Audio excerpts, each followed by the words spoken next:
Hey guys, welcome to my channel, and today we're going to take a look at another horrible case with you. Three young lads chose to go hiking near Wadsworth Park, northwest of Great Falls, Montana, on January 3, 1956, which is when this horrific event began.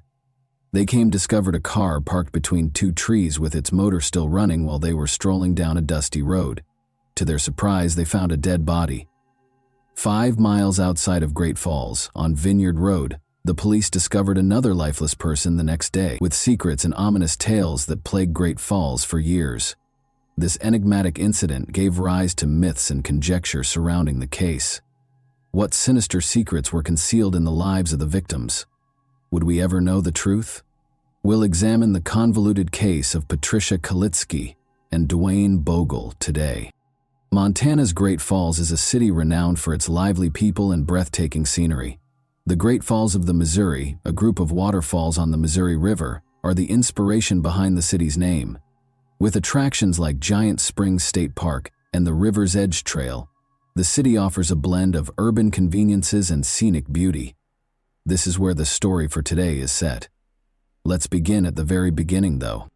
On January 18, 1937, Dwayne Bogle was born in Waco, Texas. Albuquerque Walker and James George Bogle Jr., his parents, embraced him. Dwayne was a Waco High School graduate who was loved by his family for his wonderful sense of humor and endearing demeanor.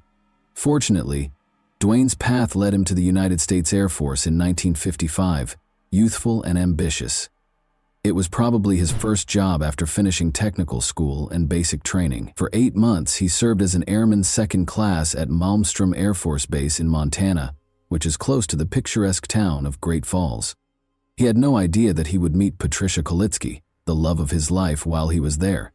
She was a junior at Great Falls High School when she was born on August 20, 1939, in the tiny town of Great Falls.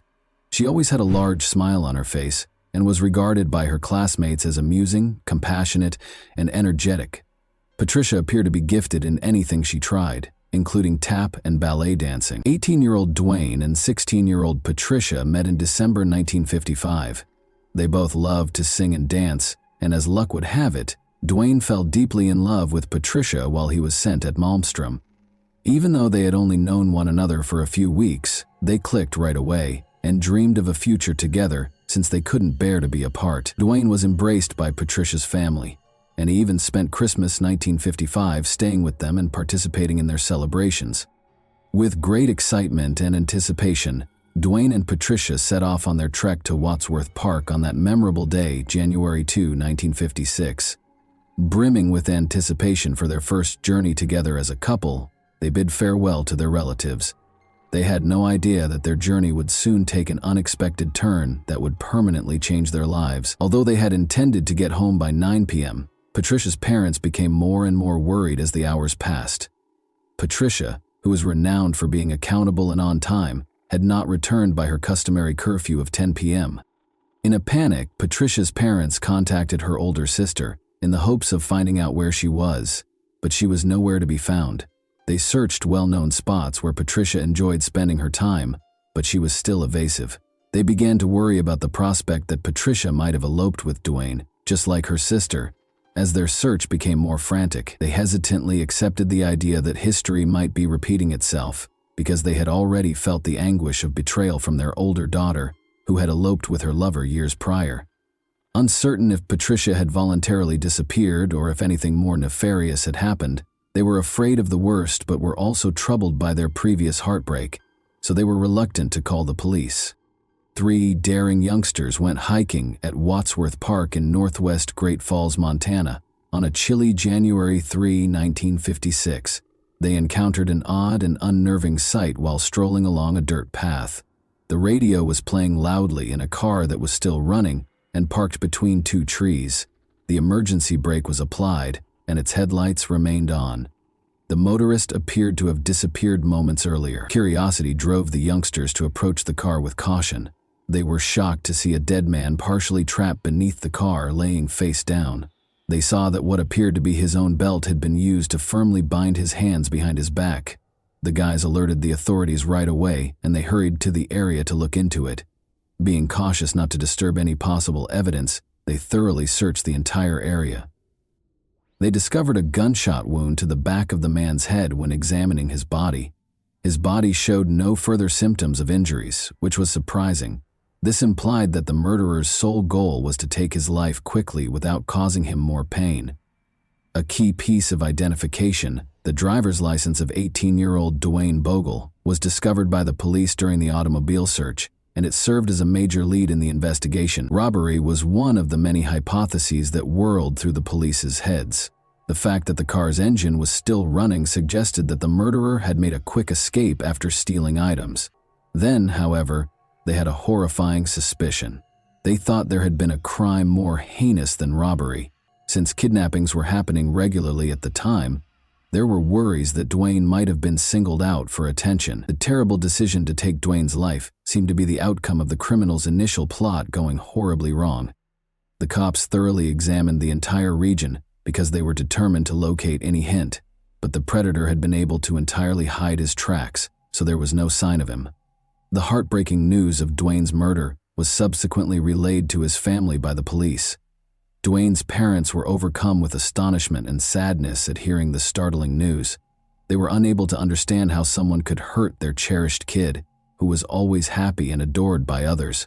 For them, it was an extremely painful moment. When Patricia's parents heard the news, they came forward and gave the police important information. They disclosed that Patricia had not come home either and was also with Dwayne. They said they were worried about her safety and wondered where Patricia might be if Dwayne had been slain. When the police first arrived at the crime scene, they found no evidence of Patricia nearby, which left them perplexed. They went back to the location and stepped up their search, since they were determined to find her. The following day, January 4, 1956, a road worker found Patricia's lifeless body 5 miles outside of Great Falls, on Vineyard Road. The tragic sight was about 8 kilometers from the discovery of Dwayne's body. It was clear Patricia had probably been abducted. Sadly, her body had rolled to the location from the gravel road above, as shown by a trail of blood down the rocky valley. She had also been shot in the back of the head, just like Dwayne. The authorities had no idea that this was only the start of a dark and terrifying story.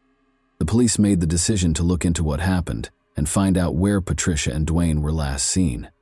They learned that on the night of January 2, 1956, the pair had been spotted together having a drink at Pete's Drive-In restaurant. The restaurant employees said that they arrived at 8:30 p.m. and departed just after 9 o'clock. During their visit, they were the only ones in the automobile. The authorities assumed Patricia and Dwayne had driven there voluntarily, because the area where Dwayne and his automobile were discovered was a well-liked destination for couples. It seems that their assailant had discovered them there and ejected them from the car. Because Dwayne and Patricia's murders were so similar, authorities were certain that they had been killed by the same person. The disturbing conditions suggested a gruesome execution-style murder, in which the two victims were made to kneel before being shot in the back of the head and killed.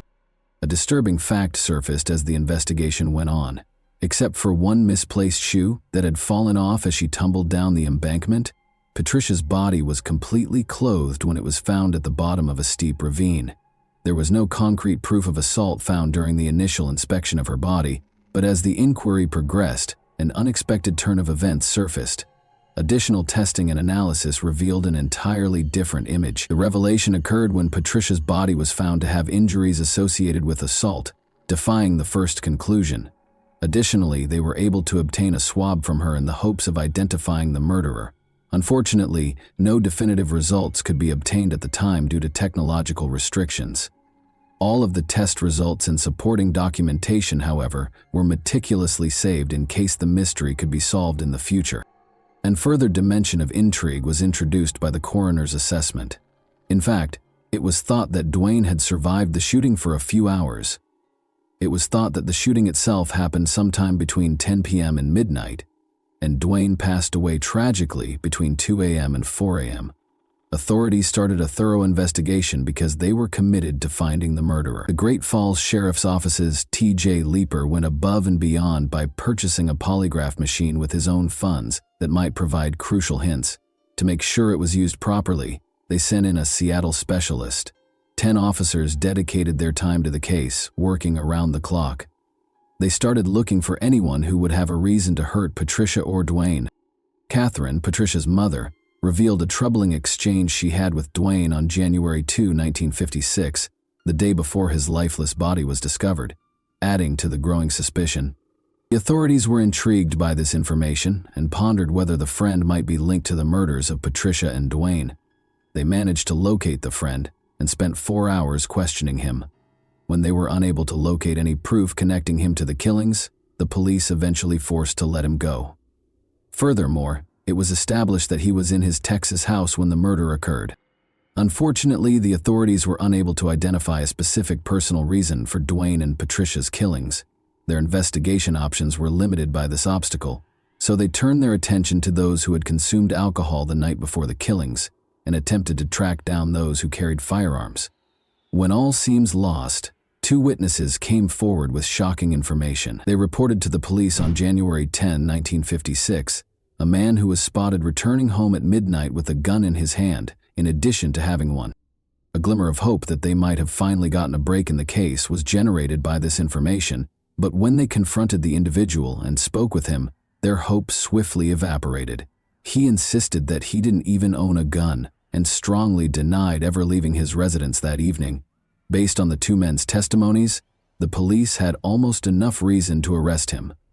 In a startling change of events, nevertheless, the witnesses did finally confess. It was discovered after hours of hard interrogation that they had been lying the entire time because they hated the man.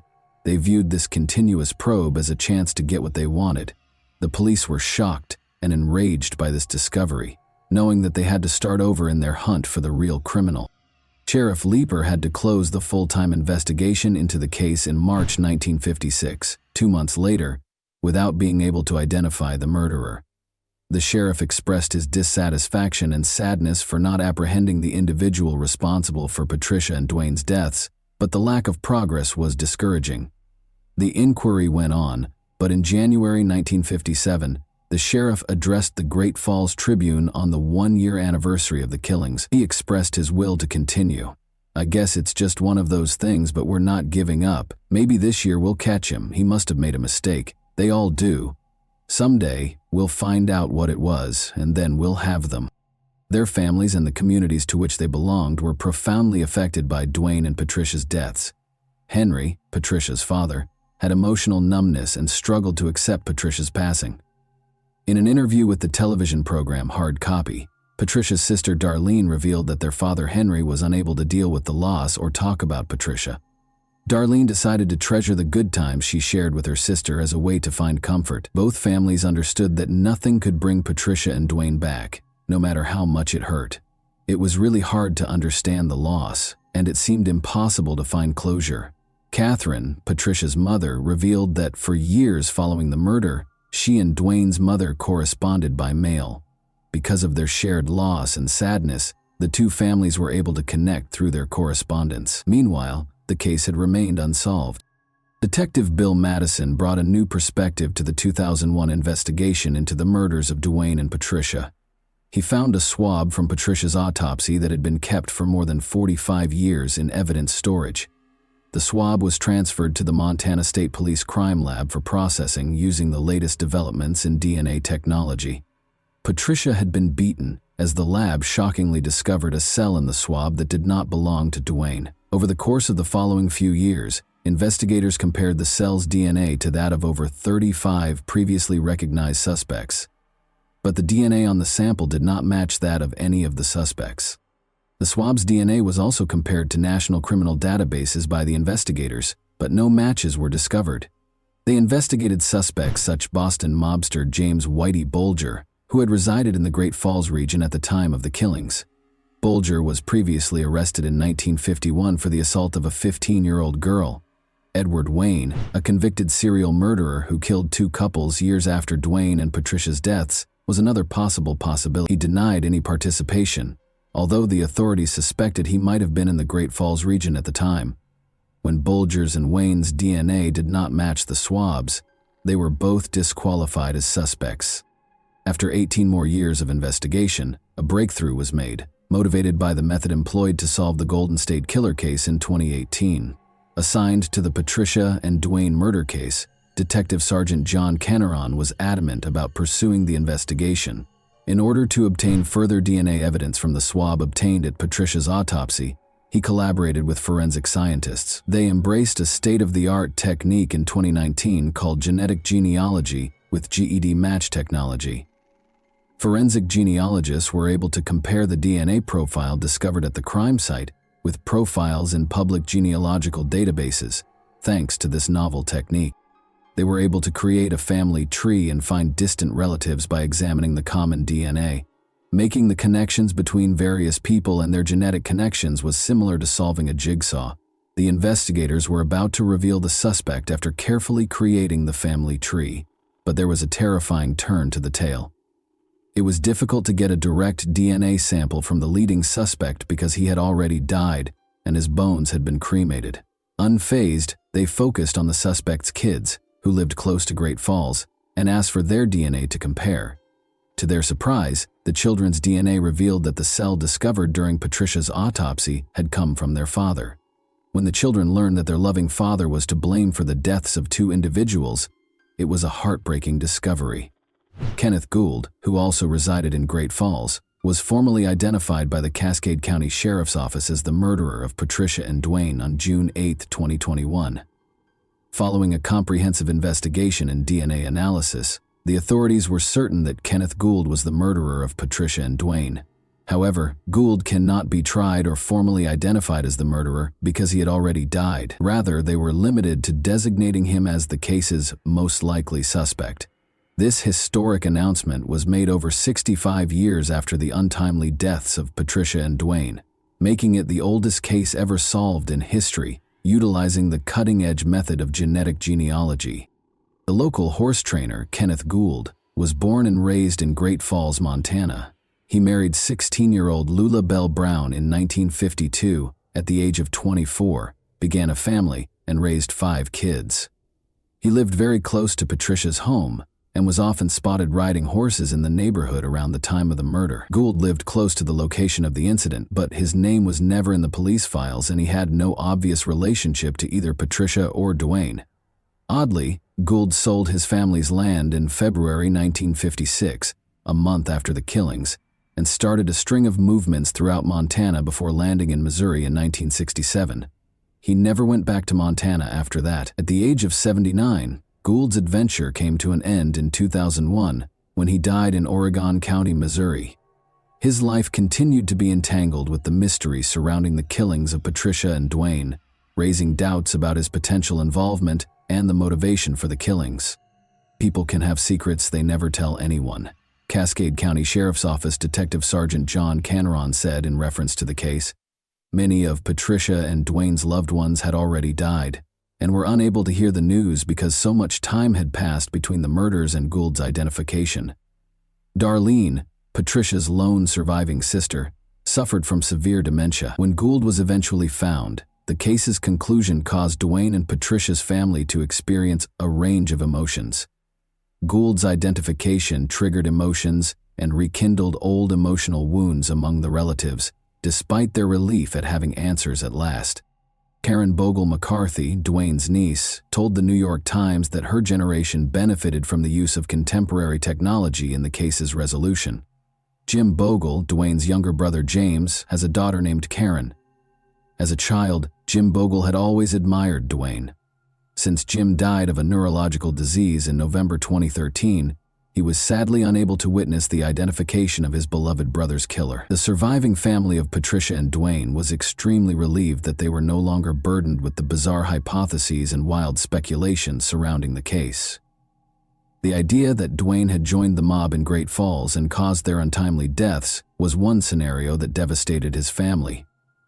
Additionally, there were rumors that Dwayne was involved with narcotics dealers in Texas, but Gould's identification ended decades of conjecture and rumors in addition to exposing the truth about who separated Dwayne from his family. Even though there is now closure, the families impacted by this tragedy still have emotional scars. How do you feel about this case? What do you believe might be the driving force behind the murders of Patricia and Dwayne? And that wraps up today's chilling story. If you enjoyed this video, don't forget to like and subscribe so you never miss a new upload. Also, let me know in the comments, what part of this story shocked you the most? Thank you for watching, and I'll see you in the next video.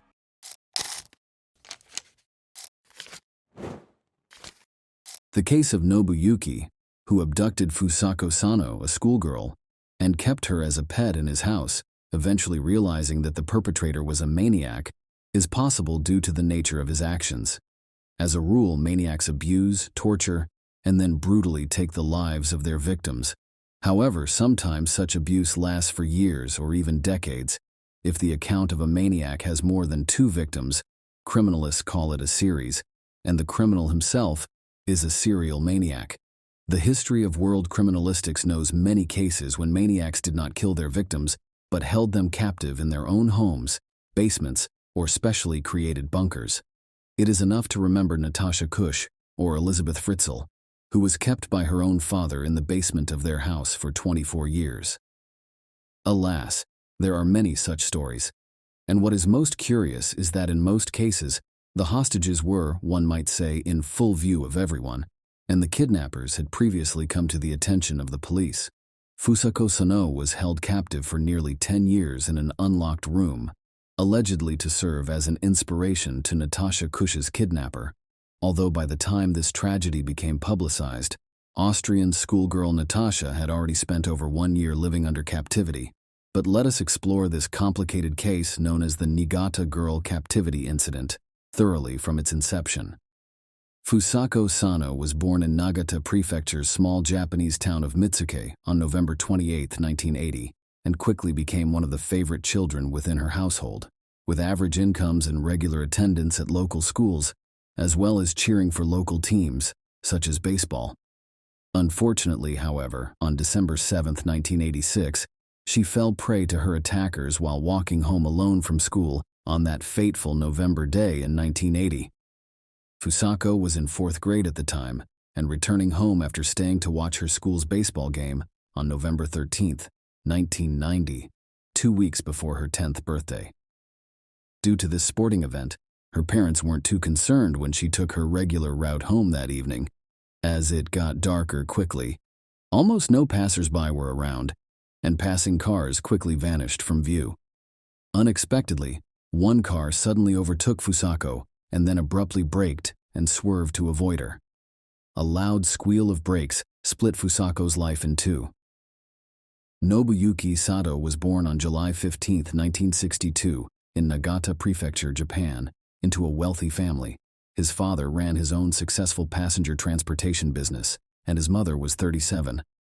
At his birth, his parents were aged 62 and 37 respectively, and no ties between Nobuyuki and any of his 5 siblings from his father's previous marriage existed between them and Nobuyuki himself.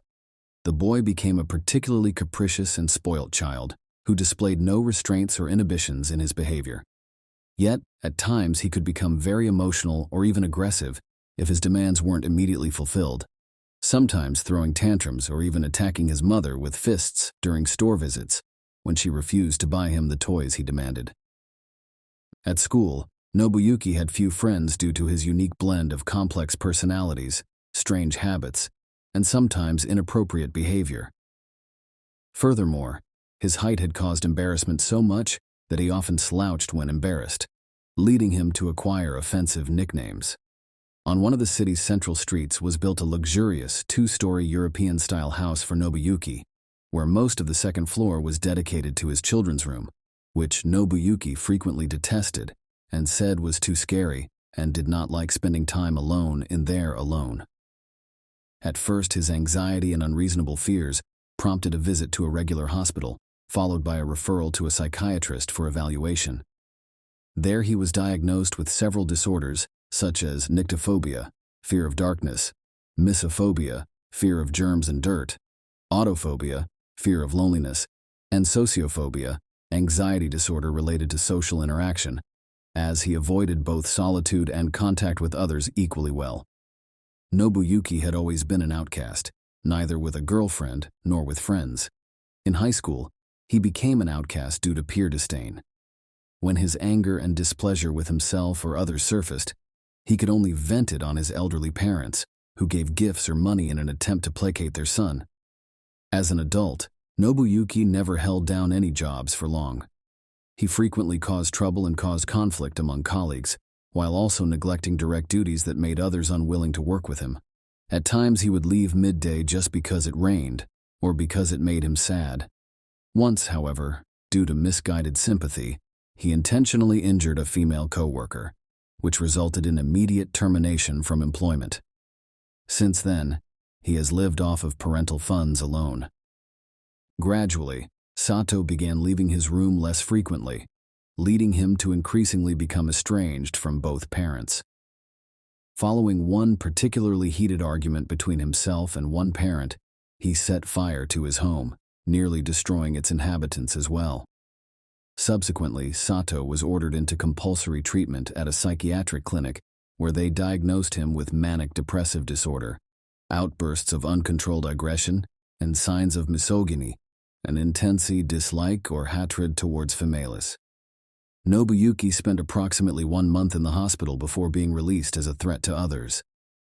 For some time after his release from care, Nobuyuki appeared relatively calm, even starting to rebuild the partially burned house by adding additional rooms.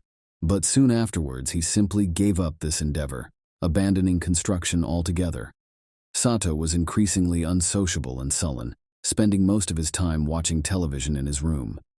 Soon thereafter, he refused to permit either his mother or father into either his room or upstairs at all. Any violation would lead to violent attacks against their elderly parents, with fists, shouts of abuse, and threats of death from Sato. Nobuyuki started taking walks near one of the local schools, where he would observe girls closely. At first, he behaved appropriately by not approaching or making contact with anyone nearby, until one day, when he grabbed one of the girls from right outside her school gate, threw her over his shoulder, ran to his car parked nearby, grabbed another girl at random from among those already inside, and ran back out again before getting into his own vehicle, before shouting for help and retrieving both girls and the suspect within minutes. In response, a school security guard and some bystanders quickly intervened to rescue both girls, while also detaining the kidnapper before any further harm could come their way. Sato tried to kidnap a girl who was only 9 years old and could offer no plausible excuse for why he attacked the schoolgirl. Therefore, police charged Sato with attempted unlawful acts of violence against minors. Nobuyuki faced an intense prison sentence at his trial held in August of that same year, yet was released with only a year's probationary period instead. Some reports state that Nobuyuki's father provided help by using connections and paying substantial sums in order to reduce Nobuyuki's sentence to only 1 year's probationary time. Nobuyuki suddenly disappeared from the database of criminals who were prosecuted, likely under his father's influence. Yet after spending hours cleaning up Nobuyuki's reputation in an effort to restore it, his elderly father suffered a heart attack and died. Sato felt profound shame and guilt over raising such an evil monster. Nobuyuki returned a year and a half later with another attempt, behaving more subtly this time to try to abduct 9-year-old Fusako Sano from school on November 13, 1990, yet again acting with ease and unnoticed by police or media alike. On that evening, as it began getting dark, he drove onto an otherwise deserted road, where soon he saw Fusako Sano from school returning home, unfortunately delayed at a sporting event earlier in the day, due to her being late and getting stuck behind traffic on her journey home. Fusako Sano was directly in front of Sato when he abruptly braked, swerved, and got out. He grabbed her tightly and warned her that if she tried to scream or run away, he would cut open her throat. After this confrontation was concluded, he shoved Fusako Sano back into the trunk before driving for some distance before turning onto an abandoned lot. Nobuyuki used his trunk again to tie Fusako's hands and feet together and tape her mouth shut before driving home and transporting her through an unfinished part of his dwelling to reach his room, entering through an unfinished part in order to remain undetected, as always through the front door. Once there, Nobuyuki ordered Fusako to remain quiet while brandishing a knife threateningly, and tied her securely onto his bed before warning that any time she tried leaving, looking out the window screaming or crying, she would be killed, and her body would end up somewhere far off, somewhere that no one would ever find it again. The schoolgirl was terrified and did everything the kidnapper asked, hoping, against hope, he would feel sorry for her and let her go. Fusako Sano had not come home from school as expected, and her parents became worried. Knowing she would stay after class to watch a baseball game, but it had been getting dark outside, she should have arrived home long ago. At first, her parents tried searching on their own, following her route between home and school. However, their efforts proved futile. As darkness fell, her parents made an emergency appeal to the police, hoping their daughter would be quickly located, given that only hours had passed since her disappearance. Police squads quickly started the search operation, with local volunteers joining by morning. On the third day, over 200 individuals participated, combing through REs, pasting flyers with photographs of the missing girl, and questioning passers-by for witnesses who may know something about what had happened. Nobuyuki lived close to both the girls' school and police station, as well as having come under suspicion for trying to kidnap another female student in the past. Yet despite all this, Nobuyuki was not considered suspect due to the efforts of his late father to ensure his name would not appear on criminal databases. Similarly, this likely played into Nobuyuki's non-prosecution in this instance. Search efforts lasted many months and involved searching many vacant buildings, trailers, and railroad cars, searching suspicious vehicles, combing vacant lots, and inspecting interstate highways for clues to Fusako Sano's whereabouts. However, none could be found despite all efforts being put forth. Various theories were explored, such as North Korean special services abducting her, but this proved fruitless. Fusako Sano was still considered missing at that point in time. Fusako was captured by a psycho. Fusako later admitted that at first she was terrified and did everything her captor asked of her in hopes that Nobuyuki might take pity on her and free her. Unfortunately for Fusako, though, Nobuyuki never considered freeing his captive.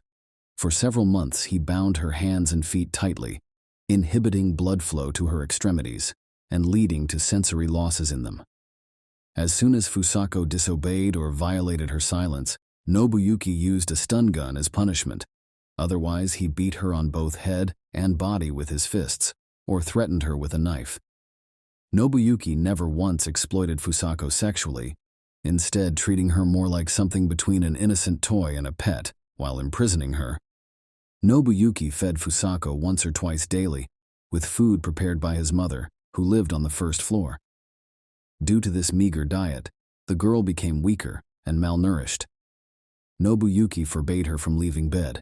Instead, she would need to use plastic bags when going to the bathroom, and she was brought back inside plastic bags by Nobuyuki for transport back out into his unfinished part of the house after.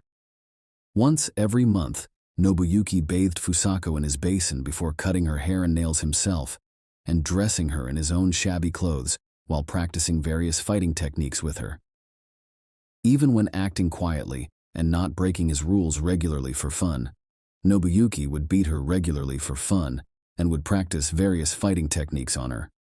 Over time, Fusako became psychologically broken. She began obeying all the demands of her tormentor and no longer attempted to run, look out of windows, or run away from him. When Sato went elsewhere, he stopped tying Fusako up. Instead, he simply made his bed with Fusako laying there, layering some blankets or towels on top so it would look as if nothing were there underneath at first glance. Nobuyuki gradually began turning Fuso's radio on periodically and allowed her to watch television with him. Though their viewing consisted only of scotchy or sports matches that interested Nobuyuki himself, the comic books he brought her were her sole source of reading material during her incarceration. For almost 10 years, Fusako had seen no one other than Nobuyuki alone. No one spoke to her. She never ventured beyond her room's confinement and barely moved. Instead, she remained still while Nobuyuki mistreated her. Eventually, she gave up resisting escape or making herself known, despite abuse by police indifference or her captors.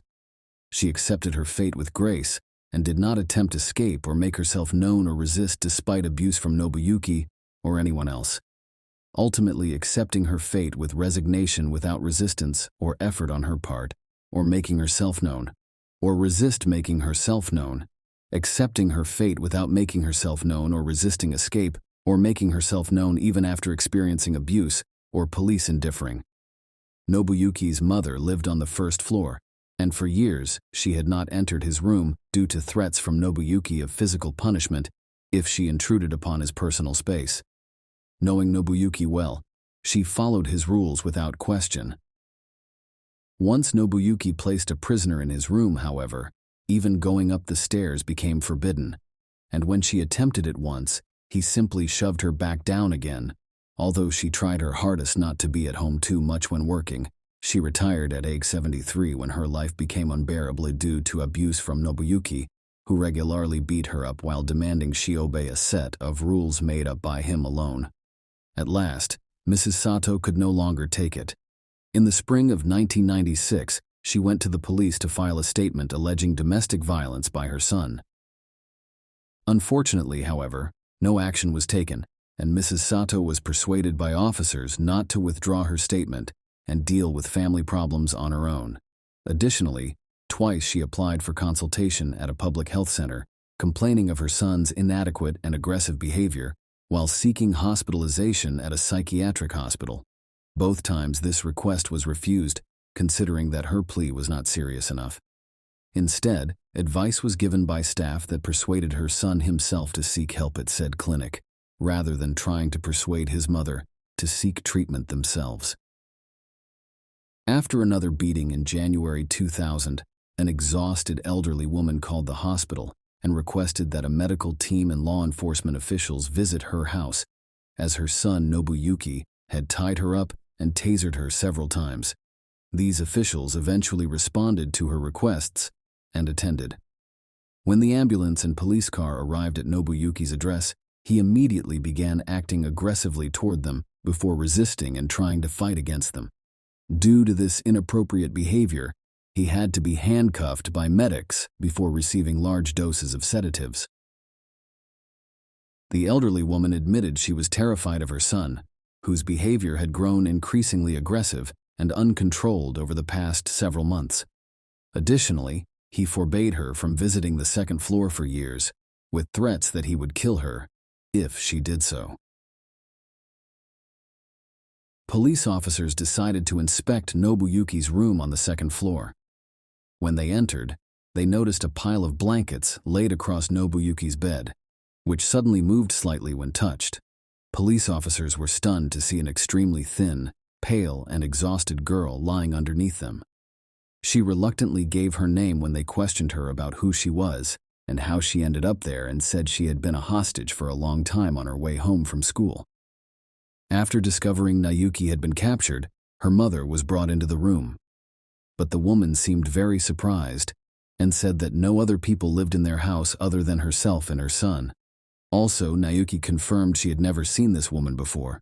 Nuki was brought into the station the same day for questioning, and his responses shocked the police officers. He vividly recounted a day when he saw Fusako driving along the road and remembered everything about that day, as well as their conversation that day. Sato claimed he found the girl extremely cute and wanted to bring her home with him. Sato claimed he took excellent care in feeding, washing, and dressing her while reading comic books aloud to her, punishing her only for disobedience. He admitted he loved his captive as a friend, and she seemed to care about him too. He had no plans of ever parting ways and hoped she would remain his lifelong companion. He enjoyed spending time with Fusako and could talk for hours about soccer, music, and his favorite comic book characters, while she silently listened in. Additionally, he never locked his bedroom door, yet she never tried escaping, which led him to believe she liked living with him. Consequences, trial, and sentence. Following an exhaustive medical examination, doctors determined that Sato was capable of understanding his actions despite his mental disorder and could stand trial.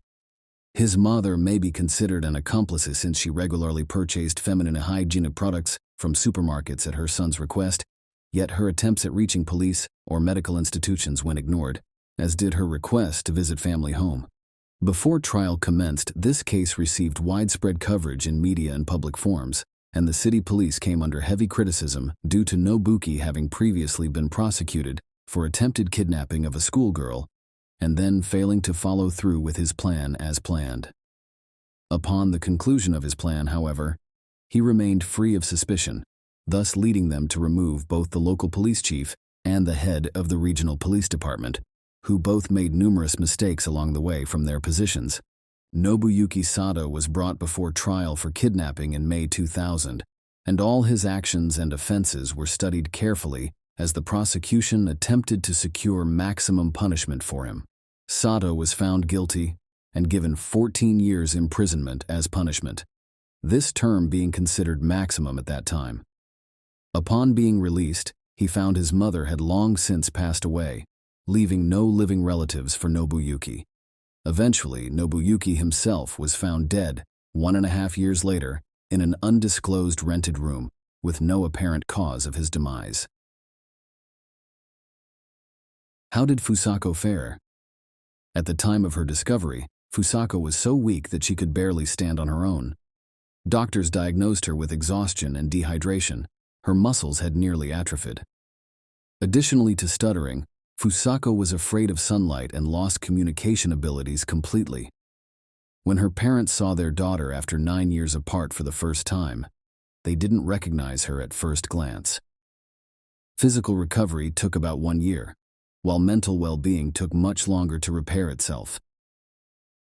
Fusako Sano suffered from post-traumatic stress disorder and avoided interaction with others. Her intelligence remained at that of an 8 or 9-year-old child.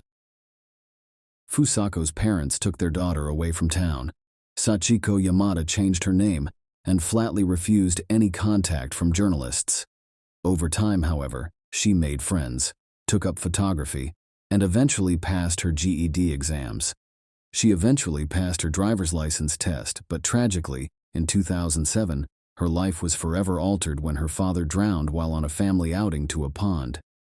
Share your opinion with us in the comments, and subscribe to the channel for more.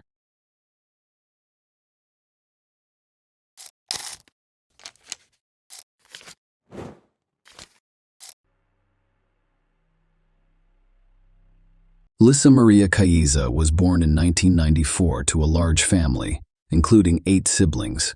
It was a large but not particularly prosperous family. Parents were preoccupied with their own problems and did not express love and care for their children. Furthermore, rumors circulated that abuse and violence were common in the family. The story unfolded in 2020, at a time when the entire world was preoccupied with the fight against COVID-19. In one corner of Ecuador, quietly and unnoticed, truly terrible events were taking place in the small parish of Paifo, on the northeastern outskirts of Quito. The tragic story's protagonist is Lisa Maria Caiza, a woman with an enigmatic gaze whose life became a true Ecuadorian nightmare. On the unfortunate Tuesday, October 27, 2020, Lisa sent several messages to her children's father, David. They were depressing words because their paths with David had already nearly parted. Along these lines, she confessed her love for him as well as her unexpected pregnancy. However, in subsequent messages, Lisa stated that life was losing meaning for her and that the decision to terminate the pregnancy was unavoidable. Throughout the night, Lisa begged David to come to her, but his refusal was firm. His parents also urged him to stay at home, and David followed their advice. In the early morning hours of October 28th, Lisa's neighbors heard a faint cry for help. When they looked out the window, they noticed a woman lying on the floor, clearly vomiting. The neighbors rushed to help her right away, calling emergency services. When doctors and police arrived, they discovered Lisa in critical condition but still alive. She was admitted to the hospital right away after receiving first aid. Her children, a 5-year-old girl and a 9-year-old boy, were discovered unconscious inside the house. The doctors couldn't help them. Their tiny hearts had stopped beating by that point. Authorities discovered the identity of the children's father and contacted David Acosta, who, upon learning of the tragedy, arrived on the scene with his father. He learned that Lisa was in the hospital and that his children had died. After several days of fighting for her life in the hospital, Lisa regained consciousness. By that point, the investigators had presented the prosecutor's office with enough compelling evidence to issue an arrest warrant for this mysterious woman. When she was released from the hospital, she was immediately taken to a social rehabilitation center. The authorities insisted that Lissa undergo a psychological and psychiatric evaluation, as her mental state necessitated additional investigation as part of the upcoming trial. Lissa ended up in a rehabilitation center, where doctors and psychologists resumed their work after speaking with a criminal psychologist. Lissa spoke openly about her difficult childhood, in which her parents fought and abused each other and their children. Her childhood had a significant impact on her mental state and moments of conflict, and her parents' divorce became ingrained in her memory. Such a childhood forced Lissa to work from the age of 11, be able to study. The girl aimed to break free from her dysfunctional family and create a new future for herself. The expert report also stated that Lissa was abused. She described how, after several years of marriage, her husband, David, changed drastically. He began to humiliate his spouse before raising his hand against her. On the day of the children's tragedy, investigators on the scene discovered several glasses with liquid residue on the table. These findings later revealed traces of one of the children's epilepsy pills, as well as other chemicals that needed to be identified. After noticing a strange odor in the kitchen, police officers thoroughly searched the house and discovered a suspicious area beneath the utility room. They broke down the barrier and discovered a lifeless body wrapped in a blanket, with telltale signs of being there for a long time. Later, further investigation revealed that the discovered body belonged to Jaime Yanchaquino, a 28-year-old who had communicated with Lissa. According to Rosa Santiagueno, Jamie's family reported him missing days prior to the gruesome discovery. James' sister. He was last seen on October 18. Rosa told investigators that after her brother disappeared, Lissa called several times to inquire about him. Lissa claimed to have received a text message from James, in which he described how some illegal substance traffickers were holding him hostage and demanding a ransom of $8,000. She strongly advised James' family not to contact the police. It became a focal point in a complex investigation that required detectives to not only solve the tragedy, but also determine whether there were any other hidden victims in the story. During her interrogation, Lissa stated that she met Jaime Yanchaquino in 2020 while working at a cookie factory. He'd become nothing more than a friend, she claimed. Lissa wanted to return to her husband, who was allegedly planning to blackmail Jaime for money. David told his wife that if she didn't help him, he would divorce her. Later, David handed Lissa a white powder and instructed her to place it in Jamie's food. Once the task was completed, Jaime fell asleep and never awoke, realizing what had happened. Lissa tried desperately to reclaim her husband, but she was unsuccessful, so she swallowed the same poison and gave it to her children. However, it did not have the expected effect on her, and Lissa turned to her neighbors for assistance, hoping to save herself from the same horror that had struck her children. Following her testimony, investigators launched an investigation, but no evidence of David's involvement in the events was discovered. Nobody close to the couple could have predicted that Lissa, Maria, and David Acosta's fate would lead them through such a harrowing experience. When they met, Lissa was 16 years old and still in high school. She was a dreamy, romantic girl, whereas David was a strong, determined young man. Soon, their friendship turned into strong feelings, resulting in Lissa's unexpected pregnancy. Although the young people's families did not approve of their relationship, David's parents were always supportive of their son and welcomed Lissa into their family during difficult times. David's family became a true supporter of the young couple, inviting Lissa to live with them.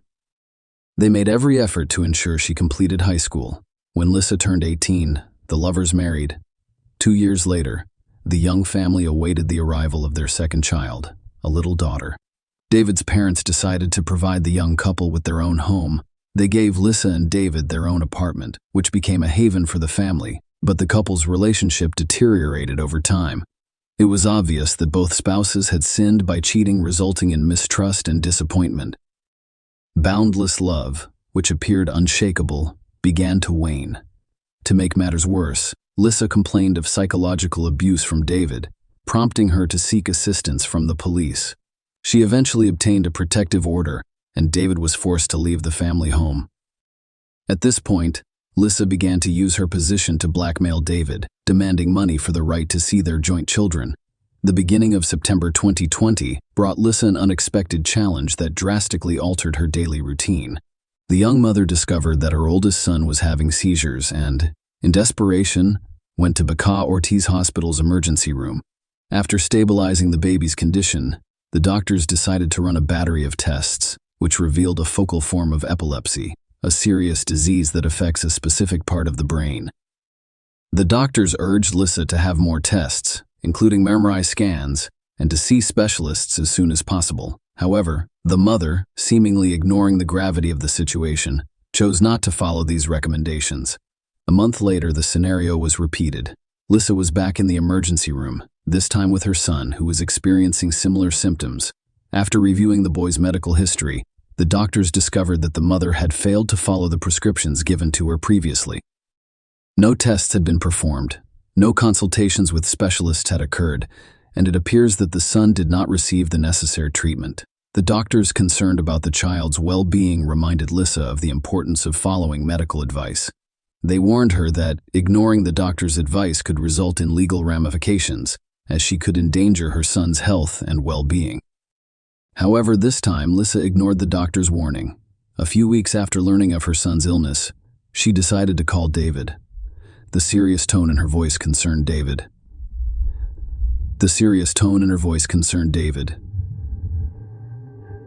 She told him that a social worker would be visiting her shortly to discuss their son's diagnosis and retirement. David arrived for his appointment, but the social worker had already left. To make the wait more enjoyable, Lissa offered him a drink. However, as David drank the drink, he suddenly felt ill.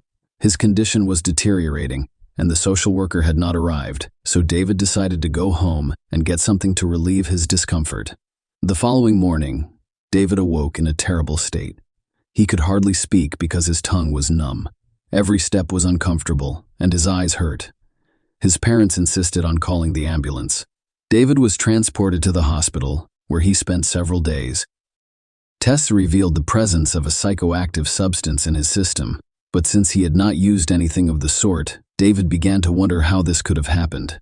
He eventually speculated that someone had deliberately slipped him something in a public place. David was grateful for his life and realized that what had happened could have been far worse. In early October 2020, Lissa decided to hire a nanny for her kids.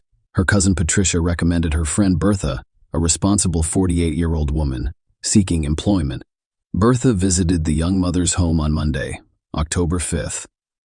Lissa urged her to take a pill that she claimed helped prevent infection with the COVID-19 virus, which was at its peak at the time, claiming that it was a highly effective natural cure. Lissa persuaded Bertha to take the medication and enter the house. They sat down to discuss the babysitter's childcare responsibilities. Bertha started feeling sick a few minutes later. She felt a headache, her stomach became upset, and she eventually vomited. Patricia arrived shortly afterwards. She'd called her cousin several times, but Lissa did not answer. Alerting Patricia, she decided to investigate what had happened and went straight to her house. When she entered, Bertha was already fainting on the couch. Lissa told her cousin about what had happened and expressed concern when she realized she hadn't called an ambulance yet. Patricia immediately did so. After a while, doctors arrived and admitted Bertha to the hospital. The victim's condition has stabilized. Doctors diagnosed poisoning with a toxic substance, which frequently occurs when taking various medications. Doctors determined that Bertha was unable to tolerate a component of the COVID-19 pill composition.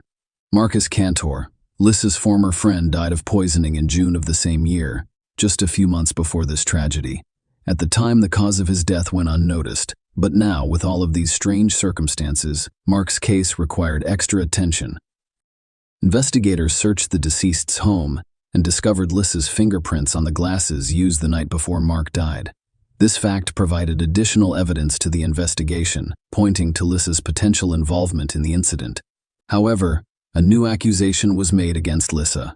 Her own family filed a shocking report with the police. It turns out that on September 2nd, the family had a family gathering, and Lissa offered to let everyone taste a drink she had made. The young woman's 7 brothers and sisters, as well as their parents, drank the unknown drink and became ill almost immediately. Fortunately, no one died, but the 56-year-old mother experienced a stroke. Lissa's father claimed that while the relatives sought medical attention, his daughter stole $1,300 from the house.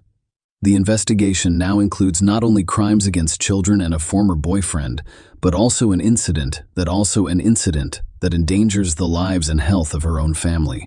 That wasn't the only strange event that investigators encountered. In May of that year, Jose Luis Arazo, Lissa's friend, was discovered dead in his home.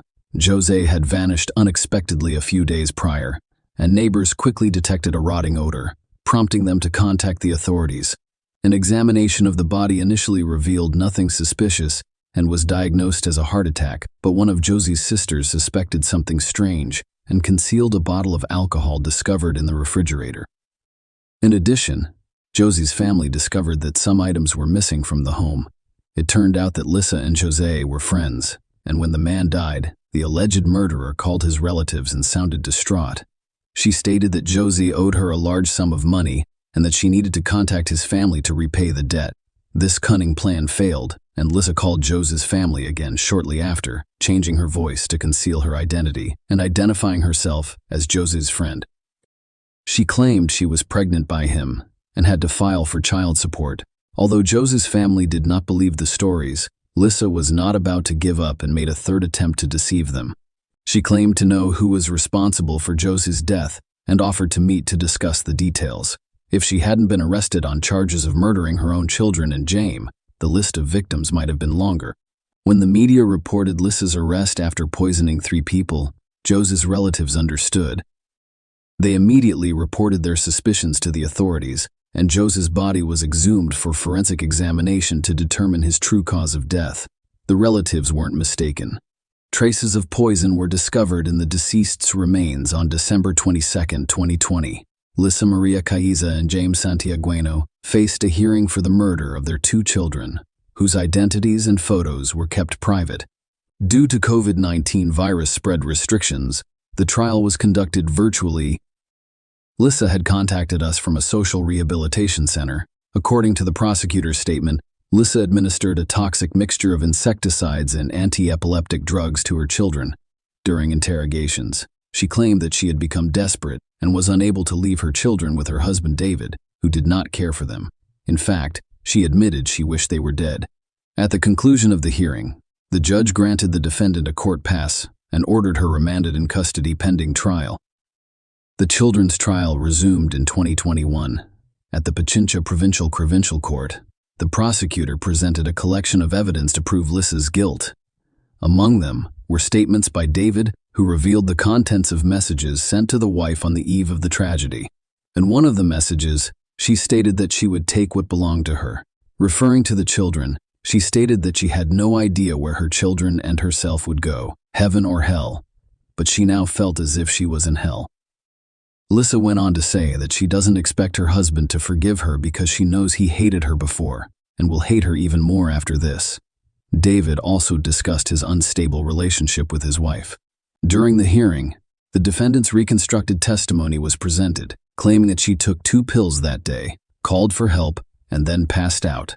According to the prosecutor's office's reconstruction, the daughter died while still in bed, and her older brother attempted a few steps to call for help before falling and dying. The forensic medical examination yielded an extremely clear conclusion. The children died as a result of a planned crime. The deaths were caused by pulmonary edema, induced suffocation, and intoxication from a combination of epilepsy medication and other unspecified substances, most likely insecticides and disinfectants. The prosecution also charged Lissa with the death of James Santiagueno, whose body was discovered bricked up in the kitchen. The perpetrator was also accused of attempting to murder David and members of her own family. The hearing addressed Lissa's irresponsible attitude toward her son's health after he was diagnosed with localized epilepsy. The mother disregarded instructions for additional tests and follow-up examinations, and when the boy was hospitalized again, his condition was worsened by her own mother's negligence. Medical professionals' warnings did not change her attitude toward her son's treatment, which resulted in a threat to terminate her parental rights. Lissa's mental health evaluations revealed that she is extremely emotional and environmentally dependent. She sought constant attention and understanding from others and became extremely anxious when events did not go as planned. She also had a tendency to self-harm. She tried to say goodbye to her life at least 3 times, but failed each time. Witnesses described her as insecure, attachment-seeking, with schizoid and erratic behavior. The psychological analysis also revealed that on the day of the tragic events, Lissa acted with complete awareness of her actions. After a 10-month trial, Lisa Maria Caiza was found guilty of the crime against her children. The Pichincha Provincial Court sentenced her to 34 years and 8 months in prison. In addition, she was ordered to compensate David for more than $20,000. The press reported that Lissa remained calm throughout the proceedings, expressing emotion only when her children were mentioned.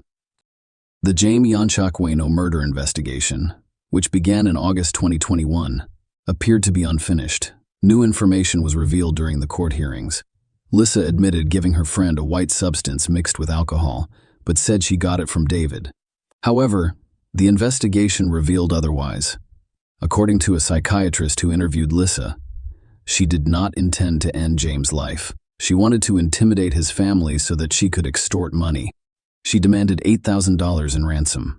Experts described the plan as disorganized, which ultimately led to the crime.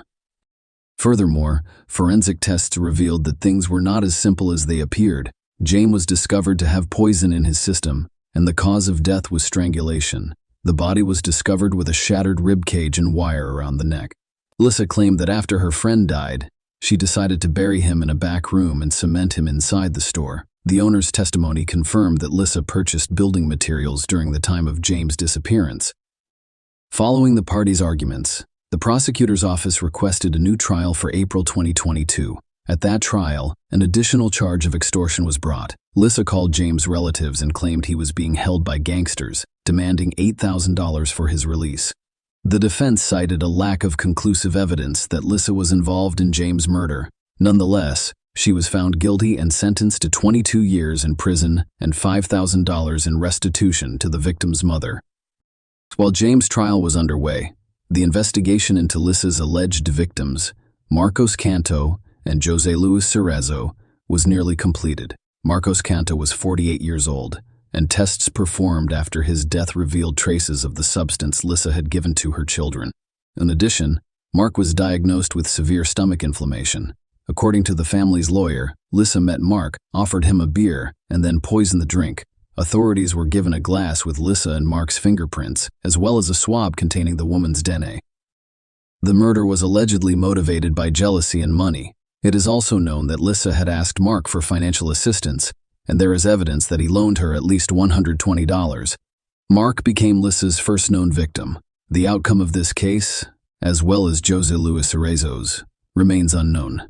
They may not have been reported in the press, and the investigation may not have progressed to the point of being formally charged and tried.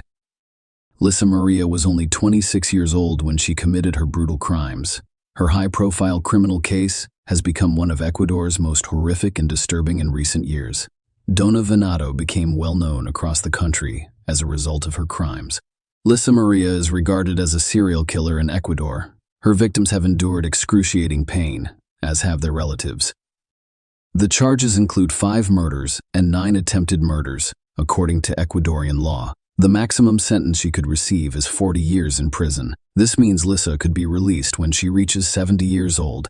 It is still unclear what drove Dona Venado to commit such heinous crimes. Was her act motivated by resentment over not receiving what she expected in life?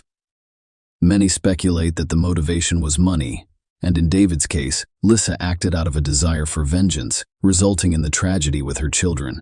The most horrifying aspect of this story is not only the number of victims left in Dona Venado's path, but also the fate of 2 innocent children who could not have imagined that their mother, who gave them life, would take it away so absurdly and cruelly. Share your opinion with us in the comments and subscribe to the channel for more.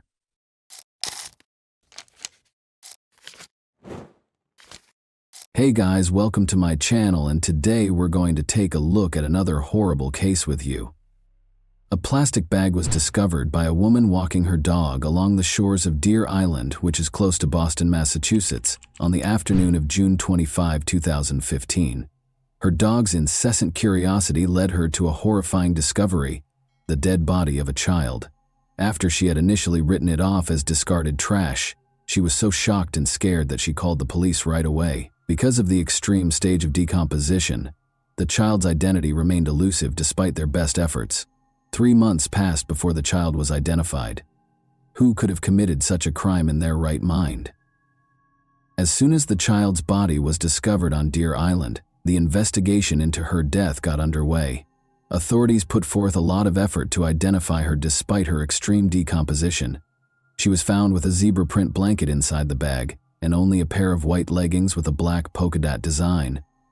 Early skepticism resulted in fruitless efforts to use cadaver dogs to find more bodies or remains. The body had already started to decompose, making visual identification impossible, and fingerprints could not be collected due to prolonged exposure to water. The race and ethnicity of the child were unknown to the investigators. How her remains got to the scene was unknown. It was unclear if the body had been dumped on the beach or if it had floated in the water from somewhere else, possibly as far away as Canada. Because the body was not sufficiently decomposed, authorities thought the victim had been placed at the scene rather than washing ashore. On July 3, 2015, an autopsy was performed after the child's body was found, but the cause of death was not established. Authorities suspected foul play, but the remains showed no obvious signs of injury. Tests were then performed to look for alcohol, drugs, or toxins that might have contributed to the death. Eventually, it was discovered that the child had Hispanic heritage. According to the description, her hair was 14 inches long, wavy, and brown, indicating that it had been untrimmed for some time. She weighed about 30 pounds and was estimated to be between 3'1" and 3'6". There were no noticeable scars or birthmarks on her body.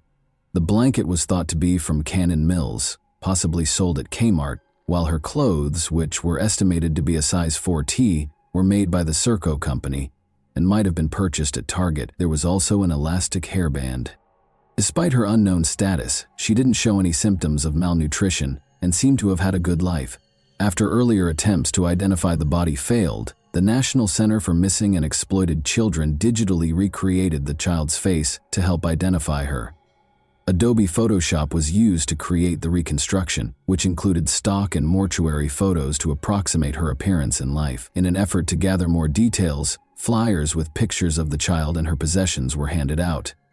On July 4, 2015, information about the child's discovery and physical measurements were added to the National Missing and Unidentified Persons System, NAMUS. Despite ruling out more than 200 missing persons, no matches were found. No one came forward to identify the victim or take responsibility for the crime, despite a lot of effort. The investigation relied heavily on forensic testing. Although DNA samples were taken from the body's teeth and hair, none of the profiles found in databases of known missing people matched. The University of North Texas received additional samples for more detailed profiling. Despite the lengthy process, it was concluded that she might have traveled to any of the 6 New England states, as well as possibly other places. She could have traveled across the nation, according to tests on her hair and enamel. In an interview, television host John Walsh discussed the case and encouraged viewers who have information to come forward. Authorities received a lot of tips, but many leads did not result in meaningful action. The establishment of a 24-hour hotline and fax hotline allowed people to submit information anonymously, and as a result, submissions came from all over the United States and beyond. The child was identified as Bella Nevaeh Amoroso Bond on September 18, 2015, following 3 exhausting months of ceaseless searching. On August 6, 2012, Joe Amoroso and Rochelle Bond welcomed her into the world. After Laura Springs, Rochelle Bond's neighbor, revealed a connection between Bella and the baby doe, Bella was identified.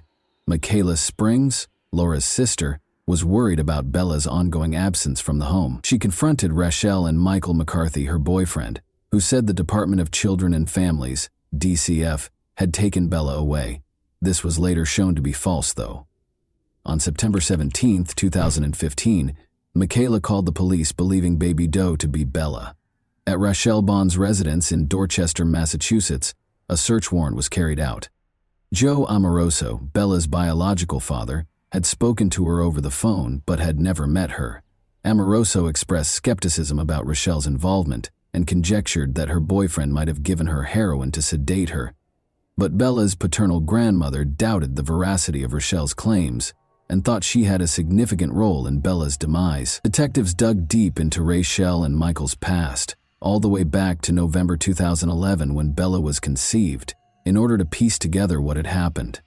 Her mother, Rachel, was heavily involved in the local drug scene, had a strong heroin addiction, and used illicit means to finance her addiction. Joe Amoroso, Rachel's partner, was also battling addiction in spite of the difficulties. When Joe learned that Rachel had cheated on him, their relationship soured. He never saw his daughter and vanished before Bella was born. Rachel was adamant about keeping Bella, even though her addiction had previously cost her custody of her other children. Bella was born at Boston Medical Center on August 6, 2012.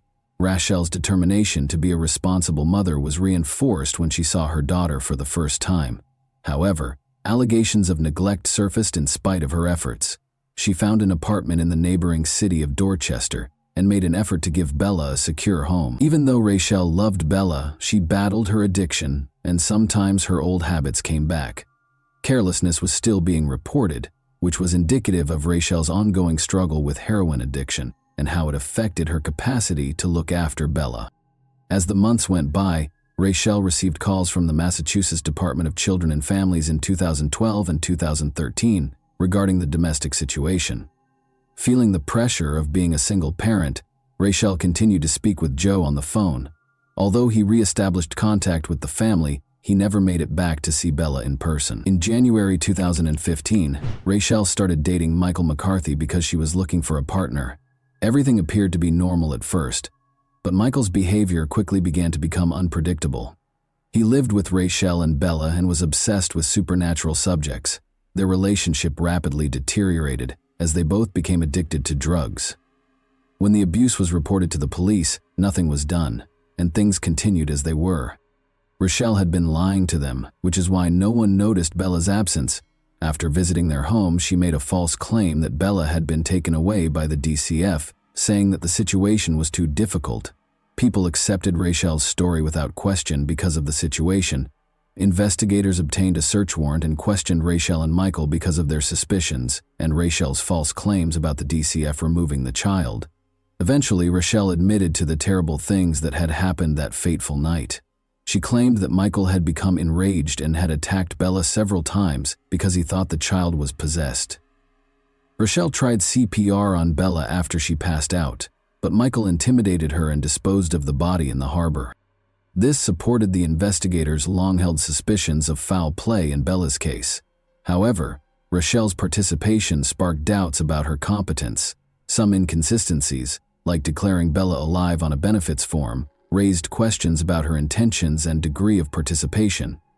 On September 18, 2015, Michael and Rachel were taken into custody. According to medical evidence, Bella may have died from severe abdominal trauma. The chief medical examiner, Dr. Henry Niels, suggested that this trauma might have resulted in cardiac arrest or asphyxiation. When Michael was arrested, he denied knowing about Bella's passing in spite of these facts. Michael McCarthy and Rachel Bond each gave their own account of what happened during their June 2017 trials. Michael made an effort to place the blame on Rachel by depicting her as a drug-addicted and careless mother. Rachel, meanwhile, insisted she was innocent of the crime, but acknowledged that she assisted in disposing of the body under Michael's pressure. Because she kept claiming benefits for Bella after her death, she was also charged with welfare fraud. Although the court tended to accept Rachel's account during her trial, she was still charged with serious crimes, with cadaver dogs proving that a body had been found in the McCarthy home and bruises on the body that matched Rachel's description. The evidence against Michael appeared to be stronger. But there was no concrete proof that Michael was responsible for Bella's passing. Michael's defense team claimed that because Rachel had allegedly informed him that Bella had been taken away by the state's child welfare agency, he was unaware that she was missing. A complicated web of deceit, abuse, and addiction within Bella's family was exposed by the trials. Michaela Springs' testimony as a crucial witness, meanwhile, highlighted the emotional cost of pursuing justice for Bella. Following the untimely death of Bella Bond, Michael McCarthy was found guilty of second-degree murder on June 28, 2017, and given a life sentence with the possibility of release in 20 years. In the end, Rachel entered a guilty plea and was given a considerably reduced probationary period. Investigations into Bella's case, however, revealed grave mistakes and misconduct, raising concerns about how the Department of Children and Families handled her case. Prior to McCarthy's sentencing, Bella's biological father, Joe Amoroso, gave a victim impact statement in which he expressed his deep sorrow over the death of his daughter.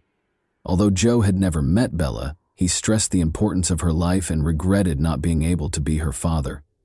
The Office of the Child Advocate's investigation found significant mistakes in the child welfare system. Only a formal written warning was given by the agency to the employee who committed the misconduct. Bella Bond's case generated a lot of national attention, as evidenced by the activity on Facebook and Twitter. A funeral home promised funds for a dignified burial with a headstone, and other people offered to pay for her funeral and burial.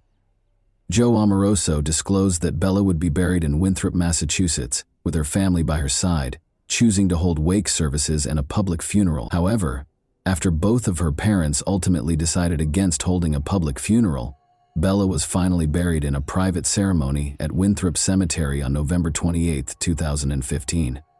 Her name and the date of her discovery were engraved on the headstone beneath which she was interred.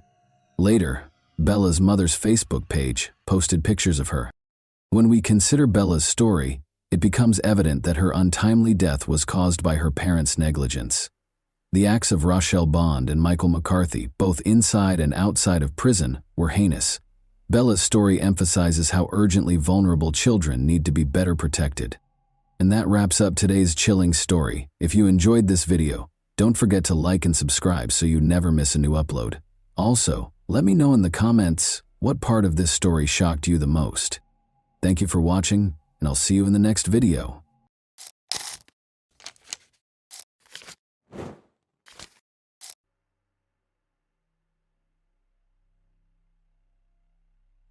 A 19-year-old woman was discovered dead in her own apartment.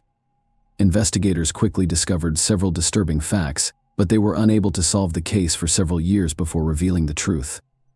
Everyone was shocked and outraged by the unexpected outcome. Nona Dismayed was born December 26, 1985, in Russellville, Arkansas. She grew up in a large family with 4 brothers and 1 sister. When Nona was 10 years old, her father died. This event was a tragedy for the entire family, but they were about to receive an even more devastating shock. Later, the young woman told her mother that her father had repeatedly subjected her to violence. She was afraid to speak up while he was still alive, and her confession shocked her mother. Even after such a tragic experience, the woman had no idea what her husband was capable of. Nona found the strength to move on and eventually decided to assist other young women who had been victims of similar crimes. She joined a volunteer organization to help children in need during her school years. Nona started dating a guy named Kevin Jones.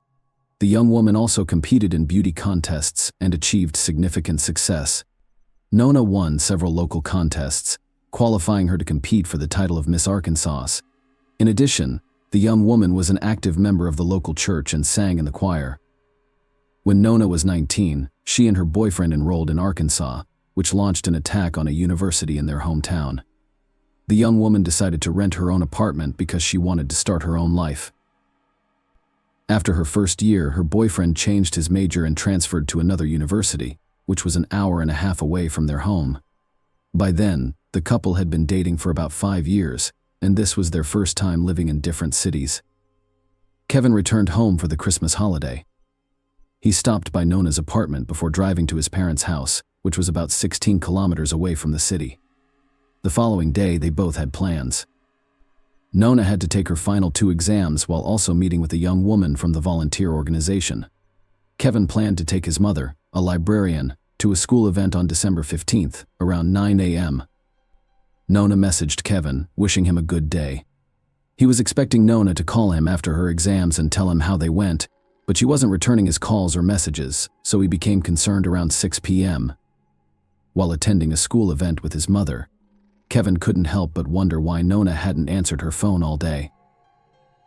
Kevin eventually decided to call his friend, who worked as a pizza deliveryman in the neighborhood where Nona's apartment complex was located. Kevin asked him to come by and see if everything was fine. His friend arrived quickly and noticed that Nona's car was parked in the parking lot, and the lights in her apartment were turned on, but no one was answering the door. He told Kevin about it, and Kevin told his mother that he was worried about his girlfriend and wanted to go to her apartment to make sure everything was fine. The woman agreed, and they headed to the apartment complex together. Kevin's friend was waiting for them there, and the three of them began knocking on the door, but there was no response. Kevin had a key, but he left it at home that day because he had no intention of stopping by. A few minutes later, Kevin and his friend attempted to open the front door because they suspected something bad had happened to Nona, but they were unable to do so. Kevin then remembered that there were sliding glass doors in the back of the apartment. When he approached them, he immediately noticed something strange. Nona was concerned about her own safety, so she installed a special removable grill on the back glass door whenever she was alone at home. They are primarily used against burglars. They are simple to install and remove from within the home, but extremely difficult to do from the outside. But this time, there was no grill, and the doors were unlocked. When they entered the apartment, they noticed blood on the blinds and discovered a shocking sight in the bedroom. Nona was lying face down in a pool of blood, wearing only socks.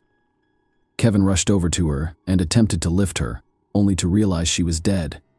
Meanwhile, his mother contacted police investigators, who arrived at the apartment and began investigating the crime scene. They immediately suspected that the victim had been struck on the head several times with a table lamp found on the floor. Investigators discovered a bloody fingerprint on the table lamp, possibly left by the killer next to the victim's body.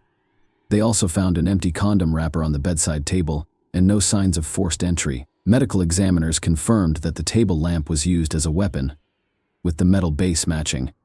Experts suggest that the perpetrator may have used a condom found in the apartment, making it difficult to determine the presence of sexual violence.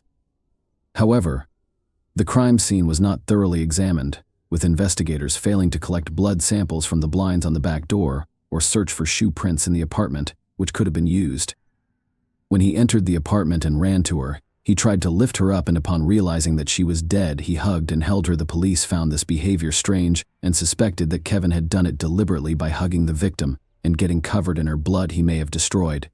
Potential evidence and compromised the crime scene. Why it would be difficult for investigators to prove his guilt. For example, if Kevin's clothes or nails were found with the victim's blood, it could easily be explained that he hugged the victim after discovering her body. Another suspicious moment was that Kevin went to check on his girlfriend not alone but with his mother, and he also invited his friend to the apartment. Investigators believed that this way he secured two witnesses who found the body with him and saw him covered in blood. The police talked to Kevin for a long time right outside Nona's apartment, and from their questions the young man realized that they considered him a suspect. Then he said something that strengthened the investigators' conviction that he was the murderer, recognizing that he was suspected. Kevin began arguing with the investigators, stating that he constantly watches Law and Order and is aware that they are attempting to convict him. These words also appear strange to the police. In addition, they discovered that the key to Nona's apartment was only with three people: the girlfriend, her mother, and Kevin. Given the lack of evidence of a break-in, they assumed the man used his copy of the key to enter the apartment. Kevin was interrogated at the police station for several hours. During the interrogation, he told investigators his version of events and insisted he had nothing to do with the murder. However, investigators directly accused him of the murder and urged him to confess. Around 4 p.m., after numerous attempts to call his girlfriend, Kevin sent a message asking if she was still alive, despite the fact that Nona had already died. When the police left the interrogation room and left Kevin alone, he stood up and began punching the back of the chair for the investigators. This became another indication that the young man was violent and capable of murder. However, the police found no evidence linking Kevin to the murder. Medical experts discovered that Nona attempted to defend herself, which would have resulted in bruises and scratches on the killer's body, but none were found on Kevin. Despite this, the detectives remained convinced he was guilty and attempted to gather evidence. After interviewing over 50 people, the police were unable to find any witnesses. However, after speaking with known friends, they discovered that shortly before her death, she had begun seeing another man secretly from Kevin. Investigators immediately checked this person, but he had a solid alibi for the time of the murder, which raised suspicions about Kevin. She was killed with extreme cruelty, which in most similar cases indicates the killer's strong personal animosity toward the victim. A few days later, Kevin agreed to take a polygraph test. The operator concluded that the young man provided numerous false answers, and one of the investigators claimed that this was the worst polygraph result he had ever seen in his 28 years of experience. However, there is one caveat: the person who read the device's readings was not a certified specialist. He was simply a police officer who had not received the necessary training to work with this device, which did not bother the detectives. Following the interrogation, they increased the pressure on Kevin, attempting to force a confession. They claimed that all his acquaintances and relatives already knew that he killed Nona. The police really told everyone that Kevin's guilt was practically proven, and that he would soon be arrested. They convinced the victim's parents that he was the one who killed their daughter, although they refused to believe it. Until the end, the day before the funeral, a farewell ceremony was supposed to take place in the church, and Kevin had been helping to organize it since early in the morning. Later on, detectives called him in for questioning again, promising to release him before the start of the ceremony. In the end, Kevin spent 7 hours at the police station and missed the ceremony. Nobody present knew he was being questioned, so many assumed that Kevin didn't show up due to guilt over what had happened. Nona's parents didn't even want him to come to the funeral, as investigators had already convinced them of his involvement in the murder. But Kevin still came and sat far away from her relatives. After examining evidence from the victim's apartment, experts discovered a fingerprint on the light bulb in the desk lamp. The fingerprint was left by blood, indicating that it could only have been made during or after the murder. Despite this, investigators continued to search for Kevin for months. This request was granted, and the trial began in a different city. The defense called a witness who provided Kevin with a solid alibi. A plumber had visited his parents' house that morning and saw him around 10:30 a.m. The prosecution insisted that Kevin had time to go to Nandas and commit the murder because, according to medical experts, she died between 10:30 a.m. and 1 p.m.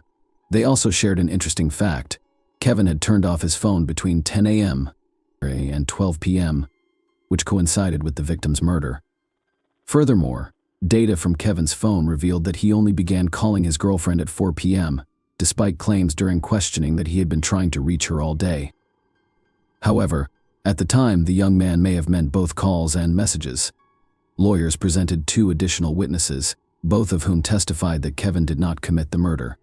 One of them was Kevin's grandmother, who stated that on that particular day, she saw her grandson near the gas station and gave him money to go have a snack at a cafe. Another witness saw the man between 12:30 and 1 p.m.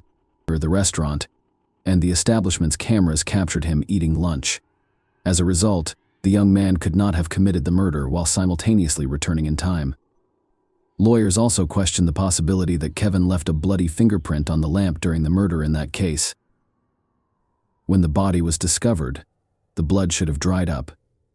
Experts who came to the apartment that evening wrote in the report that the bloody fingerprint was slightly damp, confirming that Kevin could have left it accidentally when he found Nona's body with his mother and friend. However, fingerprints were also found on the table lamp that was used to hit the victim, but they did not belong to Kevin. He determined that after death, the victim's body lay on her back for some time before being turned face down. This could imply that the young woman is still subjected to violence. The expert confirmed that he found no direct evidence of this, but added that he could not rule out such a possibility. The prosecution claimed that no fingerprints or DNA were found on the empty contraceptive package found next to the victim's body. However, a retest revealed male DNA, which did not belong to Kevin and did not match any databases. The trial lasted over a year and was concluded by the jury in July 2007. And now that he had avoided punishment despite their client's acquittal, the legal team promised to keep working on the case and find the true killer. Given the police's obsession with Kevin, no one expected them to finally do their job correctly. The lawyers first extracted DNA from the contraceptive packaging. Compared to all the men who knew Nona, all of these people volunteered to provide samples, and none of them matched. This went on for 2 months until an unexpected event occurred in September 2007. When the police arrested Gary Dunn for robbery, things became more interesting. First, this man had previously been convicted of assaulting another woman. Second, he lived in the same housing complex as Nona. In the early stages of the investigation, the police considered Gary as a suspect but quickly switched their focus to Kevin as the killer. The boy's lawyers requested a DNA test, which revealed that a sample from the contraceptive packaging matched Gary's DNA. After the young woman's murder, Investigators even questioned Gary using a polygraph. Gary did go shopping with his mother, just not at the time of the murder, but 2 days before, as evidenced by receipts with purchase dates, which Gary even showed to the police, but they simply ignored such important information. They noticed that the dates on the checks did not match the day of the murder. This was stated in the reports, but for unknown reasons, they either ignored it or failed to notice that the days did not match. Finally, experts compared his fingerprints to those of unknown table lamps, and they matched. However, a serious issue arose here. The fingerprints and DNA matched, but not completely. The judicial system follows certain guidelines. In Gary's case, the necessary coincidence indicators for determining guilt were insufficient, despite the fact that the DNA and fingerprints were unlikely to belong to someone else. The investigators were likely guilty because they did not thoroughly examine all available evidence immediately after the murder, as required by the rules. It is possible that the DNA samples deteriorated. He was on parole in 2002. He attacked a woman who was running in the park, knocked her down, and began beating her, threatening to kill her. The woman escaped and ran to her car. Meanwhile, Gary fled the scene but was quickly apprehended. The man served 19 months in prison and was released early. Interestingly, his DNA sample was not included in the database. Gary's trial began in April 2010, and there were plenty of surprises in store for everyone. His own wife testified against him, claiming he was an aggressive and dangerous man. Gary frequently raised his hand against her, and the woman was terrified for her life, so she was afraid to leave him. But the most intriguing detail was that, a few weeks before the victim's death, she noticed her husband spying on Nona through her apartment window. Based on this, the prosecution assumed that the man planned the attack because of his criminal history. Gary had a history of violence, and he may have been keeping a close eye on Nona because she lived only a few meters away. On December 15th, he decided to act. He allegedly knocked on her apartment door and entered under false pretenses, grabbing the table lamp and striking her several times before assaulting and killing her, because Gary used contraception. Medical experts were unable to definitively state whether the victim had been sexually assaulted, but all evidence pointed to it. Gary's lawyers denied his involvement, but he had no real alibi, so they concentrated on blaming Kevin, according to the lawyers. Kevin discovered that the young woman was cheating on him and killed her. Kevin had to testify in court and listen as they attempted to portray him as the true criminal. The prosecution was unable to use Gary's fingerprints or DNA as evidence, resulting in a mistrial. A new trial was soon held, with a key difference being testimony from a woman who Gary nearly killed in 2002. The woman described how the man attacked her and how she barely escaped. Despite this, the second trial was declared a mistrial.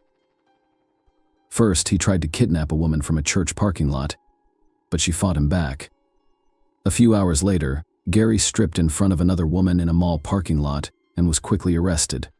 Given his criminal record, and the fact that he is practically known as killer, the court decided to sentence him to the maximum term. Gary was sentenced to 15 years in prison for 2 incidents and is still serving his sentence. Despite his right to petition for early release, authorities are unlikely to grant him such an opportunity.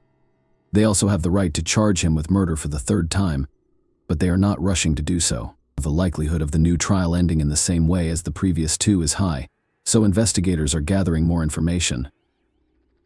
During the trial preparation, Kevin discovered that Gary's polygraph test results revealed lies, but investigators did not consider him a suspect. Unfortunately, his lawsuit was dismissed due to the statute of limitations. As a result, negligent police officers did not face any consequences for allowing the real killer to roam free for years and may not be punished in the future. Please leave your thoughts on this story in the comments, and thank you for watching.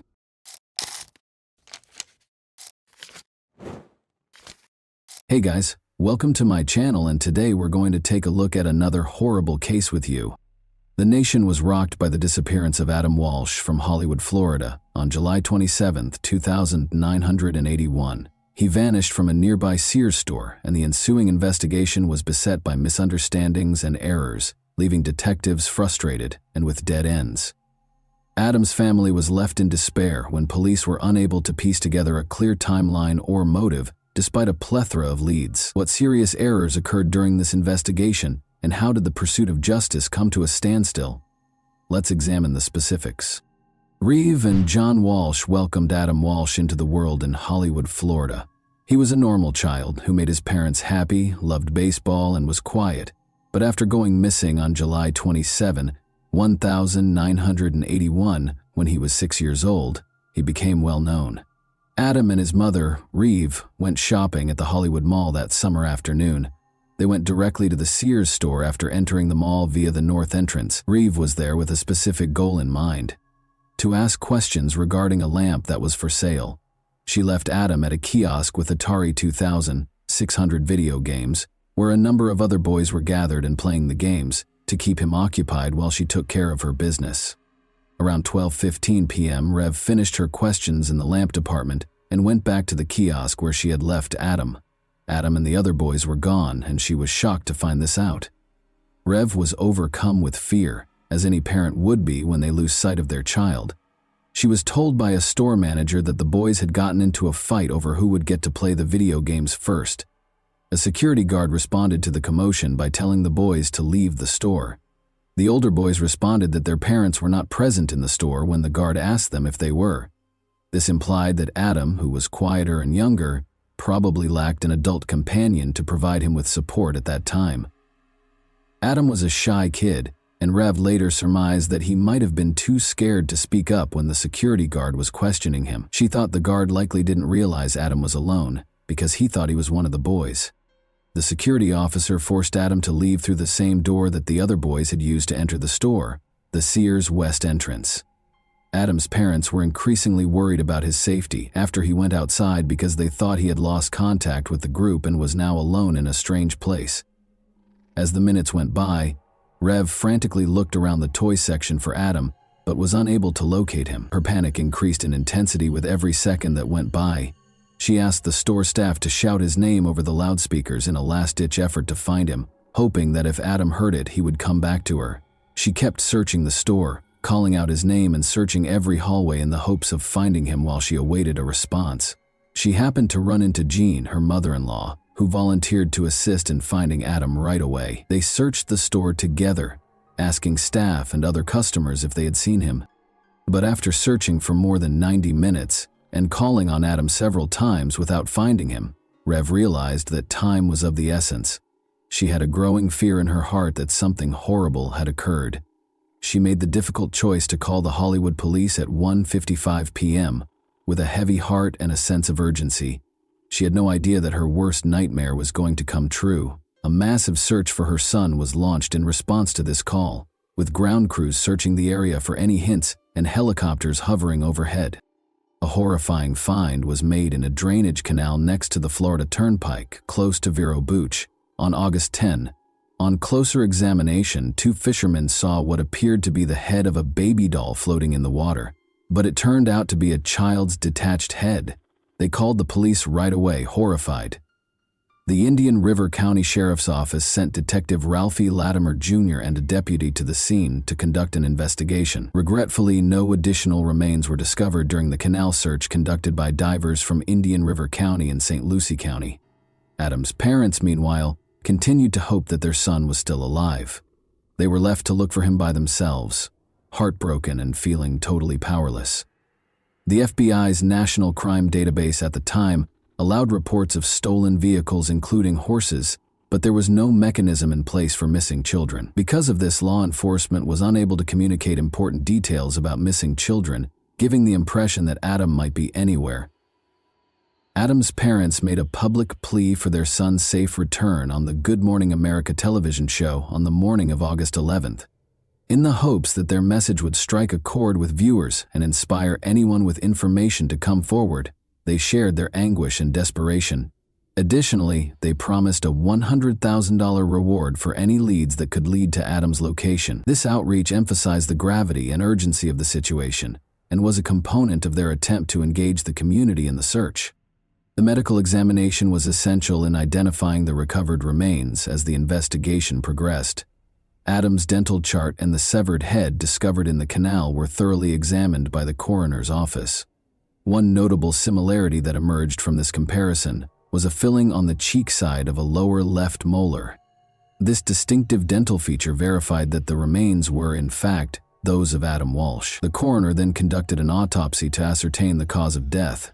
Adam had died from asphyxiation, according to the examination, which indicated a lack of oxygen because of an obstruction of the airway. This suggested that the act was violent and planned. In addition, the condition of his remains indicated that Adam had most likely passed away a few days prior to his head being found. Adam's death was officially declared a homicide by the coroner, which horribly confirmed the worst suspicions. Despite thorough searches of the canal and the surrounding areas, the remainder of Adam's body was never found, which presented a major challenge to the investigation. The nation was shocked when Adam's head was found 130 miles from his Hollywood home. People were saddened and deeply disturbed by the heinous crime. The way the Hollywood Police Department conducted the investigation into their son's disappearance infuriated John and Reeve Walsh. They believed the case was not handled with the necessary urgency from the beginning, which resulted in a disjointed response that made them feel powerless. John took action to bring attention to Adam in those early days. He held press conferences, distributed flyers featuring Adam's photo, and contacted the local media to request information. In addition to finding Adam, they wanted to force a more exhaustive police investigation.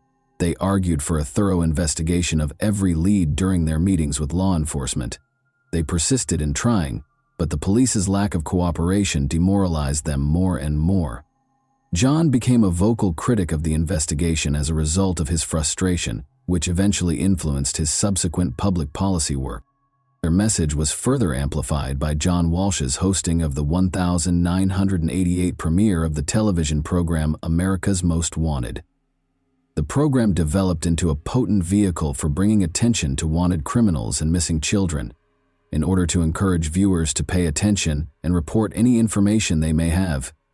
Each episode included segments on current missing child cases. In addition to educating the public about the realities of child abduction, the series gave law enforcement a way to ask for community assistance. The life of convicted serial killer Otis Elwood Toole was filled with violence, abuse, and chaos. Toole was born in Jacksonville, Florida, on March 5, 1947. His early years were characterized by an abusive mother who dressed him in girl clothes and called him Susan, an alcoholic father who abandoned him, and a maternal grandmother who exposed him to satanic rituals and practices. His older sister and a neighbor next door were among the many family members and acquaintances who sexually assaulted him. With an IQ of 75, Toole was categorized as having mildly disabled intellectual capacity. Due to his epilepsy, he frequently had grand mal seizures. Toole visited gay bars and became a prostitute as a teenager. At the age of 14, he allegedly committed his first murder in 1961 after being coerced into having sex by a traveling salesman. In the 9th grade, Toole left school and started living on the streets of the southwestern United States, earning a living through panhandling and prostitution. Toole, then 17 years old, was arrested for loitering in August 1965. Although there is little evidence of his activities after this arrest, authorities believe he drifted around the southwestern United States between 1966 and 1973, making a living through panhandling and prostitution. Toole was implicated in the 1974 murder of Patricia Webb, a 24-year-old woman in Nebraska. He left Nebraska shortly after and briefly made Boulder, Colorado, his home. His stay was brief, though, as he quickly emerged as a leading suspect in the October 14, 1974 murder of 31-year-old Ellen Holman. Toole's private life was a mystery in the years that followed. He hitched a ride in the American South and drifted back to Jacksonville in early 1975 D. Toole married a woman 25 years his senior on January 14, 1976, but their marriage didn't last long. When his wife found out he was gay, she left him 3 days later. Later on, Toole disclosed that his marriage was an attempt to conceal his actual sexual orientation. Toole was taken into custody for an unrelated arson incident in April 1983, while George Sonnenberg, 65, was inside his house. He had set it on fire. For the horrifying arson attack, Toole was taken into custody, admitted to the crime, and was sentenced to 20 years in prison. Toole, however, stated at his trial for killing George Sonnenberg that he only signed the confession to be sent back to Jacksonville and did not set the house on fire. He was given a death sentence for first-degree murder, but it was later reduced to life in prison. Toole, who was already serving a prison sentence for 2 unconnected killings, shockingly admitted to killing Adam Walsh on October 21, 1983. John Walsh, Adam's father, was convinced that Toole had committed the crime despite the lack of hard proof. According to Toole, he promised Adam candy and toys to entice him into his white 1971 Cadillac sedan DeVille, which had a noticeable dent on the right bumper. At first, Toole said Adam was quiet and cooperative as they traveled north on Interstate 95 toward Jacksonville, but as time went on, Adam started to get anxious. In a shocking development, Toole said he struck Adam in the face. He claimed that when things became more heated, he hit Adam once more, knocking him out. Toole continued north on the Florida Turnpike to an abandoned service road north of the Raid Bar Road overpass in northwest St. Lucie County while Adam was hurt. Toole used his car's seatbelt to strangle Adam to death after realizing he was still alive. He then allegedly used a hatchet to decapitate Adam after dragging his lifeless body out of the car. Toole later stated that he destroyed Adam's remains in an old refrigerator as part of his disposal process. He claimed he wanted to adopt Adam after he got back to Jacksonville, but that plan wasn't seen as feasible. The blood-stained carpet from the car, the hatchet allegedly used in the murder, and eventually the car itself were among the important pieces of evidence that police lost during the course of the investigation. This evidence loss was a major blow to the investigation. However, Toole was never formally charged or found guilty of Adam's murder because there was not enough tangible evidence. Toole initially admitted to the crime, but later recanted his admission, casting doubt on the case. In addition to depriving Adam's family of the justice they were entitled to, this lack of accountability also raised grave questions regarding the efficiency of the investigation and the handling of evidence in such dire circumstances. There are serious concerns regarding Otis Toole's possible involvement, because multiple witnesses located him in the Hollywood region in the days preceding Adam's disappearance. Toole, who was serving a life sentence for other offenses, passed away in prison in September 1996 at the age of 49 from cirrhosis after a long and difficult life. According to his niece, he confessed to Adam's murder on his deathbed after he passed away. On October 10, 1983, the television movie Adam, which told the tragic tale of Adam Walsh's kidnapping and murder, debuted. When it first aired, it attracted 38 million viewers and significantly increased public awareness of child abduction. In 1983, 1984, and 1985, each broadcast included a hotline for tips along with images and descriptions of missing children. 13 of the 55 children who were highlighted were able to recover successfully as a result of this initiative. The American rapper Bizzy Bone was reunited with his mother after a babysitter recognized his photo during the broadcast, making it a noteworthy case. The Walsh family changed the way society views missing children by using Adam to transform their tragedy into a potent advocacy tool. Additionally, in 1984, the U.S. John and Reeve Walsh, along with other parents of missing children, tirelessly lobbied Congress to pass the Missing Children's Assistance Act. The National Center for Missing and Exploited Children, NCEMEC, an organization devoted to offering resources, support, and advocacy for missing children and their families, was made possible by this important legislation. The act sought to strengthen the response to kidnappings of children and guarantee that law enforcement had the resources and direction required to successfully handle these tragic situations. After John Walsh's book was published, Hollywood Police Chief Rick Stone conducted a thorough review in 1997, which sparked a renewed effort to look into Adam's case. Prior to being named Hollywood's Chief of Police the year before, Stone had 22 years of law enforcement experience, having worked for the Dallas, Texas, and Wichita, Kansas departments. Stone carefully examined the evidence, even going back to Toole's recorded interrogations by Hollywood detective Mark Smith, even though the crime had taken place 16 years prior. After reviewing, Stone came to the conclusion that Toole had killed Adam with proof beyond a reasonable doubt. Toole and Henry Lee Lucas, his partner, had admitted to or linked themselves to over 200 murders, many of which turned out to be untrue. The majority of Lucas's confessions were actually discovered to have been forced by the police, which further calls into question the veracity of Toole's statements. After Adam Walsh's father called the America's Most Wanted hotline to voice concerns about his son's pedophilia, Jeffrey Dahmer was named as a suspect in the case in 2007. At the time of Adam's kidnapping, Dahmer had resided in Miami Beach, which is close to Hollywood.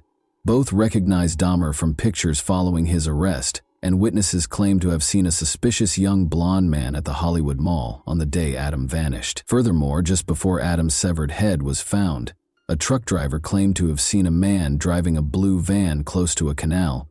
However, police rejected his account. John Walsh voiced doubts about any link between Dahmer and the murder of his son, pointing to a dearth of evidence, even though Dahmer denied any involvement in Adam's case. Due to his 2-week absence from home in 1981 and the installation of a new seat cover in his vehicle soon after Adam's disappearance, Edward James, another suspect, sparked suspicions. Investigators cleared him after a voice stress analysis revealed no deceit. Only incomplete dental records were used to identify the child, and there was no autopsy report. Even though the Walsh family acknowledged Otis Toole's guilt, these unanswered questions cast doubt on the case's legacy.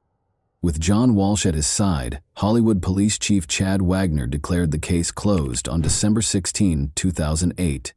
The police came to the conclusion that Otis Toole was the murderer following an outside review. Following Adam's tragic story, legislative efforts kept changing.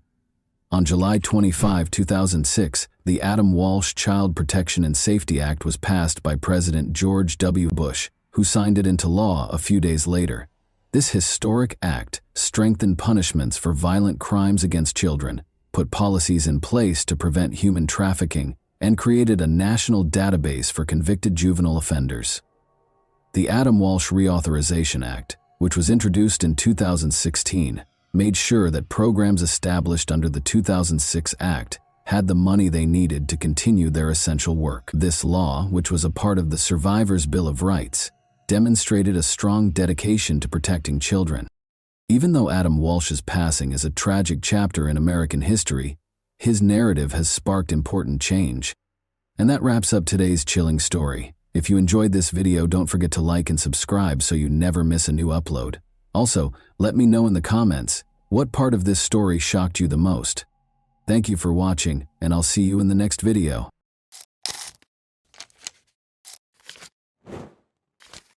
Hey guys, welcome to my channel, and today we're going to take a look at another horrible case with you. When 9-year-old Charlotte Senna abruptly vanished in the middle of the crowded park in Greenfield, New York, a fun and laid-back day in the park turned into every parent's worst nightmare. Charlotte appeared to disappear into thin air, but dozens of people immediately began looking for her. In a matter of seconds, the nation's attention was drawn to the Charlotte disappearance case, a terrifying story of a kidnapping, endless searches, and an amazing turn of events that left everyone in shock when the kidnapper gave a crucial clue to solving the case. Possibly more than one, this thriller is full of unexpected twists and events that unfold before our eyes. Charlotte Senna, a 9-year-old fourth grader, lives in Greenfield, Saratoga County with her 2 sisters ages 4 and 10 and her parents, David and Trish. Her mother is a food inspector for the Stewart Shops chain, and her father, David, is a pipeline mechanic.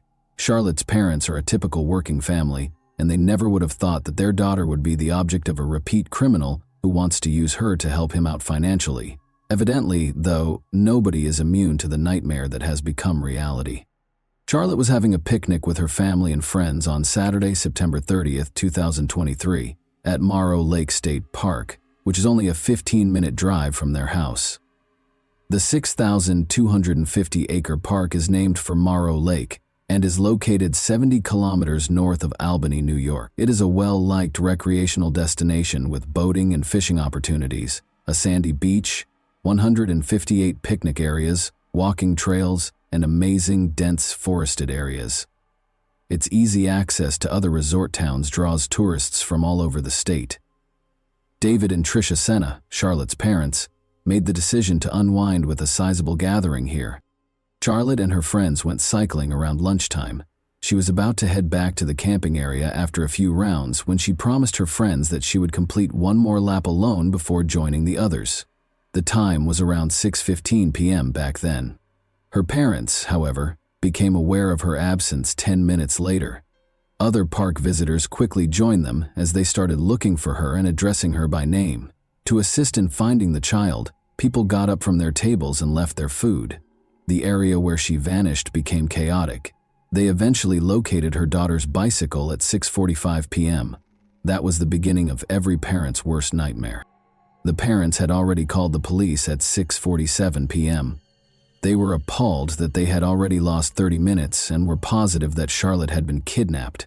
How were the girl's parents made aware of her abduction? They got a clue from her bicycle. Charlotte wasn't the type to just up and start walking instead of riding her bike. She could ride with the breeze, so why would she get off? If the bike had malfunctioned, things would have been different, but it was in perfect operating order. Besides, it was standing on its kickstand, not lying on the path. In other words, something, or probably someone, managed to attract the girl's attention, stop her, and then kidnap her. Police officers reached the park by 7 p.m. There were definitely severe worries about Charlotte's safety, because the bicycle was located, but she was nowhere to be found. But the police could not rule out the possibility that the child had just lost their way. As a result, both directions were pursued. Information regarding the missing child was quickly disseminated by the media.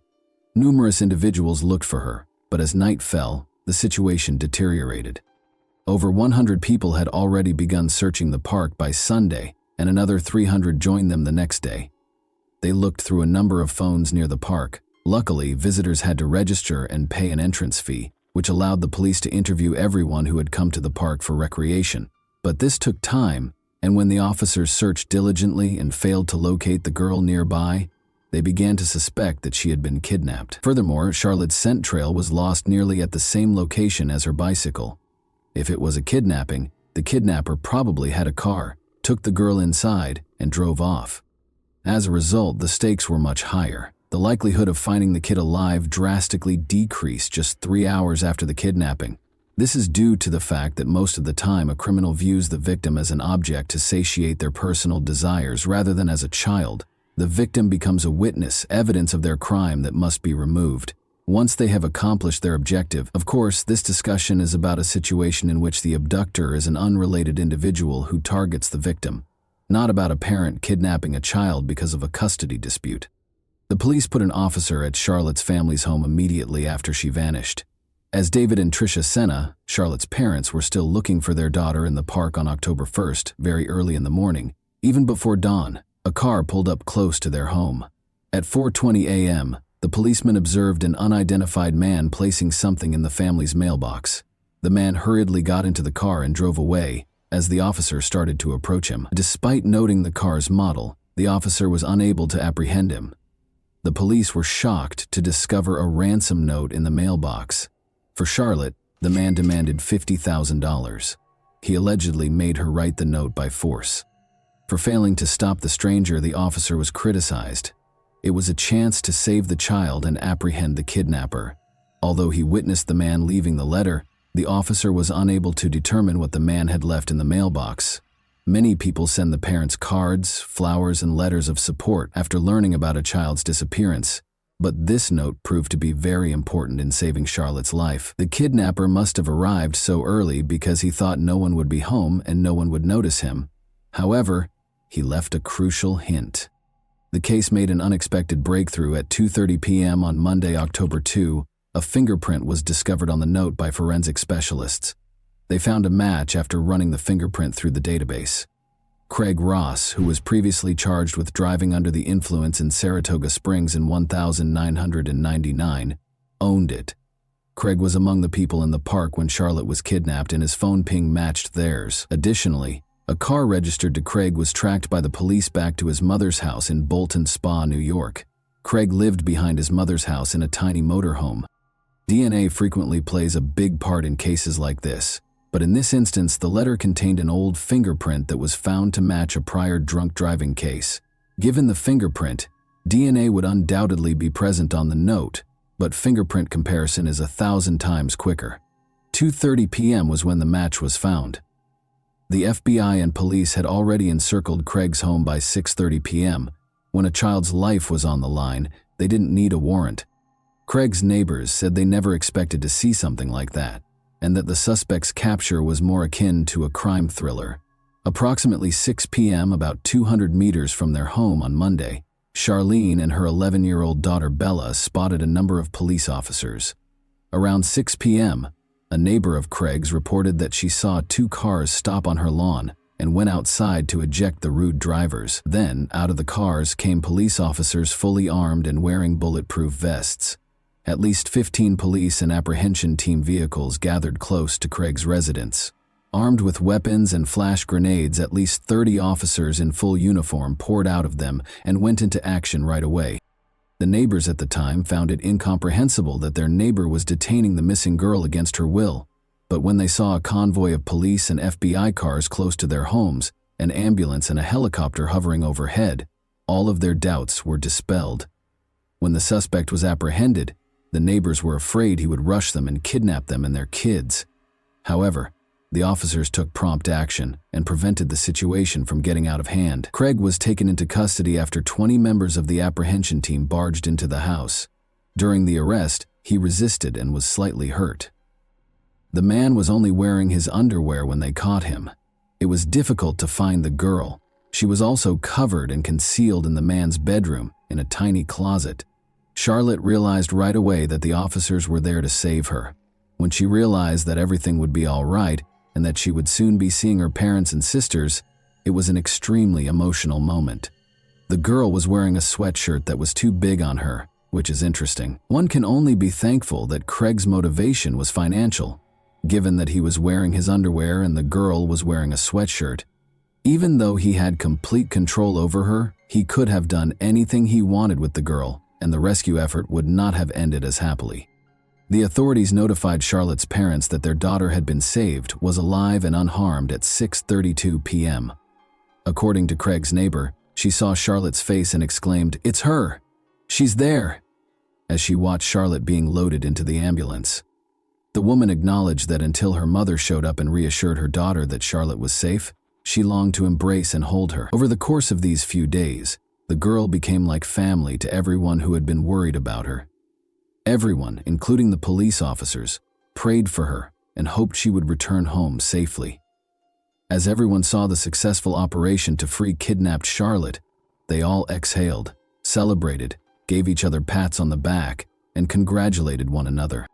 The police officers' discovery of the potential kidnapper was a startling moment. Their 2 objectives when they stormed the house were to capture the kidnapper and save Charlotte's life. In this instance, things turned out better than anyone could have imagined. The criminal has been apprehended and the girl is safe and unharmed. But what if money hadn't been his motivation? It would have been too late by the time they recognized him. The mere thought of it is terrifying. Charlotte was taken to the hospital right away, and following a medical examination, her family was allowed to return home. Charlotte is in excellent health, aside from the evident shock following the kidnapping. She will still have to respond to inquiries regarding the kidnapping and her experiences during her captivity, so it's not quite over for her. To prevent Charlotte from experiencing more trauma, investigators will enlist experts who are trained in communicating with young victims. A significant development in the 3-day search for the girl was revealed to the media at a press conference on October 2. Craig, 47, faced first-degree kidnapping charges on October 3, the very next day. He had previously dealt with the police. First of all, he was arrested for driving while intoxicated in 1,999. His fingerprints were taken at that time and added to the police database, allowing the authorities to connect him to Charlotte's kidnapping. After he was arrested for second-degree stalking in 2016, his girlfriend sought a restraining order against him a year later, after he tried to strangle her by grabbing her by the neck. The police were looking into his involvement in violence against his 12-year-old relative just 1 month prior to Charlotte's abduction, but the case was closed. According to reports, the man, who has multiple sclerosis, moved into a trailer on his mother's property. Due to missed payments, his condition became so bad that he was unable to stay in his previous home in Porter's Corners, New York. Craig has an 11-year-old daughter and 2 grown children. He is characterized by his neighbors as a reclusive individual. They did, however, occasionally catch him working in his home's yard and interacting with his daughter, who is 11 years old and lives with him most days of the week. In reference to the man's older children, Craig's son said he doesn't want to get involved with his father, doesn't want to hear anything about him, and finds his behavior disgusting. Craig is currently detained without the possibility of bail on a first-degree kidnapping charge. He will be represented in court by a free attorney who has been given to him. Although the motive for the kidnapping is not officially stated, based on the ransom note, it is reasonable to assume that money was a major factor, even though the police are not very forthcoming with information. Craig's former girlfriend, Amanda Priest, had a lot to say. According to her, Craig hated his job and was constantly looking for people he could trust to help him. Amanda is certain that money was the driving force, but it's interesting to note that Craig appeared to have targeted Charlotte in particular, rather than just any child. The problem stems from an incident in which Patrick Senna, Charlotte's grandfather, sued Greenfield after a sledding accident in 1998. The $2 million settlement he received was well known among Saratoga's citizens. Given this knowledge, Craig may have been monitoring the family to learn more about their residence, regular locations, and other details. This is exactly why Craig kidnapped the man's granddaughter and demanded a ransom, Amanda claims, in an attempt to obtain funds to help him out financially. Amanda also mentioned that Craig had covered his trailer's windows with tarps not long ago. She is certain that everything was carefully planned as a result. He kept an eye on the family, observed them, was aware of Charlotte's routine, probably followed them from their house to the park, and waited for a chance to see the girl by herself. Investigators are looking into whether the suspect in Charlotte Senna's case is connected to any other crimes, such as the kidnapping and killing of 18-year-old Jennifer Hammond and 19-year-old Christina White. As is customary, investigators are looking into his involvement in any significant incidents in the area, even though there is currently no evidence connecting him to these cases, since their disappearances in 2003 and 2005 respectively, from Milton, the same town where Craig spent decades. The cases of Jennifer and Christina, whom investigators believe to be connected, have remained unsolved. On November 2, 2003, Jennifer went missing according to her boss. No one saw her after co-workers dropped her off at the Creek and Pines trailer park, where she was supposed to sell magazines. Later, all of the girl's possessions were discovered in an Albany hotel room where she was lodging with co-workers.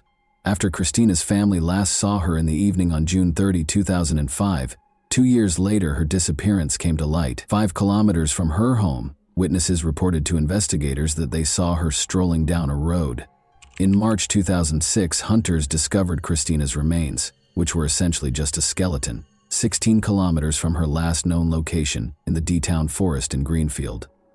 According to the autopsy, Christina's chest and abdomen were fatally struck by the murderer. In October 2009, Jennifer's remains were discovered a few kilometers away. Although the cause of her death is unknown, investigators concluded that considering the location of their kidnapping and the location of their bodies, the girls were most likely murdered by the same individual. According to criminal profiler John Kelly, who was familiar with the area and probably liked red-hamed girls, Craig Ross presumably abducted Charlotte, but we know that the best predictor of present or future behavior is past behavior. Therefore, it's always important to find out if a person has committed abductions in the past. There may be a connection because Craig's path from the park to his house apparently goes through wooded areas connected to these 2 unsolved murders. He was keeping an eye on the family and may have believed he could kidnap them again because he had done it successfully in the past. However, he could demand ransom and simultaneously improve his financial situation rather than committing murder. In any event, the inquiry is still ongoing to determine whether he is connected to any other crimes. He has been questioned by the police in the interim to determine whether he was keeping an eye on Charlotte and whether his motivations extended beyond his need for money. The Senna family thanked everyone who put in so much effort to bring their daughter home. Naturally, they expressed their relief at Charlotte's return home and recognize how lucky they are that things turned out this way. They are aware that not all kidnapped children make it back home safely. And that wraps up today's chilling story. If you enjoyed this video, don't forget to like and subscribe so you never miss a new upload. Also, let me know in the comments, what part of this story shocked you the most? Thank you for watching, and I'll see you in the next video.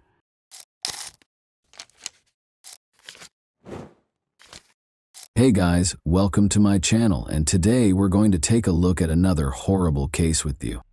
Horia and Bouvier, both foreign students, became friends while attending the Sorbonne in Paris.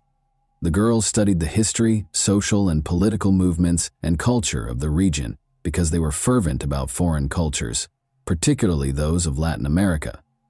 Horia was 24 years old and was born in Morocco.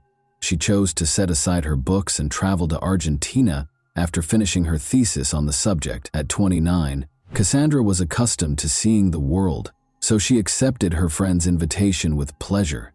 After packing their bags, the girls set out on a journey across the Caribbean basin, Central America, and South America.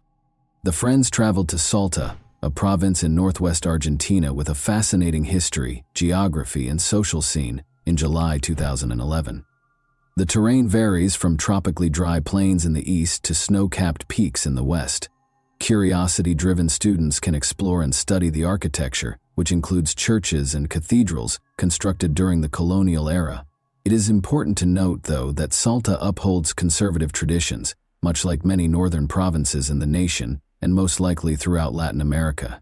The distinctions between social classes are noticeable, and the Catholic Church has a big impact on people's daily lives. A small number of powerful families have dominated politics for many years. It should be noted that the details will become clearer as this story develops. Since they intended to return to Buenos Aires, Cassandra and Horia checked into a hotel in Salta on July 15 and left to explore the sites without unpacking. A popular tourist destination, Salta is renowned for its low crime rate and welcoming locals, particularly to visitors. The natural reserve known as Quebrada de San Lorenzo is Salta's main draw. The girls bought tickets to the reserve at precisely 4:23 p.m. on July 15. Instead of hiring a guide, they went far into the forest. They were expected to get in touch with their families from Buenos Aires and let them know which city they would be visiting next. But there was no word from them. Unable to handle the uncertainty, their families contacted Cassandra and Horia's Argentinian acquaintances on the 19th and requested that they call the police. 2 weeks later, a group of visitors from a nearby town followed the French girls' path. Although it was not uncommon in this region, they reached the reserve rather late in the evening. One of the tourists broke away from the others at around 6 p.m. in order to locate a private area in the thickets. He saw what appeared to be a body there. He screamed and hurried back to the group to tell them about his discovery, after approaching and verifying that it was, in fact, a body. Around 10 p.m., the police showed up at the reserve. The tourists had only noted that the body was close to a viewpoint. They had not marked the precise spot where they discovered it. As a result, the police first had trouble finding it in the dark and among the thickets. The body was eventually located, but before they could start their work, they found 2 more victims a short distance away. It was the 2 French tourists who had gone missing. Given that many people in the area hunt for food, the police came up with a number of theories, one of which was that the girls might have been unintentionally shot by a local hunter. Thus, locals were the target of the search. Francisco Toheder, a tourist guide for horseback riding, was taken into custody by the police. But since there was no proof linking him to the crime, he was freed a few days later. The police needed a scapegoat to placate the public, so his wife told the media that her husband was arrested only because they were impoverished. The police told the media right away after the bodies were found that they had been lying in the forest for roughly 3 days. There were several theories as to what might have happened to the girls during the remaining days when they were reported missing, because they had retained their tickets to the reserve for the 15th. There was conjecture that they were abducted, held captive, and subsequently disposed of. The police later explained that the girls had been lying in the reserve close to the viewpoint for 14 days before they were killed. There were rumors of violence against the girls because of Cassandra's ripped clothes, and Horia's pants and underwear being pulled down to her knees. This was verified by the autopsy. The tourists were sexually assaulted, severely beaten, and then shot with a .22 caliber gun. The police discovered a matching shell casing in the reserve. They went back to the reserve's entrance after determining that the girls had successfully gone for a walk. There weren't many people there because it was getting late, and the weather wasn't suitable for strolls. The perpetrator or perpetrators obviously approached their victims at that point, and one of them assaulted Cassandra. The girl was kneeling in front of her killer when she was shot in the head, following the abuse she had endured. After witnessing Cassandra's murder, Horia made the decision to persevere. She struggled with at least one attacker, as evidenced by the clump of hair that remained in her clenched fist. Then, based on the investigators' assumptions, the girl was shot and ran down the slope from the height. It went through her shoulder and struck her in the back. The criminals departed, thinking Horia was done as well. She tried to crawl back to the trail, but she was still alive. Her efforts were in vain, however, for she was too feeble and suffered for several more hours before passing away from blood loss. When the investigators looked through the girl's hotel room, they discovered that there was only one phone among their possessions, rather than the two they had anticipated. They found that a local girl named Maria Fernanda Canyons, R.S., the daughter of a former police officer, was using Horia's phone after tracking it down. They also discovered that Horia was in possession of her camera. According to the girl, these were presents from Gustavo Lossi, her boyfriend. The 23-year-old Gustavo was a guide in the reserve, and his father was a tourist ticket vendor. Gustavo had offered the French girls his services, but they turned him down. Gustavo thought that changing the SIM card in the phone would be sufficient to evade detection. Gustavo Lossi admitted to being at the crime scene and taking part in the violence, though not right away. He asserted, however, that he was only a witness and neither the murderer nor the instigator of the French girls. He described how, after hearing a commotion and rushing to the cries, he saw two men, a stonemason named Daniel Vilt, 24, and a gardener from the plains of San Lorenzo named Santos Clemente Vera, 31, tormenting the girls. These men allegedly forced him to take part in the violence before letting him go. He did, however, remember to bring the girl's camera and phone. The gun that fired the deadly shots was found by the police during a search of Gustavo's house. The police were able to determine the precise moment of the attack on the French girls thanks to Horia's camera. Before starting their hike through the reserve, the girls took a few pictures while they were sightseeing. The tourists' final photograph, taken at 6:28 p.m., 2 hours and 5 minutes later, was hazy and ambiguous, leading investigators to surmise that the attack happened at that exact moment. Murder charges were brought against all three men. Witnesses came forward right away and identified Vilt as the individual who tried to sell a rifle. But since he was at a bank when the attack happened and could provide proof, he had a strong alibi. Vera was freed because of insufficient evidence and his denial of guilt, while Gustavo Lossi was sentenced to 30 years in prison in 2014. He said he had an alibi too. Both men were given life sentences in prison in 2016, though, after the prosecutor insisted on a review of the case. One of the most well-known cases in Argentine history appeared to have come to an end. The story doesn't stop there, though. The case was investigated by French journalist Jean-Charles Chattard, who spent 4 years writing a book outlining his reasons why the girls could not have been killed on July 15 in the nature reserve, as the investigators claim. The journalist is certain that the girls' bodies were just taken to the reserve following the murder, not that they perished there. First of all, in contrast to the victim's shoes, his were covered in dust and dirt even after a brief stroll through the reserve. Such a path, enduring violence, fighting for their lives, and still having clean shoes would have been impossible for the girls. Second, the tourists' overall appearance was peculiar. They weren't dressed for a hike in the nature reserve, but rather for an evening event in the city. The bodies were left in Quebrada de San Lorenzo for 2 weeks, which is the next oddity. The reserve is an open, wild place where condors, foxes, and pumas live. The police might have discovered fully gnawed bones after such a time. Despite the fact that the bodies were found in a well-known reserve close to a popular viewpoint, they were found to be spotless. Last but not least, the pathologist who examined the bodies declared with confidence that they were killed no more than 3 to 5 days prior to the autopsy. The doctor was categorical when it came to the date of the murders, stating in the report that it was July 26, 2011. Interestingly, this date was rescheduled for July 15 by the investigating judge. Is there any chance that the judge purposefully falsified the facts in order to shield someone? Was he attempting to falsify the evidence? The commissioner in charge of the investigation, Nestor Piccolo, was persuaded of this very thing, and it might have cost him his life. 4 months after the investigation began, Commissioner Piccolo passed away, inexplicably. He was discovered with a bullet wound to his head at the commissioner's office entrance. Although his mother claimed that her son made the decision, she is positive that he was executed. Nestor was developing a new version prior to his passing, and no signs of gunpowder were discovered on his hands. Clemente Vera claims that Gustavo Lossi is merely an accomplice of the true criminals, who are representatives of the province's upper classes, and that he is innocent. Many people, including the judge and powerful local families, were concerned about Nestor's investigation because they did not want the truth to be revealed and could not permit the deaths of the French girls to come to light.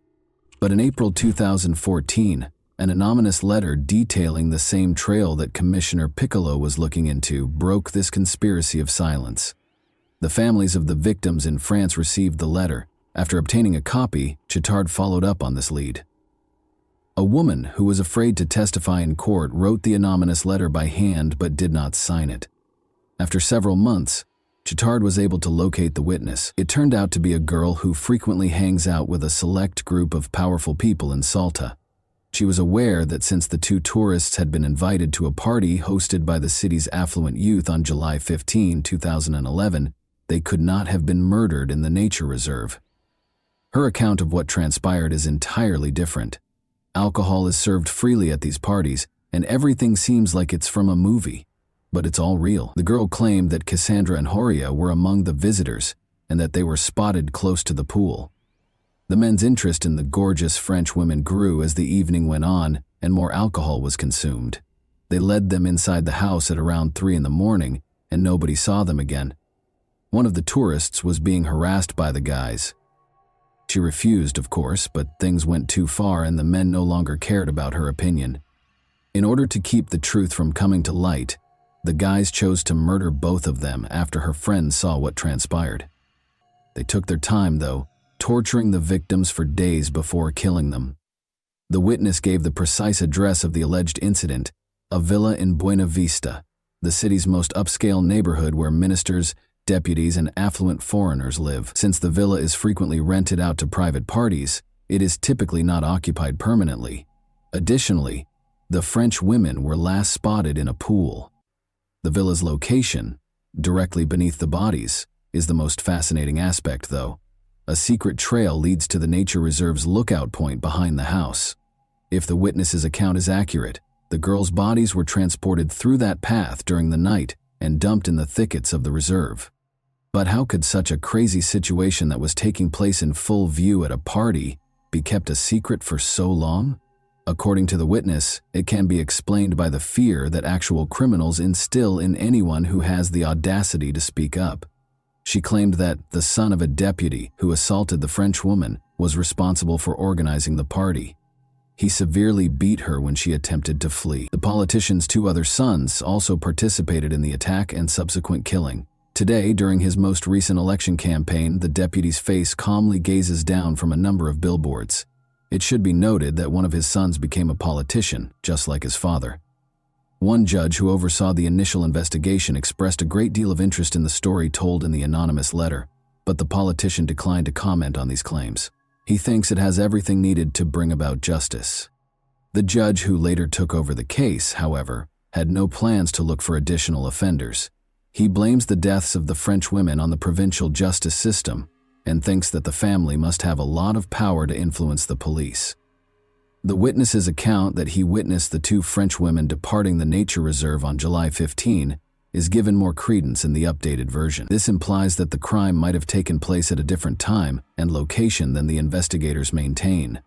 Regarding the hazy photos purportedly taken during the assault in the nature reserve, Cassandra's father, Jean-Michel Bouvier, sent them to a specialist who thinks they were altered with a photo editing application.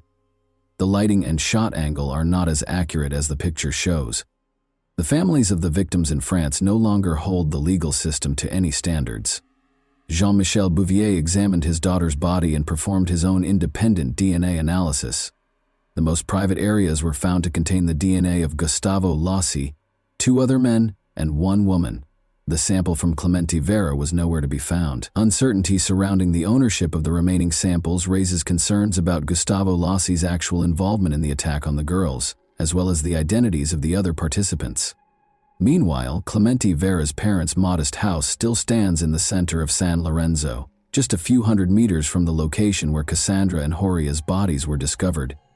They struggle to make ends meet after their son's arrest because they are too old to work the land or take care of the animals. Many locals, including Clementi's wife and parents, maintain his innocence. They think his only fault is that he didn't have the money to hire lawyers and lived close to the crime scene. The fact that there is no evidence linking him to the crime in the case files makes it all the more tragic. According to him, the police demanded a confession to the murder, beat him, and threatened him and his child. They searched his home for any incriminating evidence after he refused to comply, but they were unable to find any. Regarding this, Santos Clemente Vera complained to the Supreme Court of Argentina in 2017 and was given permission for a case review in June 2020. He hopes that a new trial will be held and that he will be found not guilty. It's interesting that Cassandra's father believes he is innocent. After conducting his own investigation, attending all of the hearings and visiting Argentina several times to learn more about the case, he came to the conclusion that Vera was not guilty of the crime. As a result, he apologized to Vera while he was incarcerated and launched a social media campaign to secure his release. Bouvier worries that while an innocent person is still incarcerated, the case review process is taking an unreasonably long time.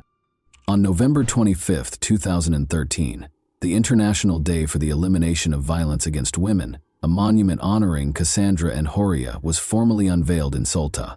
In response to Jean-Michel Bouvier's request to take on this piece, Salta-born sculptor Alfredo Garzon, who lived in Paris, created a face with an agonized expression, eyes, and an outstretched hand. Alfredo was able to capture the anguish, terror, and suffering that the girls endured in a very potent image. The bodies of the victims were discovered in the San Lorenzo ravine, where the sculpture is situated. And that wraps up today's chilling story. If you enjoyed this video, don't forget to like and subscribe so you never miss a new upload. Also, let me know in the comments what part of this story shocked you the most. Thank you for watching, and I'll see you in the next video.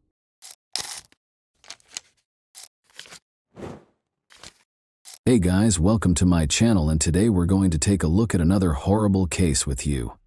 It was a very pleasant evening for the Solis family on Friday, April 20, 2012. Their 6-year-old sister, young Isabel, was present at a baseball game between Rebecca and Sergio's 2 sons. The family went home after the game, which lasted until 10 o'clock. Rebecca braided the girls' hair to save time before work the following morning, when she was scheduled to play baseball. After saying goodnight to his daughter, Sergio departed at 11 o'clock. Isabel frequently slept in her brother's room, even though she had her own bedroom. This night, however, she remained by herself. Becky and the boys soon fell asleep, and Sergio dozed off on the couch as he watched a baseball game that he had previously recorded. The man woke up at 5 and walked slowly to the bedroom. When he went to sleep beside his wife, the house was calm and quiet. Rebecca left for work at the medical center 2 hours later. The woman heard nothing and saw nothing out of the ordinary in the house. She left for work without visiting her daughter's room. Isabel wasn't in her bed when Sergio went to get her up for the game at about 8 in the morning. No one answered when he asked his sons if they had seen their sister. He called for Isabel and searched the house with the boys, but she didn't answer. Then, at the age of 14, Sergio Jr. saw that his sister's room had an open window and that the protective screen was on the ground in the yard. While Rebecca was hurrying home and the sons were desperately looking around the neighborhood for their younger sister, Sergio called his wife. Sergio dialed the emergency number. This was the call that ultimately led to a great deal of controversy and backlash against him. Sergio was remarkably composed throughout the call, despite the fact that people react differently when under stress or panic. In addition to his composure, many found it odd that he announced his daughter's kidnapping right away. The idea of telling his wife to come home even made him laugh. Sergio clarified that he was only attempting to maintain composure so that he could give the police all the information they required. It's interesting to note that Sergio Jr.'s neighbor also dialed 911. He was obviously upset and trembling, unlike his father, but he also said right away that his sister had been abducted and that they would not be able to locate her. Rebecca, who had also been in a state of panic and despair upon arriving at her house, was then given the phone. She was able to provide a detailed account of the attire her daughter was wearing prior to going missing. In fact, the girl's bedroom window had a protective screen on the ground in the yard when the officers arrived. It had a big hole in it, like it had been made with a tool.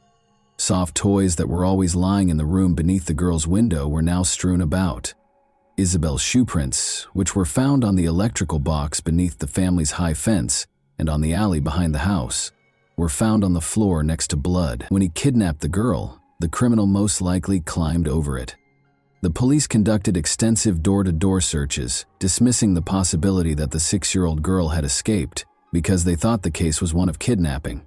Around 6:30 a.m., Alicia Stardevant, the Solis family's neighbor, reported being awakened by a noise. The girl's room is right across the fence from her bedroom. Alicia claimed to have heard the barking of the Solis family's dogs as well as her own. She heard men's voices outside of them, as if they were coming from her side of the fence rather than the Solis family's house. However, she ignored the fact that it was already becoming light outside and went back to sleep. The men didn't whisper or lower their voices, according to Alicia, and she didn't even consider the possibility that there was a small child present. Only locals were permitted to pass through the checkpoint that the police had set up around the Solis family's home. Since children are typically killed within 100 meters of the scene of the kidnapping, the search initially concentrated on a small area surrounding the house. After that, they interviewed residents and broadened the search area to include multiple apartment complexes. Officers used underwater cameras and sonars to examine the lakes and ponds, the local garbage dump, and the stadium where Isabel's baseball game was scheduled to take place.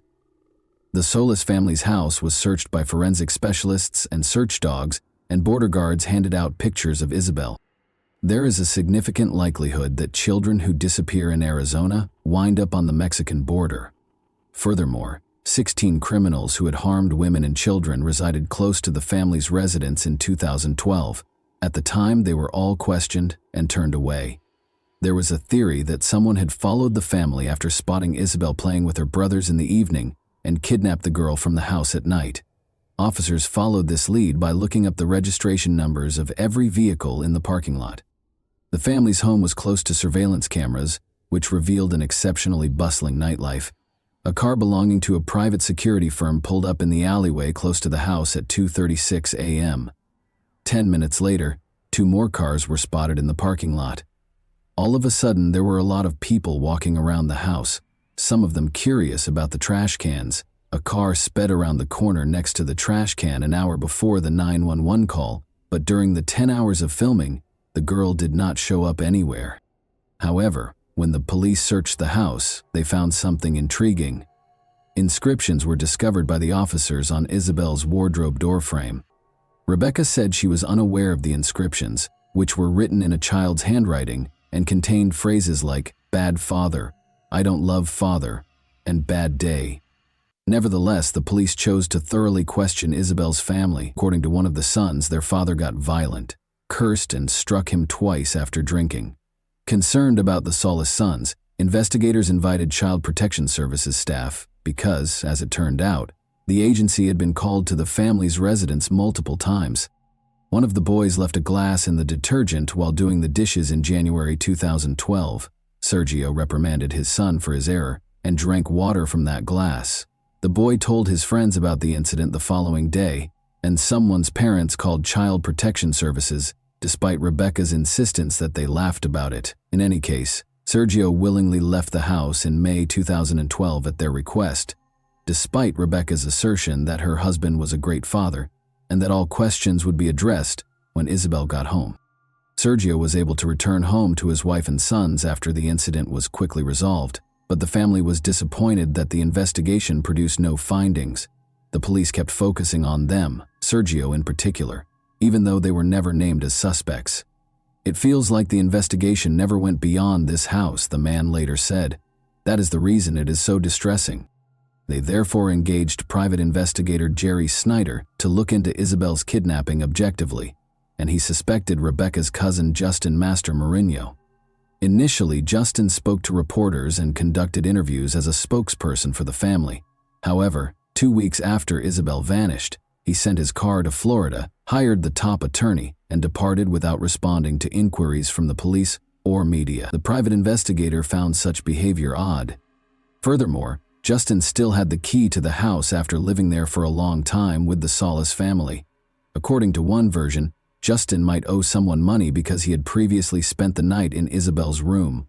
The criminal would come for him, but instead of Justin, they would find Isabel in the room and take her as leverage, or as ransom. Sebastian Hartsfield, a friend of his, is certain that Master Mourinho made the correct decision and would have left as well if he had the money.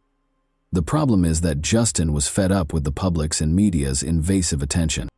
Sebastian claimed that he and Justin spent the night of the kidnapping together. He reluctantly acknowledges that he and Justin smoked and drank all evening because it was April 20, National Cannabis Day.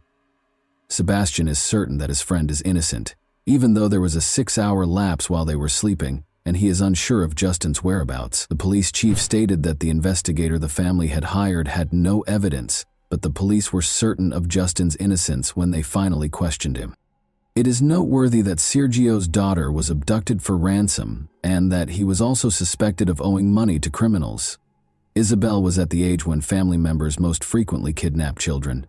Sergio kissed her goodnight at 11 o'clock, the last person to see her after she was abducted from the house where only her family members were present. He failed the polygraph exam. Furthermore, the dog's nighttime barking serves as an indirect indication that a family member was involved. How could an outsider be aware of the girl's room location, the fact that she wouldn't be sleeping in her brother's bedroom, and the fact that her room would be dog-free? Her bedroom was usually where at least one of them slept. How could the kidnapper have known exactly how to get past the street security cameras? However, aside from suspicion, neither Justin nor Sergio were connected to the crime. Isabel was where? Rewind to the morning of July 23, 2012, when 3 distress calls were received by the rescue service. A young girl called to report that she had been kidnapped. "He's coming," she said, mentioning Isabel's name and identifying the district in which she was located. Before the call ended, the officers searched the designated district but were unable to locate anyone. 2 sisters, ages 9 and 11, lived in the apartment complex where they traced the call. The sisters had just chosen to pull a practical joke. Despite the commotion, the calls were promptly released. However, the city had to pay $4,700 in officers' wages for the search in the district the girls had designated because of their joke. The police made multiple attempts to raise awareness of the case after this incident, such as posting a picture of Isabel's potential appearance years later. However, the case remained unresolved for years in spite of all efforts. Who took Isabel hostage? Was she taken by someone the family didn't know who came in through a window? Did Justin think about kidnapping Isabel in order to demand a ransom because he was in debt, but the kidnapping didn't work out? Are there relatives hiding what happened to her? And was one of her brothers complicit? Or is the biological father of Isabel more knowledgeable than he claims to be? Unexpectedly, the case made a breakthrough on February 8, 2017. Melissa called the FBI and said they should talk to her fiancé, Christopher Clements, regarding Isabel's disappearance. They should speak with him because, allegedly, he might know something about the girl's disappearance. But Melissa was unable to elaborate. It was easy to find Christopher because he was incarcerated on robbery charges. Christopher assured the agents that he was aware of Isabel's location, but he insisted on a bargain in return for information on her whereabouts. In Isabel's case, he demanded complete immunity, the dismissal of his charges, and the return of his seized Acura Honda. He reassured them that only he and a member of the Solis family are aware of the girl's fate. He made hints that Sergio was aware of and complicit in his daughter's kidnapping. Christopher informed them that at a nearby pawn shop, Sergio was observed giving Mexican gold coins to a customer. After an alleged altercation, Isabel was taken to collect the money her father owed for the pilfered coins. Regardless of how much the agents probed him, Christopher stayed away from specifics and spoke in general terms. The man refused to back down, a deal in exchange for information. He achieved his goal. After negotiating, the prosecutor's office dropped the robbery charges and gave the car back.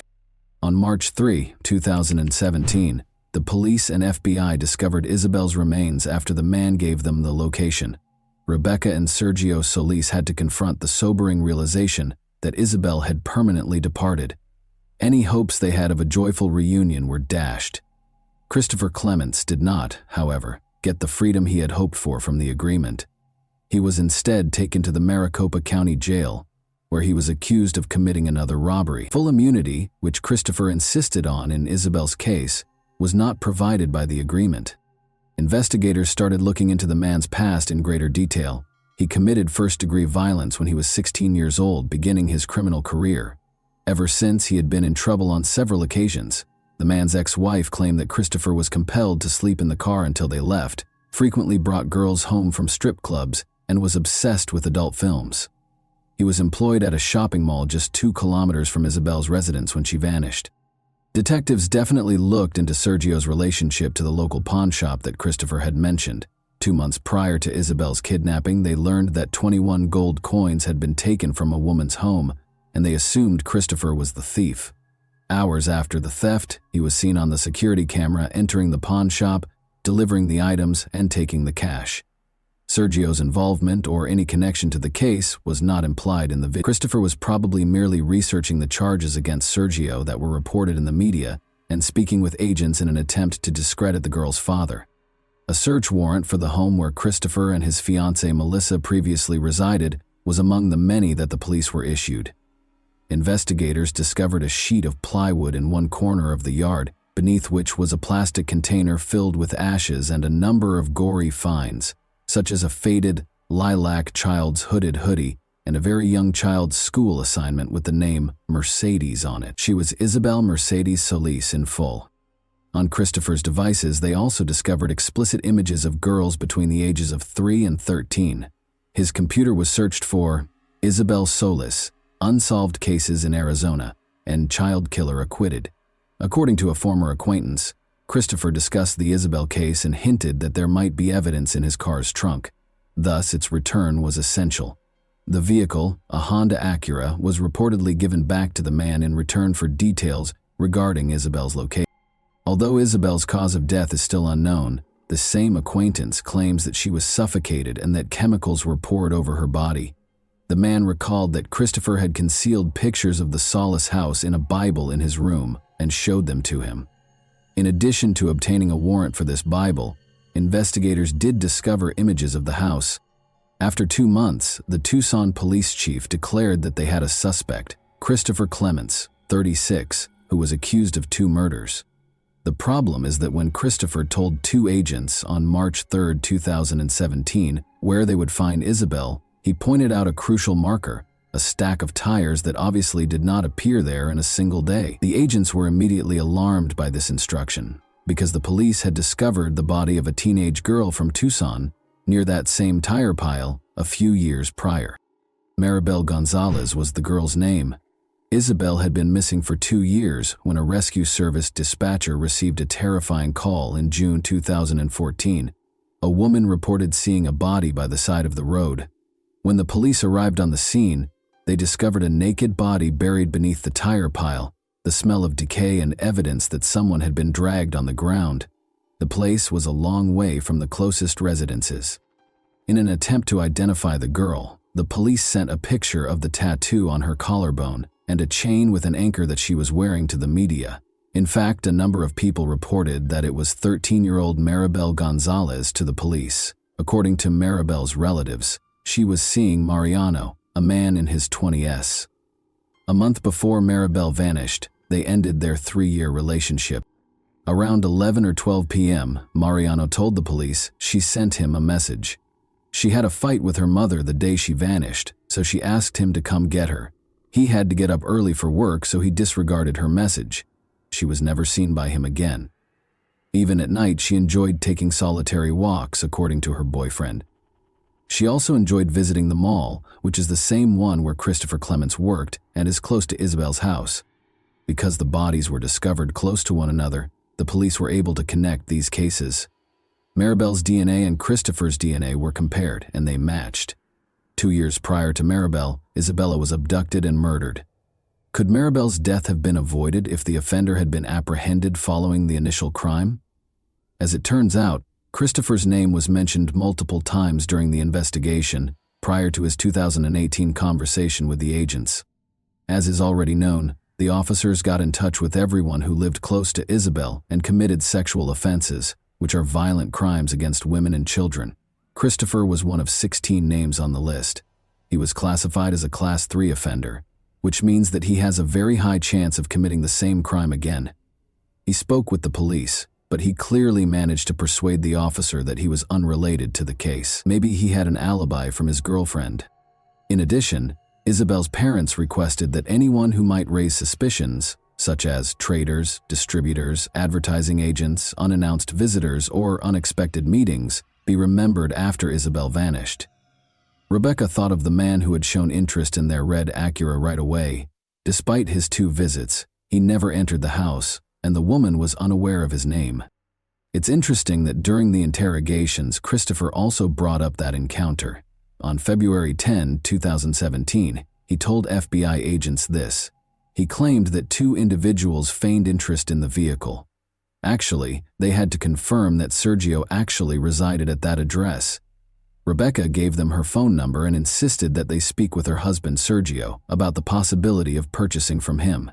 The men thus verified their desire. Christopher claimed that although he was aware of the visit, he had never gone to the Solis residence. However, he repeatedly used the pronoun we rather than they throughout the conversation, seemingly admitting that one of the men was actually him. With one exception, the woman described only one man who fit Christopher's description and drove the same car as him. Her account of the visit deviates slightly from her husband's account, but otherwise, it is consistent with Rebecca's account. What if this lead had been pursued by the police right away after Isabel vanished? Would they have found Christopher Clements as a result? Investigators think Isabel was not abducted on her own initiative. Christopher's crimes were premeditated. When the woman from whom he had stolen gold coins was not home, he called her house several times. As early as October 2011, he also made a call to the seller's family residence. Christopher washed his car and changed his phone number the day after the kidnapping. He usually pays about $10.35 to have his car cleaned, but this time he paid $110. However, since phone records connected Christopher to 2 crimes, changing his number did not help. The shoes that Christopher was frequently spotted wearing and even photographed in, but which none of the Solis family wore, matched the footprints discovered at the scene of Isabel's abduction. Investigators also examined images on his devices and discovered a small snapshot. It was a selfie of a man who resembled Clements, sitting in the front seat of a car, and a young girl who was lying on the back seat and looked a lot like Isabel. Rebecca and Sergio saw the picture. The woman acknowledged that the girl looked like Isabel, but the poor quality of the picture prevented her from being certain. When Melissa, his fiancée, saw the picture, she started to shake, despite Christopher's claims that the child in it was his son. The child did not seem like her own. The 1.5-year-old boy with the fair hair did not look like the child in the picture. Rather, it resembled a girl with dark hair who had her hair braided, a style that Isabel's mother had adopted shortly before the abduction. The defense contended that Christopher was not carrying his phone when he made those calls. The footprints were first identified as work boots, and the blood in Isabel's bedroom most likely existed prior to the kidnapping.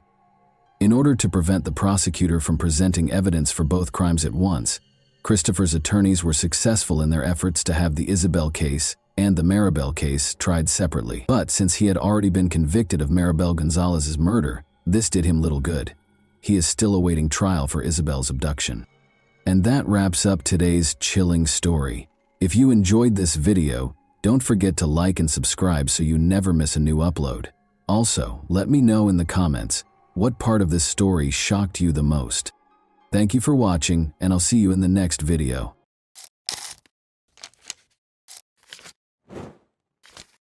Hey guys, welcome to my channel, and today we're going to take a look at another horrible case with you.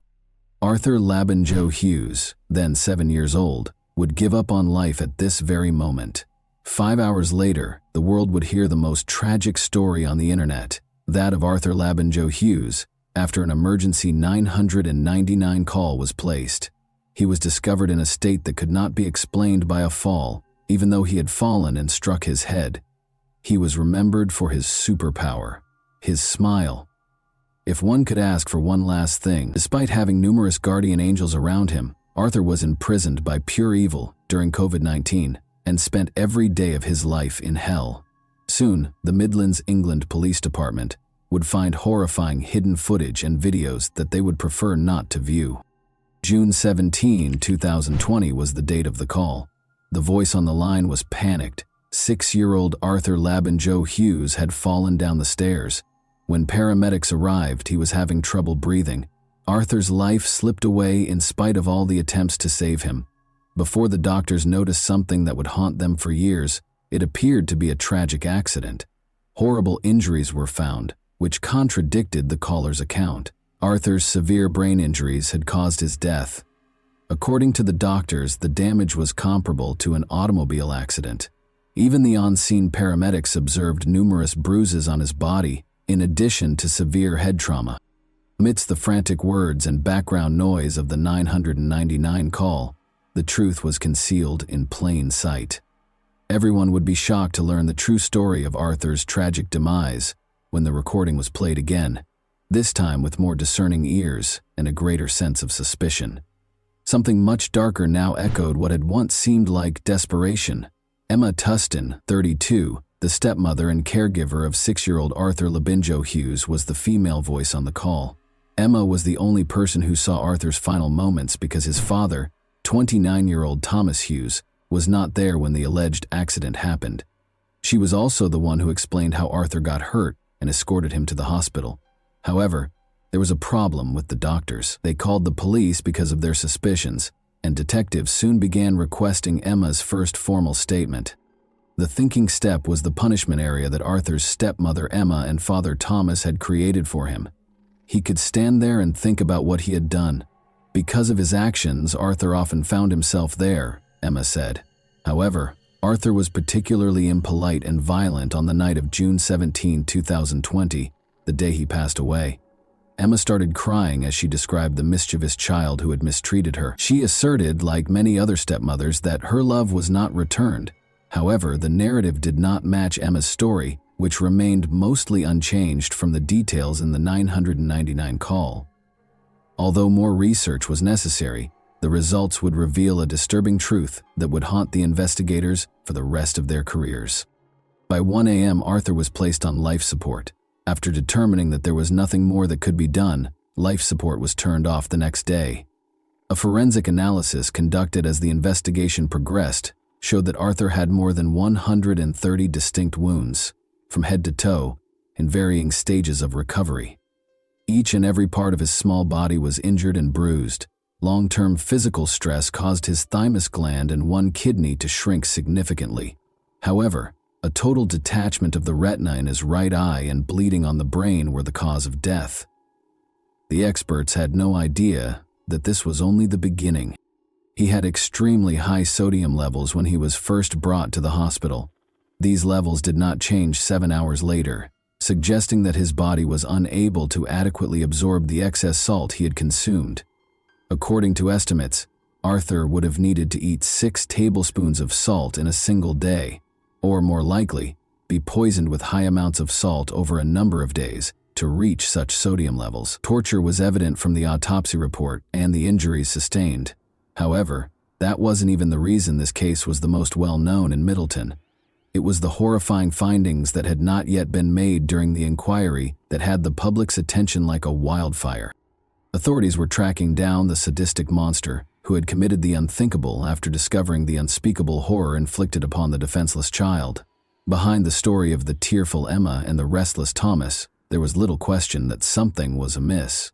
Across the nation, rumors were circulating, but it quickly became clear that these were more than just conjectures. Discovering the atrocities that had taken place behind the scenes was the difficult part. A search warrant for Emma's 2-bedroom home, where she lived with her boyfriend Thomas Hughes and their children from prior marriages, was swiftly obtained by the Middleton police. Apart from a CCTV camera placed in the living room, nothing seemed especially noteworthy at first glance. Investigators were informed by Emma and Thomas that it was done to keep an eye on Arthur and make sure he didn't hurt himself. The investigators were unaware that the recordings held terrible secrets they would have preferred to ignore when they took them for additional analysis. Heartbreaking details of little Arthur's last hours were captured on CCTV, including scenes that would have horrified anyone who saw them. This unsettling video was captured just a few hours prior to Arthur's purported mishap. Arthur pleaded with Blake to come and save his life. Who were these individuals that Arthur was depending on in the final stages of his life? Blake was Thomas Hughes's brother and Arthur's uncle. When Arthur called for his family outside of Emma and Thomas, he was seen to be weak, frail, and hardly standing. Detectives contacted Arthur's grandparents and Uncle Blake during the hours that these recordings were being examined. In addition to being open, the family had a lot to share. The date of Arthur's birth was January 4, 2014. He was among the happiest kids you could ever meet just a year ago. He was a huge supporter of Birmingham City Football Club and loved superheroes. Those who knew him said he was intelligent and vivacious, but as the grandparents dug deeper, it became evident that Arthur was a contented but unlucky child. Thomas and Olivia Labagno-Halcrow, who met while engaging in drug activities, are his parents. Olivia entered a new toxic relationship with Arthur after the parents divorced, but Arthur stayed with her. She had taken an alcohol awareness course and met a man named Gary Cunningham. Gary and Olivia both used violence against one another. In February 2019, this toxic relationship tragically came to a head when Olivia killed Gary by stabbing him 12 times while intoxicated. The fact that young Arthur saw the murder was the most startling aspect of this incident. Olivia received an 11-year sentence in 2020. Little Arthur moved in with his father, Thomas, and grandparents while the mother was serving her sentence. His grandparents and his Uncle Blake were the main sources of the love he had experienced. For Arthur, this was the safest period of his life. The trail of misfortune started with a simple date, but the wave of good times would soon subside. Thomas, his father, went on a date with Emma Tustin, a woman he had met online. Detectives discovered that Emma had a history of unpredictable and attention-seeking behavior as the investigation progressed. When her boyfriend threatened to break up with her in 2013, she leaped from the top of a multi-story parking structure. She once threw herself out of a bedroom window to stop her partner and his best friend from going to the pub. In an interview with the Daily Mail, one of her ex-boyfriends stated, "She's a black widow. Every man she hangs out with is sucked dry by her. She has absolutely no maternal instinct. She wanted children because of the attention they gave her as a newborn and the benefits they provided. But she didn't want to know once the attention stopped and she was left alone with a baby." She was also accused of being a careless mother, and social services frequently visited her home. The ultimate application of this woman's evil would be when she entered Thomas's, and eventually Arthur's, life. Thomas wasn't a perfect father, but he wasn't a total nightmare either. But as he and Emma became closer, that would soon change, and Arthur would lose his father in a way he never could have predicted. Arthur went on a number of excursions with his father and Emma, but each time he came back, the grandparents noticed that he was becoming less and less eager to accompany them. He couldn't quite understand the unnerving tension that was replacing the warmth of family. His grandparents claimed that they became aware that something was amiss in their own house every time Emma came to visit. Arthur would try to hide because he was afraid of her. She was disliked by Thomas's brother and parents as well, who perceived dishonesty and disdain in her. They were unable to foresee the scope of what was happening, though. When Arthur's grandmother tried to buy him a Subway sandwich during one of Emma's visits, Emma yelled at her to stop feeding him, saying it was a needless luxury. This brief interaction acted as a warning, demonstrating Emma's ease and eagerness to make choices regarding Arthur's life. She wasn't alone, though. Thomas was also acting differently. He had started to become easily agitated. Blake saw the young boy staring blankly at the wall when Thomas, for a child, it was an unusual sight. Blake tried to give him a snack to lift his spirits, but Thomas stepped in and said Arthur was being punished and shouldn't be fed. As the pandemic spread, this was only the start of a nightmare that would only get worse. A total lockdown was proclaimed by the Prime Minister. Arthur had the danger in his own house while others hunkered down to protect themselves. Separated from his cherished grandparents, he was raised by his father, Thomas, and Emma, and saw them infrequently. Things were gradually coming together for Arthur's decline. Arthur's grandmother saw a blue bruise on his shoulder during one lockdown. She took prompt action and lodged a complaint with social services, even though she was Thomas's mother. When Arthur got back to Emma and Thomas's house the next day, a social services agent called Emma and paid her a visit. But nothing was done about it. They insisted that Arthur and Emma's other two children looked content and healthy, and they denied that there was any bruise. But the call prior to the visit was sufficient justification for Emma to be on guard and take the required precautions to hide it, according to the grandmother. Blake tried to get in touch with the Middleton police, but sadly the officers never got through to Arthur because they believed social services was handling the case. The family made repeated attempts to enlist assistance for Arthur, but there would be no outcome. Arthur was suffering terribly, and there was nothing anyone could do about it. Meanwhile, Arthur's death was being investigated more thoroughly. Though they were unsure of what might have caused Arthur's death, Arthur's grandparents and family blamed Emma and Thomas. The couple was the subject of a more thorough investigation, and the most repulsive information began to come to light. After seizing their phones, investigators started going through the data. They found shocking information in the audio recordings and text messages between Emma and Thomas. The weight of what had been concealed behind closed doors became painfully evident with every new line that appeared on the screen. Emma and Thomas's messages exposed the depth of their perverse collaboration, and they were complicit in this nightmare. The messages described Arthur's living conditions, which included physical abuse, loneliness, and hunger. Emma vented her frustrations and documented her increasing cruelty towards the boy in the majority of these texts. She punished Arthur by depriving him of food and liquids and making him stand in the hallway for hours on end. The young boy's pleas for sustenance and solace were ridiculed. He referred to his desperation as misbehavior. For Emma and Thomas, the conversations were a perverse kind of reinforcement in these messages. When Thomas wasn't home, she would frequently record Arthur's anguished cries and send Thomas audio snippets, seemingly to get his approval for her severe treatment.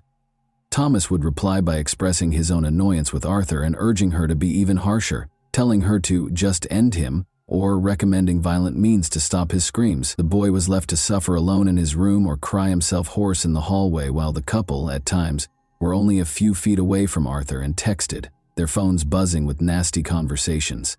Emma complained that Arthur was acting out or spoiling him because of his need for affection. Emma and Thomas talked about how Arthur should be disciplined for small transgressions or denied certain foods. Neglect was not the only form of abuse. There were numerous instances of name-calling and verbal abuse in these messages. Both sides' hatred was clearly visible in these messages. The messages made it abundantly evident that there was physical torture and intimidation in the home. Arthur had been attacked several times. According to one of the messages, Emma and Thomas had a falling out, and Emma said she could accept Thomas but not Arthur. In a stern reply, Thomas insisted that she would have to take Arthur and him together or not at all. Since Emma's rejection of Arthur only made Thomas more irate, this exchange exposed the problematic dynamics of their relationship. This tension suggested that Thomas's rage could quickly grow and result in more abuse of Arthur. One thing was certain, despite the numerous questions, Arthur was leading a miserable life and frequently going without food. For the investigators, one CCTV clip that had previously seemed unimportant took on new significance. On one of the hottest days of the year, the video showed Thomas and Emma lounging and eating ice cream. Arthur, meanwhile, was made to stand on the stairs, hot and hungry, without water, and in a bulky onesie that made him feel even more uncomfortable. Emma stooped to eat McDonald's in front of a starving Arthur, who was left defenseless in the hallway, while Thomas sat cross-legged. The question came up. Did Emma's children all experience the same level of suffering? The investigators learned from Arthur's grandparents that Emma's children were frequently abandoned and left hungry for extended periods of time, while Emma remained in her room. But Arthur's ordeal was particularly horrifying. Emma's children didn't seem to experience the same degree of abuse as Arthur in any of the video. Subsequently, Emma's kids would inform investigators that if they attempted to assist Arthur, they would also be punished. As another heartbreaking clip awaited their review, the unsettling details of this case seemed to go on forever. Arthur was seen standing and shuffle-footing in these clips. It appeared innocuous at first, until they discovered he had been upright for as long as 14 hours. Police clamped down on Thomas and Emma as the horrific details surfaced, interrogating them about Arthur and the devastating information in the recordings. The details of Thomas and Emma's accident story started to shift piece by piece, but Thomas would be the first to reveal the truth, which was even more terrifying than they already knew. Thomas admitted to them that his punishment of Arthur might have been excessive, He explained to the investigators that Emma and the family suffered as a result of Arthur's behavioral problems. Thomas was going to disclose that he had studied torture techniques used during interrogation, techniques that caused the most pain without leaving scars or bruises, even though it was difficult to comprehend what offense a 6-year-old could have committed to warrant such a punishment. What actually took place on June 17, 2020 then? But did Arthur's body simply give up after all this suffering? No. The case's reality was straightforward and cruel. In fact, the reality was even more horrible. Arthur was left behind as usual, weak and starved, while Thomas had gone to the grocery store with Emma's kids. Emma texted Thomas that Arthur was causing trouble and instructed her to discipline him, even though Arthur couldn't have done anything that she couldn't manage on her own. In a matter of hours, Emma made the decision to act independently and guided Arthur to his demise. Emma repeatedly slammed Arthur's head against the wall, knocking him out by the time Thomas got back. After several unsuccessful attempts to get Arthur to get up, Emma called 999 and told them that Arthur had beaten himself before falling. Thomas blatantly admitted to the investigators that he was to blame and that Emma ought to be released. He explained to them that Arthur died because he was unable to control him and was subsequently carried away. Emma wasn't at fault. From Middleton to Parliament, the unsettling case rocked the nation. The authorities eventually realized that Emma and Thomas had lied after Arthur died, and the injuries were obviously not self-inflicted. Both were taken into custody and accused of killing Arthur. At Emma's trial on December 3, 2021, the judge gave the following account of the deadly assault. You, Tustin, committed the last act of killing. You gave him a shake that caused his head to flex and become hyperextended on his neck while repeatedly striking it against the wall or the floor. Your degree of violence caused his body to be subjected to forces comparable to those involved in a high-speed traffic accident. Emma was found guilty of murder and given a life sentence with a minimum of 29 years in prison because of the severe and devastation of her injuries. Thomas Hughes, who did not witness the deadly assault, was convicted of manslaughter and given a 21-year prison term. It was announced in December 2020 that their sentences would be examined to determine whether they were excessively light, potentially resulting in longer terms for both. Only the two youngest of Emma's 4 children from prior relationships were still living with her when she first met Thomas. Emma had already been reported to social services multiple times by that point because of worries about the welfare of her children. But she had mastered the art of controlling these circumstances. She would use emotional strategies, crying and playing the victim whenever social services came to visit. The authorities would always depart without doing anything more. Although social services had always been mentioned in the story, their non-participation was an unexpected plot twist. How come Arthur's ongoing suffering went unnoticed despite social services getting involved in this case so early? How did social services contribute to Arthur's demise in your opinion? What, in your opinion, ought to have been done to save young Arthur from his cruel destiny? And that wraps up today's chilling story. If you enjoyed this video, don't forget to like and subscribe so you never miss a new upload. Also, let me know in the comments, what part of this story shocked you the most? Thank you for watching, and I'll see you in the next video.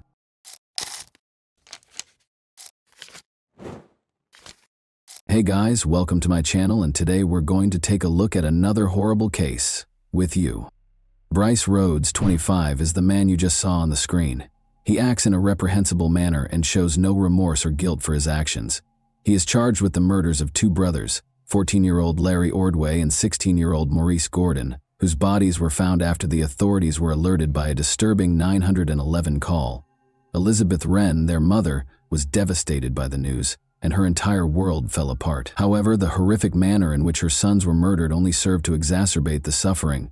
Before their bodies were burned, they were repeatedly stabbed in the chest. The police had to stop Elizabeth from seeing her sons for the final time because it was so graphic. However, why would anyone commit such a heinous act? Bryce claims that the boys were aware of a secret of his that could endanger his life. What might that secret be? And why would it cause 2 young lives to end so horribly? And why did Bryce act so reprehensibly in front of the police? On the 4000 block of River Park Drive in the Shawnee neighborhood of West Louisville, on May 21, 2016, a 22-year-old girl was riding her bike past an old abandoned building. However, that day was different because she noticed something odd. The structure, which had appeared fine the day before, was now completely destroyed by fire. Curious about what had actually transpired there, she made the decision to look into it more. She noticed an odd shape that didn't seem to belong in the ruins of the burned-out building. Her heart raced with terror as she approached and realized it was a dead body. The surprises didn't stop there, though. She discovered another body nearby, both of them severely burned. She immediately called the police for assistance because she was so terrified. Police officers were soon swarming the scene, attempting to determine what enigmatic events had transpired there the previous evening. The police described the crime scene as the most horrific they had ever seen because it was so graphic. Even one of the officers felt so moved and compelled to shake his head in shock as he covered the two dead bodies with a white cloth because it was so unsettling. Pathologists hurried the bodies to the hospital for an autopsy. The remaining officers, meanwhile, remained at the scene and cautiously looked for any additional hints that might aid in their investigation.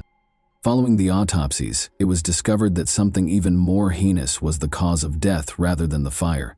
A document made public by the coroner's office stated that both boys had been stabbed in the chest and had suffered severe blunt force trauma to their heads. The fact that they had already passed away hours before their bodies were burned and abandoned at the scene makes it even more horrifying. The police now had to identify the boys and determine why someone would hurt them in such a horrible way before they could start their murder investigation and collect evidence. The police were fortunate to be able to draw sketches of the boys despite the fact that the bodies were severely burned. The public was given access to these sketches along with an appeal for anyone who might be able to identify them to come forward. However, they went beyond simple sketches. Unfortunately, they were unable to locate any missing persons reports that had been filed a few days prior and that fit the victims' descriptions after searching through their records. Despite Monday coming and going, no one came forward to identify the boys, and days went by. Elizabeth Wren, a worried woman, hurried to the police station the next day, May 23, 2016, when she informed the officers that the sketches they had made public featured her sons, 14-year-old Larry Ordway and 16-year-old Maurice Gordon. She was clearly nervous. When the officers broke the devastating news that her sons' bodies had been discovered fully burned, Elizabeth was taken aback. She was informed by the police that they suspected foul play and thought the murder was a well-planned one rather than a simple accident. The officers had to politely turn down Elizabeth's fervent wish to see her sons one last time. It would not have been suitable for a mother to see the bodies in such a terrible condition. Even though she felt completely powerless, Elizabeth mustered the courage to share an important piece of information. When Elizabeth spoke with the police, she described how her sons had told her that they were going out with some friends she had never liked on the evening of May 21, 2016. In the past, she'd tried to stop her sons from spending time with these friends, but they continued to do so. They went to a party that evening with 3 people, 25-year-old Bryce Rhodes, 15-year-old Anjuan Carter, and 17-year-old Ja'Cory Taylor. Elizabeth voiced her worries about Bryce, who had a concerning criminal record that included a number of serious crimes, including physical assault, domestic abuse, kidnapping, and even abuse. Elizabeth didn't worry too much because the boys assured her they would return soon, despite the fact that days had gone by with no sign of them. They would frequently go out to parties and not return home for days at a time. Therefore, she assumed it was just another instance of that kind. She had no idea, though, that this time would bring heartbreaking news that would permanently alter her life. The entire group was quickly located by the police. Anjuan Carter was promptly located and taken in for interrogation. They kept looking for Bryce in the meantime, and by Tuesday, May 24, 2016, they had also found him. In a brief period of time, Ja'Cory Taylor, another group member, was also captured that same day. While Bryce and Ja'Cory spoke separately with detectives regarding Larry and Maurice, they were detained by the police for hours. In an attempt to elicit information about the killings, the detectives showed Ja'Cory pictures of the 2 brothers' crime scenes in an attempt to frighten him. Ja'Cory, however, only claimed to be friends with the brothers and to have had no involvement in their deaths. However, Bryce persisted in telling the police that he didn't know the brothers' whereabouts and ultimately asked for legal assistance. The police changed their strategy after Ja'Cory and Bryce failed to provide any helpful information. They observed a shift in Anjouan's behavior during their individual interviews with him. Anjouan eventually talked about what had actually transpired on the evening of May 21 at that point. He clarified that evening, Bryce had summoned him and Jacori to his apartment. There, Bryce told them his biggest secret, that he was afraid Larry and Maurice might tell the police about something they had seen on May 4, 2016. In order to get Jacori and Anjouan to help him with a plan, Bryce was able to convince them to do something horrible, kill the brothers on the evening of May 21. Telling the brothers that Bryce was taking them to a party, Jacori went to their house and persuaded them to come out. After a period of hesitation, Larry and Maurice consented to go along. They promised their mother, Elizabeth, that they would return later that evening as they left the house. Since his mother was out of town that weekend, the group had driven to Bryce's house, which he shared with her. Like any other party, the boys settled in and started hanging out and having a good time, but Larry and Maurice were unaware that something sinister was simmering in the background. Unexpectedly, a dispute erupted among the group, ruining the enjoyable party atmosphere. Jacori accused the brothers of stealing money from Bryce, according to Anjouan, who told the police. Maurice became enraged when Jacori confronted him about the theft. The whole situation escalated when Maurice felt threatened and sensed danger, reaching for a knife to protect himself and his brother. Jacori lunged in and took the knife away from Maurice when he saw him carrying it, according to Anjouan. After that, they both succeeded in subduing the brothers and belting them. To prevent either brother from defending themselves, they separated Larry and Maurice, leaving Larry in the bathroom while Bryce brought Maurice to his knees in the living room. Bryce insisted that Maurice ask for forgiveness, even though he pleaded for their lives. As Jacori and Anjouan watched Maurice tearfully plead for forgiveness in an attempt to protect himself and his brother from whatever was going to happen next, it was a tense moment. Bryce was unrestrained in his cruelty. He placed a blanket on the floor beneath Maurice, pulled stockings over his head, and stuffed a rag in his mouth. Then, in a startling display of violence, Bryce repeatedly stabbed Maurice in the chest and started beating him viciously. The graphic and horrifying scene in front of them frightened and unsettled the other teenagers who were watching. With his intimidating manner, Bryce intimidated the boys who were watching the horror and coerced Anjouan into giving Maurice a single stab wound to the chest. Anjouan reluctantly followed Bryce's orders and stabbed Maurice out of fear for his wrath. Anjouan went on to tell his terrifying story, revealing that after Maurice died, Bryce dragged Larry from the bathroom into the living room, where his brother's blood was all over the floor. Larry was devastated to learn that his brother was no longer alive. Bryce shifted his focus to Larry, pushing aside Maurice's lifeless body. Anjouan could still clearly recall Larry's agonized voice as he begged Bryce to spare him, but he was unsuccessful. Like his brother, Larry endured the same horrifying treatment. Before Bryce shockingly stabbed Larry 20 times in the chest, Anjouan could still hear his frantic cries. Bryce coerced Jacori into stabbing Larry by threatening him once more. Now that Maurice and Larry were dead, Bryce called a friend to help dispose of them and loaded their bodies into the car. Bryce left Anjouan and Jacori in the apartment to clean up the gory scene while he and his friend drove away with the brothers' lifeless bodies in the back seat. Bryce drove their dead bodies to an abandoned lot and burned them. Anjouan disclosed as he continued his confession. Maurice and Larry's bodies burned that fateful night as the flames consumed them. Fortunately, though, their bodies had not burned to ashes. The police eventually learned the terrible truth about Larry and Maurice's terrible demise after questioning Anjouan, but they still had unanswered questions. What was the brothers' relationship to Bryce, and what was the secret that brought the siblings such a terrible end? Despite being stepbrothers, Larry and Maurice had a close relationship and were just typical teenagers who loved life. However, things changed when they met Bryce in 2015, and they were immediately drawn to his laid-back demeanor.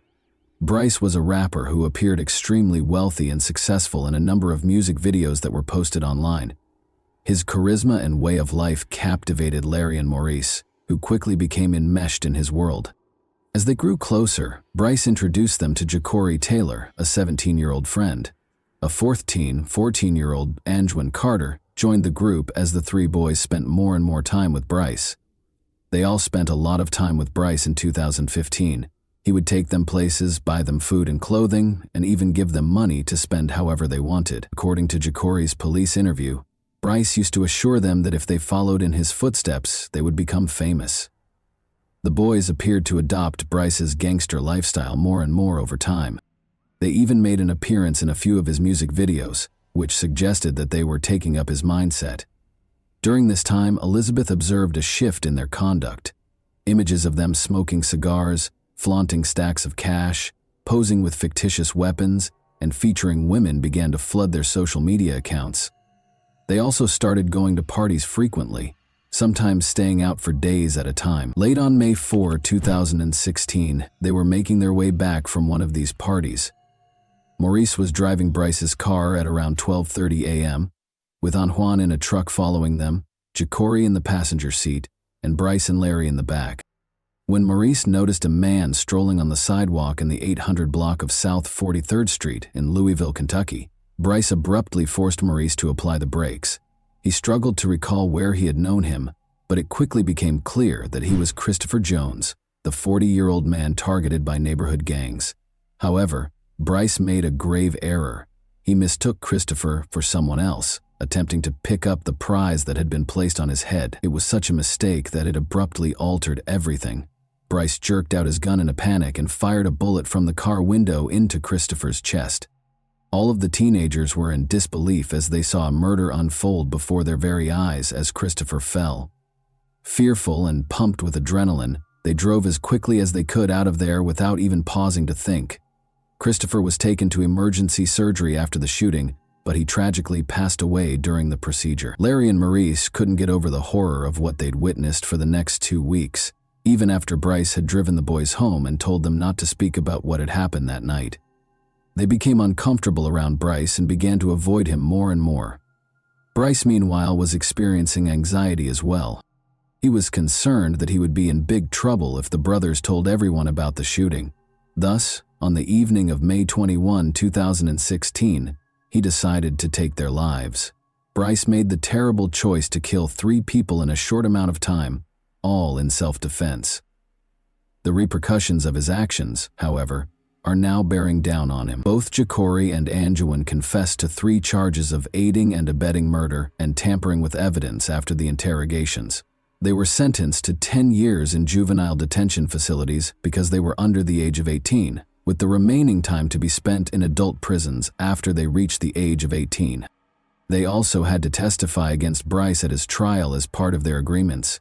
Bryce has ruined the court proceedings ever since he was taken into custody. The relatives of the victims believed he did it intentionally. He knew the prosecution wanted the death penalty, so they thought he was trying to stir up trouble. He reasoned that they might not execute him if he caused enough trouble, and slowed down the procedure. Bryce did something startling at first. When he discovered that his court-appointed lawyer was friends with the victim's grandfather, he spat on him. Due to a conflict of interest, this created a significant issue and forced the lawyer to withdraw from the case. The court footage even shows the fight that broke out later between Bryce and the lawyer. Bryce even threatened to "see you when I get out." As a result, Bryce was forced to wear a spit mask and be restrained to his chair during subsequent court appearances. However, his behavior did not change despite these actions. He even threatened the judge and her family during one hearing.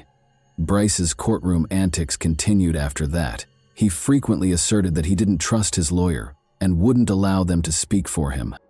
As a result, he even had 3 different state-appointed lawyers. It seemed as though he was adamant about doing things his own way, regardless of what other people thought. Following this court appearance in 2017, Bryce dug a hole in his cell in an attempt to break out of jail. Officers discovered the hole, though, along with a threatening note he had sent to Jacori. "Rats get exposed," the note said. "This demonstrated Bryce's will to control even while incarcerated.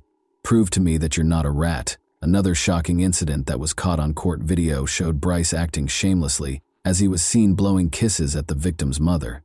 It was an unsettling demonstration of his lack of regret or shame for what he had done. The trial was repeatedly delayed, and Elizabeth was growing more and more irritated with Bryce's demeanor in the courtroom, as well as the delays. She had to leave the courtroom during one hearing because her emotions got the better of her.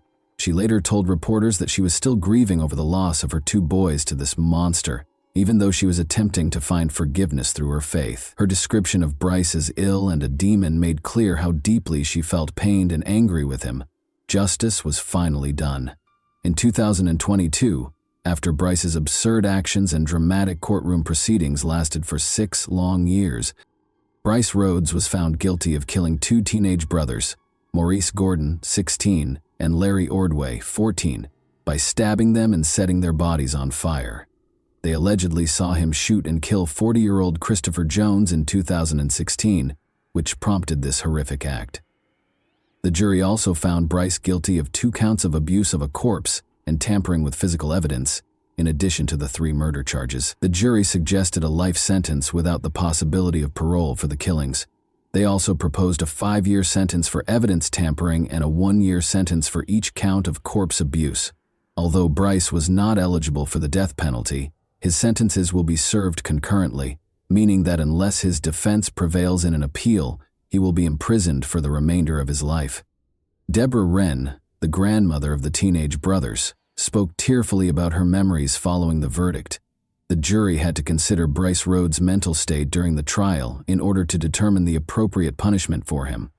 According to psychologists consulted by the defense, Rhodes had an intellectual disability. They added that he had bipolar disorder and ADHD, but they felt he hadn't gotten the help or instruction he required to cope with these issues. The jury chose to side with the prosecution and the victims in spite of these arguments. How do you feel about the case? How did the teenage boys in the case become more vulnerable as a result of the absence of positive adult role models? What steps can be taken to stop future instances of violence and manipulation among young people who are already at risk? And that wraps up today's chilling story. If you enjoyed this video, don't forget to like and subscribe so you never miss a new upload. Also, let me know in the comments, what part of this story shocked you the most? Thank you for watching, and I'll see you in the next video.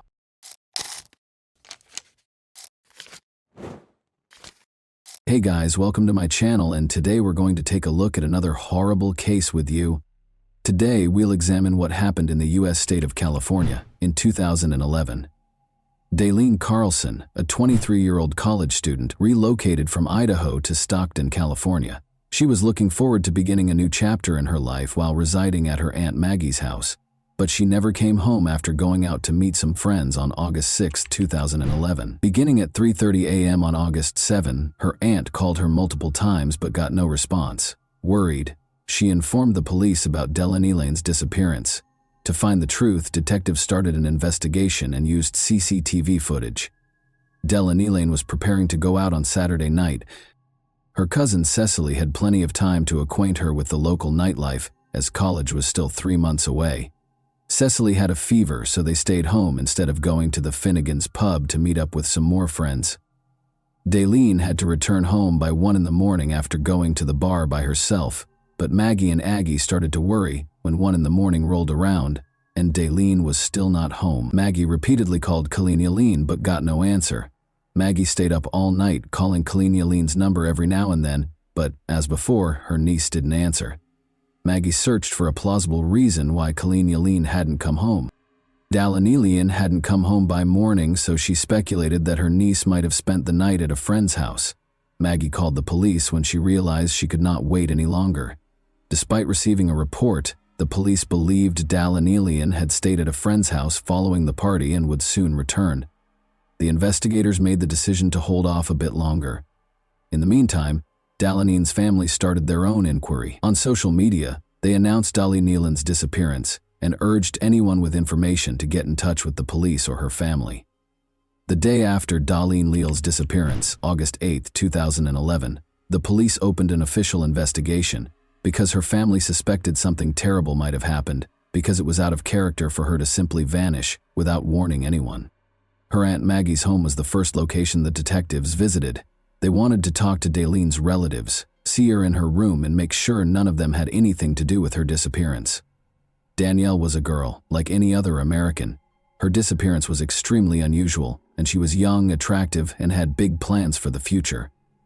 Detectives searched Dalene's room, but they found no evidence that she had fled her house. Her room contained all of her possessions, as well as a few documents. Cecily took a picture of Dowland Dalene wearing torn jeans and a brown and white striped top the night she vanished. Cecily informed Detective Dalene that they had frequently visited the Finn Pub's pub in the past, and that Dalene had planned to go there. The detectives then went to the bar to speak with the employees and perhaps obtain additional information. On the night Dalene vanished, the bar manager recalled seeing her in the street at around midnight. He described what had happened that evening, but he could not think of anything out of the ordinary. Thankfully, security cameras were present. Surveillance footage can greatly aid an investigation, even though it might not give a full picture. 2 operational security cameras in the bar recorded hours of Saturday night activity. The detectives made the decision to obtain a copy of the recordings and go over everything back at the police station, because it would have taken a long time to go through the footage. This, they hoped, would allow them to find out who Dalene had slept with, and more crucially, with whom she had left the bar. At first look, the tape appeared to be normal. On the street, young women and men congregated, smoking and chatting. It appeared to be a typical Saturday night in a pub, but they are drawn to one girl in particular. She's dressed in a striped top similar to the one from the day. Lene is wearing a striped top in the final photo. She goes back to the bar at 1:40 and 0 in the morning. Another security camera is located inside, in the corridor close to the restrooms. Photo 41 is watched by detectives. After 61 minutes, she was observed consuming alcohol. She might have been a bit more exposed than normal. In a hallway full of young men, she is the only woman. Every person in this video could be a suspect, and even if they are not, they might be a witness. Dalene seems content and at ease as she watches the video. At 0:40 in the morning, detectives see a young man approaching her from behind and placing his arm around her waist, indicating that someone is about to approach too closely. A short while later, as she was going into the bathroom, a man with a beard and an outfit that was backwards passed her. Dalene Aram, who was not particularly disturbed by the young man's presence, also didn't seem very happy to see him. As soon as they saw this video, the detectives knew they needed to find this man, so they talked to her friends and neighbors. They discovered once more that Jason Gilly was the man who had Dalene around his waist. Jason was well known to Dallin Cecily's cousin Cecily and her friends, who frequently got together at his house for an enjoyable evening. Investigators found Jason Gilly's home and spoke with him. They questioned him about where he was when Dalene vanished that night. Jason clarified that he had planned to take Dalene home after spending the evening with her, but he had to leave early due to his child's needs. Jason claimed that he came home by himself. He claimed that because his young son was ill, he left the bar at around 1 in the morning and got home at 1:30. He brought up another possible suspect. Jason suggested to the detectives that they should speak with Evangelisti. According to him, Evangelisti was seeing Jacob Evangelisti, but they had a fight in front of Jason 4 days prior to her disappearance. Because jealousy frequently leads people to act rashly, the detectives were interested in this information. Thus, they made the decision to learn more about Jacob Evangelisti. The investigators discovered some recent images of Jacob while searching through Dalene's social media accounts. To find out if Jacob was present, they made the decision to watch the bar's security footage again. They changed the video at 1:06, when Dalene left the eatery and went up to the man who was leaning against the wall. Dalene's behavior appears to drastically change when he is around. She seems to be very upset about something, as evidenced by the vigorous hand movements. The investigators attempt to determine whether it might be her boyfriend Jacob, but the bright lights make it impossible to see his face. After a few seconds of their brief conversation, Dalene left, leaving the detectives to keep watching and trying to figure out who the mystery man was. They finally recognize him as Jacob Evangelisti when he turns to face the camera. During the interview, detectives brought Jacob Evangelisti in to be questioned. Jacob appeared to be quite upset. He was asked about his relationship with Dalene by the detectives, who specifically wanted to know when and how he had last seen her. Jacob claimed that he and Dalene had last seen each other at a bar. Jacob disclosed that Dalene had ended their relationship that evening at Negan's bar. "I had no intention of ending my relationship with Dalene," he said. To be honest, he was furious that she had ended their relationship. Dalene had left the bar without him, Jacob later said. He adamantly denied any involvement in her disappearance. After that, the investigators review the CCTV footage to see if it supports his account. Jacob walks into the bar at 1:09 in the morning. They keep on observing. Darlene enters the picture after Darlene Newts. She seems to be bidding one of the patrons farewell. She then exits the frame at 1:15 a.m. The detectives kept going over the video until the bar had closed and all of the patrons had left. The lights go out at 2:38 a.m. When Daynether appears again, the parking lot is almost deserted. It appeared that Jacob was responsible for Darlene's disappearance at this stage of the investigation. Investigators have not yet found any evidence that her disappearance was the result of foul play, but it's possible that he just couldn't move on from the fact that she had left him. Darlene's family is searching on their own, according to Darlene. They created flyers and began distributing them throughout the city. They wanted as many people as possible to know about Darlene's disappearance. After she left the bar, she might have been spotted by someone. Detectives ask Evangelisti if anyone knows what happened to her at the stock station. Evangelisti once more, but he maintains his denial of any knowledge. James, another person in Darlene's social circle, is the name he gives instead. Darlene claims to have a new boyfriend. Darlene's social circle also includes James.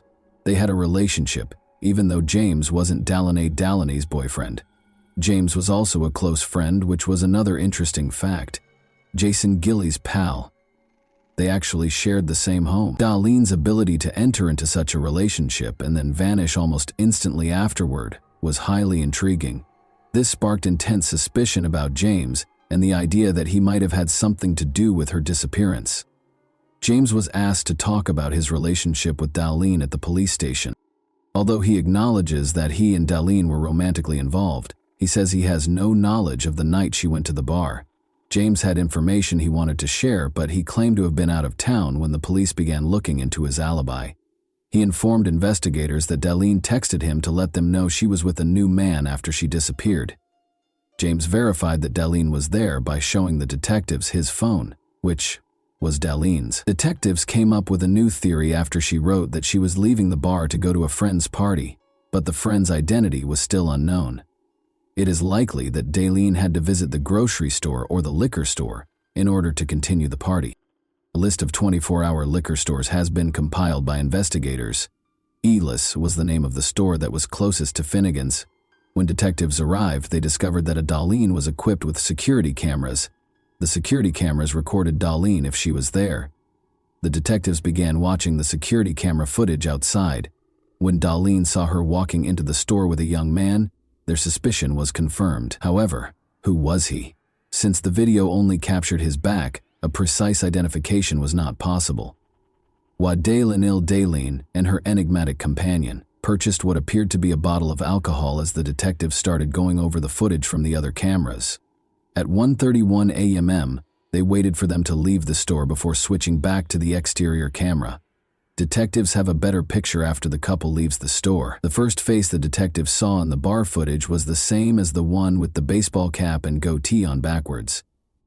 This gave them a new lead for their ongoing investigation when Jason Gilley noticed it. Jason initially claimed to investigators that he went home alone at 1:30 a.m. to tend to his ailing son after leaving Finnegan's bar. It was now evident to the police that he and Darlene had left the liquor store at 1:31 in the morning. Jason became the prime suspect right away because he had lied about leaving the bar by himself. Jason Gilley was taken into custody by the police 1 week after Darlene vanished. After an hour or so of waiting, the detectives started questioning him while keeping an eye on any behavioral changes. The detectives went over Jason's account of what transpired that evening without disclosing that they had a tape recording of Jason's shopping excursion at night. They asked him to recall the time he left the bar and arrived home. Jason lied once more, claiming that he got a text from his grandmother at 1 in the morning and went home to see how his son was doing. The detectives then told him that they had spoken to his grandmother, who denied any involvement in the night. Jason admitted to the detectives that night that he had gone home by himself to spend time with his son and that his grandmother had not gotten in touch with him. Jason repeated his claim that he left alone and came home, after telling another lie when asked who he left with. The detectives realized that Jason was putting himself in a situation he would never be able to get out of. They claimed to have surveillance footage that refuted all of his claims.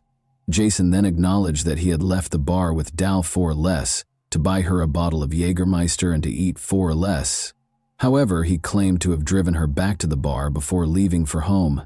He claimed it slipped his mind when detectives questioned him about why he had lied about a crucial detail, such as the fact that Dalny had left with Dalny. Daleen claims that he invited her to stay the night on his couch and she agreed.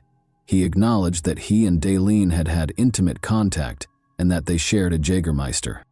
After he explained it to Dalinate became upset, said it shouldn't have happened, and sobbed as he went home. Jason related a news story about how they got into a fight early on Sunday morning while he was driving Dalinate home. He picked up his grandmother on the corner close to his house and got into her car. She tried to get out of the car just before they arrived at Dalinate's house. Daliny Karengrein was upset and yelled to be allowed to get out of the car for the duration of the 30 to 45-minute drive. She said she couldn't believe Jason had done this and called him a piece of garbage. Jason claims that the last time he saw Daliny, she got out of the car and fled when he pulled over. The interview ended when Jason insisted on having a lawyer. Gilly was not charged by the police because they did not have enough evidence. Gilly had no choice but to let him go. Jason went to the police station on August 22, 2011, after being released on August 18, 2011, to report that his wallet had been stolen or lost. Upon seeing him, detectives investigating Daleen's disappearance were taken aback. Jason was approached by Detective Robert Fain, who asked him to accompany him on a retracement of the path he took on the day Daleen vanished. Jason consented and led the detective to the spot where Daleen is said to have jumped out of the car and run away. When the detective questioned Jason about why he didn't try to apprehend her, Jason said that he had to return home because the car behind him was honking, so he got back on the freeway. Then Jason explained that he had been looking for Leany Lean for 10 or 15 minutes, but he had to leave because his gas tank was nearly empty. To get gas, he drove to Stockton's Archie Road. The detective went to the gas station with no fresh leads. Luckily, security cameras were in place.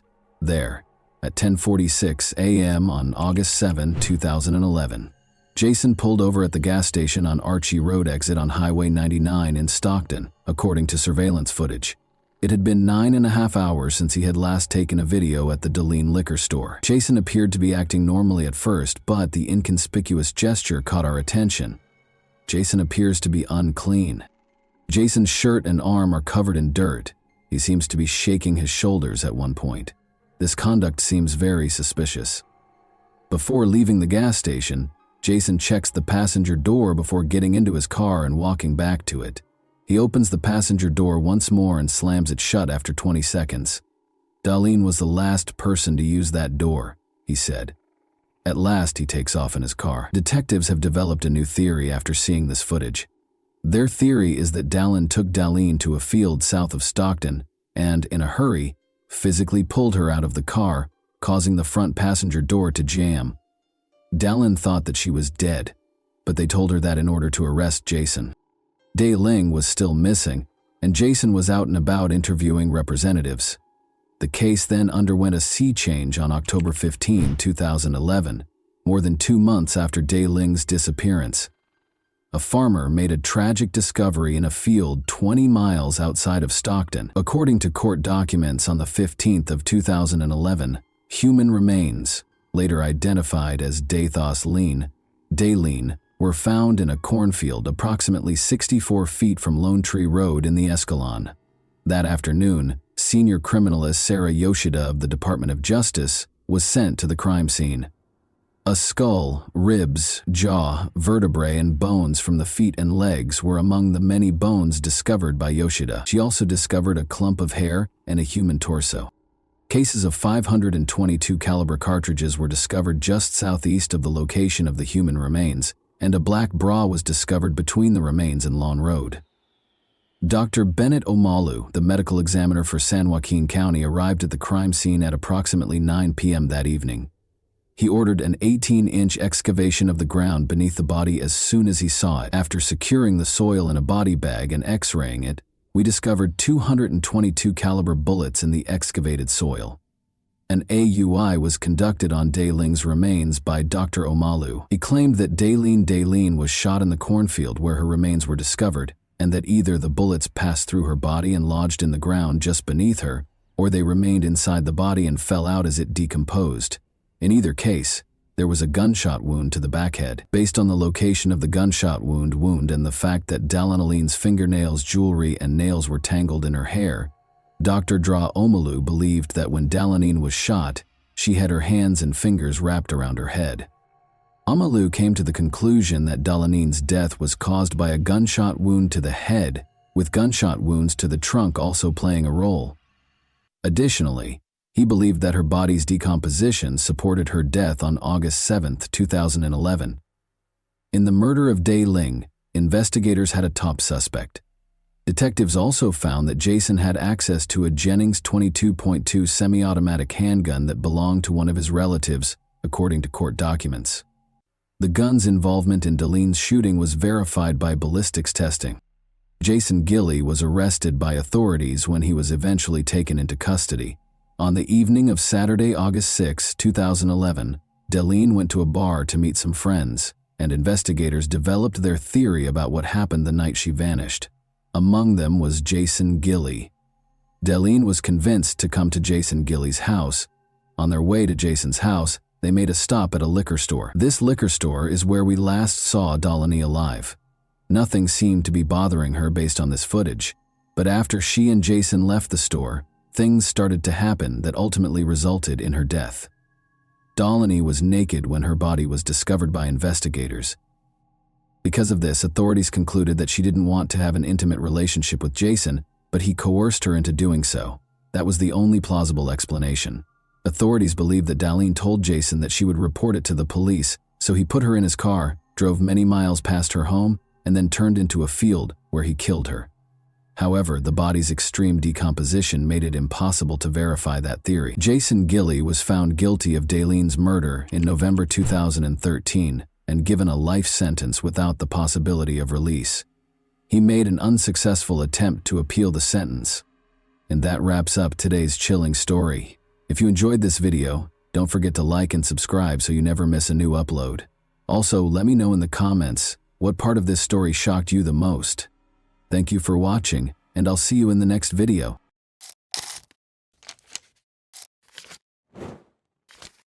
Hey guys, welcome to my channel, and today we're going to take a look at another horrible case with you. Without love, trust, and basic respect, what sustains a marriage? For the sake of the children, some attempt to keep the family together. Some are deterred by religious convictions or a combination of these, while others are concerned about other people's opinions and dread public criticism. However, the will to do whatever it takes to keep a marriage intact can occasionally degenerate into a terrible tragedy. Although Jacqueline and Paul Crimble's story is not unusual, its cruelty, selfishness, and cynicism garnered a lot of attention. The perpetrator was labeled the Black Widow and imprisoned, but in an open interview, her daughter admitted that her mother persisted in destroying lives while incarcerated. The connection between Paul Crimble and Jacqueline. Born on December 18, 1974 in County Armagh, Northern Ireland, Jacqueline, also known as Jackie Mary Bennett, was the younger of two children in a typical middle-class household. She was unpredictable, spoilt, rebellious, and occasionally even violent from an early age. Jackie's behavior worsened over her adolescence and eventually became uncontrollable, but her family blamed it on adolescence in the hopes that she would outgrow it. As they say, opposites attract, and this idea seemed to work wonderfully when she met Paul Crimble in high school. He was 3 years older than her and very different from her. Here, Paul was a quiet, reserved young man from a devout household who excelled academically and was seen as having great talent and promise. He was drawn to Jacqueline's confidence, vigor, and audacity. She was the first female he had a serious crush on, and perhaps the only one. Paul was welcomed by Jackie's parents, who supported her decision since they thought he would help their daughter become more composed, logical, and sensible. Her family accepted Paul like a member of the family from the moment they met, and at times it seemed that they treated him better than Jackie herself. Paul's parents, however, were wary of his decision, but did not dissuade the young pair from dating. The couple appeared to be incompatible, according to school friends as well. Paul attempted to settle everything amicably, avoiding violence, and was seen as amiable, forthright, and extremely responsible. But Jackie frequently incited arguments and preferred to settle them with physical force. A courteous, sensible, and mature young guy above his years, he was always dependable and always willing to provide a helping hand to others. When Jacqueline became pregnant at the age of 17, she informed her boyfriend that she was in her last year of school and that Paul, then 20 years old, was already enrolled in college. Paul said he was ready to marry her and assume full responsibility for her and the child as soon as he found out. Although Jacqueline wasn't prepared for parenthood or child-rearing, ending the pregnancy was unavoidable. Such a serious offense would not be tolerated by Paul or his pious family. Jackie accepted Paul's formal proposal when he purchased a ring. In 1992, the couple celebrated with their closest friends and family at a small wedding. Remarkably, just a few days prior to the occurrence, Hall told his best friend that he and Jacqueline were too dissimilar, questioned whether her sentiments were genuine, and was even scared of her because of her erratic behavior. Additionally, the groom questioned whether he genuinely loved her or if he was merely feeling obligated and sympathetic. However, he had nothing to compare because he had never dated other girls. After paying close attention, his friend attempted to talk Paul out of getting married by telling him that it would be the worst decision he ever made and that he would be miserable for the rest of his life. Paul was adamant, though, stating that he couldn't abandon a girl who was expecting his child. In addition, he thought that becoming a mother would improve Jacqueline's personality by making her softer and more composed. Paul had generally hoped for the best, but he was unaware of how mistaken he was. Life in the family without affection. The young couple's first child, a daughter named Danielle, was born at the beginning of 1993. Jacqueline gave birth to their son 6 years later. After the birth of their second kid, Adam Paul made sure his family had all they needed, because he was their only provider. In 2000, the offenders moved into a comfortable 3-bedroom townhouse in Armagh after deciding they needed a larger residence. Paul was making a good living as a senior mechanical engineer by that time. However, his wife claimed to prefer work and did not bother herself with it, running the home and bringing up the kids, but she was also not very good at either. Jackie was a short-tempered, greedy, and lazy person who frequently acted aggressively, even with her kids. Jacqueline attempted to find employment when the kids were a little older, but she was never able to hold down a position for very long due to her combative and argumentative personality. In addition, she went out to bars almost every evening to consume alcohol while her husband stayed at home with their son and daughter. Mrs. Crimble was not a particularly amiable lady, even when she was sober, and she became a true rage when she was drunk. In addition to starting arguments, she also got into fights, cursed, and acted inappropriately around different males. Nobody could foresee what she would do next, and she reacted aggressively to any comments or suggestions to act more humbly. Family, friends, and neighbors knew what was going on and truly felt sorry for Paul and the kids, who were the ones who were most negatively impacted by Jacqueline's actions. Many people were aware of the young woman's misadventures and made an effort to stay away from her because the family resided in a tiny, peaceful town. Her husband and kids were impacted by her negative reputation, and they had to deal with the fallout from their classmates. Jackie didn't try to disguise her crazy lifestyle. Her frequent visits to entertainment venues, however, made the staff and other patrons nervous because they knew that her presence would undoubtedly result in a brawl or altercation. Because she may strike out at any time, Jacqueline held her family in constant fear, although Paul made an effort to keep his mouth shut. His friends, family, and co-workers saw that he was uncomfortable with his wife or even just talking about her. Paul was frequently told to leave this woman, but he was afraid of losing the opportunity to see his kids. Jackie would instantly threaten to cut him off from their son and daughter in the event of any disagreement. She also threatened to use her friends against him. These were males she frequently saw at bars who were willing to break the law to protect her. In these circumstances, Paul typically gave in to his wife and said nothing. The unexplained assault on Sunday morning, June 20, 2004. A terrified woman begged for assistance by calling the emergency services. She said that she and her husband were ambushed in their home by 3 strangers who beat them, tied them up, tried to rob them, and then took their car and her husband with them. When Jacqueline Crimble called, police and emergency personnel hurried to the address she gave. They discovered a woman at the house with a plastic wire tie securing her hands behind her back. But since her legs were unbound, the authorities assumed she had partially freed herself. Notably, despite the victim's initial claims that the attackers had beaten and bound them, she had no wounds or bruises on her body. Luckily, the couple's kids weren't home because they were sent to be with their paternal grandparents for the weekend. Jacqueline claims that she and her spouse had gone to a pub on Saturday night to unwind. After midnight, they went home after drinking. But just as Paul was opening the front door, 3 people sprung into the shadows and shoved them inside. Armed with a revolver, the invaders battered and restrained the couple while requesting money and illegal drugs. Paul reportedly made an effort to placate the crooks by pleading with them to let him and his wife go and vowing not to notify the police. However, this only infuriated them. In front of the frightened Jacqueline, they struck him multiple times before starting to strangle him with a plastic bag. The attackers chose to at least take the car when it became evident that there was no money or illegal drugs in the house. But for some reason they took the owner with them, leaving the chained woman behind.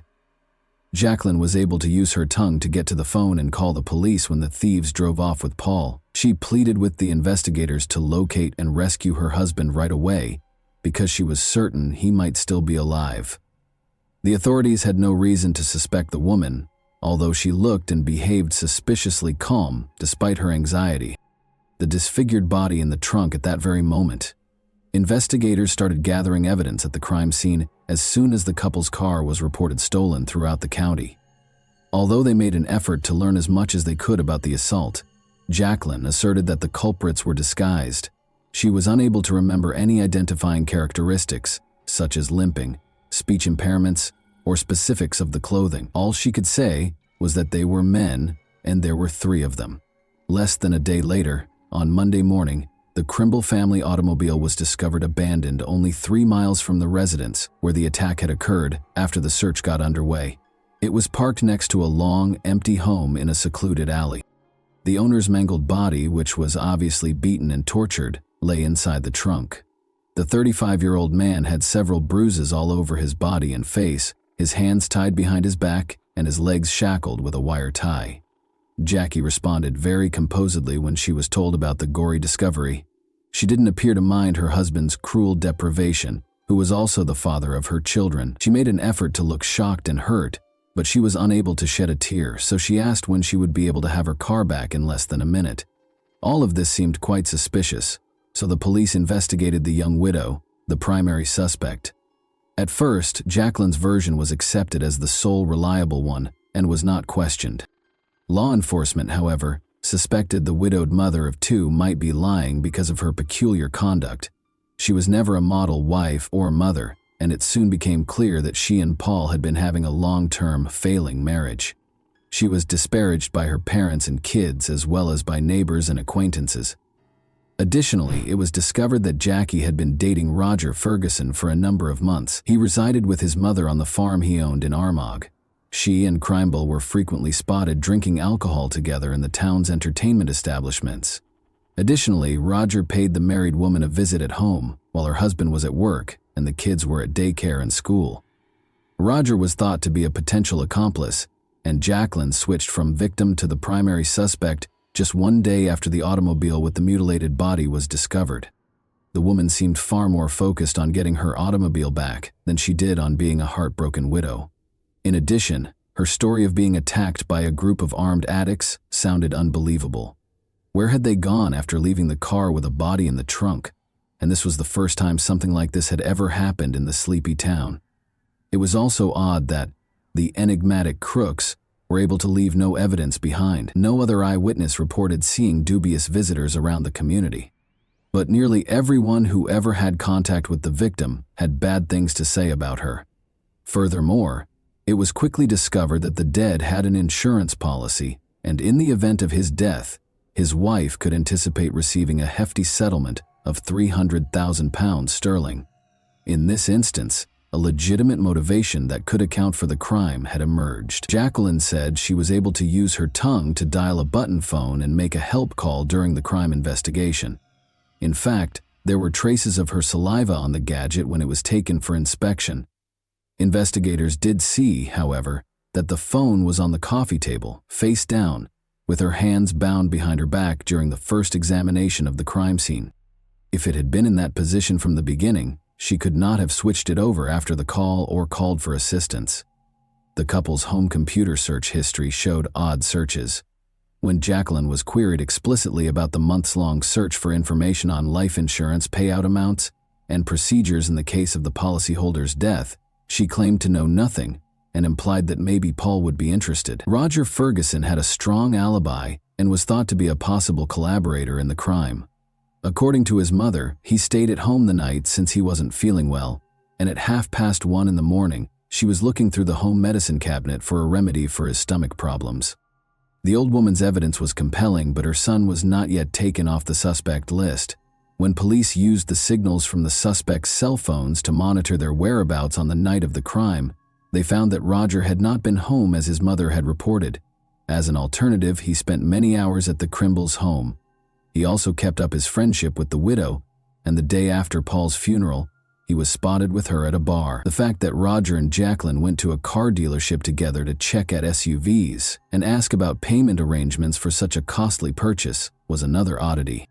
Even more strange was the presence of Roger's mother. Roger's mother was probably aware that the authorities assumed the lovers had already decided how they would spend the insurance payout following Paul's death. Jackie said during questioning that she never cheated on her husband and that she didn't intend to hurt him, but soon after no one believed her. Jacqueline had begun working as a caregiver in a nursing home prior to the disaster, but she was fired after just a few weeks because of her persistent lying and arguments. She continued to act as though she was going to work or having night shifts while staying at Ferguson's residence, though, and kept this a secret from her husband. Paul encountered one of his wife's former co-workers who unintentionally told him everything about the lie. His attempt to speak with his wife just led to further arguments. She threatened to kidnap the kids, ban their biological father from seeing them, and leave him for her boyfriend.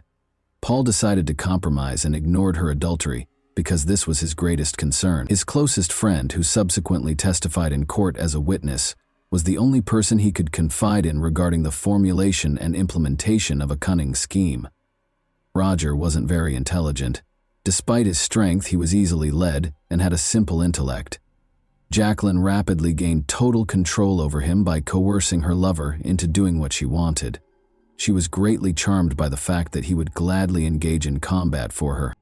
He probably believed whatever she said since he was truly in love with her. Ferguson heard the woman's complaints about her husband, who, she claimed, was physically violent, unpleasant, and harsh.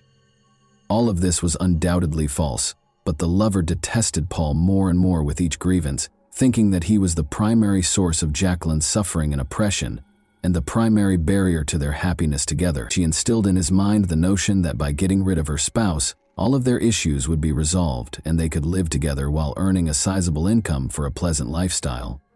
Mrs. Crimble searched for somebody who would commit the crime for cash for about 2 weeks before to the catastrophe, but she and Roger gave up after weighing their alternatives in order to keep the full insurance payout.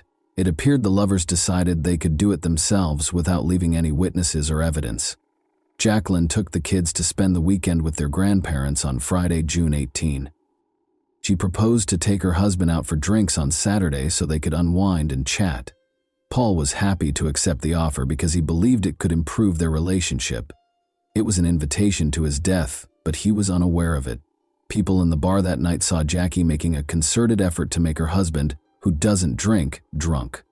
After midnight, she led her dazed husband out of the pub after purchasing drinks and almost forcing him to knock back one shot after another. The last time Paul was seen alive, they were captured on security footage. This exposed a notable disparity in timing. According to Jacqueline, the attack happened as soon as the couple returned from their 10-minute stroll to the pub and lasted no more than 15 minutes. She then reportedly phoned the police right away after her husband was abducted and taken away in their vehicle. But it took over an hour and a half from the moment they were caught on camera until the police were called. Investigators thought the offenders used this time to hide their tracks and set up a third-party attack scene. Furthermore, it seems that Jacqueline purposefully made her husband intoxicated, so he would be powerless to refuse. She said that after kicking Paul while he was on the ground, the crook started to strangle him by covering his head with a plastic bag and taping it in place. The type of injuries on the deceased's body supported her story, but by that point, the authorities had irrefutable proof that the attackers were her and her lover. Ferguson. Following a protracted and exhaustive investigation of the crime scene, investigators discovered a partially obliterated imprint of a man's shoe, the tread pattern of which matched Roger's shoes, that had clearly been attempted but unsuccessfully cleaned. However, this evidence can be regarded as circumstantial. Other, more important evidence against the criminal couple was discovered in the kitchen trash, though. A partial fingerprint of Roger's was found on the cable tie that bound Jacqueline's hands, and a cigarette butt with Roger's saliva was discovered. Ferguson's fingerprints were also discovered on the ropes that bound the deceased's hands and feet, and traces of both lovers' perspiration and oil were discovered on the bag that was used to suffocate the victim. A minor acquaintance of Roger's named Colin Robinson was also discovered to have participated in this heinous act by the investigation. On the night of the attack, Roger called him and asked for his assistance with an unidentified task. In order to avoid drawing attention to himself, the teenager drove his car, abandoned it at the end of the street per Roger's request, and walked to the house. Colin wanted to flee when he saw what was occurring, but Roger coerced him into helping transfer the body to the car and load it into the trunk by threatening him with a knife. They then took the vehicle to an empty location and left it there. The terrified young man first denied any involvement in the incident, but during the second interrogation he broke down and started confessing. Trial and punishment. The course of the investigation was several months. They collected indisputable proof throughout this period, spoke with every witness, and got the third criminal to confess. But the offender's trial didn't start until the spring of 2007, nearly 3 years after Paul Cramble was deprived of his life on May 7. The widow received a 20-year sentence after Jacqueline and Roger were found guilty of a premeditated crime with the goal to earn insurance money, in prison, while her accomplice and lover were sentenced to 18 years. Colin Robinson, the juvenile accomplice, received a 3-year term for helping the offenders and trying to hide the truth. Roger's aging mother was likewise unable to avoid accountability for perjury and giving her son a fake alibi. In retaliation against her own children, the woman was only granted a year of probation due to her senior age and severe health issues. Jacqueline persisted in ruining her family's lives while she was incarcerated. Everyone who knew her personally was relieved when she was put in jail, and she was upset that no one stood for her in court. According to her own mother, individuals such as Jackie ought to be permanently removed from society in order to prevent them from hurting others. It's interesting to note that Jacqueline destroyed all of her late husband's possessions and pictures a few days after the funeral, making the house completely devoid of any reminders of him. Somehow, Danielle was able to preserve a few pictures of her father. Her mother was unaware of them, and she kept them on her bedside table. Paul's children received the £300,000 in insurance settlement for which he was slain. Overnight, Danielle and Adam lost both of their parents, but their problems didn't stop there.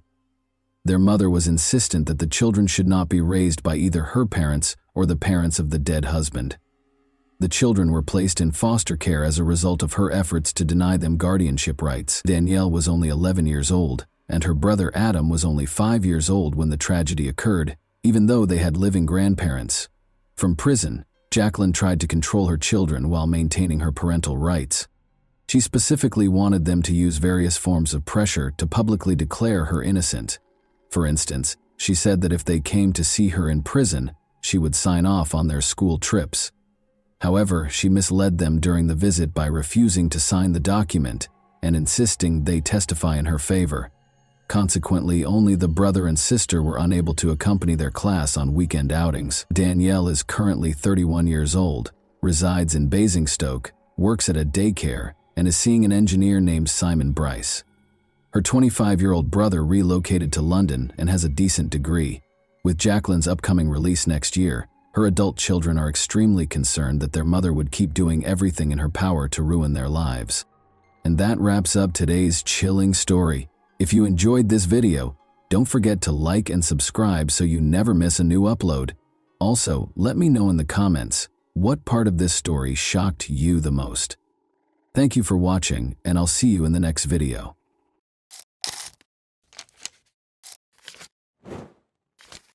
Hey guys, welcome to my channel, and today we're going to take a look at another horrible case with you. Crime is frequently associated with a particular motivation. Acts by people with mental health conditions, those under the influence of alcohol or other controlled substances, or incidents that happen during periods of severe emotional upheaval, may be exceptions. Although the phrase motiveless crime is used, criminologists contend that the majority of these cases have unidentified hidden motives. Ohio as a whole was rocked by the disappearance of college student Emily Murray in 2000. The individual who caused Emily's terrible demise had been hiding in plain sight, helping law enforcement with their investigation and even providing tips to implicate others, until she was discovered dead a few weeks later.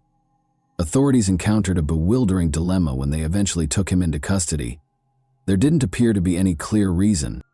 Many theories were put forth, but none of them were supported, to explain why he did this. To make things even more confusing, the suspect seemed to like Emily and even to be protective of her. But then something changed, and he became a predator. The perpetrator has never disclosed the reason behind his killing of a helpless young woman, even though it has been almost 25 years since the incident. On February 19, 1980, Emily Miranda Murray was born in Sleepy Hollow, a small town in Westchester County, New York. She came from a wealthy family and was the youngest of 4 siblings. Growing up with her 2 older brothers and 1 sister, Emily remained close to them all of her life. Emily's family moved to Shaker Heights, Cuyahoga County, Ohio, when she was 2 years old. Her father quickly rose to the position of head of one of the scientific university's departments after receiving an offer of a distinguished position there. The family's financial stability allowed them to live comfortably, and her mother devoted herself to raising the kids and providing a cozy home environment. The Murray children achieved academic success, graduating with honors from high school and attending prestigious universities. Emily in particular had a strong interest in biology and medicine and hoped to work in these fields. She frequently placed at the top of her class and was acknowledged as a gifted student. Interestingly, Emily was also able to work part-time jobs and donate her earnings to worthy causes. Emily's parents' strong Christian beliefs had a significant impact on her upbringing. Emily followed the family's example by attending church on a regular basis and being always willing to lend a helping hand to those in need, both verbally and physically. She spent a year traveling the world with different humanitarian organizations after graduating from high school. She visited New Zealand, Australia, Japan, and a number of European nations during this trip. Emily Murray moved into the campus residence halls at Kenyon College in Gambier, Ohio, in 1998 to start her studies. According to those who knew her, she was a positive influence on everyone around her, full of vitality and vitality. Emily was very driven, kind, sympathetic, and personable. She did, however, have a sensitive side and frequently displayed moments of melancholy and vulnerability. She wrote down her deepest worries, dreams, and thoughts in a private journal. Emily was in her junior year of college by 2000. She continued to be actively involved in church-based charitable work and worked evening shifts as a waitress at a nearby restaurant in addition to her rigorous academic schedule. She appeared to manage her enormous workload with poise. She even managed to make time for her personal life, going to events that she loved. But soon, it would be evident that her life was more complicated than it seemed. Emily's bed was empty when her 2 roommates in the dorm woke up on Tuesday, November 3, 2000. They couldn't figure it out. Emily was always thoughtful and informed them if she would be spending the night somewhere else. They thought she might have gone straight to class or stayed late at work because her restaurant shift had ended at 2 in the morning. However, things started to feel strange when they discovered that her notes and textbooks were still on her shelf. The roommates asked friends if anyone had seen Emily before leaving for their lectures in the morning.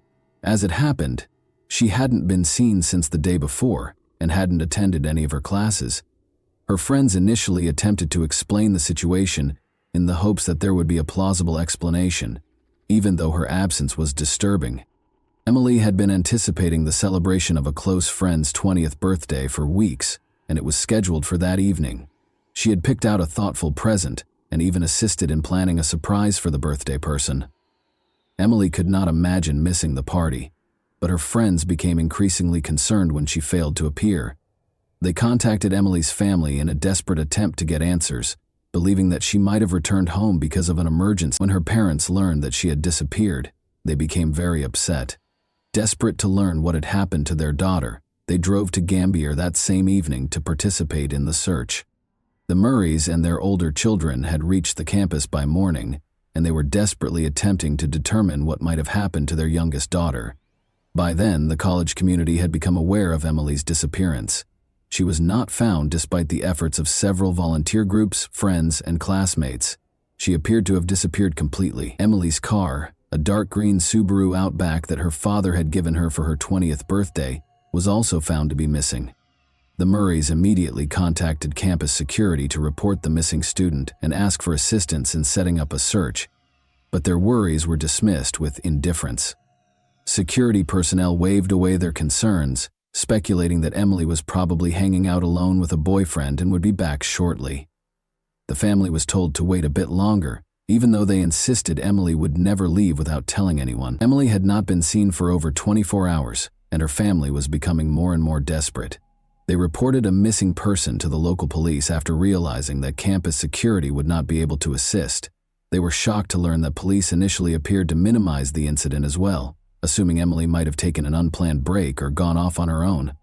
She was a 20-year-old college student after all, and they didn't have to explain her every action. Nevertheless, the police finally consented to check Emily's dorm room. At that point, they learned she had forgotten her identification, bank cards, and personal items.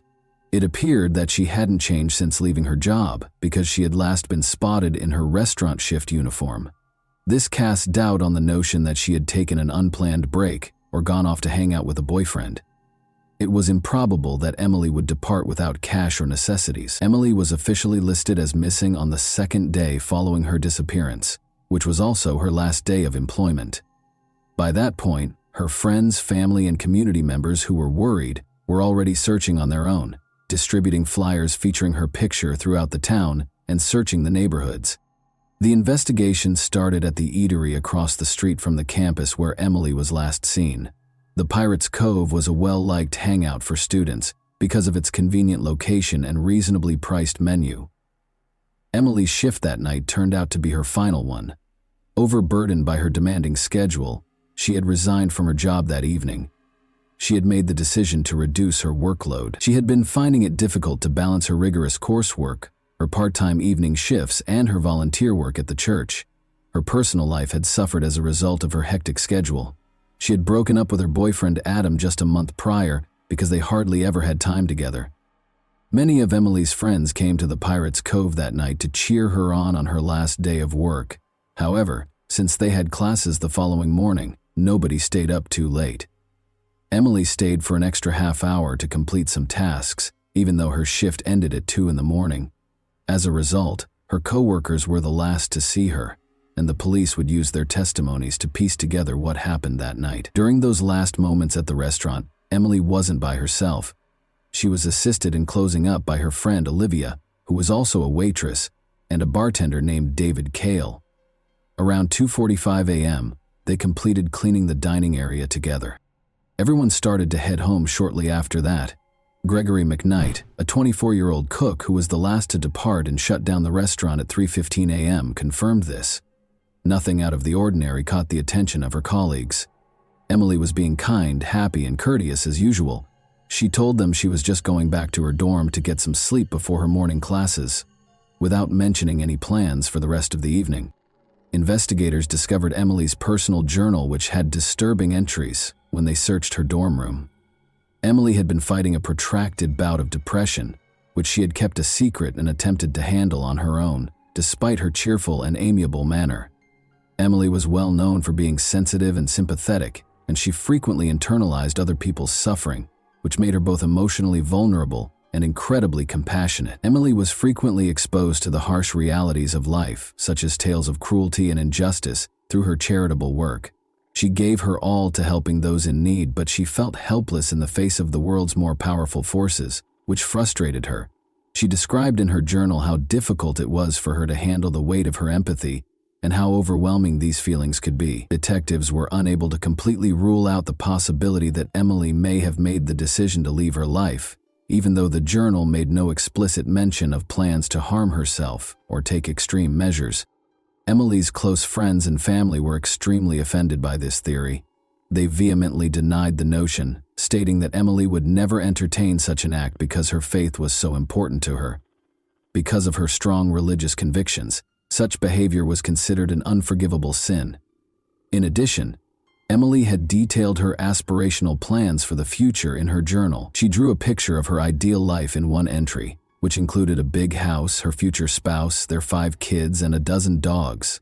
Her desire to create a life focused on community, family, and love seemed to inspire her daily.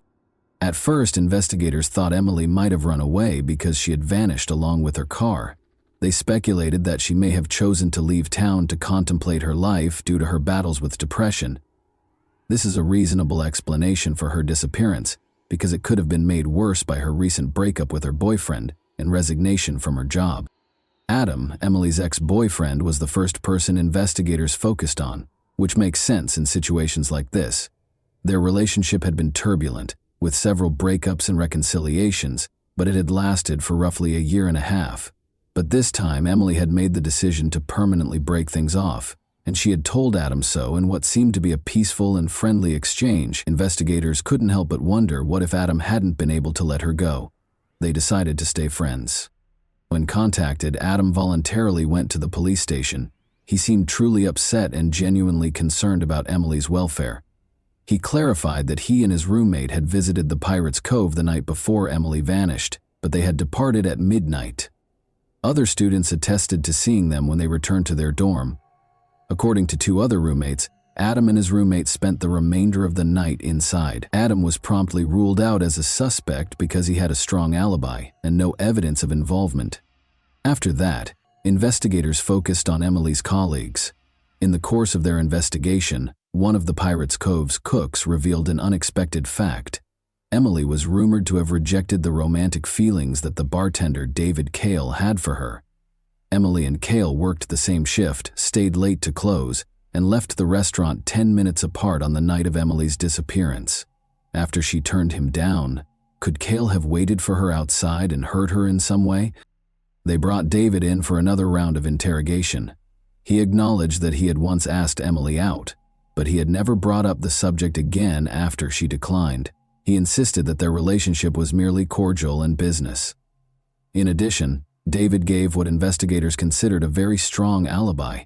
He was picked up from the restaurant by his father after his shift, and they immediately drove to another state to attend his sister's wedding. Investigators had no evidence to connect him to Emily's disappearance after the alibi was confirmed. The same cook, Greg McKnight, gave detectives a new lead after the bartender was ruled out as a suspect.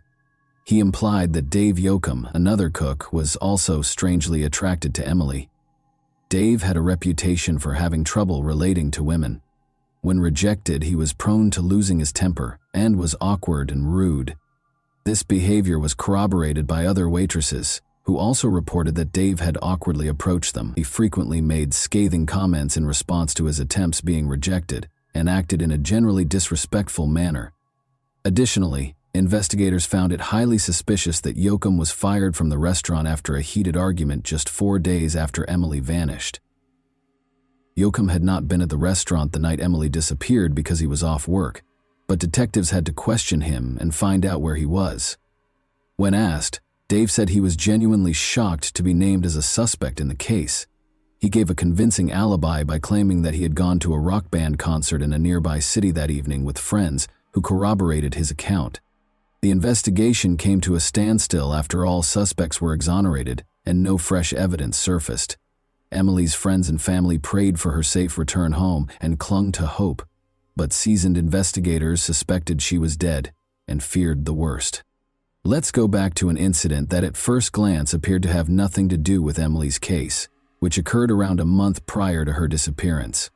A small car accident happened on the outskirts of Harrison, a small town in Vinton County, Ohio, on October 1, 2000. Ronaldo Hopkins was on his way home when an old Buick swerved into his lane and collided with him. When Hopkins exited his vehicle to inspect the damage, he discovered a gun in the trunk of the other car, which had exploded from the collision. He was so alarmed that he reported the incident to the police right away.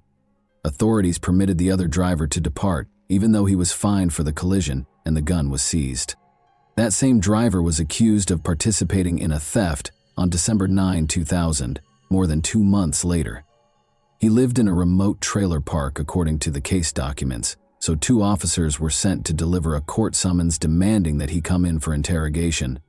Officers discovered the trailer in a remote location, far from the other homes in the park. When they got there, two rusted, damaged cars that looked unlikely to ever run again were parked in front of the property, which gave the impression that it was deserted.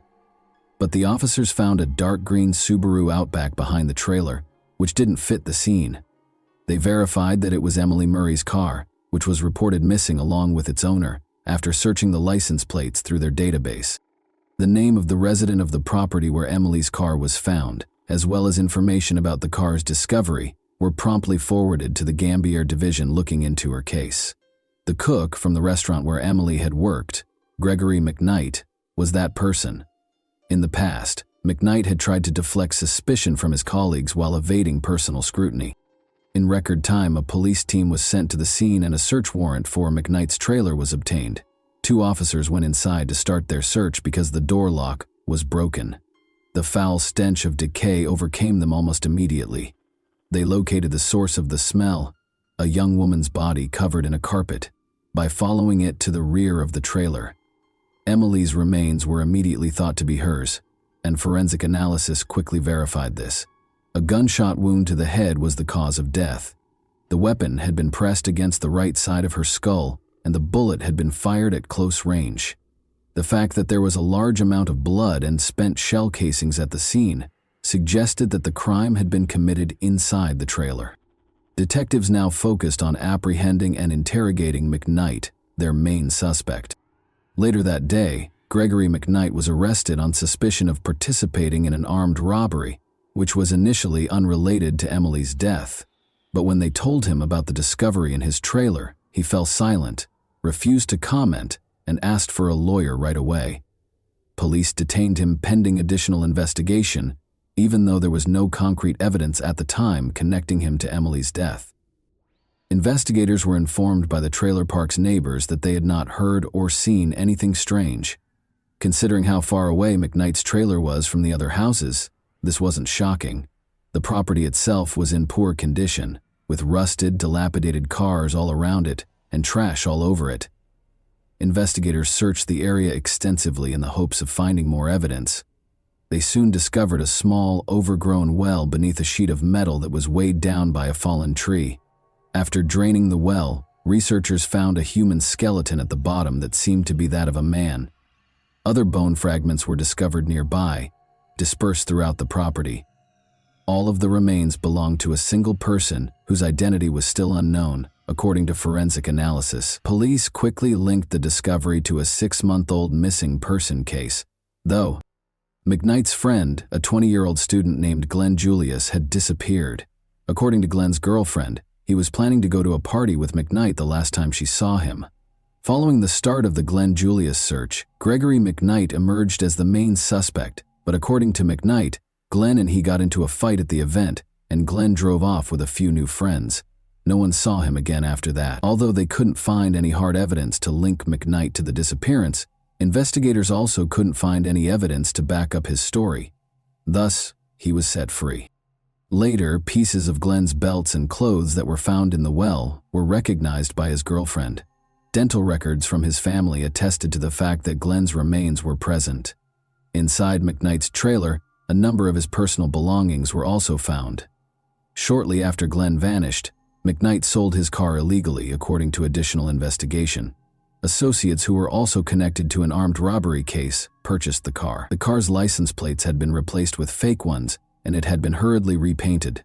Authorities found the car after one of McKnight's accomplices was taken into custody. They discovered sizable amounts of cleaned-up blood in the trunk, which forensic analysis verified belonged to Glenn. This implied that Glenn had been carried in the trunk, either injured or dead. The work had been done sloppily, probably with homemade tools, and Glenn's body had been partially dismembered. The bones were deeply scratched, like saw marks. Investigators discovered an axe, a shovel, and several other tools inside McKnight's trailer. These were all removed for forensic analysis. Although unidentifiable marks were left by other tools, it was definitively established that the axe had been used during the dismemberment. On November 12, 1976, Gregory McKnight was born in a poor Columbus, Ohio suburb. He was raised in a big, impoverished family without a father, where everyone was left to fend for themselves. McKnight began stealing when he was a young boy, and at the age of 14 he first came to the notice of the police.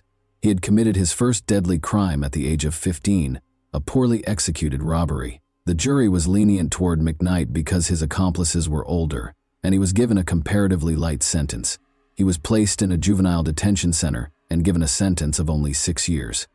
After being freed in 1997, he quickly wed Catherine, who went on to have 2 children. Before McKnight saved up enough cash to purchase his trailer, the couple briefly resided with Catherine's parents, but they never made the move to their new home. Gregory McKnight killed Glenn Julius in May 2000 and concealed his body in the well behind his trailer. He then abducted and murdered Emily Murray in November of that year, leaving her body to decay inside the trailer.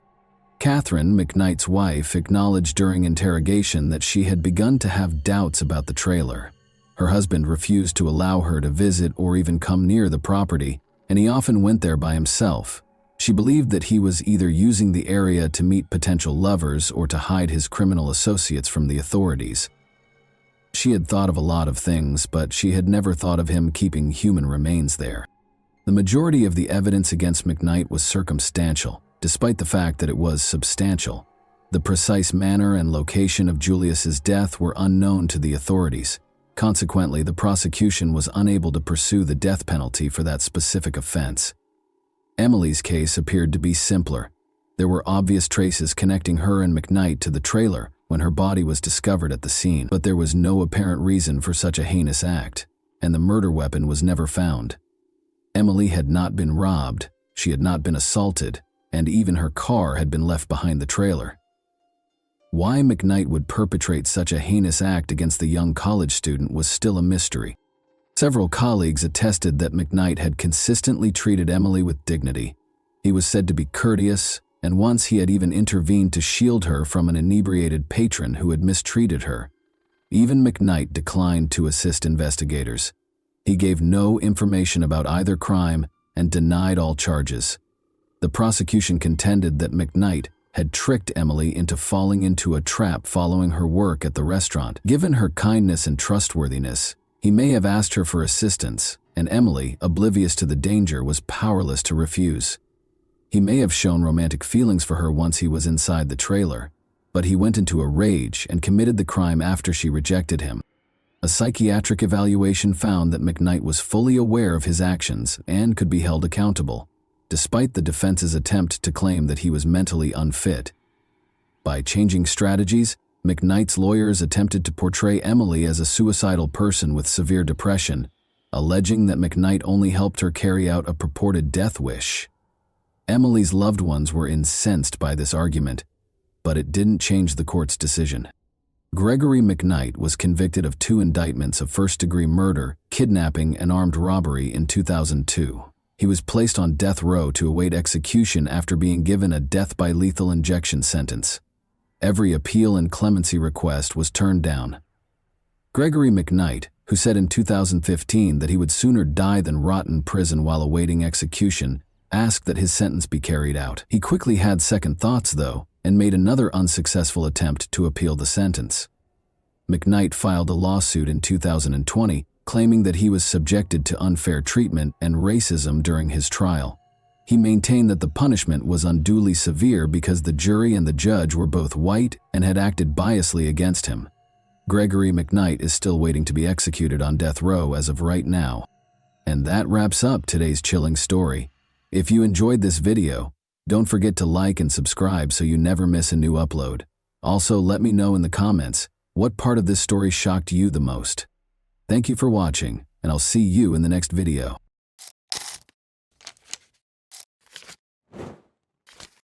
Hey guys, welcome to my channel, and today we're going to take a look at another horrible case with you. Little Bria had only ever been frightened by imaginary monsters. She called her mother, Michelle, on November 20, 2000, claiming to have seen someone outside the window. The day before, 3 armed men wearing masks broke into her house. Michelle looked out and saw no one, so she dismissed her daughter's words as the product of her young imagination. The difference with this incident, though, was that Bria saw them. They had looked through the window. Michelle and Bria were being held at gunpoint in their own home's living room by the same individuals who had been there the previous evening. In a peaceful San Diego, California suburb, it was November 2009. Michelle Renee was 35 years old and had just returned home from her job as a manager at the bank. She and her 7-year-old daughter, Bria, resided in a rather remote home. Michelle had been a bank manager for more than 13 years, putting in a lot of time and effort to advance through the ranks and land a job where she was respected and trusted. She was happy to be home with Bria after a long day. The two of them were playing Game Boy on the couch when a loud noise suddenly burst from somewhere behind them. Michelle saw 3 people when she turned around. As though they were a takeover squad, they stormed into the house. This was obviously not a SWAT team, though. The strangers wore all black clothing and were armed. Bria and Michelle screamed. When Michelle was grabbed by her hair, a gun aimed at her face and flung to the floor close to the couch, she was able to see her daughter running into another room. After securing her with duct tape, they turned the woman to face her daughter, who was lying face down close to the door with her hands and legs bound. "Are you going to kill Mommy?" Bria asked. "Do you intend to murder me?" The stranger said, "No, if the mother does everything we tell her to Michelle's belief that they had broken in to kill them. Michelle was told bluntly by the illegal intruders, "You will rob the bank for us, or we will kill you, and your daughter will be first." The intruders told Michelle that they had been watching her for months and had a plan because they knew she was a bank manager. They would stay with her all night to give her instructions and make sure she understood exactly what she was supposed to do. As they held her and her daughter bound on the couch with tape, the gang leader gave her explicit instructions throughout the night, stressing what she needed to do repeatedly. He told Michelle that 6 more gang members were standing guard outside, waiting to murder her if she did anything stupid. Around 11, a female voice on the radio caught his attention, as if to reaffirm what he had just said. He was told by the accomplice that a car had pulled into the driveway. The neighbor of Michelle and Bria had shown up. She lived in the same building and was named Kimbra. She was obviously very drunk after returning from a night out. She shocked the criminals by resisting their attempts to grab her. One of the criminals shouted at Kimbra not to move while pointing the weapon straight at his face. In an attempt to shield her friend, Michelle pushed his arm away, but he pointed the gun at her and hissed at her to never touch him again. Kimbra was finally restrained, and they all waited for dawn. Michelle became aware that she might be spending her final evening with her daughter. She needed to share everything with Bria. Thinking that this might be the last time she would ever touch her daughter's hair or see her sleeping, the mother smoothed her hair to give her some space to rest. The nightmare persisted in the morning. The robbers' leader told her to get up and prepare for work at 6 o'clock. He interrupted her to apply dynamite to her as she was getting dressed and arranging her hair. She was in excruciating pain as he taped it firmly to her back. Kimbra and Bria were also outfitted with sets of explosives by the criminals. The girl sobbed and asked what it was, but the mother merely muttered something because she didn't want her to become even more terrified. Then they showed Michelle something that looked like a lock on a door. According to the man, it was a detonator, and he would press the button if she made even the slightest mistake. The detonator had a 10-meter radius, he added. Bria was placed in her bedroom closet by the criminals. The mother reiterated that everything would be all right and that she would be back shortly. "Mom, have courage," her daughter said. 2 men remained inside the house as Michelle left, and the gang leader gave her a suitcase containing a sports bag before hiding in the backseat of her Jeep.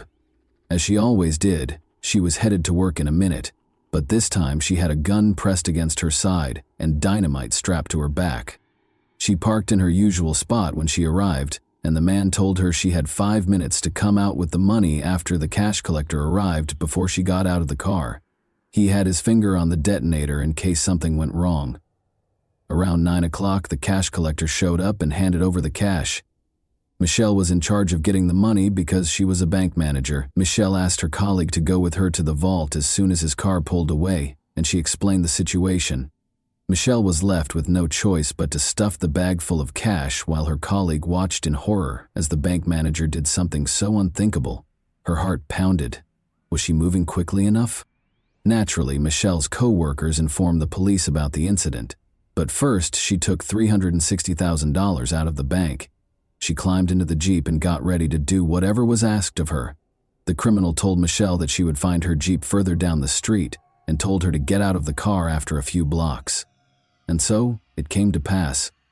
She located her vehicle, got into it, and drove quickly home. The woman didn't know if she would find her daughter alive when she got home. She saw Kimbra's car was gone as soon as she pulled up to the house. She called for Bria as she entered the house, but the silence was uncanny. At last she heard a small voice. From the other side of the house, Bria was calling to her. Her mother had left the girl in the closet and she was still there. Relieved, the woman gave her daughter a hug, but it wasn't quite over. Bria saw her mother's expression change to one of panic. The gang leader had departed without taking the dynamite away from her. What if the detonator was used remotely by the criminals?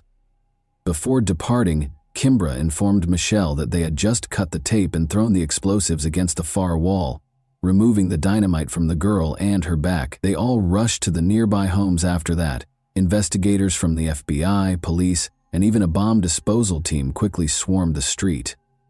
The officers soon realized that the dynamite was a fake, consisting only of 2 sticks painted red. However, no one would risk their lives assuming they were fake, given the low lighting and the fact that they were on the victims' backs in such a dire situation. However, Michelle made an effort to commit every detail that might aid in identifying the criminals to memory during the incredibly terrifying 14 hours that she was held captive. It made it possible for her to concentrate on something else rather than the situation's horror. Actually, it was her special talent for picking up on subtleties in people's looks and actions that others might miss. She committed the criminal's physique to memory, attempted to gauge their height from the house's furnishings, took note of their footwear and jeans, and examined the appearance of their weapons. She eventually had to use the restroom, so the gang leader accompanied her. She flipped the switch, brightening the man's face as he led her to the restroom. He was still wearing a mask, of course, but Michelle could see his eyes clearly. They were big, expressive, and a little red at the corner. All of a sudden, she recognized this person from her bank office. She frequently handled new client accounts in her role as bank manager, and on that particular day, a man had visited her office. He clarified that he needed information about opening accounts and making investments because he would shortly inherit a sizable sum. He repeatedly asked the same questions while seated at her desk. The man introduced his companion as Lisa, and they departed when a woman finally came in and said, "Chris, we need to go." However, he gave Michelle his business card before he left. She put it in her desk's top drawer. Michelle's mind was racing with all of these ideas, and she felt that she needed to be extremely careful and not even hint at her recognition of him. Additionally, she recognized his accomplice because she occasionally heard Lisa's voice on the radio. They wouldn't let her die if she messed up. Michelle then requested that the officers immediately check her desk's top drawer. The business card wasn't a fake. It was there. Christopher Butler was the man's name. Butler's conviction as a bank robber was quickly discovered by the FBI. They discovered his residence and placed him under observation. The bank was only a few kilometers from Butler's home and that of his fiancée, Lisa Ramirez. The other 2 men, Robert Ortiz, who had his sights set on Bria, and Christopher Higgins, a big man who protected Michelle, were soon recognized by detectives. The decision to arrest Christopher and Lisa was made on December 1. They were allegedly pulled over for document verification during a routine traffic stop. There was just so much evidence in the car. In a stressful situation, the pneumatic gun in the glove compartment appeared completely real. In addition, the officers discovered a black bag Michelle had described, gloves, homemade masks, Michelle's credit cards, banknote adhesive ribbons, and even a door lock that the criminals had managed to pass off as a detonator. 2 investigators waited for more evidence in the house. Officers discovered a sample of dynamite bearing Christopher and Lisa's fingerprints, along with all the ingredients needed to make fake dynamite. Because they were sure they wouldn't be linked to the crime, the accomplices left a ton of evidence. The $360,000 that was stolen, however, was not discovered by the officers in the house or the car. On that same day, they took $93,000 and arrested Higgins. Higgins admitted to everything and talked about going to Vegas for a few $1,000s. Ortiz fled, but he had $32,000 from the bank when he was apprehended in Wisconsin 3 months later, and he admitted to everything. Christopher Butler, however, denied everything, even in the face of indisputable proof. His fingerprints on the dynamite. Lisa rejected his attempt to place the blame on her. She acknowledged that she was the woman Michelle had heard on the radio. She even acknowledged that she came up with the plan to steal the bank manager using fake dynamite. Lisa disclosed that although they divided the funds into 3 sections, Over $100,000 of their portion with Butler was pilfered. To the surprise of all, she said Michelle was part of the plot. Everything had to be confirmed by the police. Michelle acted exactly like a real victim of the crime would have when they recreated the events of that day. Every detail of the victims, Higgins, and Ortiz's accounts lined up, and investigators were unable to uncover any proof linking Michelle to the plot. All 4 suspects were in custody awaiting trial by the spring of 2001. But Michelle and Bria were still processing that terrifying night. The girl thought the criminals would eventually find them and kill them, so she desperately wanted to hide somewhere. She changed from a joyful, fearless, and energetic youngster to a terrified being who feared solitude. Michelle took Bria to stay with her grandmother in Alaska in June because of this. She went back to finish things up and moved to Alaska with her dog, essentially no money and a camera, leaving the child with her grandmother. She drove off on a 9-day journey. Since she had committed to returning for Bria's birthday, she was only on the road for 9 days. Their healing really started only after they relocated. Michelle and Bria were prepared to confront their criminals when they returned to San Diego for the trial a year later. Michelle believed the trial was merely a formality because the investigators had gathered so much evidence. How foolish she was. Together, Christopher and Lisa were put on trial. Lisa would find it challenging to maintain her innocence because she confessed during a videotaped interrogation. In order to spare her from life in prison, her attorney made a deal with prosecutor Tom Manning, but he turned it down. However, the judge was compelled to forbid using Lisa's statements in court because she incriminated Christopher as well as herself during the interrogation. The case depended almost exclusively on Michelle's statements in the absence of Lisa's confession.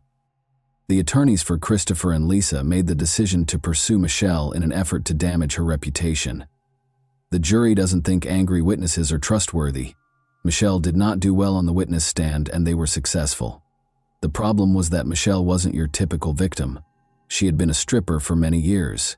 It was a decision she had to make in order to live, and the woman didn't hide it. Michelle left home when she was 15 years old and put in a lot of effort to rise from bank manager to regional vice president before taking a bank manager position to spend more time with Bria. She kept up her exotic dancing for a while even while she was employed at the bank. However, Michelle's integrity as a witness was called into question by something else. She falsified her resume and other documents, listing experience and skills she didn't have in order to obtain a job at the bank. This appeared to be less than ideal from a legal standpoint. Butler's attorney also probed her personal life in an attempt to paint her as a careless, egotistical mother who would stop at nothing to get money. Her financial troubles might have served as a catalyst for the conspiracy. Since the FBI reports made no reference to Michelle recognizing Lisa's voice on the radio, Lisa's attorney asserted that Michelle had lied about it, and there was nothing stopping him from adamantly declaring that the voice on the radio was not that of his client, because Lisa's admission was not heard in court. He then asked Michelle about marked bills, which are traceable banknotes that banks store in safes in case of a robbery. She didn't intend to endanger her daughter's life, and the criminals cautioned her against taking such notes. However, the attorney now asserted that it was suspicious. In addition, he questioned her maternal instincts, knowing that her daughter is wearing dynamite. Would a mother rush to the house where she is? Following Michelle's 3-day testimony, Christopher took the stand. He testified that he had a romantic relationship with Michelle and that she was behind it all. He had no proof, of course, but his plan was obvious. First and foremost, he was committed to keeping Lisa safe at all costs. Second, compared to kidnapping for robbery, the robbery was deemed less serious. However, his plan only partially succeeded. After 5 days of deliberation, the jury found Christopher guilty of robbery and kidnapping Kimbra and Bria, but they were unsure about Michelle's abduction. 2 jurors abstained, and 1 juror thought Butler was right. He received 3 consecutive life sentences plus an extra 64 years in prison. Lisa was acquitted of all charges. Both Higgins and Ortiz were swiftly convicted in the second trial, which proceeded completely differently. Each received a 32-year sentence. There was never any trace of the remaining $260,000 in bank funds. Therefore, while the guilty were incarcerated to serve their sentences, Bria and Michelle saw it as only the beginning. It was a difficult road for them to heal. But eventually, Michelle understood that she could either take charge and set an example and support system for her daughter, or she could become angry and blame the kidnappers for all of her life's shortcomings. So she did. She began her own public relations firm from the beginning, gave numerous speeches in public, told other assault survivors her story, and penned a book that was made into the movie In Captivity. Bria followed her dreams after being inspired by her mother.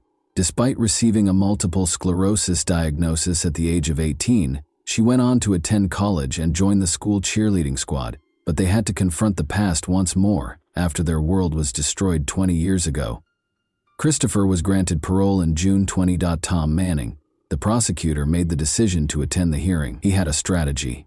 Christopher Butler was questioned by him regarding all of his false statements made in court. Christopher could have insisted on his version and carried the truth to his grave, so it was a dangerous plan. However, he acknowledged that Michelle was never a part of the conspiracy and that they did not have a relationship. He blamed his ex-girlfriend Lisa Ramirez for the crime, but he refused to accept responsibility for it. He conveyed his profound apologies for the suffering his victims had endured as a result of him. Christopher acknowledged that he felt deeply moved by Michelle's book and that he regretted what he had done. Despite their forgiveness, Michelle and Bria opposed his release and repeatedly refused to let him go. They had a fundamentally different attitude toward Ortiz and the other two men. In court, he was the one who expressed regret to Michelle. Ortiz was released in January 2021 after Bria spoke favorably during his parole hearing. Working together in Michelle's newly established business, Michelle and Bria are now closer than ever. Michelle's 9-day healing journey to Alaska altered her worldview, and she wrote another book about it. And that wraps up today's chilling story. If you enjoyed this video, don't forget to like and subscribe so you never miss a new upload. Also, let me know in the comments, what part of this story shocked you the most? Thank you for watching, and I'll see you in the next video.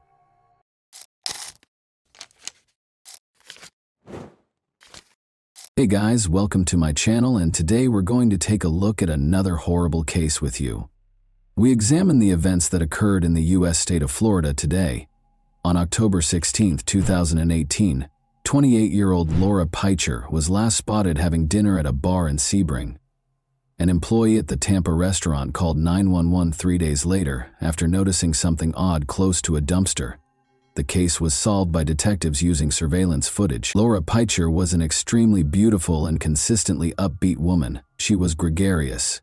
In remembrance of his daughter, her father, an art teacher, said this: "In 1989, Laura Peicher was born on a chilly day in Michigan. She had 2 nephews, one of whom she never met, a sister-in-law, an older sister, and a brother. She was born with 2 fingers and a thumb on her short left arm. Throughout her life, she struggled with discrimination due to her physical differences. She worked with individuals with physical and mental disabilities as a job coach at Goodwill. She was disabled, but that didn't stop her. It was a feature of her distinct character. Growing up, Laura lived in Michigan. She relocated to Sebring, Florida when she was 26 years old. Her grandmother was getting too old to care for herself, so she moved to Florida. With a big heart, Laura left her job to visit her grandmother in Florida. The incident started with a 911 call on the morning of October 19, 2018, when staff members at the restaurant reported discovering the woman's body hidden under a wood board and wrapped in a plastic bag close to a dumpster behind the establishment. In a restaurant parking lot, a woman reported a bad smell next to a dumpster by calling 811.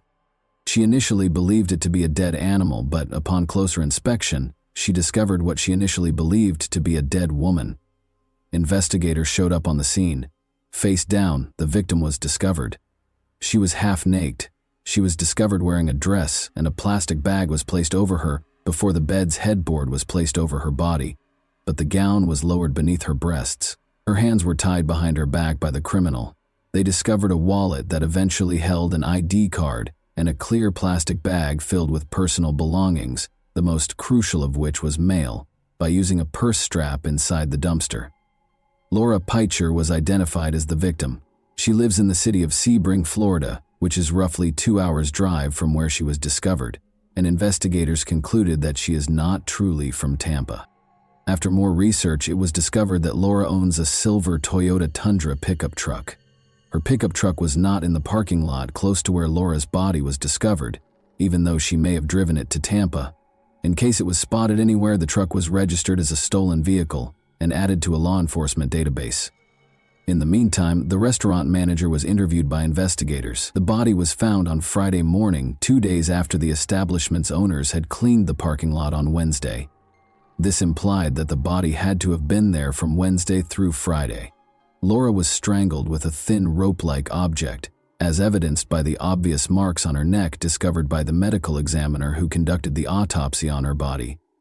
Laura's death date was determined by additional indicators found on her body. It was obvious that the body had been on the ground for a long time because the skin was discolored. 2 days before she was discovered, on Wednesday, the medical examiner came to the conclusion that Laura had passed away. Meanwhile, police in Michigan, 1,200 miles away, informed Laura's family of her passing. Her parents were taken aback. In order to allow investigators access to Laura's trailer, Laura's parents drove 20 hours from Michigan to Sebring. Investigators sought to determine whether the trailer was a scene of a crime. They entered and searched the house to see if anything out of the ordinary had occurred, but there was nothing there. Everything had a place. No sign of a struggle had occurred there, which might indicate that Laura had been attacked elsewhere, nor was Laura's pickup truck present. The investigators were aware that reconstructing the timeline of Laura's final hours would be necessary to solve this case. They wanted to know who Laura had met, why she had come to Tampa from Sebring, and what had happened to her pickup truck. On Wednesday, investigators looked through Laura's cell phone logs. She stopped answering calls between 1 and 5 in the morning. It is a clear sign that something has occurred.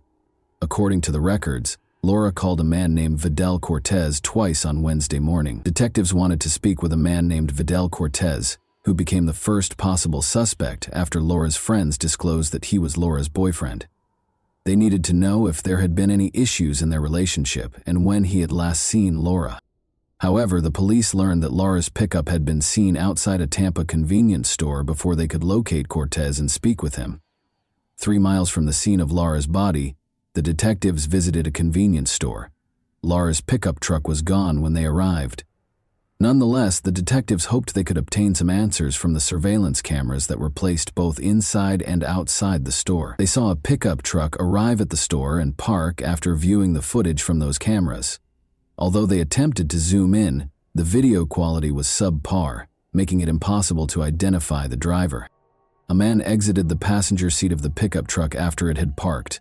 This indicated that the pickup truck had a driver and a passenger, or at least 2 people. It seems that the man who exited the pickup truck was aware that the cameras were recording him. He wore a baseball cap and kept his head down. He went into the store, but as before, detectives couldn't see his face on the videotape due to its poor quality. The picture was excessively grainy. The employees of the store stopped him from stealing the beer. The man went back to the pickup truck and sat in the passenger seat after leaving the store. Neither did the driver exit the pickup truck, nor did he appear on any of the cameras. Patrol officers found Laura's pickup truck about an hour later. It looked like it had been in a small collision and was parked in the street. At the time of his arrest, investigators noticed the same man sitting in the passenger seat on the surveillance footage. He introduced himself as Calvin Gary. He wore a tracking monitor on his ankle and was on probation. In the driver's seat was nobody. The pickup truck's driver had clearly run away, as only a pair of shoes remained. The detective started questioning Calvin Gary, while Laura's pickup was turned over to forensic so they could thoroughly inspect it for any evidence. He claimed that a man named Hot had given him the truck. They were going to steal beer from a convenience store, and Hot had just moved into the area. Calvin Gary was asked by detectives if he was aware of how hot the pickup truck got. "I don't know anything about Laura," he said, adding that he didn't know the answer to that question. "I don't know what happened to her," he said. He informed detectives that Hot was a short African-American man. Calvin Gary also provided detectives with Hot's location. When they spotted them, they proceeded to the designated address. The short man hid in a bushy grove. He was mistaken in his hope that the detectives hadn't noticed him. They invited him to approach them. The man had on a shirt and pants but no shoes when he came out of the shrubbery. He refused to give his name when detectives asked him to do so because he was uncooperative. The detectives then requested that he approach the car. They were able to quickly identify fingerprints thanks to specialized equipment. Detectives discovered a match in the database when they scanned the man's fingerprint. Gary Daniel was his real name, and he had a long criminal history. He was already a 3-time prisoner.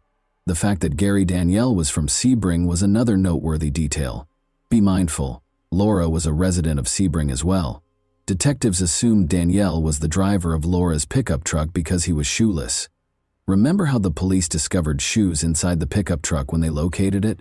Gary Daniel was therefore a suspect in the Laura Peacher case, due to all of these factors. Nevertheless, the detectives had to release him because there was insufficient evidence at that time for the police to bring any charges against him.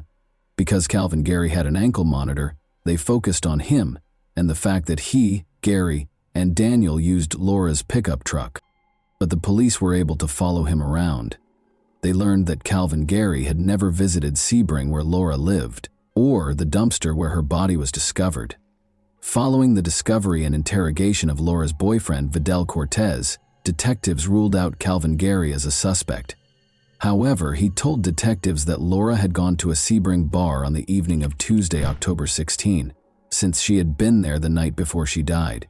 Detectives were intrigued by this information and went to the bar to talk to the establishment personnel. Since Laura lived nearby, the manager told detectives that she frequently stopped by the bar for a bite to eat. Her most recent visit was on the evening of Tuesday, October 16. There was nothing unusual about her manner. She was smiling and friendly as usual. The existence of surveillance cameras within the establishment, which captured all events within the bar, was discovered by detectives. They viewed the video, which supported the bar manager's claims that Laura was wearing the same dress in which she was discovered. At the bar, she was seated. At the time, she was conversing with a waitress who was employed. She ate dinner. Nothing odd was going on, and she hadn't ordered any alcohol.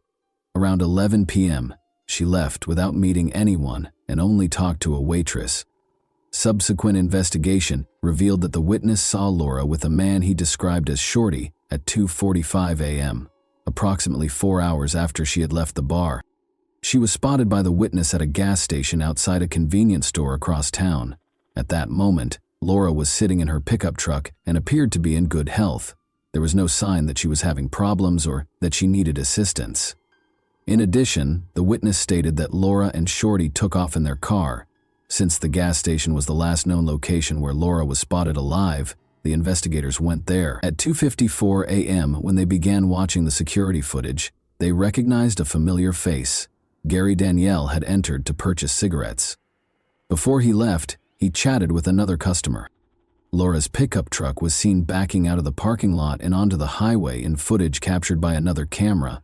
The footage supported an eyewitness's account that he unquestionably saw Laura Peacher and Gary Daniel together at a gas station near Sebring, but it was impossible to determine whether Laura was inside the pickup at the time, whether she was okay, or whether Gary Daniel was with her. Investigators searched the dumpster for clues that might connect Gary Daniel to Laura's murder early on Wednesday morning.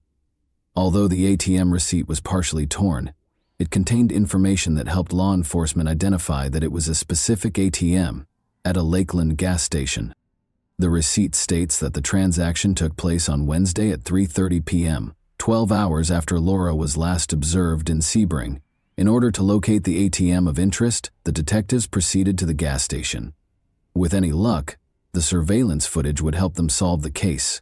They could see Laura's pickup truck in the video, but they couldn't make out who was sitting in it. Fortunately, there were several cameras. The detectives watched Gary Daniel exit the pickup and go to the store after it had been parked. After taking out cash from the ATM and purchasing a soda, they departed the establishment. Detectives believed Laura was dead by this point because she was not seen and did not exit the pickup truck. Gary Daniel returned to the pickup truck and headed toward the location of Laura's body. They located him. For interrogation, Gary Daniel was brought to the police station. The only proof the police had at that point was that Daniel had used Laura's pickup truck, so they started interrogating him about it. The only thing he did, Daniel said, was to use an unlocked truck that had keys inside for that purpose. He didn't know who owned the pickup. The pickup truck's interior was fine, he said. He saw nothing out of the ordinary. After showing him a photo of Laura, the detectives asked him if he recognized the person in it. "I don't know the woman," Daniel said. He was asked if he had ever met Laura in Sebring by detectives. "No," he said. Then they told him that a recording had been made at a Sebring gas station. He's on the tape, and Laura's pickup truck is on the tape. He refused to answer any more questions after Danielle learned that the police suspected him of killing Laura.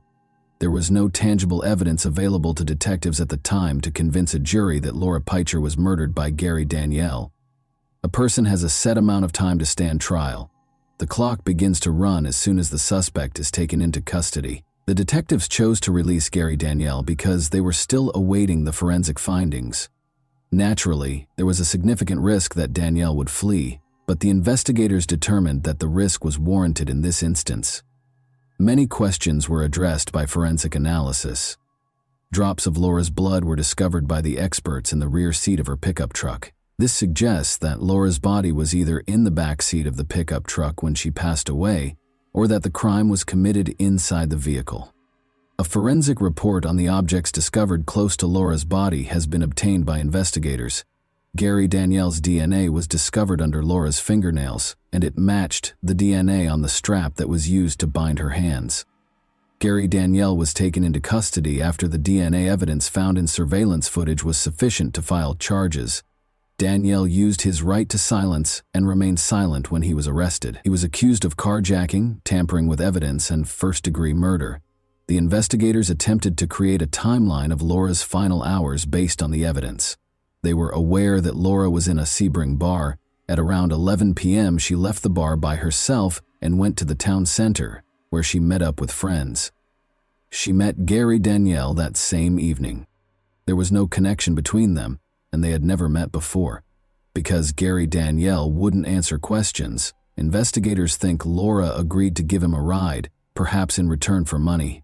Investigators don't know how he and Laura met, but they do know that she was found alive and unharmed in a pickup truck by an eyewitness at a gas station, where she and Gary Danielle ended up. After they left the gas station, it seems that something happened. Laura was strangled in her own pickup truck, though it's unclear where the truck was when she passed away. Surveillance footage showed Laura's pickup truck at a gas station 25 miles outside of Tampa, where Danielle was taking out cash from an ATM, 12 hours after it was last seen in Sebring. After that, Danielle took a car to Tampa. 2 days after, he hid Laura's body in a restaurant parking lot next to a dumpster. It was discovered. The trial didn't happen until nearly 3 years after Laura's passing. The global situation was the reason for the delay. It took a long time for Laura Peicher's father to go to court and face the man who killed his daughter. Rather than condemning Danielle, the father used his words to discuss the lost young woman. A young boy once pointed out her short arm, according to a story her father told. She was told by another boy that he had asthma. "Don't you know there's something wrong with everyone?" she replied. Her father brought some of his daughter's belongings to court, including her journal, which bore the inscription, "Live the life you've imagined." Because she lived alone and no one was around to do the dishes, she wrote in it that she detested cooking. She expressed her distaste for littering in her writing. On August 24, 2021, she wrote about her 4 tattoos, the most significant of which was a black bird in memory of a deceased sister-in-law and based on a Beatles song.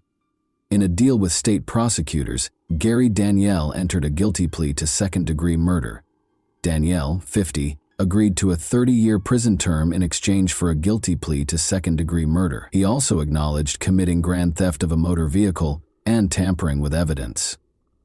In the brief court hearing, Danielle, who was short, gray, bald, bearded, handcuffed, and wearing orange, stood silently in a jury box. To Laura Peicher's family, he remained silent. The case was punctuated by a guilty plea, but it left many questions unanswered, including how Laura met Danielle and why she was murdered. And that wraps up today's chilling story. If you enjoyed this video, don't forget to like and subscribe so you never miss a new upload. Also, let me know in the comments, what part of this story shocked you the most? Thank you for watching, and I'll see you in the next video.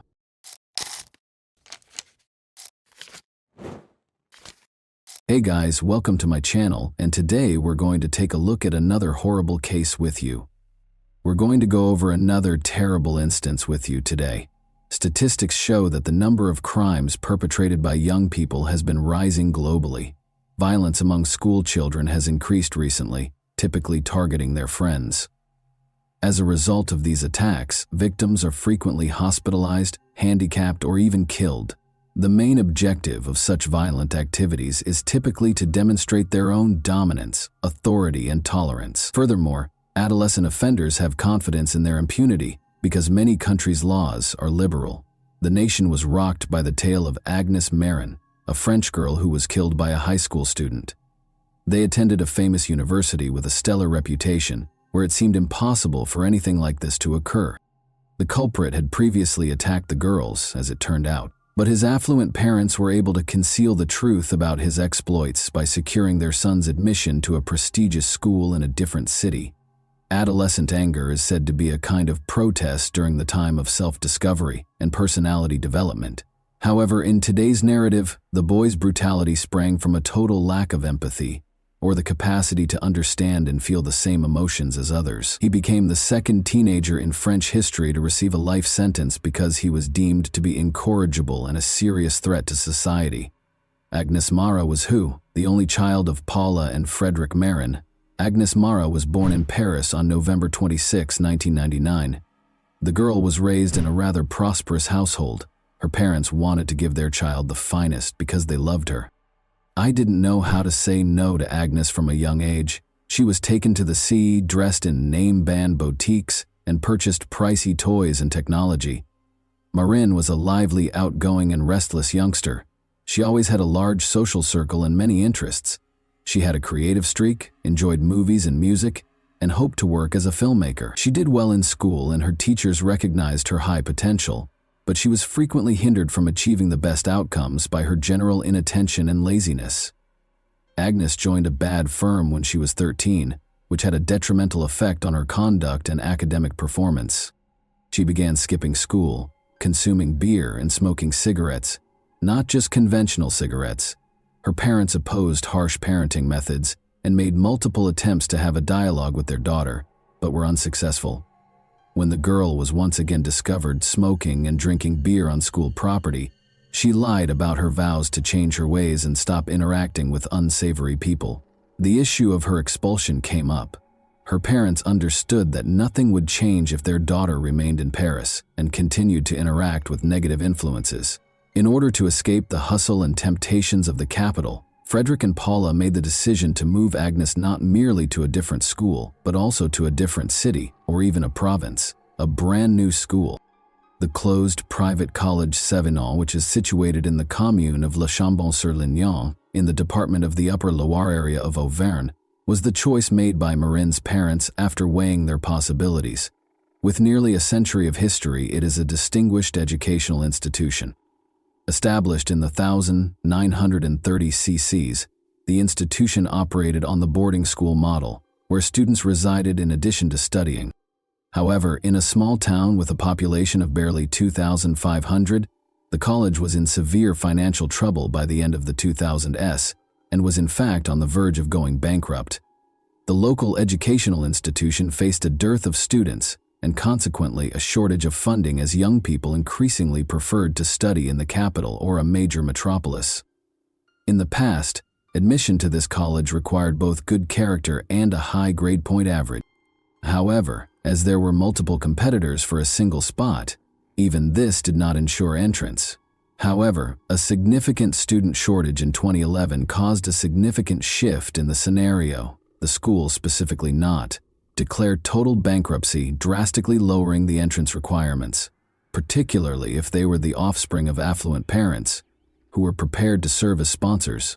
Agnes had a strong academic record and grade point average, which helped her gain admission to Sévenol College despite her behavioral issues. The authorities chose to ignore her traits. The parents of Agnes were pleased. They thought their daughter would benefit from the change. She would grow more mature and be able to go through this challenging time of transition more readily. Marin was an outgoing, happy, and amiable girl. She managed to blend in with the new group. She made friends right away and felt at ease from the first few days. She also made good academic progress, particularly in new subjects that were unavailable at her former Parisian school. Every 2 or 3 weeks, her parents paid their daughter a visit at the boarding school. They were quite happy with her accomplishments and positive behavioral changes. During her studies, Agnes only made one visit home. Notably, the new school was situated on a sizable plot of land that was encircled by woodland. Since the crime rate in these areas was regarded as one of the lowest in the nation, there were no rigorous security measures or obvious border barriers. Students sometimes went there in groups after school because it only took a quarter of an hour to walk from the college to the town center of Le Chambon-sur-Lignon.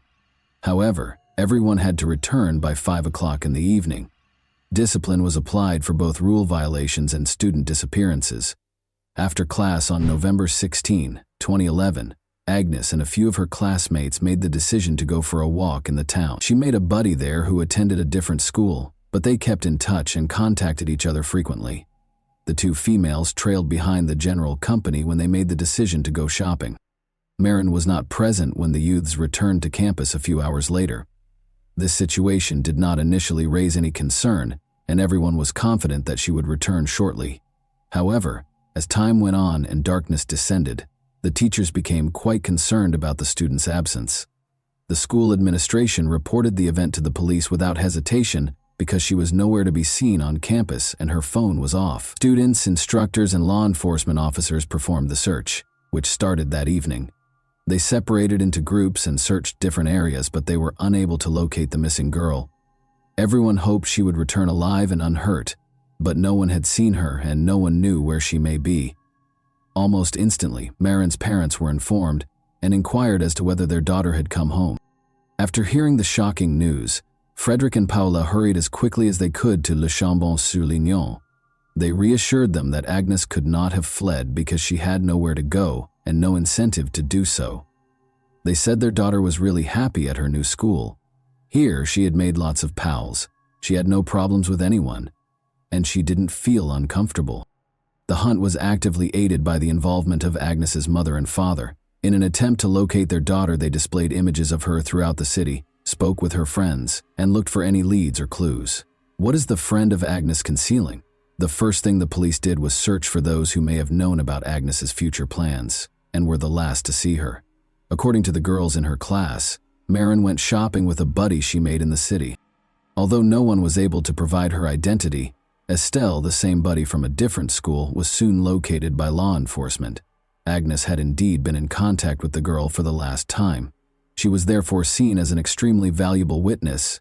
She did not, however, offer any helpful details. She said in the initial interview that Agnes had assisted her in selecting a birthday gift for her father. After saying their goodbyes, they each enjoyed a milkshake. Agnes had to go back to school, and Estelle went home. The girl's behavior seemed a little strange, but her narrative sounded reasonable. She appeared to be holding something back and was clearly nervous. When they made the decision to speak with her once more, the account she had previously recounted abruptly started to include some details that she wanted to keep private. Estelle admitted that Agnes had supposedly scheduled a meeting with a young man that day, but she had not disclosed his name to her. The boys were going to do something wicked, apparently using illegal substances, even though it wasn't intended to be a date. When Estelle tried to call Agnes a few hours later, she didn't pick up, and by the evening her phone was off. During the initial interview, the girl acknowledged lying, because she promised Marin that she wouldn't tell anyone about the encounter with the enigmatic man. But when word spread that Agnes had vanished, Estelle made the decision to come clean, since she thought this young man might be connected to the abrupt disappearance. Some have speculated that Agnes might have just fled from college. It's possible that the girl has fallen in love and is currently hanging out with her hidden beau. The day she vanished, her phone was the last one on campus, but it was switched off thereafter, making it impossible to find.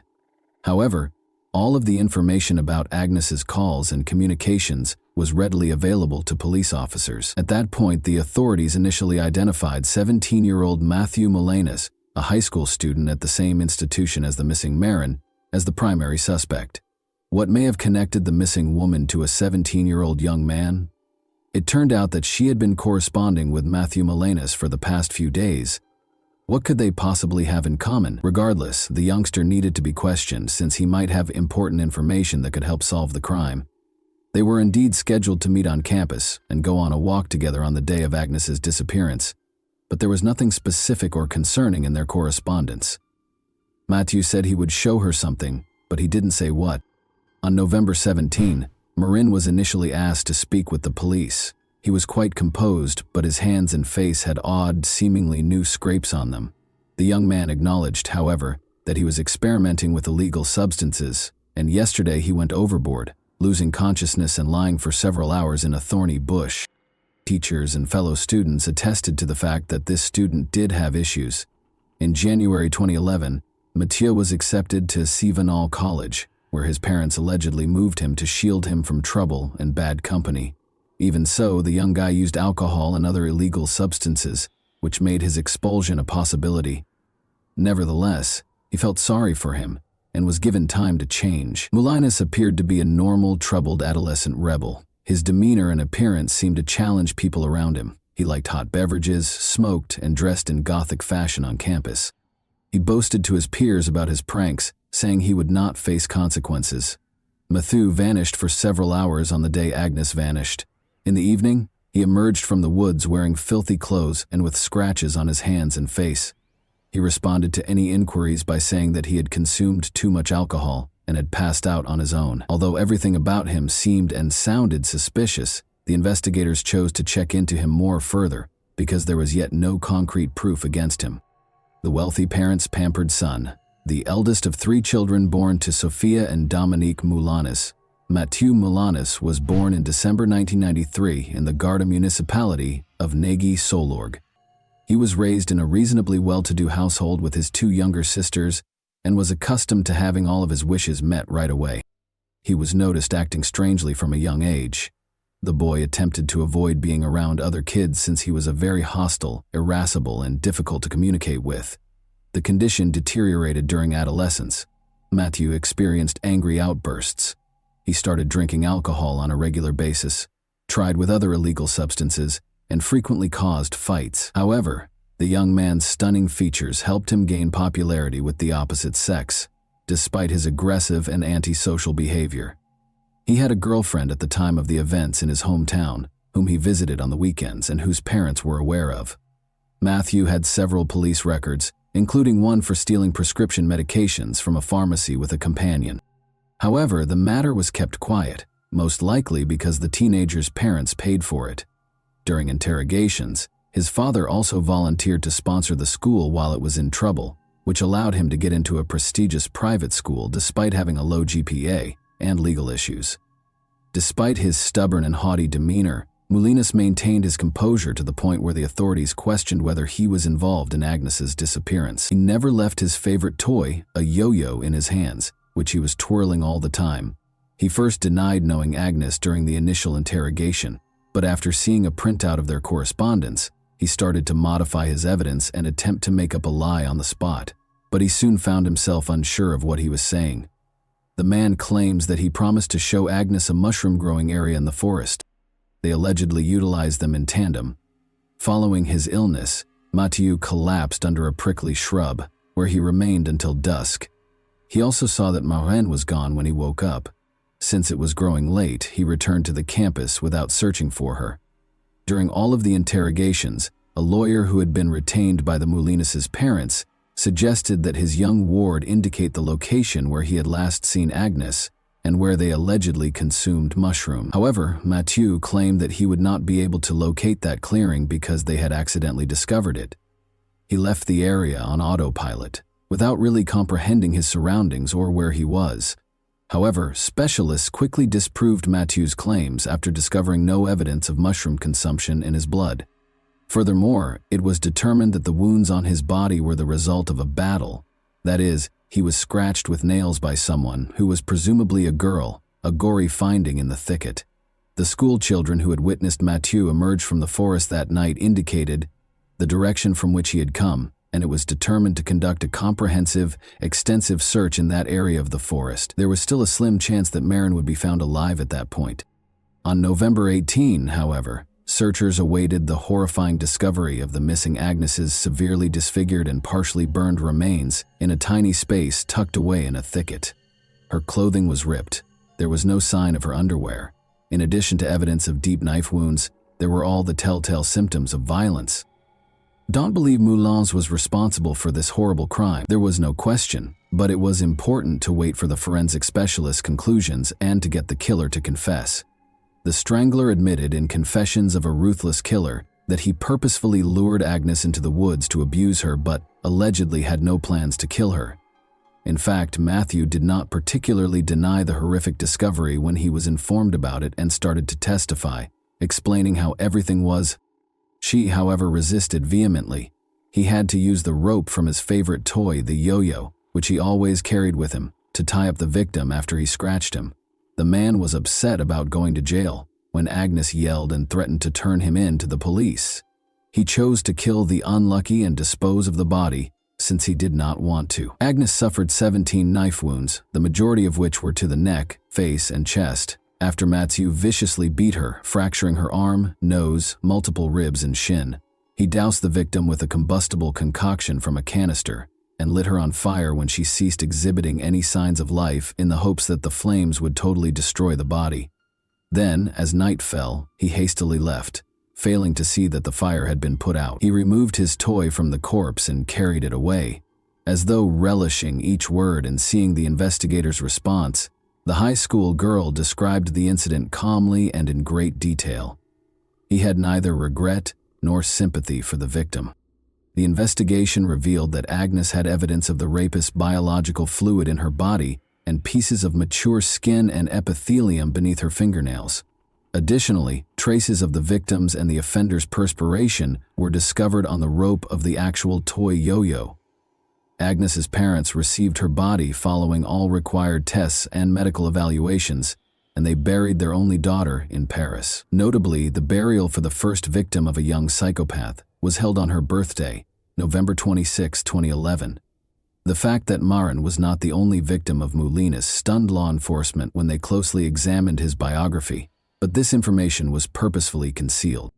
It turns out that since he was a young boy, he had been mean to other people, including his own sisters, other kids, and animals. He always enjoyed causing pain and suffering to people in an unmatched way. Mathieu attacked Julia, his young neighbor whom he had known since childhood, in August 2010. The attractive neighbor chose to capitalize on the girl's interest in him. After luring her into the woods, the man struck her on the head, tied her up with household-bought Scotch tape, and proceeded to mistreat the unlucky. After that, Molina started strangling her and most likely would have murdered her, but as her mobile phone rang, the criminal flinched away, glanced around, and just walked away. After a scared Julia freed herself, she called her parents, who promptly called the police to report the occurrence. The following day, Matthew was taken into custody. He sobbed during questioning in an effort to please the police and tried to place all the blame on the victim, saying that she was the one who provoked him by making fun of him and suggesting closeness. However, authorities recognized that he had planned the crime ahead of time and even brought duct tape to render the victim immobile. However, Mathieu escaped punishment in spite of the seriousness of the offense. Because the offender was so young, the court committed him to a psychiatric center for 4 months of mandatory treatment instead of sending him to prison. Psychiatrists and psychologists assessed his condition and worked with him during this period. The chief specialist overseeing Molinas concluded in December 2010 that he was completely recovered and that following the course of treatment, he was no longer a threat to others. After reviewing this report, the court granted the offender freedom with the condition that he only attend a number of anger management classes and receive parental support. Notably, the Molina couple worked very hard to secure their son's release as well. In addition to promising the judge that Mathieu would leave the area and not cause any more disturbance, they also agreed to see to it that the heir received therapy. The best attorneys were employed by them, and they made every effort to keep their client out of jail. Following that, the parents began searching for a new school for their kid, but they were unwilling to accept him anyplace because of his criminal record for such a significant issue. The father then went to the provincially closed College 7 himself and scheduled a meeting with the director. He promised to support him right away when it came to the college's admittance of mature students, after learning about its financial difficulties. In every manner possible, Dominic Melinis defended his son by lying that there was only violence against his ex-girlfriend, despite the director's observation that the man's academic performance was too poor and that the criminal case of a prospective student could negatively impact the school's reputation. After the breakup, she allegedly sought to get back at him. Surprisingly, the leadership of the educational institution accepted Dominic's account of events and did not go into the specifics of the trial, which is why he was freed a few months later after everything had been resolved. It seems that they chose to ignore the crime and keep this information from other kids and their parents because of the sponsorship amount he had declared. Just 1 month before his 18th birthday, Mathieu had accepted the verdict in the trial, but because he was a kid when the violent and terrible crime was committed, the law gave such offenders a lower sentence, and the trial itself had to take place in private. Agnes's parents demanded that the sessions be made public, at least in part, and that journalists who would be covering the case in the media be included. The Marin couple, however, were turned away, and the trial took place in private. The case didn't start until June 18, 2013.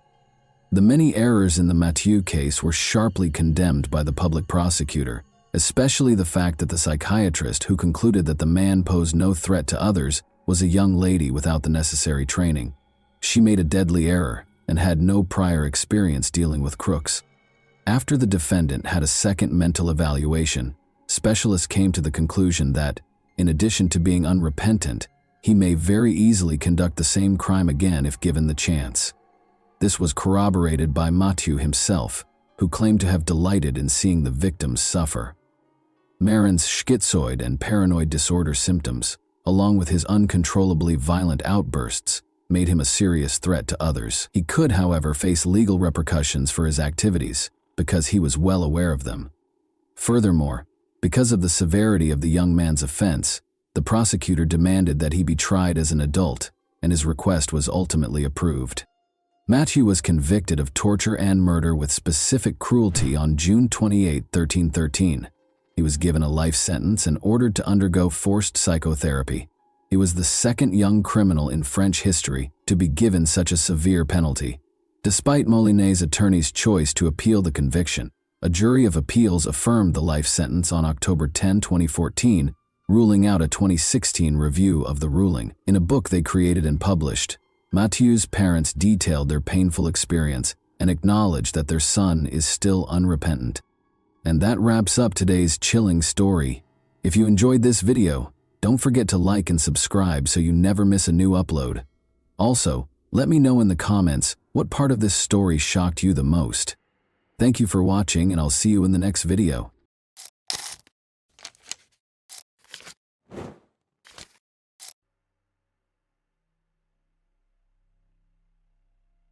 This story is about a pair of lovesick maniacs from England who have dedicated their lives to murdering children. Working together, the lovers would lure them into a deserted location and subject them to hellish torments. Even after their arrest, the criminals found ways to torture the teenagers, while prominent British politicians lobbied for their release. Ian Brady and Myra Henley were born on January 2, 1938, in Glasgow, Scotland. His mother, Margaret Stewart, worked as a waitress, and his father's identity is unknown, according to her. He was a local journalist who died 3 months before her son's birth. Margaret gave 3-month-old Ian to the Sloane family, who had 4 children of their own. Ian took their last name but continued to see his mother regularly. At the age of 9, he and his family moved to the town of Pollock, where he enrolled in the local school. From an early age, Ian's acquaintances noticed his cruelty to animals and later described him as the Terrible.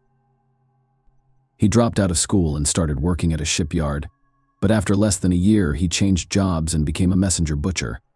He was put on trial again at the age of 16. His girlfriend, Grant, went to a dance with another boy, and Ian threatened her with a knife. The judge sentenced him to probation with the condition that he live with his birth mother and her new husband, so he relocated to Manchester. Patrick Brady, as you might expect, adopted his stepfather's surname and hired him as a fruit porter at the market.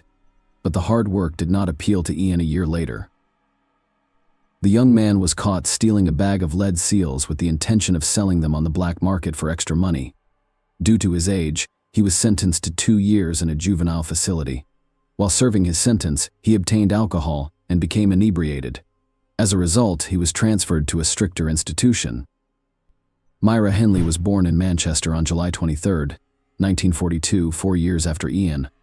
Her family was not ideal. Her alcoholic father frequently beat his daughter and instilled violence in her. After her parents had another daughter, the family moved into a dilapidated house with only one room that was mostly safe. Myra was sent to live with her grandmother. her father taught the girl self-defense in a brutal manner. He demanded that his daughter fight back against any abuser and would not tolerate weakness. He once made her beat up a neighbor's boy for scratching her cheek. Later, the maniac described this incident as her first victory. Another shock during the girl's childhood was the death of her close friend, 13-year-old Michael Higgins. He invited her to swim in the nearby abandoned reservoir, but she declined. As a result, the boy drowned, and Myra felt bad. Following that incident, the girl gradually began to explore religion. She joined the parish of the local church and became godmother to Higgins' nephew. When she was 16, the girl started working as a clerk in a small firm. Her responsibilities were straightforward: brew coffee, fetch something, and print documents. Despite this, she quickly gained the team's trust after receiving her first paycheck. Myra Spence will be out of work for a week. Then her co-workers chipped in, giving her the same amount from their pockets around the same time. The girl intended to get engaged to her boyfriend, Ronnie Sinclair, but later changed her mind. She changed jobs when she was 17, but she didn't seem to enjoy the new job as much. 6 months later, she was fired for chronic absenteeism. At the same time, Myra went to the judo section, where even the guys refused to fight her. Once she got a taste for it, she couldn't stop in time, causing serious injury to her opponents. At the same time, Myra colored her hair pink. The future maniacs met at Millward, where they both found jobs. Myra was 19 years old when Ian turned 23. According to the young woman's diary, their first conversation occurred on July 27, 1961. Myra initially sympathized with the young man despite his criminal record, but eventually lost interest. However, 6 months after they met, Ian asked her out to a movie, and the young woman agreed that the choice of a movie for a first date was as strange as possible, a documentary about the Nuremberg trials, and that the couple continued to go to the movies for the most violent films. And soon Brady instilled in Myra an enduring interest in Nazis. They frequently sat down together to read materials and books about the atrocities of the Third Reich while drinking German wine, which piqued her interest. Myra began to imitate the Aryan young woman model, dyeing her hair white and wearing dark red lipstick. Later, she dramatically changed her wardrobe to more candid short skirts, leather jackets, and high-heeled shoes. The couple continued to work together, but their attention to the team dwindled with each passing day. Calling the relationship perfect at the time was impossible. In a letter to an old friend, Myra revealed that Ian had slipped her sleeping pills. After a few months, Ian and Myra decided to rob a bank. The young woman rented a van and attempted to learn how to shoot, but failed to master the skill. Despite this, she eventually acquired a rifle and 2 revolvers. The couple eventually abandoned the idea, and they were likely safe. They were eventually given new housing through a government program because their previous one was deemed unsafe. Brady was also the first to express Myra's deepest desire to commit the perfect murder. He was inspired by Meyer Levin's book Coercion, in which 2 teenagers plotted to kill a 12-year-old boy in order to avoid the death penalty. The young woman was undeterred by this revelation and agreed to assist her lover. The plan was extremely simple. Myra and Ian planned to find the victim along the road, then take her to a remote location and kill her. Brady told Myra to drive the van down the street alone while he followed on a motorcycle. After spotting a suitable victim, the maniac was about to signal his accomplice with his headlamp, after which she was to persuade the victim to get into the car on the evening of July 12th, only 1 month after moving in. They went out to hunt. Brady chose the first victim and signaled to Myra, but she drove past him, catching up with her. He demanded explanations. The young woman revealed that the maniac's target was 7-year-old Marie Rock, who lived next door to her mother. According to Myra, they would have a very difficult time getting away with it because the police would immediately begin searching for such a young child. The couple then continued down the street, looking for another victim. At 8 p.m., Brady made his decision on Fraxmer Street, and Myra recognized the girl once more. She turned out to be Pauline Reed, her younger sister's 16-year-old friend who was on her way to the disco. Determined to act, Myra stopped and offered her a ride, and the girl got into the car, which took her to a deserted location. Myra made up a story about losing an expensive glove on the Saddleworth. Heath was popular among locals due to its abundant supply of peat, which was used as fertilizer. Pauline agreed to assist her acquaintance shortly after arriving at the location, Brady approached them. Myra informed them that the girl was her boyfriend, and he would assist them in their search. The final outcome of the situation remains unknown.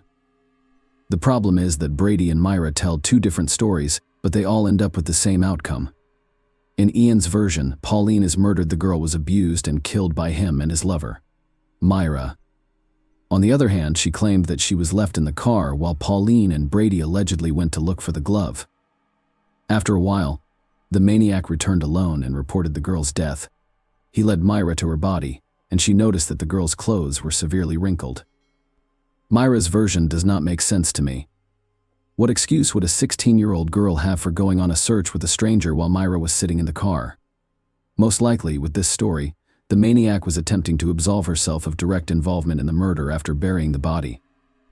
Myra and Brady packed the motorcycle into the van and drove home. On the way, they saw Pauline's mother and brother looking for the girl. After nearly 6 months apart, the couple decided to act again, but this time with a 12-year-old boy.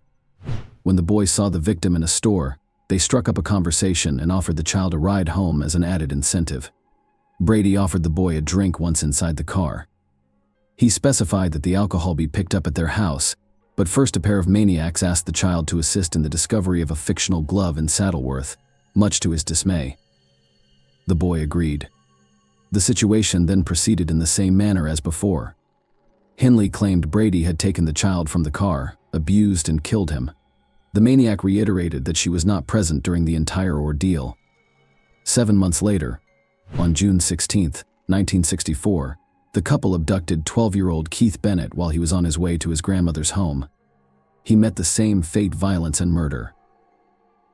The police, who were unaware of serial killers at the time, initially arrested the boy's stepfather but discovered no evidence against him. The next murder occurred 6 months later, on December 26, 1964. It is unclear whether they were able to maintain this cycle unintentionally, or if the pause was necessary to lull the police into a state of alertness. You'd think that if children began disappearing one after another in a small town, law enforcement would devote all of their efforts to apprehending the maniac, but on December 26th of that year, with only a few days until the New Year and Christmas, Ian and Myra decided to give their town another unpleasant gift. This time, the situation has changed dramatically. They searched for their new victim on the playground. Leslie Ann Downey, 10, was scattering shopping bags near the car. The maniacs asked the girl to assist with the collection after asking her to help them transport the bags home. The girl consented and was assaulted. As soon as she crossed the threshold, the couple began abusing the unfortunate child in her home for an extended period of time. After playing with her, the sadist killed her and returned the corpse to Saddleworth. Myra insisted that she was not present during the murder. The attentive viewer recalls that the couple lived with Myra's grandmother. Where was she at the time of all these atrocities? On the morning of the murder, the caring granddaughter sent her to a relative's house and forbade her from returning home. Despite this, the old woman attempted to return in the evening, but Myra refused to let her in. The next day, after cleaning up the girl's corpse in the house, she returned with the grandmother. The couple committed the next murder. 10 months later, breaking a strange cycle, but that wasn't the only thing that made this case unique at the time. Maureen, Myra's younger sister, David Smith, 17, was already married. The couple frequently spent time together, and the young man quickly won Brady's heart. First and foremost, he was eager to hear everything the maniac had to say, including speculations about Nazi philosophical speeches, dreams of robbing a bank, and so forth. Second, he had already been to the police station several times, just like Ian had, despite the fact that their crimes were very similar. Smith was caught breaking into someone else's home and inflicting serious battery. Perhaps Brady regarded him as a protege, a new member of the improvised gang. As time passed, the young man paid more and more visits to their home, and during lengthy conversations with Ian, talk of murder began to emerge. Myra became concerned that their relative would run to the police, but Brady insisted that he thought Smith was his own and trusted him. He even told her that he and Smith would be committing a crime together soon. Myra and Brady went to Manchester Central Station to look for a new victim, and Ian quickly made his decision. He met 17-year-old Edward Evans, who agreed to come to his house after a brief conversation. When the company arrived at the house, they drank wine, and Brady eventually sent Myra to get Smith. The action picked up quickly after he arrived. Myra's words allowed us to reconstruct the following picture. She had gone into the kitchen to feed the dogs. Smith stayed in the living room. Several minutes later, she heard screams and fighting. The girl entered the room and saw Evans and Brady struggling. After a brief fight, Ian grabbed an axe and struck the victim several times with its blade. He strangled the unconscious Evans by wrapping an electrical wire around his neck. Brady wanted to take the body to the wasteland right away, but it was too heavy. Additionally, the maniac twisted his leg during the fight. Finally, he decided to leave it at home and travel with Smith to Saddleworth. The next day, he asked him to stay so he could understand the gravity of his actions. Smith initially agreed to help Brady dispose of the body. Perhaps he was too scared to refuse.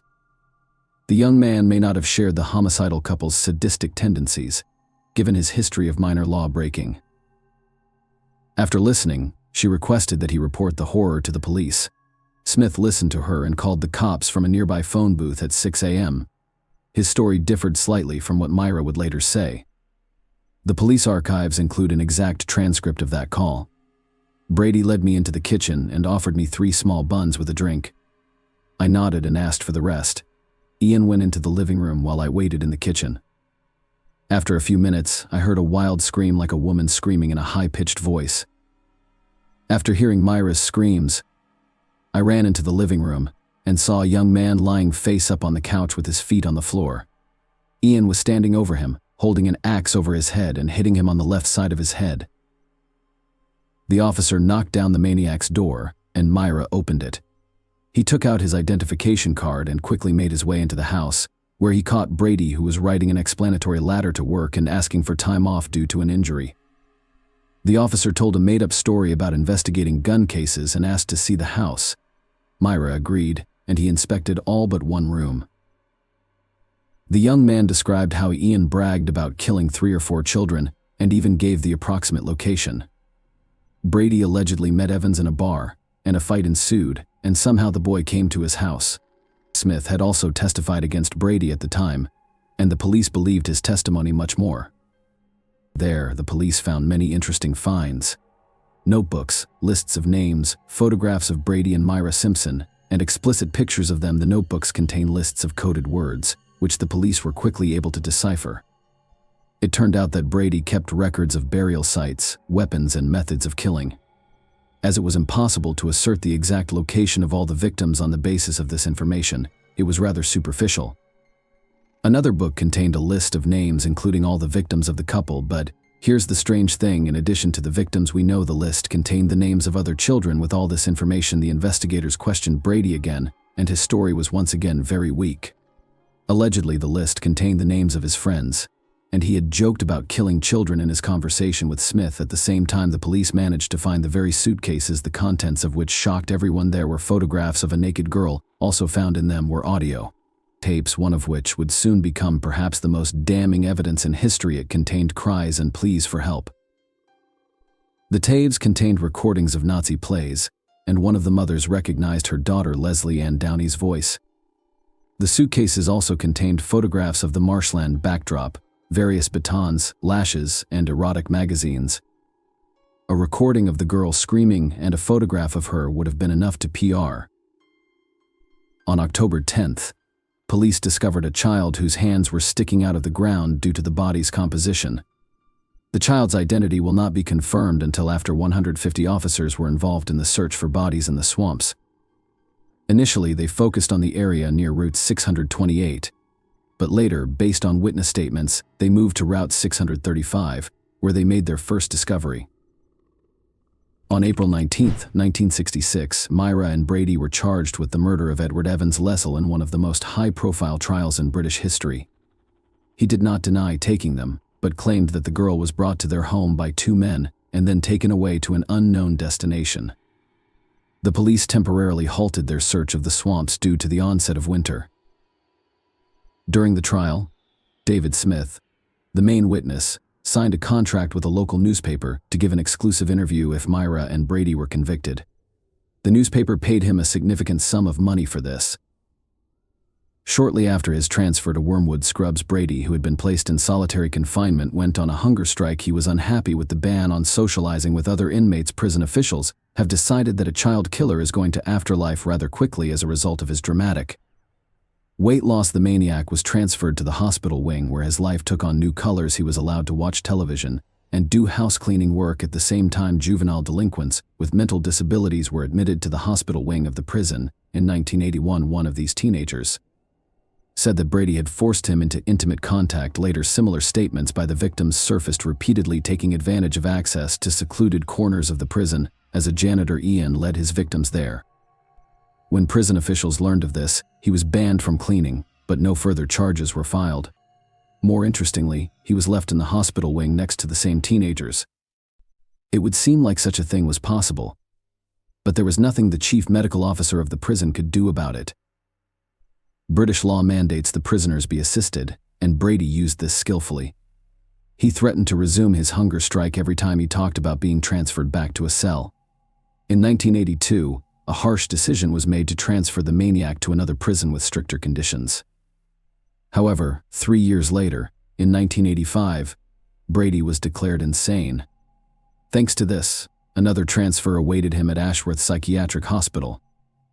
Many of you may have wondered how such a violent sadist managed not only to establish a comfortable life in prison, but also to do his dirty work with teenagers. The answer might surprise you. He was helped by the Earl of Langford. Frank Pakenham, one of the leading politicians of the time, gave favors and privileges. Brady approached him while in prison, and soon the Earl actually sided with him. Of course, there was no talk of helping to get the charges dropped, but Ian didn't count on that. Pakenham helped him stay in the hospital by appealing to Britain's Home Security himself. After that, the politician repeatedly bailed out his newly minted friend by pulling the right strings in the British upper echelons. But the main request to Brady was that he could not fulfill the maniac dream of a date with Myra. On that note, let's move back a bit to Hindley's story. Her life behind bars was much less intense, but not without interesting moments. While in prison, she managed to have a mistress, but more interestingly, she was able to get out of there for a while, not long after beginning her sentence. Henley began a torrid affair with the warden, Patricia Cairns. Together, they planned an escape but were caught by the police in the preparation stage. As a result, Cairns went from a prison employee to a prisoner for 6 years in November 1986. Keith Bennett's mother wrote her a letter begging her to tell her about her son's fate. It was filled with pain and despair, and the last lines were clear. "I am a simple woman working in the kitchens of Chrissy's hospital. It took me 5 weeks to write this letter because it is very important to me that it be accepted by you, as it is a plea for help." Myra was taken to Saddleworth Heath, which was cordoned off by 200 police officers along its perimeter, and her task was to locate the bodies of children whose fate was still unknown. The detective couldn't tell if Henley was moved by this or if there were other motives, but she agreed to participate in the investigation under tight security. Since then, Myra has been out on the heath several more times, and in 1987, the caps were successful, and that's what you call the discovery of Leslie Ann Downey's body. And later, Pauline reads, once Brady learned of his former lover's cooperation with the investigation, he also decided to partially confess to what he had done. True, the maniac asked to be given the means and opportunity to leave his life, which no one could legally do, having been refused. Ian still talked and also expressed his desire to help the police in their search for the remaining bodies. On July 3rd of that year, he was taken to Saddleworth, where he was never able to pinpoint Keith Bennett's burial site. Later, frustrated detectives refused to make another trip to the heath with the maniac, and he turned to reporters. In a letter, he indirectly admitted that he killed 5 other children, but police could not confirm this information. 6 months later, Brady still secured a second visit to Saddleworth, but again proved useless. Keith's body has yet to be discovered. In 2003, the police resumed their search using the most advanced technology, but it yielded no results. They only had 40-year-old photos, making finding the right place next to impossible. Myra made a long attempt to obtain an early release. She wrote appeals that secured Lord Longford's support, and by the early Nazis, almost everyone was convinced that her release was inevitable, unfortunately for her life. Otherwise, Hennel. Yes. The cause was complications from a heart condition. The rest of Brady's life was less rosy, while Myra's release was seriously considered. Ian's release from the asylum was being given the go-ahead by senior British officials. With each year in the asylum, he gradually went mad until he lost what little, if any, sanity he had left. In spite of this, he managed to live long enough until he was 79 years old. In 2017, the maniac died of cancer, and the urn with his ashes was buried at the bottom of the sea. Brady's death made a few people sad. His namesake Police Federation branch chairman Ian Hansen noted that such monsters deserve no sympathy. That was the end of the story of the child-murdering lovers, but in Britain, their names will long be remembered. Ian and Myra are a prime example of inhumanity, boundless impotence, and cynicism, as well as a total lack of morality. Just by remembering the history of the past, we are able to prevent the events of the future, so our work is not in vain. Please share your thoughts on this story in the comments section, and thank you for watching.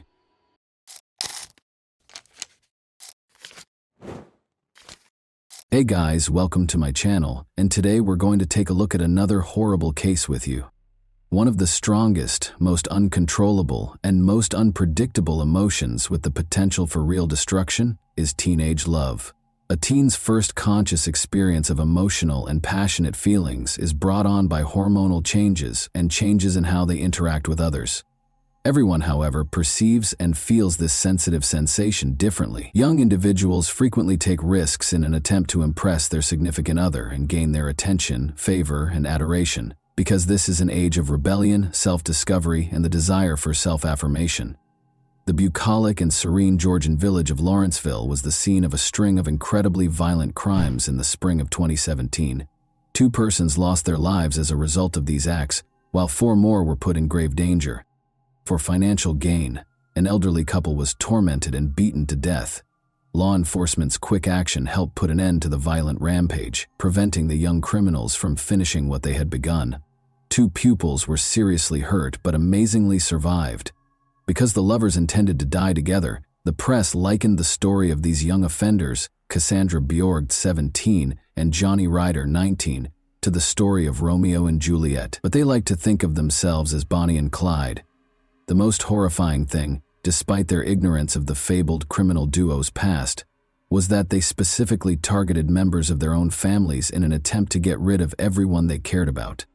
In late January 2017, Cassandra Bjorg and Johnny Ryder met in the company of mutual acquaintances and fell in love at first sight. At the time, Johnny had just turned 19 and had already been married and divorced. He was not prepared for family life, and the marriage was a forced arrangement because his underage fiancée had gotten pregnant, while Cassandra was 17 and still enrolled in school. But the pregnancy ended too soon, and within 6 months, their partnership was over. Johnny was enthralled by Cassandra and fell deeply in love with her at first sight. Despite her small stature and good looks, Cassandra was a fierce, unbridled energy ball.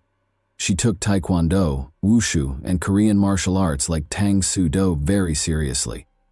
Bjorg had even competed several times, but she eventually stopped training, saying that emotional upheaval had caused her to lose her focus. In actuality, the schoolgirl's bad habits that were incompatible with athletics and her preference for partying with friends were the primary causes. The girl was attractive and had a trim build. She was good at drawing attention to herself and manipulating people, particularly the boys who were in love with her.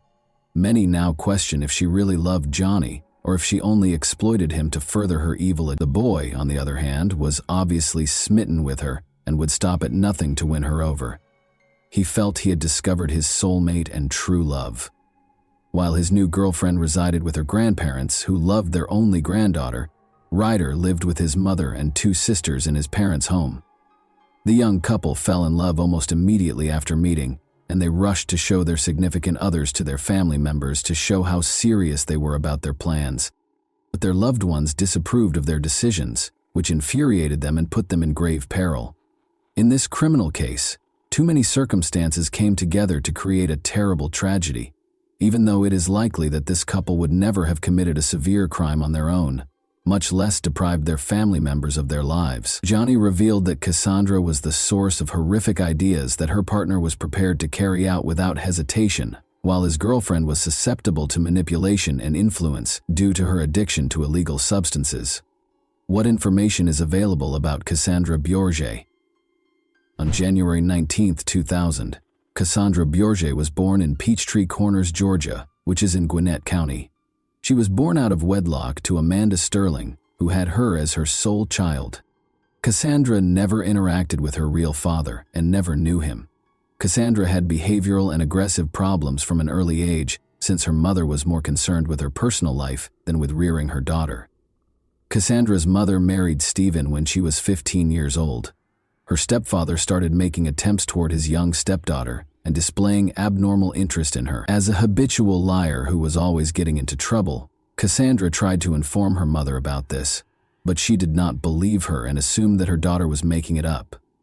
The teenager then complained about the situation to her grandparents, Wendy and Randall, over the phone.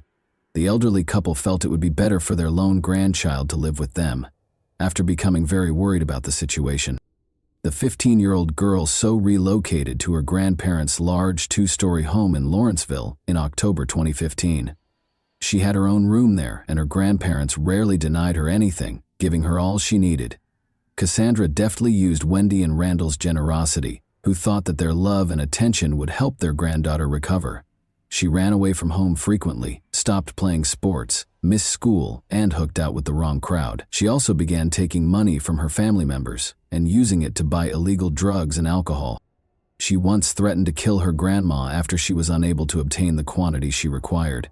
The Bourget family phoned the police over 30 times between October 2015 and March 2017 due to Cassandra's uncontrollable behavior, which included frequent runs, unexplained disappearances, fights, theft, and aggressive behavior while under the influence of drugs.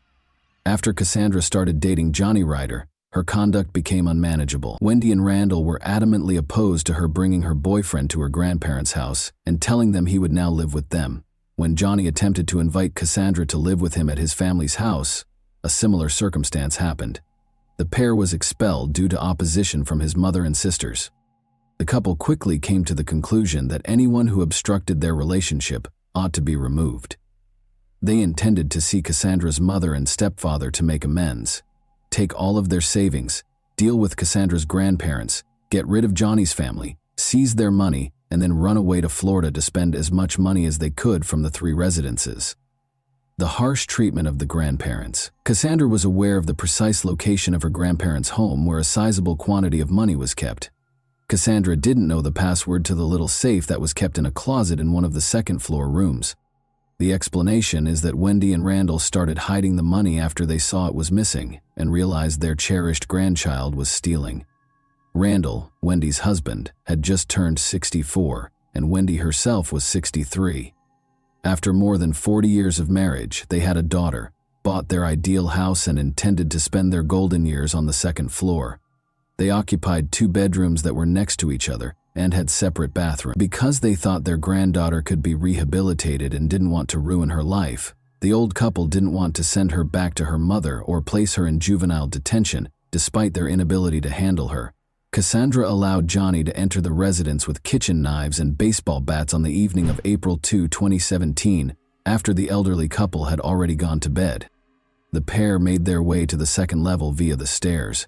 While Johnny went to Randall and began striking him with the bat, Cassandra went into her grandmother's room where she was sleeping and stood beside her bed. It took the old man a while to comprehend what was going on. He was scared, confused, and helpless to protect himself. Johnny leaped onto the bed, stood on top of his victim, and kept striking him. Wendy, meantime, awoke to the commotion, hearing slow thuds and what sounded like a garbled cry in the shadows. She recognized the figure by her bed as her granddaughter. She was stabbed in the shoulder as soon as she attempted to stand up. Deep slashes on the woman's hands showed that she attempted self-defense, but the forces were not equal. In the adjacent room where Johnny was mistreating her grandfather, Cassandra pulled her grandma by the hair, demanding the code to the safe and threatening to kill them if they didn't comply. The young couple bound the elderly couple with tape and kept beating them. The elderly couple prayed their granddaughter wouldn't dare to take away the lives of her closest relatives, even though Johnny was holding a knife to Randall's throat. But when Cassandra Command's boyfriend began stabbing Randall in the stomach a minute later, Wendy screamed, pleading with them to stop, and revealed the code to the safe. In order to open the safe, Cassandra hurried to her grandmother's room right away. Then, with a victorious yell and a few fat envelopes of cash, she ran back to show her accomplice that they had succeeded. But the old couple's agony didn't stop there. In an attempt to obtain the bank card credentials so they could steal more money, Cassandra and her boyfriend persisted in beating them. It's possible that Wendy and Randall began saying farewell and declaring their love for one another after realizing they wouldn't be left alive. Later, when she was being questioned, Cassandra recalled this, and it made her laugh. A lot. Once they had all the information they needed, the young monsters pulled Wendy into the toilet after killing Randall with a knife to the neck in front of his wife. They were still dealing with her. Her own granddaughter killed her by striking her head with a baseball bat. Cassandra once bemoaned to Johnny that Wendy would not pass away and would still be alive. Then, to make sure the woman had no chance of surviving, Johnny cut her throat. Cut party on the bones. Their granddaughter and her companion remained in the house, while the two bodies rotted in the second-floor rooms, following the cruel treatment of the elderly couple. The young pair used the pilfered funds to purchase anything they want, including alcohol and any illegal drugs they could find. They admitted during questioning that they wanted to try everything and that they could now afford to do so. A few days later, Wendy's sister called the police to ask for a welfare check on her relatives, who hadn't spoken to her since April 1st. Wendy's bad vision made it unusual for her to simply send texts rather than answer the phone. The texts requested not to worry and said that everything was okay. However, this just made matters worse. To make sure everything was okay, law enforcement dispatched a patrol officer to the specified house, but nobody answered the door. Nothing looked strange at first. Neighbors noticed the couple's vehicle heading downtown, but there were no indications of a break-in or that the mail had been picked up. The officer came to the conclusion in the morning that the elderly couple had left the residence without a warrant to search it while out on errands. After stating that he had completed his work and found nothing odd, he departed. In the meantime, the juvenile offenders went shopping in the victim's vehicle. They ordered meal delivery and purchased food and drink every day, but they were unable to consume all of the food they purchased, so the rotten and uneaten goods were left to fester in boxes on the floor, tables, windowsills, and every other surface in the house. They took money out of Wendy's bank card as the money started to run low, but they were unable to locate Randall's wallet using his cards. Cassandra and Johnny invited their friends to a party at their residence, approximately a week after the crime against her grandparents. They had a major issue, though, because the remains on the second story had decayed considerably and were giving off an odor that was hard to ignore. After discovering 2 cans of construction sealant in the garage, Johnny made the decision to seal the doors of the rooms containing the remains, but first they had to cover up the stench. They covered the bodies with several liters of chlorine bleach that they purchased from a hardware shop. After that, Johnny meticulously caulked all the cracks around the bathroom door and the bedroom door. The couple informed their pals over the phone that Cassandra had a lot of money after her grandparents left town for a few days, and that she intended to have a large party with wine and more entertaining activities. But their buddies found the story highly dubious. The majority of them were aware of the several occasions Wendy and Randall had called the police due to their inability to manage their granddaughter. As a result, nobody dared to go to this peculiar gathering. Only a tiny bad company of problematic youths, including those who could obtain illegal substances and consented to do so in exchange for a reward, eventually assembled at the house. The guests complained about the awful stench, even while they were drunk, and Cassandra attributed it to a clogged sewer. It became intolerable for the criminals to remain in the residence, so the following day they decided it was time to depart. But they needed additional money for their getaway, because they were running low on cash and had almost used all the card's balance. The strategy to obtain it had been simmering for some time and now had to be put into action. However, more of their family members would have had to die for this. On Friday, April 7, 2017, the family was saved by an unintentional victim. The pair infiltrated the Ryder household. Johnny had keys, so it was home. They got there in the morning when Johnny's sisters and mother were at the university working. They found enough cash and goods to sustain them for a while once they were able to raid the house. The criminals purchased bear spray, a considerably larger and more potent aerosol that resembles pepper spray, and armed themselves with baseball bats. This unique spray, which is intended to deter hostile bears, contains potent tearing and irritating chemicals that burn skin and mucous membranes chemically, causing acute coughing and excruciating agony in humans. This weapon has the potential to be lethal. They planned to attack and kill each member of the family one at a time, then take the loot and flee with it. They knew roughly when each member would arrive home. Assuming the mother and sisters had left for the weekend, no one would be searching for them by Monday, giving the criminals a few days' advantage. After her university lessons, Melissa, Johnny's younger sister, was the first to return home. However, she was accompanied by her boyfriend, whom she had asked over so they could have some alone time together. The thieves chose to follow their strategy and add another victim to their blacklist, despite the complexity of the situation. Melissa and her boyfriend realized there had been intruders, probably burglars, when they came in and saw the mess. Melissa rushed to the phone right away to call the police, but she was unable to do so. And bitter orange haze filled the room, causing their skin to feel like it was on fire, their throats to burn, and their eyes to water. Abruptly, two bat-wielding figures with scarfed faces emerged and started beating the pupils. The victims, however, surprisingly put up a strong fight. Unaware of the bear spray's potency, the attackers started strangling themselves during the ensuing altercation. The homeowner, Johnny's mother, who had come home from work earlier than normal, appeared as the front door opened abruptly.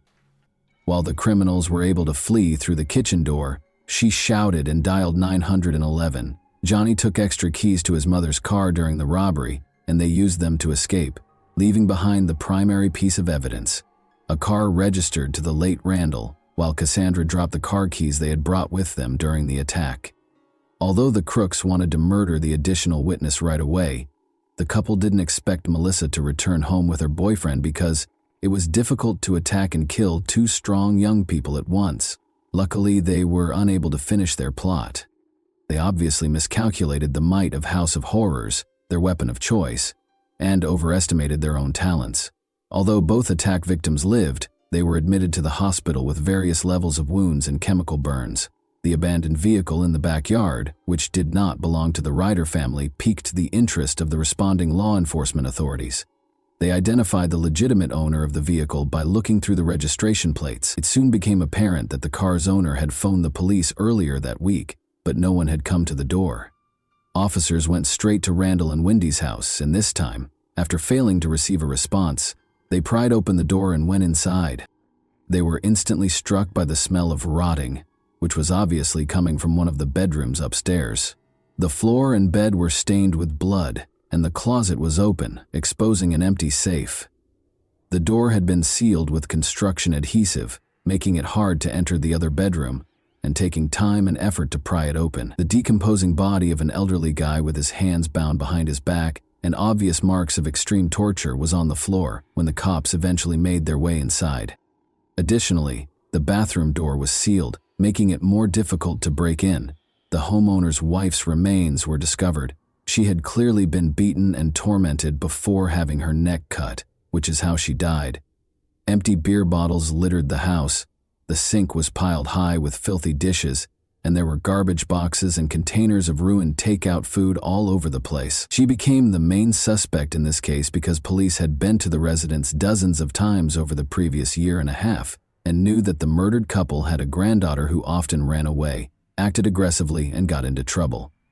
However, dangerous guests, where can I locate the youngster who is accused of such a horrible crime? Upon learning of what had transpired at the Borgie residence, the injured Ryder's relatives instantly implicated Cassandra, claiming that Johnny might be her accomplice because he was enamored with her and might follow her example. The automobile in which the young robbers and offenders fled was also listed as wanted. In order to wash away the bear spray residue and ease the excruciating burning, the couple went to a store after leaving the site and purchased 5 liters of milk. Johnny reflected for a moment and thought of Jason, his best buddy from high school, with whom he had been inseparable in their senior year, but had nearly lost touch. The criminals made the decision to temporarily seek refuge and assistance at Jason's house after graduating. When his old classmate showed up at his flat with a girl, Jason was taken aback. Although the two appeared menacing, Johnny asserted that they were in danger and had no other options. Johnny claims that he and his mother got into a heated disagreement about his girlfriend, whom she didn't like. According to rumors, his mother sprayed them both with pepper spray and threw him out. The unexpected visitors requested to clean up and take a shower. In addition to providing clean clothes, meals, and the opportunity to spend the night, Jason and his mother were incredibly generous and let the couple use their restroom. Since they had nowhere else to go, the two accepted the offer. The apartment's owner made coffee and breakfast for everyone in the morning. She engaged the guests in friendly conversation and inquired if she could be of any further assistance. Outside, the sound of police sirens suddenly became more audible. A minute later, cops used a megaphone to call out to Johnny and Cassandra by name and urge them to surrender as police cars pulled up just beneath the windows. This change in circumstances surprised Jason and his mother. After thanking their hosts for their kindness and directing them to vacate the flat, Johnny grabbed a big kitchen knife. The crooks shut themselves inside, and the hosts, instantly frightened, hurried to the escape. They decided it would be better to die together, and they had no plans to give up. The crooks realized that a SWAT team would arrive at any moment, and that they couldn't hide in someone else's apartment for very long after failing Romeo and Juliet. With a knife in hand, they proceeded to the restroom and, in the hopes that the wounds would bleed out rapidly, made multiple deep cuts on their wrists. Already losing consciousness, Johnny pulled out his phone and left his mother a voicemail pleading for her forgiveness. He apologized for what he had done. He claimed that he shouldn't have harmed his family because he loved them so much. He went on to say that this was his last message and that he was passing away in the arms of his cherished girlfriend. But no one received any such texts from Cassandra. The young couple was lying on the tiled floor in one another's arms, surrounded by a massive pool of blood, when the cops broke into the apartment and pried open the bathroom door. Despite being unconscious, they both displayed signs of life. After receiving emergency medical care, they were taken to the hospital. Shocking admissions made by the juvenile offenders. The young couple inquired about one another as soon as they were conscious again. The first person to confess was Johnny, who said he felt bad about what he had done. His girlfriend, meanwhile, made an effort to appear helpless and blamed her partner for everything. She stated that she was extremely furious with herself, had been depressed for years, and no longer wanted to live. But as she described what had happened, she unintentionally revealed that she had long wished for her grandparents to die. Cassandra acted like a child during the interrogation, making expressions, complaining about the unappetizing hospital food, and even flirting with the police. It was only after a restaurant gave her quick food, which she had asked, that she began to speak. Even the most experienced officers were taken aback by what the teenager disclosed. Cassandra gently responded that her grandparents had lived long enough when asked why she took their life. She went on to say that they forced her to attend school, ruined her fun, and concealed money that she needed. Cassandra was simply angry because she couldn't locate her grandfather's bank card and didn't express regret for robbing the few people who loved her of their life. Grandpa was always damn smart, she said, laughing when he informed her that he had hidden his wallet beneath his pillow because he was afraid she would steal it. The teenage criminals also acknowledged that they planned to kill the Ryder family as payback for their rejection of Cassandra and their attempts to keep Johnny from seeing her because they believed she was a negative influence. Because they believe that deceased people don't require money, they also intend to loot the family. They then want to pay a visit to Cassandra's mother and stepfather in order to exact revenge on them for their mistreatment of her. This couple planned to spend their money and enjoy life by the sea in Florida. The couple reconnected in the courtroom a few months after the abortive attempt on their lives. They constantly argued, criticized one another, and even used slurs, giving the impression that there was no longer any love or passion between them. Both ultimately entered guilty pleas to the robbery, the assault on the students, and the offenses against the elderly couple. Both Johnny Ryder and Cassandra Bjorgi were given 2 life sentences, with the possibility of parole after the court found them guilty on all counts. Cassandra said she had nothing to repent for, but after 60 years, Johnny showed sincere regret and apologized to everyone he had harmed. And that wraps up today's chilling story. If you enjoyed this video, don't forget to like and subscribe so you never miss a new upload. Also, let me know in the comments, what part of this story shocked you the most? Thank you for watching, and I'll see you in the next video.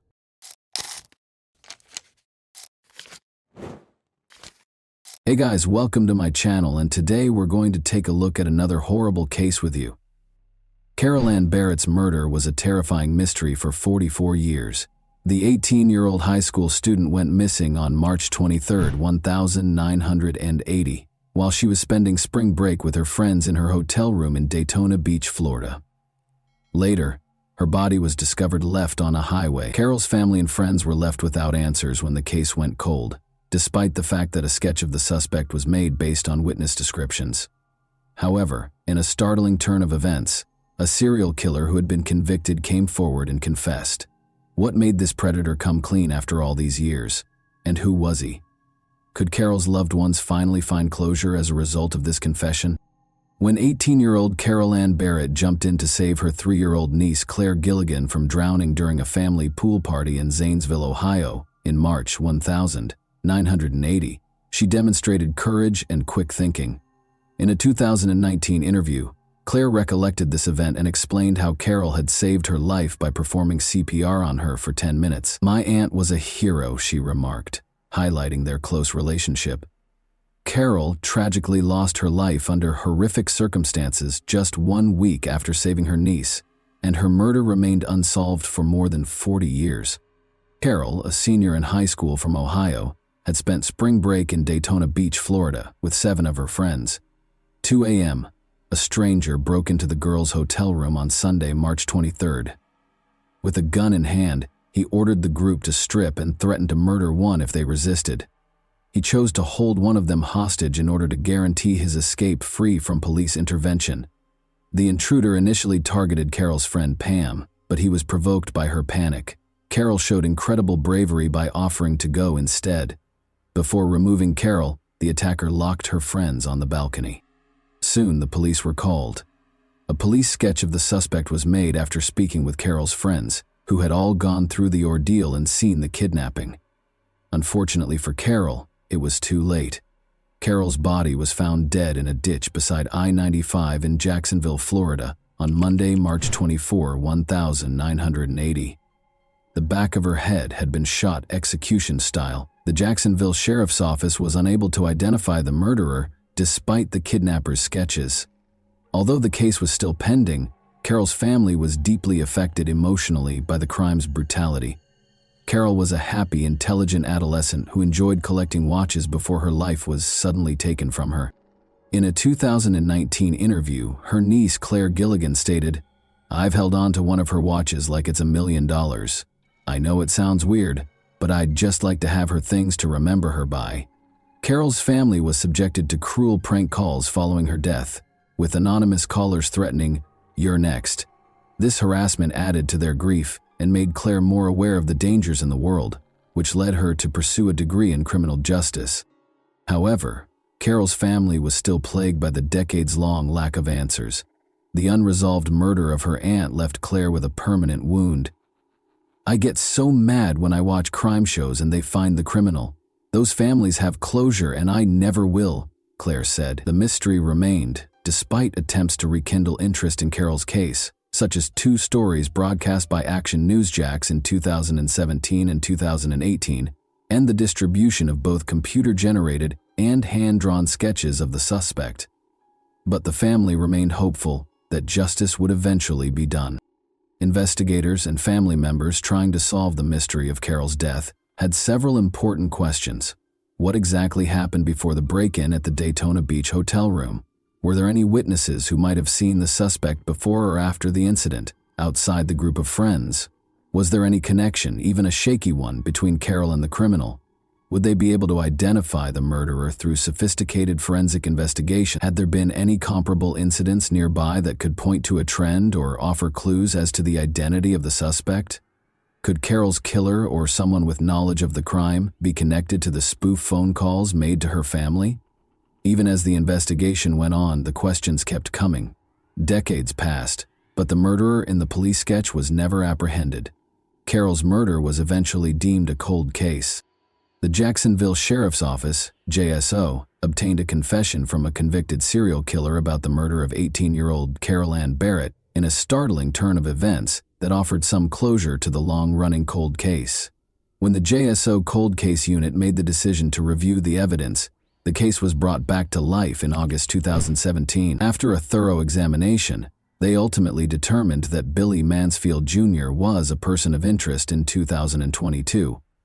In September 2022, Mansfield, already serving a prison sentence for a string of murders, acknowledged after several interviews that he was the person pictured in the police sketch. He admitted to taking Carol from her Florida hotel room in March 1980 and killing her soon after. Convicted serial killer Billy Mansfield Jr. had been hiding in plain sight the entire time. However, who was he, and how did he spend over 40 years avoiding justice for Carol's murder? The oldest of 5 children, William Mansfield Jr. was born in Grand Rapids, Michigan, in 1956. His home life was far from perfect, even though he was said to have had a good upbringing. William Sr., his father, was a convicted child molester who fostered his son's erratic conduct. Mansfield's decision to forge his birth certificate and leave school at the age of 14 in order to enlist in the Army was probably influenced by this dysfunction. Mansfield's problems only got worse while serving in the military. He started experimenting with drugs and became severely addicted to alcohol, which led to treatment at a Tampa Veterans Administration hospital. He married Phyllis Spilemaker in 1975 in an attempt to lead a normal life, but by 1979, things had fallen apart. Phyllis decided to raise their 2 children alone in Michigan. In her unsettling portrayal of Mansfield following their divorce, Phyllis claimed that he was a closeted bisexual who brought men home from gay bars and had sex with them in front of her. Mansfield's terrible deeds were made possible by his traumatic upbringing and destructive decisions. He followed a startling and repulsive path influenced by his past, abusing and killing women and girls.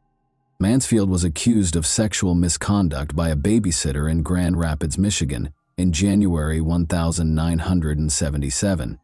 He received a sentence of 36 months of probation and 6 months in jail.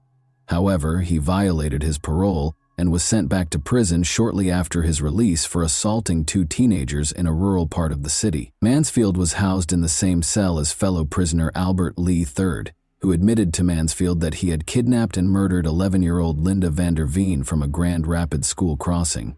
Later, after serving a year, Mansfield would use this information to testify against Lee in exchange for a reduced sentence, which led to his release. However, these prison terms had little effect on his desire for violence. Mansfield forced 18-year-old Pamela Sherrill into his van and abducted her on June 19, 1980. After driving her to a rented trailer, he attacked and hurt her. Mansfield was evading capture when Sherrill called the police to report the assault.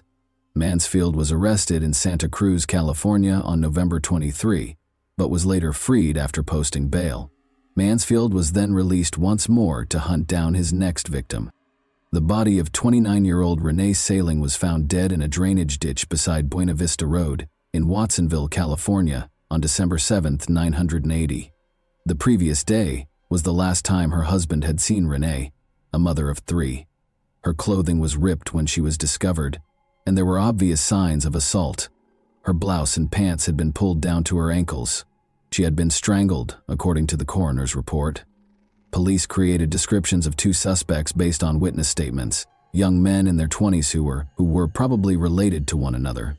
4 days later, a rookie police officer in Winnemucca, Nevada, brought Mansfield and his brother Gary, age 23, in for interrogation. Despite lying about their identities and ages, they fit the suspect profiles in terms of their physical characteristics. The brothers were arrested at California's Humboldt County Jail. The Mansfield brothers were charged with murder in connection with the death of Renee Saling and were arraigned in a Watsonville court on December 16. They were known as the Bag Brothers by the media because they covered their heads with paper bags to shield possible witnesses' statements.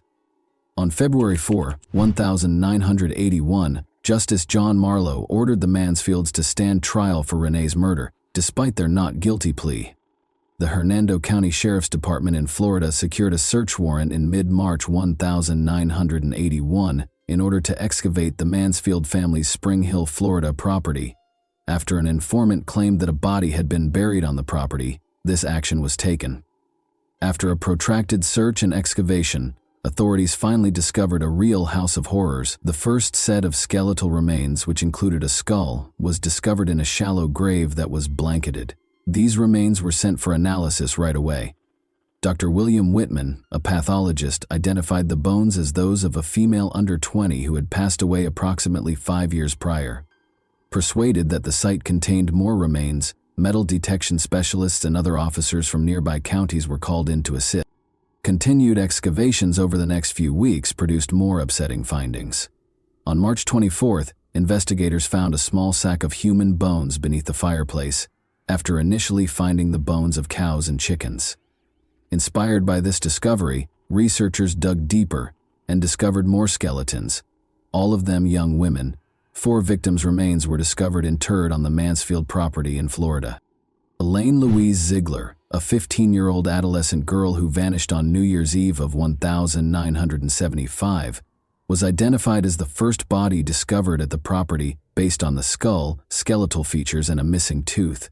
Elaine was on vacation with her mother and stepfather when she vanished from a KOA campground near Brooksville, Florida. Elaine is originally from Parkman. Elaine's parents filed a missing persons report after she was last seen leaving for the camp showers and did not return the following day. Initially thinking Elaine was a fugitive, the local police department and volunteers set up search parties to comb the area. Some said they saw a girl who fit her description riding a motorcycle, and when questioned, she said she was going back to Others claimed to have witnessed a girl who fit her description talking to a man in his 20s close to the shower area before he got into his car, which was a light blue Ford with Florida license plates. Among the remains was a young girl's skull, which Dr. Michael Charney, a now retired professor of anthropology, sent to Colorado State University for reconstruction. Jane Doe, the victim's tentative name, was believed to be under 13 years old. Sadly, no conclusive matches were ever found, and her identity is still a mystery. It wasn't until July 2022 that the third body, a white woman between the ages of 22 and 30, was identified, thanks to a breakthrough in genetic genealogy. On May 16, 1980, Teresa Finningham, then 16 years old, was reported missing after she did not appear for a scheduled job interview in Tampa, Florida. Teresa, a Hillsborough Community College employee and native of Tampa, was last seen on April 27, 1980, in the Pam's Liquor Lounge parking lot with a man who was described as a biker. She had left her glasses and car keys at the bar. Forensic dentistry was later used to identify her decomposing body. The Mansfield family home in Spring Hill was searched again almost 40 years after the original excavation. In October 2020, Mansfield's brother Gary was arrested on drug charges, which led to the second search. More human remains were found to have been traced, presenting a somber image of a serial killer whose crimes had been ignored for years. The families of the victims have found some closure as a result of the excavation and identification efforts, but there are still many unanswered questions regarding the full scope of the Mansfield brothers' crimes. In order to avoid local publicity bias, Mansfield's trial for the murder of Renee Saling in California was rescheduled to the city of San Rafael after the skeletons were discovered in 1981. His prior criminal activity and serial killing spree garnered media attention during the trial. A mistrial resulted from the jury's inability to reach a unanimous verdict in spite of the evidence presented. Chip Harp, the assistant state attorney, asked for and received a 6-month delay. On February 8, 1982, the new trial was scheduled to begin. Mansfield was charged with the murder of the young women discovered buried on his family's property at this time by a Florida Hernando County court. At the time of this indictment, Mansfield was being detained at the Santa Cruz County Jail in California. Mansfield's brother Gary and a woman named Cindy consented to testify against him at the retrial. He was sentenced to 25 years to life in prison. Initially claiming innocence, Mansfield entered a guilty plea to all 4 murders as part of a plea deal at the Hernando County trial for the Florida killings, earning him 4 life sentences. He acknowledged, "I am pleading guilty because I am guilty of the charges and have no other reason," in a prepared statement. Despite early setbacks, Mansfield was ultimately found guilty and given several life sentences, which guaranteed his incarceration and prevented additional harm. His brothers and other witnesses' participation was essential in obtaining these convictions, underscoring the significance of thorough legal and investigative procedures when handling repeat offenders. The horrific findings on Mansfield's property, in particular, served as a sobering reminder of the extent of his violent tendencies and the difficulties law enforcement had in apprehending him. New developments in forensic investigation have led to the recent discovery of yet another of Mansfield's victims after decades of incarceration. Following several interviews, Billy Mansfield Jr. admitted in September 2022 to kidnapping 18-year-old Carol Ann Barrett from her hotel room in Daytona Beach and killing her soon after. Her body was discovered in a ditch 44 years prior to this admission. How many more unidentified victims could Mansfield be connected to? It is hoped that by cooperating, police will be able to solve other unsolved cases. Mansfield, now 68, is already serving 4 concurrent life sentences in Florida for different murder cases, in addition to a life sentence for murder in California. The state attorney's office in the 4th Judicial Circuit chose not to press further charges against him because he was already in jail when he confessed to killing Carol Ann Barrett. After more than 40 years of uncertainty and sorrow, Mansfield's confession offers the Barrett family some measure of closure. The case's reopening and the confession that followed demonstrate how law enforcement will continue to pursue justice, even as memories fade and time goes on. Because of the investigators' unwavering efforts to solve her murder, Carol Ann Barrett's story, which was marked by both her tragic end and her heroic final act, now has a conclusion. The events of that fateful night still leave us wondering what really happened as we reach the end of this incredible tale. What do you think of Carol's courage in offering to accompany Mansfield instead of her friend? Do you think there are more bodies buried elsewhere in Mansfield? And that wraps up today's chilling story. If you enjoyed this video, don't forget to like and subscribe so you never miss a new upload. Also, let me know in the comments what part of this story shocked you the most. Thank you for watching, and I'll see you in the next video.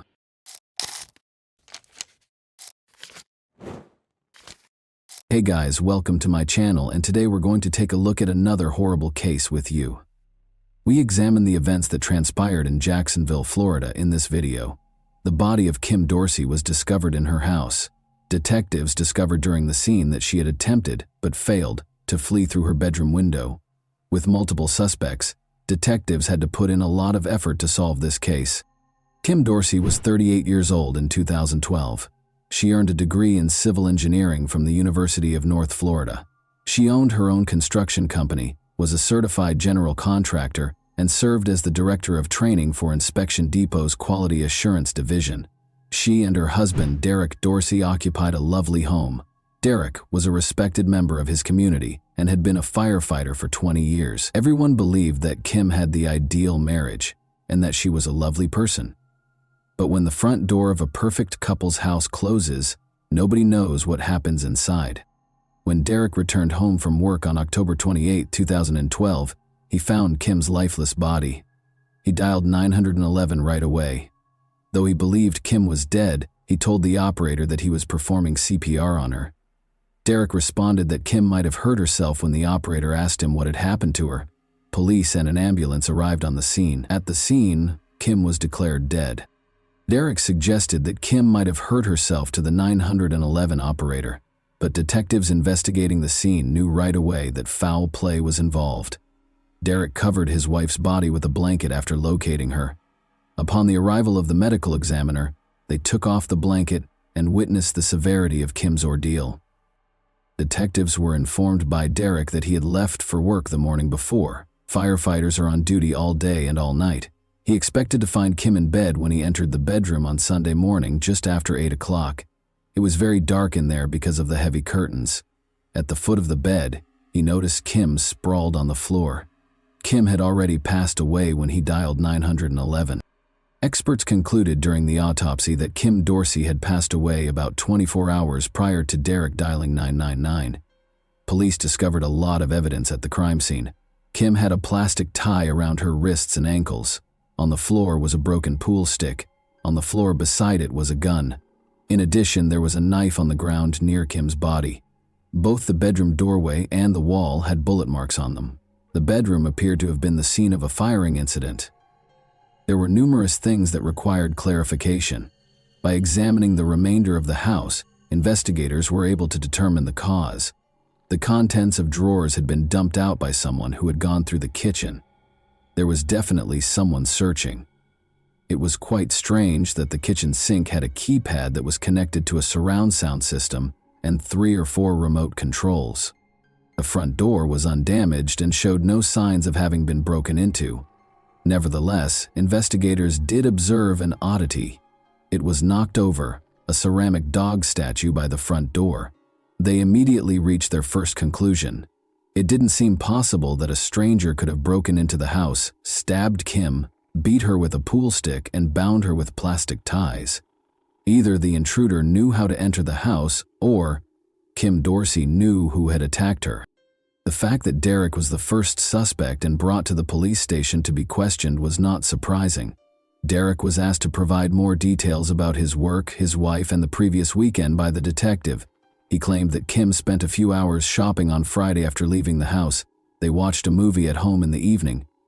Derek rose early on Saturday and headed to work at around 7 in the morning, as he usually does. At 8 a.m. on Sunday, he concluded his shift. Kim was at home by herself during those 24 hours that he was away. He made multiple attempts to reach her on her cell phone on Saturday. In the far north of the county, Derek was employed at a fire station. The call didn't go through, and the cell coverage wasn't always good. With one exception, he is an experienced professional with years of experience.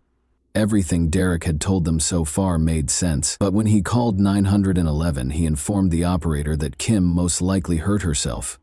How could he have failed to recognize that this was a crime? Did he know? Derek discussed his relationship with Kim, saying that it was basically free. They permitted one another to have relationships with other people. However, Derek went on to say that Kim stopped because she was grieving the loss of her mother, who passed away 3 or 4 years ago. Kim sought medical assistance from a professional.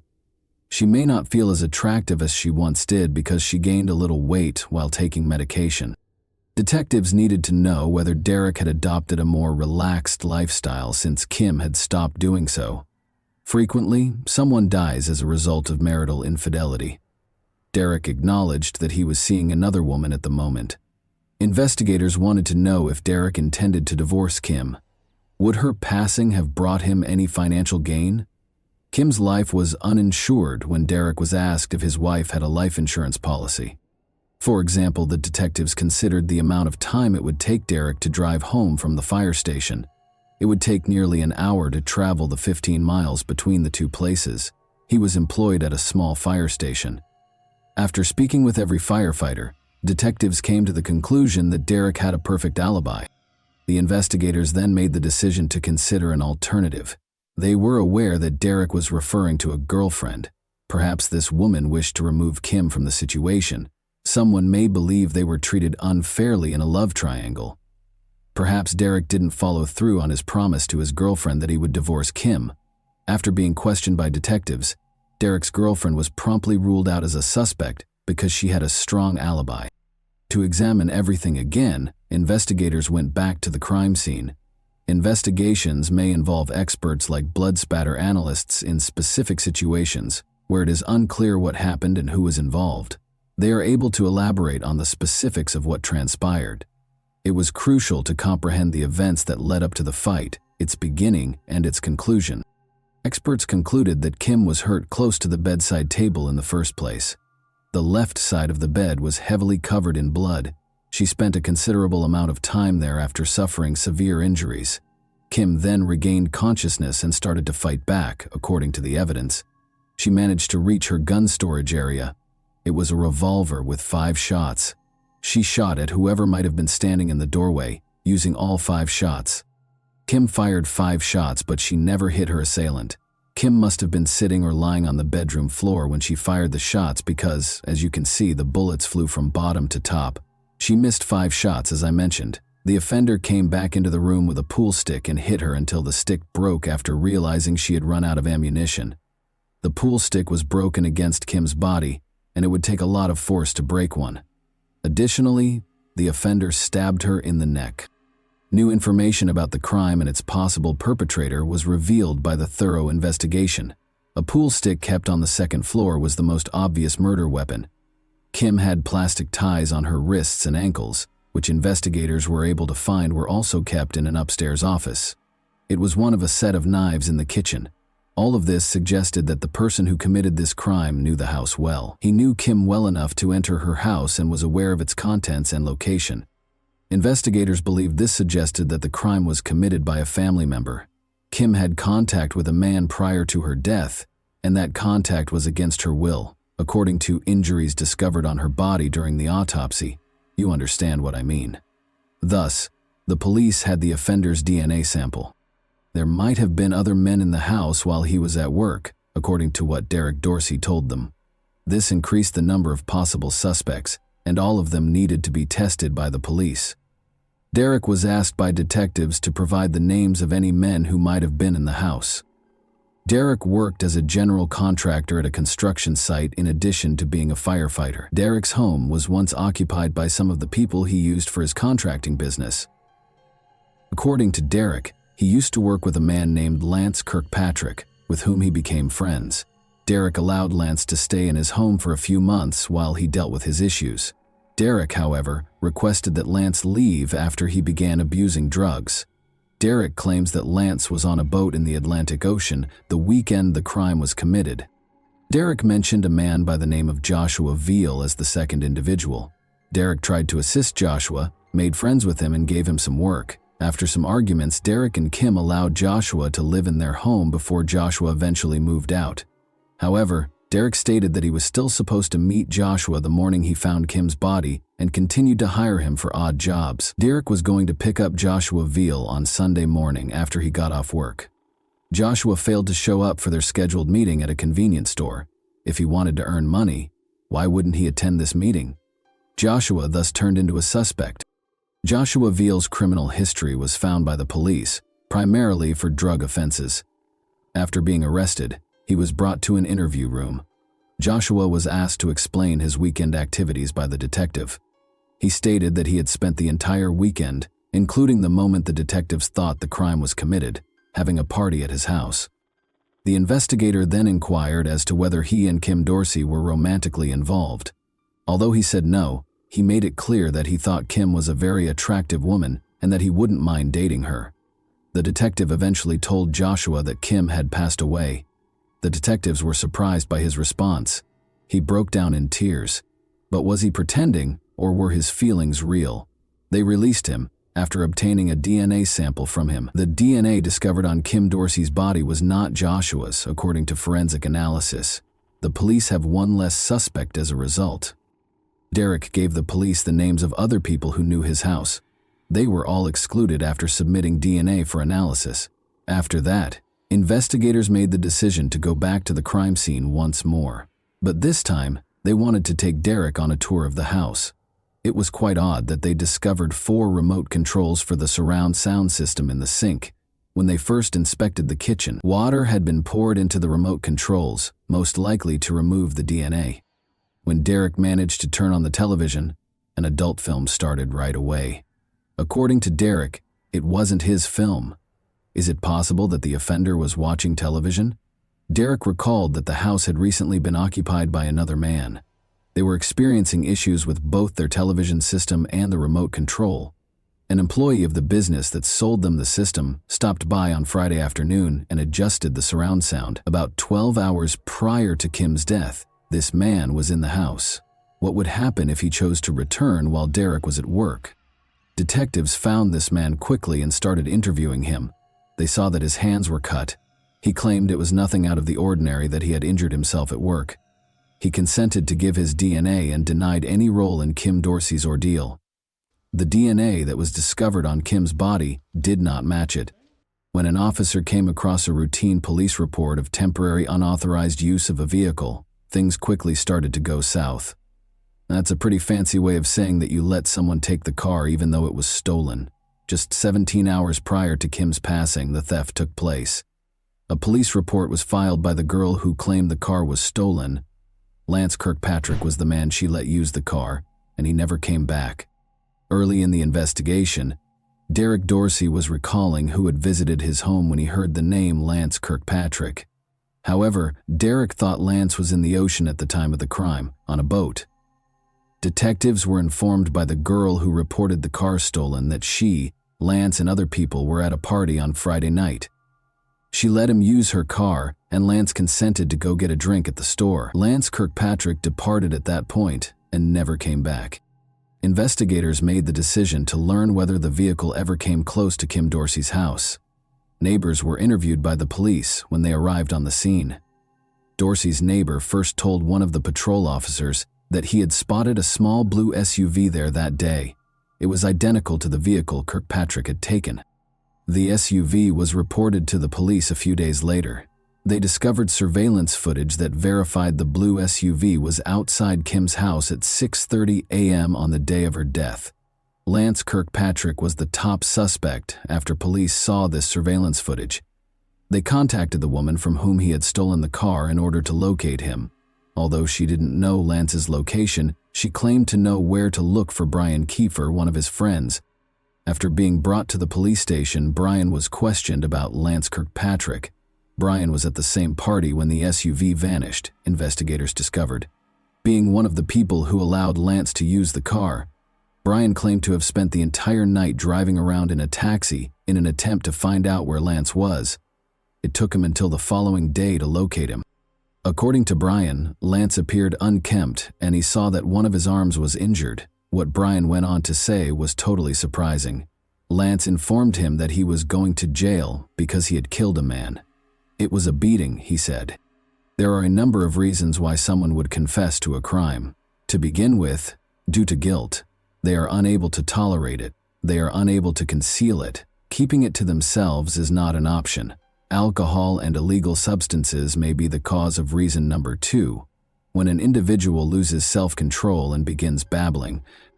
Lance gave Brian information that only a criminal would be aware of. He claimed, for instance, that he used a pool stick to attack Kim. In addition, Lance claimed to have been shot 5 times. It was a 5-shot revolver, so he waited for the 6th shot. But it never came. Because he was aware of the specifics of the crime, there were 2 possible suspects in this case, Lance Kirkpatrick or Brian Kiefer.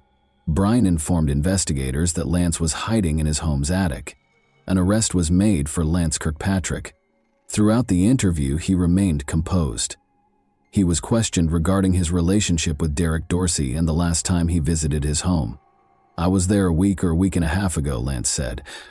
Derek and Lance had communicated long enough. He did a lot of work with him. He was aware that Derek would be gone for 24 hours due to his schedule.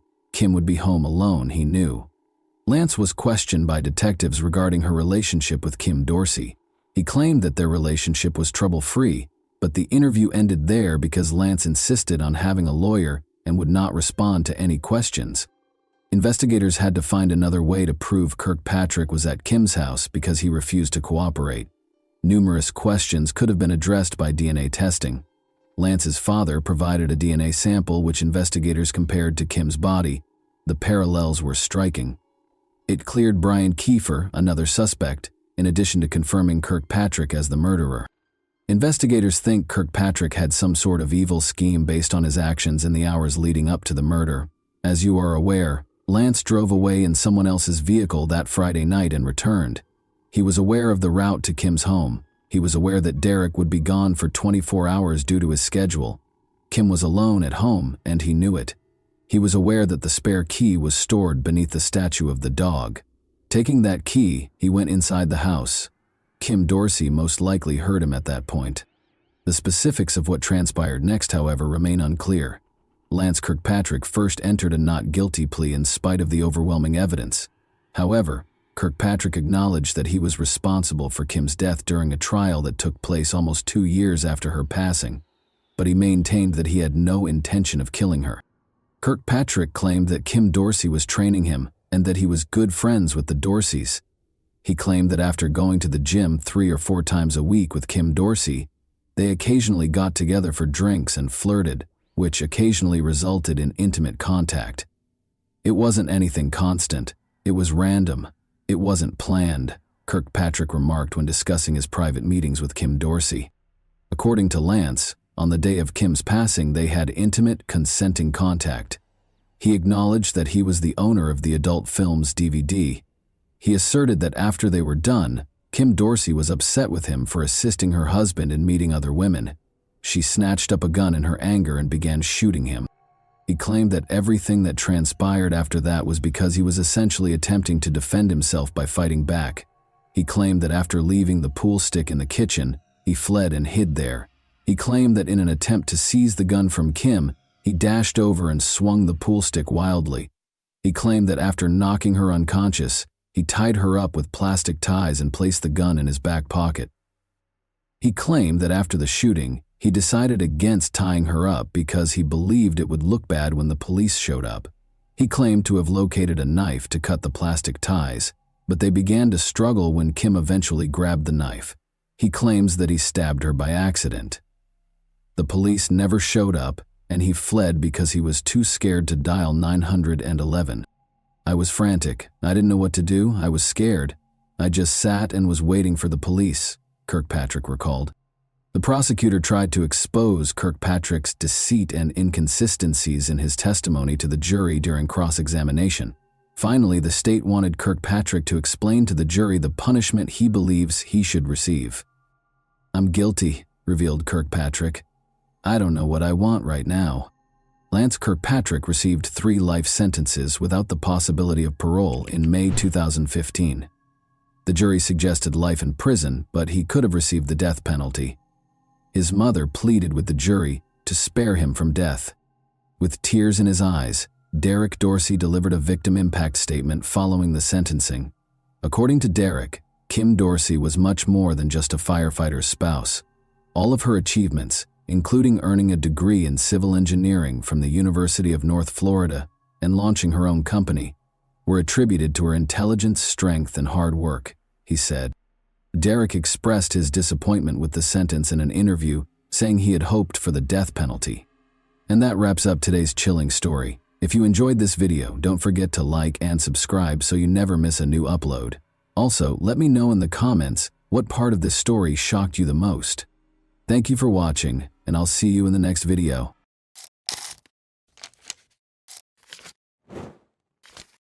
Hey guys, welcome to my channel, and today we're going to take a look at another horrible case with you. On November 2, 1991, Victoria Ajo Clinton Climby was born in a small village in Côte d'Ivoire, a nation where family values were highly valued and sunshine warmed every part of the country. Despite the modest circumstances, she grew up in a loving and caring environment. A young woman with a good heart and lofty aspirations for her daughter, Victoria's mother did everything in her power to make sure her only child was safe and happy. Victoria was a lively, upbeat youngster with a keen mind and an infectious laugh. She was the life of the party among her friends and neighbors because of her kind smile and insatiable curiosity about the world. Victoria had an interest in learning from a young age. Notwithstanding her limited means, her mother made every effort to guarantee her daughter's access to an education. She frequently narrated to her daughter tales of large cities, with schools full of lovely books and vibrantly colored notebooks. Victoria's imagination was sparked by these tales, and she hoped to visit the world outside of her village someday. But village life was not without its challenges. Victoria's mother, the family's only provider, recognized that she would find it challenging to support her daughter alone after her father passed away. She continued to hold out hope that Victoria would eventually have a better future. That opportunity arose in 1999 when Marie-Therese Coau-Joyce, a London-based relative, offered to take Victoria in with her in order to give her a more comfortable life. Victoria's mother's older sister, Marie-Therese, appeared prepared to assume the responsibilities of guardian and mentor. She promised the family that the girl would have access to the greatest medical care, schools, and opportunities in the UK. The offer was a tough choice for Victoria's mother, in addition to being a chance for her daughter.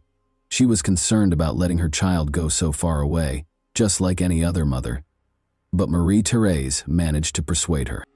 Her voice was assured and comforting. She pledged to help Victoria reach her full potential and to treat her like her own daughter. Victoria's eyes glowed with delight when she heard about the move. The prospect of starting over in distant London filled her with pride. For an 8-year-old girl, seeing a world she had only ever imagined was a true adventure. During their farewell meetings, her friends and neighbors wished her luck and blessed her journey. Victoria left her hometown and started her journey in August 1999. With tears in her eyes, her mother watched the plane take off, hoping her little girl would be happy in her new life. She felt that this was the best course of action for her daughter. Bright lights, busy streets, and a strange cold met Victoria in London. For a girl accustomed to a hot tropical climate, it was an entirely different world. The speed of big city life, the shining storefronts, and the tall buildings delighted her. But that enthusiasm soon subsided as she started to get used to living with her aunt. From the moment Victoria arrived at Marie Therese's house, she faced challenges she could not have predicted. She experienced alienation in place of the warmth and concern that had been promised. Strict rules that occasionally went beyond what was reasonable were imposed by Marie Therese and her boyfriend Carl Manning. Victoria frequently experienced confusion and loneliness in her new home. According to neighbors, the girl initially appeared content and made an effort to interact with people. In an attempt to improve her communication skills, she studied English and even befriended some of the local kids. However, her joy gradually diminished. During this period, Marie Therese's mother continued to communicate with her via telephone, but the discussions became increasingly brief, and Aunt Victoria's responses became increasingly vague. Her mother was starting to worry, but she was powerless because of the distance and lack of face-to-face interaction with her daughter. Victoria had dreamed of a bright new life, but now she was in a place where her dreams were slowly becoming hazy. She still maintained her optimism, though, that things might improve. The smile of a neighbor's child, a brilliant sunset outside her window, or the occasional kind smile from a bystander were all small pleasures to her. Warning signs started to emerge in the first few months of Victoria's life in London. Sadly, these signals were ignored. The energetic and curious girl who had traveled from Côte d'Ivoire started to change, according to the teachers at the school where Victoria was assigned. She was initially engaged in class, eager to learn as much as she could and making an effort to interact with her peers. But after a few months, she started acting very differently. Victoria's once bright and shining eyes seemed to wane. She became reclusive and she frequently appeared scared and cautious. Her body had marks that the teachers noticed. The girl started to sustain scratches, bruises, and other wounds. Victoria either remained silent or said she had fallen or bumped into something when asked where they came from. Although these justifications sounded unconvincing, the school regrettably took no decisive action. The odd injuries weren't reported to social services until much later. They limited their action to formal checks, though, and did not act quickly. The fact that Victoria frequently skipped classes was another concerning indicator. Marie Therese, the girl's aunt, always claimed that the girl was ill or not feeling well when she was absent. Nobody, however, investigated the veracity of these claims. Teachers saw that Victoria's condition was worsening when she went back to school. Neighbors were also suspicious of Victoria's life at her aunt's house. They saw that the girl hardly ever left the house, and when she did, she appeared worn out and depressed. Some remembered Victoria crying on the landing from time to time. Once, a neighbor who was worried about the girl's health made an attempt to speak with Marie Therese. The aunt reassured her, however, that the child was okay, stating that Victoria was simply very active and frequently fell. Questions were also raised by the noise coming from the apartment. Despite the noise and screams, no one in the neighborhood dared to openly step in. Only one man complained to the police, but they disregarded it because they believed it to be a family issue. Consequently, the alarms kept going off, but nobody did anything to stop it. Over the next few months, Victoria's health issues became more apparent. The girl had multiple hospital admissions. Injuries that appeared suspicious were noted by doctors. They included bruises and fractures, which Victoria's aunt said were caused by mishaps. Despite medical personnel's suspicions that the injuries might have been caused by violence, little was done about it. Marie Therese was visited by social services, who consistently found her explanations to be persuasive. The aunt was skilled at projecting the image of a responsible and kind caregiver. She assured them that she loved Victoria and was trying her best to look after her, and she showed them a tidy apartment. Victoria stayed in the house each time, her life becoming more and more in danger, while the inspectors only made official findings. Victoria's condition had significantly worsened by the end of 1999. Her behavior became even more nervous, her clothes were no longer weather appropriate, and her weight drastically decreased. Teachers noticed that the girl's eyes appeared blank and that she frequently dozed off in class. The fact that Victoria started avoiding contact was another alarming sign. The girl recoiled and retreated when a teacher or a classmate attempted to assist her, such as by holding her hand or lifting her backpack. The school contacted social services once more because of this behavior, which raised serious concerns. But the tests were inconclusive this time as well. Victoria confided in one of the teachers one day that she was scared to leave for home. Once more, these words were ignored, despite being a desperate signal. Following a formal check at Marie Therese's home, social services determined that the girl was in a safe environment. Victoria's condition had deteriorated to a critical level by early 2000. Teachers, neighbors, and even random bystanders noticed that the girl appeared malnourished and that her movements were sluggish and unsure, but nobody could have predicted that tragedy would be the end of it all. Victoria's condition began to deteriorate significantly on February 24, 2000. Her aunt and boyfriend, Carl Manning, reported that the girl was not moving and was no longer breathing normally, so they called an ambulance. The child's condition shocked the medical staff when they arrived. Victoria was extremely malnourished, and her body was covered in burns and bruises, among other traumatizing marks. Victoria was taken to the hospital right away by the medical staff. The girl's body was too weak for the doctors to save her. Victoria died on February 25, 2000, the following day. In addition to physical abuse, her death was caused by total body exhaustion. According to the medical professionals who examined Victoria's body, prompt action could have prevented such horrible outcomes. They were astounded to see a child in such critical condition while under the care of the school and social services. Victoria's death shocked everyone in the UK, not just her loved ones.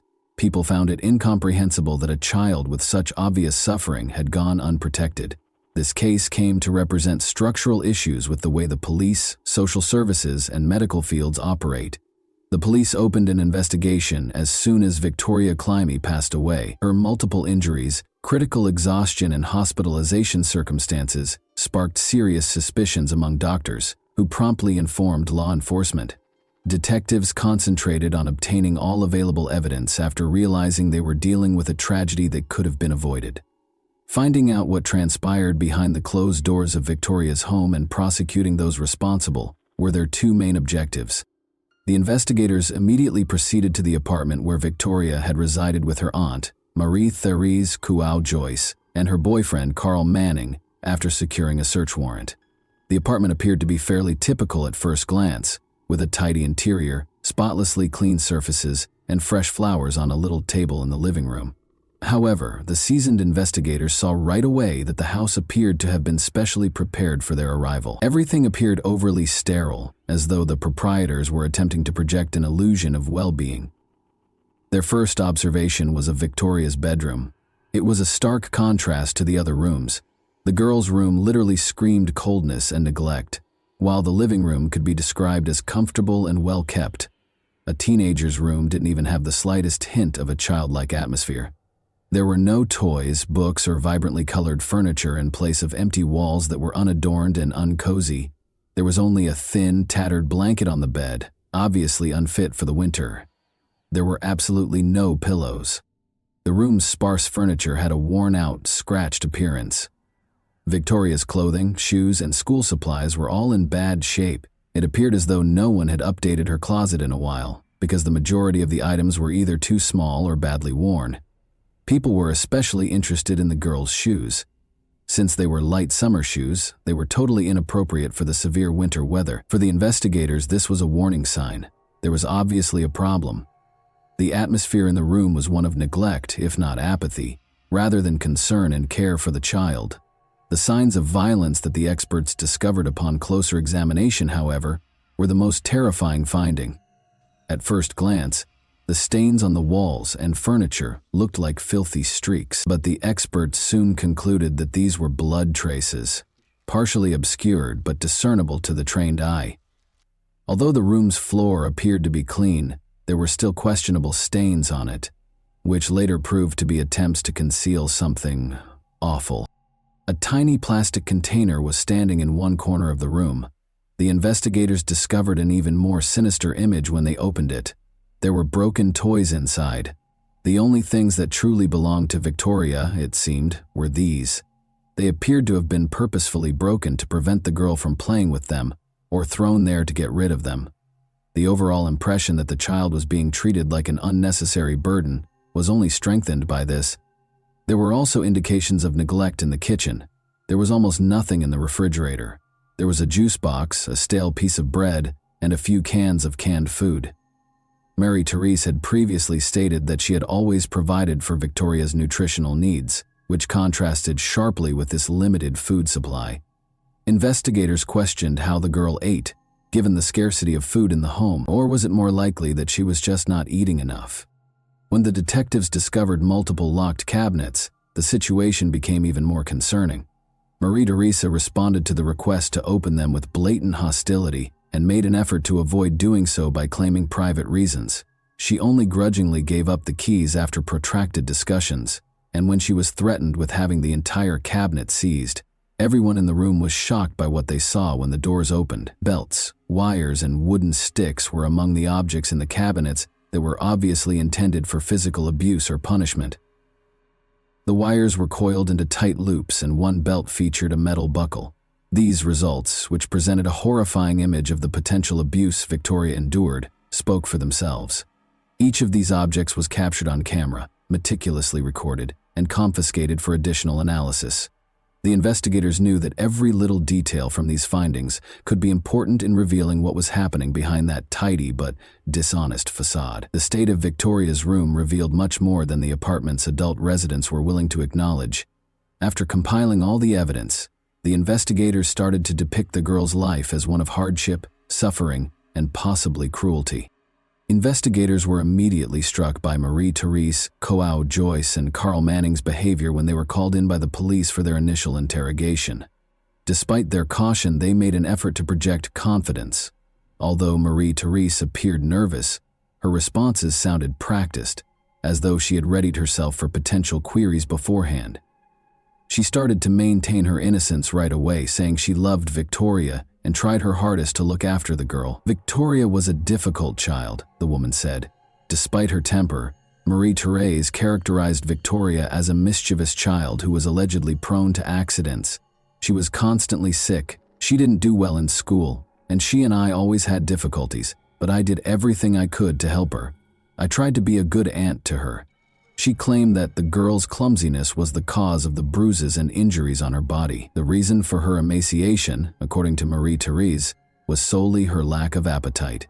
She was always falling, hitting the corners of furniture. She just always had some kind of trouble. And of course, she never listened. We offered her food, but she hardly ate anything. Conversely, Carl Manning made an effort to portray himself as an unconcerned bystander. He tried to downplay his involvement in Victoria's life. In his own words, "I had virtually no contact with her." As the interrogation went on, the investigators noticed inconsistencies in their accounts. "She was just Marie-Therese's niece to me, and I never really got involved with the child. My business was work and my own affairs. I saw her rarely and didn't notice anything strange." For instance, Marie-Therese claimed that Victoria had unintentionally spilled a kettle of boiling water on herself when questioned about the cause of the burns on her body. Carl, however, asserted that he had never witnessed any burns and that nothing of the sort had occurred. When the conversation shifted to the girl's personal items discovered in her room, both of them made a hasty attempt to change the topic, which was even more suspicious. Marie-Therese asserted that because they had little, Victoria had saved money by amassing a collection of old and worn-out items. The careful investigators did not overlook these contradictions, however, as Carl stated that he had no idea what Victoria's possessions were and added, "I'm not interested." It was always Marie-Therese's responsibility. The police chose to intensify the interrogations. After meticulously documenting the testimony, it was clear that neither of them was telling the whole truth, and more research was necessary to determine the true events that had occurred in this family. In order to get more candid responses from Marie-Therese Joao Joyce and Carl Manning during the second round of questioning, the police started using the evidence gathered in the apartment.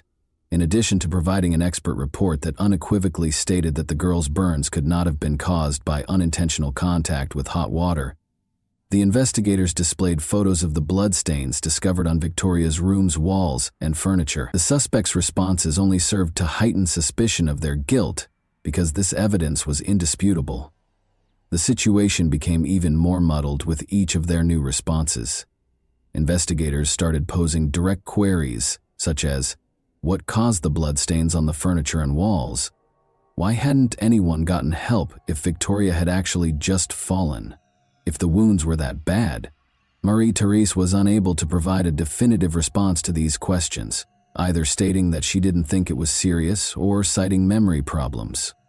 The facts put pressure on Carl Manning, who had previously claimed to have little to do with Victoria during the initial interrogation. He became irate after seeing the pictures and reading the experts' conclusions. He initially denied any involvement in the events, but he changed his strategy when faced with indisputable proof. The investigators were baffled by his justifications. "I knew what was going on," he acknowledged after a protracted silence. "But I didn't get involved. It's none of my business. She's not my child.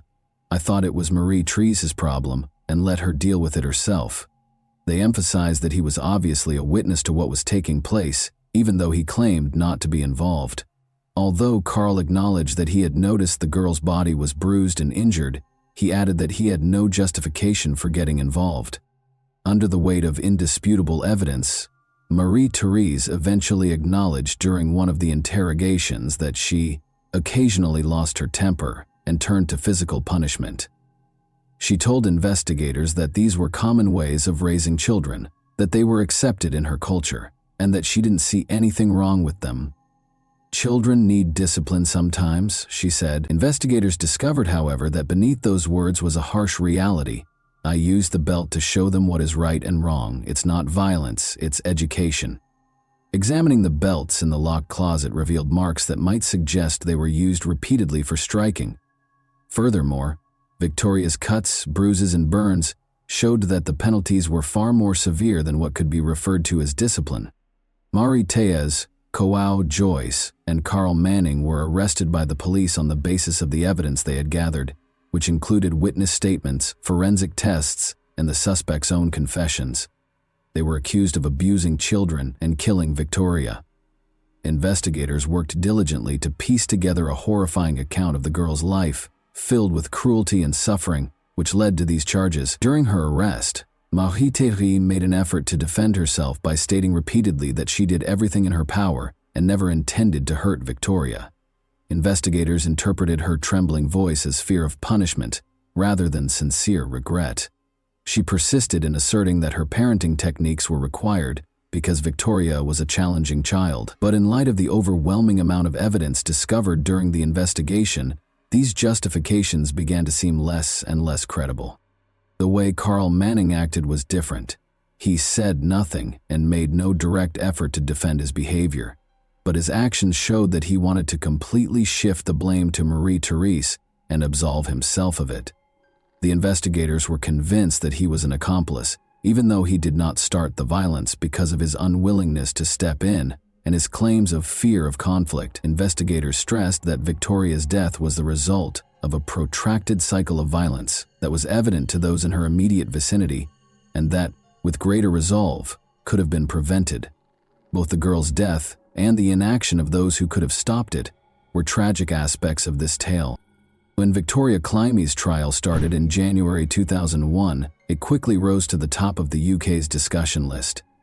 The horrific details surrounding the 8-year-old girl's death exposed the inadequacies of the social protection system, which had failed to stop the tragedy, as well as the brutality of her guardians. In addition to proving the accused's guilt, the prosecutor's office had to explain to the court the full scope of Victoria's suffering, which was a challenging task. Victoria's aunt and her partner, the primary defendants, were put on trial for alleged child abuse and murder. Victoria had been subjected to months of systematic physical and psychological abuse, according to the prosecution. A forensic medical report, witness statements, and photos of the girl's injuries were among the evidence they presented from the investigation. A medical report that verified Victoria's injuries could not have been accidental was crucial to the prosecution's case. In addition to using violence, the prosecution contended that Marie-Therese and Carl purposefully denied the girl access to food, shelter, and medical attention. She died as a result of hypothermia and exhaustion. Marie-Therese maintained that she didn't intend to hurt the child and that her actions were educational. She was under the strain of life circumstances, according to her defense, and was unaware of the seriousness of the consequences of her actions. Carl, for his part, said he was just watching from the sidelines and never held out his hand to Victoria, denying any active participation. Prosecutors, however, provided proof that he was aware of the abuse and took part in it. The attorneys for the defendants made an effort to frame the case differently. They maintained that Marie-Thérèse's ignorance of her responsibilities as a guardian was the reason behind Victoria's tragic accident death. Although the girl's aunt had acted improperly, the defense maintained that her actions were unintentional. Carl Manning maintained that he only shared a home with Marie-Thérèse and the girl and had no involvement in Victoria's upbringing. He persisted in maintaining that his partner was the only one with knowledge of what transpired behind closed doors, but the defense was unable to persuade the judge that the defendant's acts were impulsive or poorly thought out. The prosecution provided indisputable proof that Victoria had endured unjustified, systematic abuse and deprivation. Strong emotions were present during the hearings. As she heard the horrific details of what her daughter had gone through, Victoria's mother, who was present in the courtroom, was unable to contain her tears. The trial was extensively covered by the media, which infuriated the public and led to criticism of the social safety net.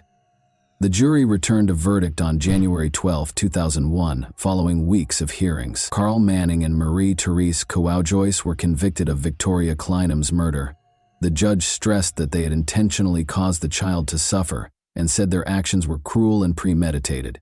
Marie-Thérèse Kouajoyce received a life sentence without the possibility of release.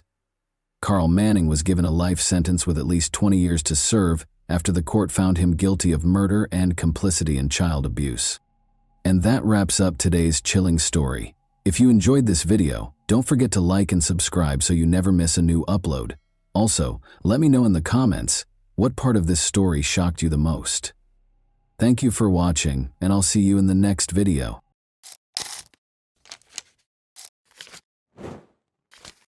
Hey guys, welcome to my channel, and today we're going to take a look at another horrible case with you.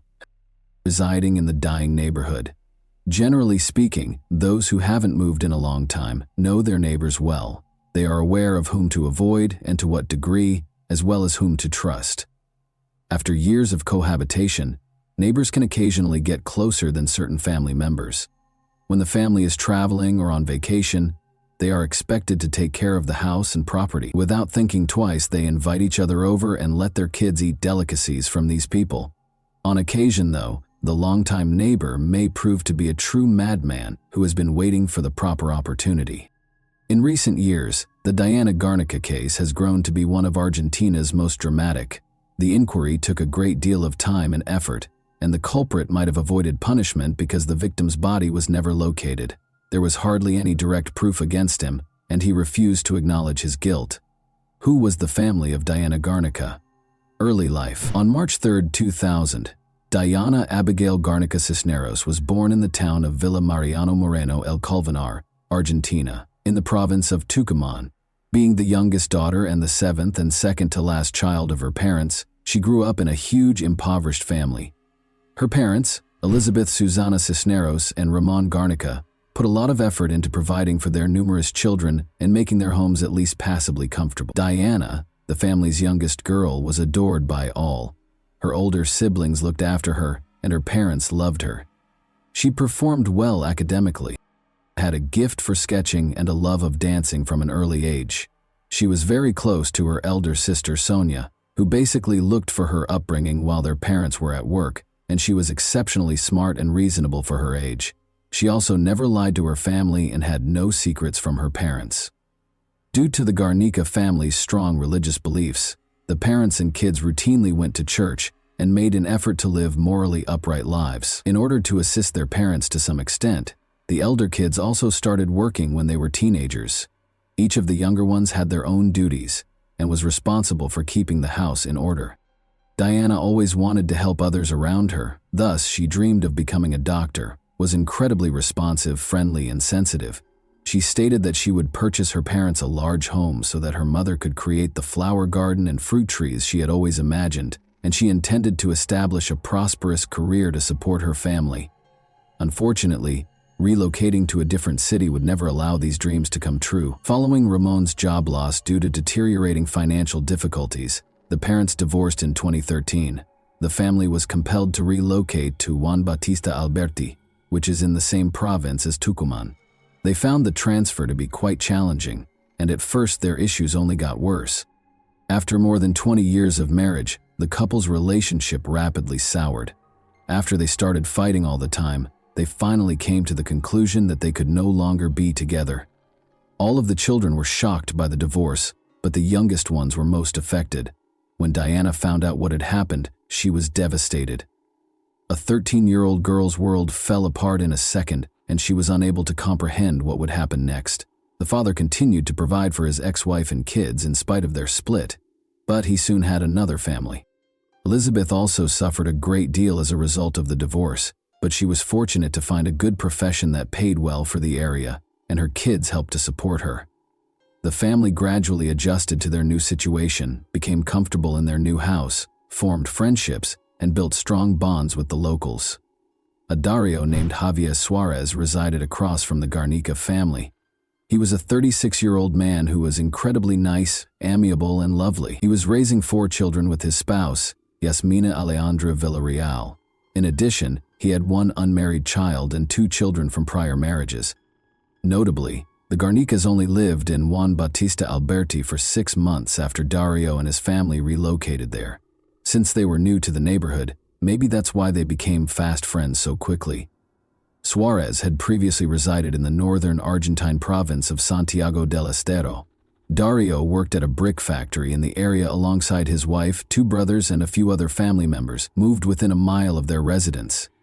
Diana and her siblings were almost the same age as his kids. They became friends, as they soon discovered they had things in common while attending the same school. Additionally, the grown-ups got along well, letting their kids come and stay together, celebrating family occasions and growing close to one another. During their first job and adolescent relationship, Sonia and Diana even took care of the smallest neighbor's kids while their parents were at work. Ramon helped his ex-wife and older children as much as he could after the divorce, but he almost stopped sending money after he had a new family. Despite offering a steady salary, the mother's job was woefully inadequate to support a large family. Even a tiny business that produced and sold their own baked goods was launched by the family, but it failed very fast. The situation got so bad that Diana had to quit school in her senior year in order to work and support her mother. In order to take care of an elderly, sick person, the 16-year-old girl accepted a job as a caretaker. Garnica believed that this experience would help her in her future career as a doctor. Even though she was young, she took her work very seriously and responsibly. She cooked diet-specific meals, complied with the suggestions created by the treating physician, closely followed all instructions, and kept an eye on the medication schedule. Diana enjoyed her work. She felt valuable and needed, worked hard to accomplish things correctly, and was admired for it. Even though she worked from dawn till night almost every day, she continued to dutifully go to church on Sundays with her mother and sisters. Additionally, she started dating a boy with whom they had previously attended school. The young couple would occasionally go through the park in the evenings, just chatting and spending time together. Diana, however, followed her mother's rigorous guidelines and routines. She always got home around 10 o'clock at night. She never went somewhere without telling her family where she was going, who she was going with, and when she would be back. And she never stayed out late. She occasionally accompanied her neighbors and their kids to the city market to buy supplies, although her mother was always aware of these outings. Dario looked after the neighbor's girl as if she were his own kid, spoiling her with modest presents every now and then. When the man found out she had a boyfriend, he gave her paternalist advice about how boys may be dishonest and cautioned her against letting him take advantage of her innocence and naivete. The girl, who still had no secrets from her mother, told her about this talk. Although Elizabeth thought the neighbor's behavior was a little odd, she concluded that it was his way of showing concern, because he had teenage daughters who were Diana's age, which was an odd request. Late in the afternoon on May 6, 2017, Diana suddenly got a call from her neighbor, who, out of pure kindness, said he wanted to assist her family. Although Garnica was in dire need of money at the time, she was anticipating a bonus soon, which she intended to use to start fixing their home's roof, which had begun to leak during a recent downpour, and to get a dental prosthesis for her mother. But then Dario abruptly said he wanted to get Elizabeth a gift air conditioner, and he invited Diana to go with him so they could help pick one out. Because he wanted it to be a surprise and knowing would make it impossible, he requested that Diana not inform her mother about it. He arranged for a meeting spot and once more got her to swear not to tell anyone. She got this strange call right now. Diana had just gotten home from her job. She stated she needed to drop off groceries she had purchased on the way home and change her clothes once she got there, despite the neighbor's insistence that she accompany him immediately. Since her mother never lied to her or hid secrets from her, it was only natural for her to tell her everything. It also seemed strange to the woman. They were friendly with the neighbors, but this was the first time they had ever done this. Since their family did not require an air conditioner, Elizabeth wanted to call Dario herself to express her gratitude and decline the offer. Her daughter, however, persuaded her not to, stating that she would make the promised trip to the store but would turn down the pricey purchase. The girl told her mother that she would be back home before it was too late and that everything would be all right. In order to maintain the surprise, the neighbor texted Diana's phone to let her know he was already waiting for her and to ask her to keep their meeting a secret. After responding that she was leaving, Diana realized her phone was nearly dead. In order to charge it, she chose to leave it at home. The last time anyone saw her was when she met Dario at the prearranged location. An enigmatic disappearance. Elizabeth became concerned when her daughter didn't come home by nightfall, particularly because she was unable to contact her because the phone was left at home. The woman waited a bit longer, but she became anxious as night fell. She tried to comfort her mother that nothing terrible could have happened and that her sister would soon return home. After first calling her oldest daughter Sonia and telling her everything, the mother heard the neighbor's motorcycle pull up to the house across the street. As it grew pitch black, she sighed with satisfaction, thinking Dario and her daughter were back. But by 5, 10, 20 minutes had gone by, and the girl was still not inside the house. The neighbor was by himself when the woman went outside. When she asked him about Diana, he was taken aback and claimed not to have seen her that day and to know nothing about her. Elizabeth was taken aback. She couldn't decide if the neighbor was telling the truth or whether her daughter had cheated on her for the first time in her life and gone somewhere else. The man persisted in telling her his story, though, and even gave her his phone to make sure he hadn't spoken to her daughter.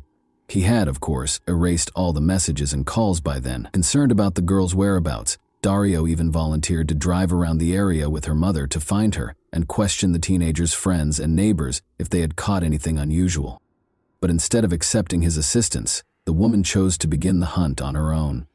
No one had seen the girl that day, but she and her older kids wandered the area until late at night, phoning all of the girl's friends and acquaintances and questioning everyone they encountered.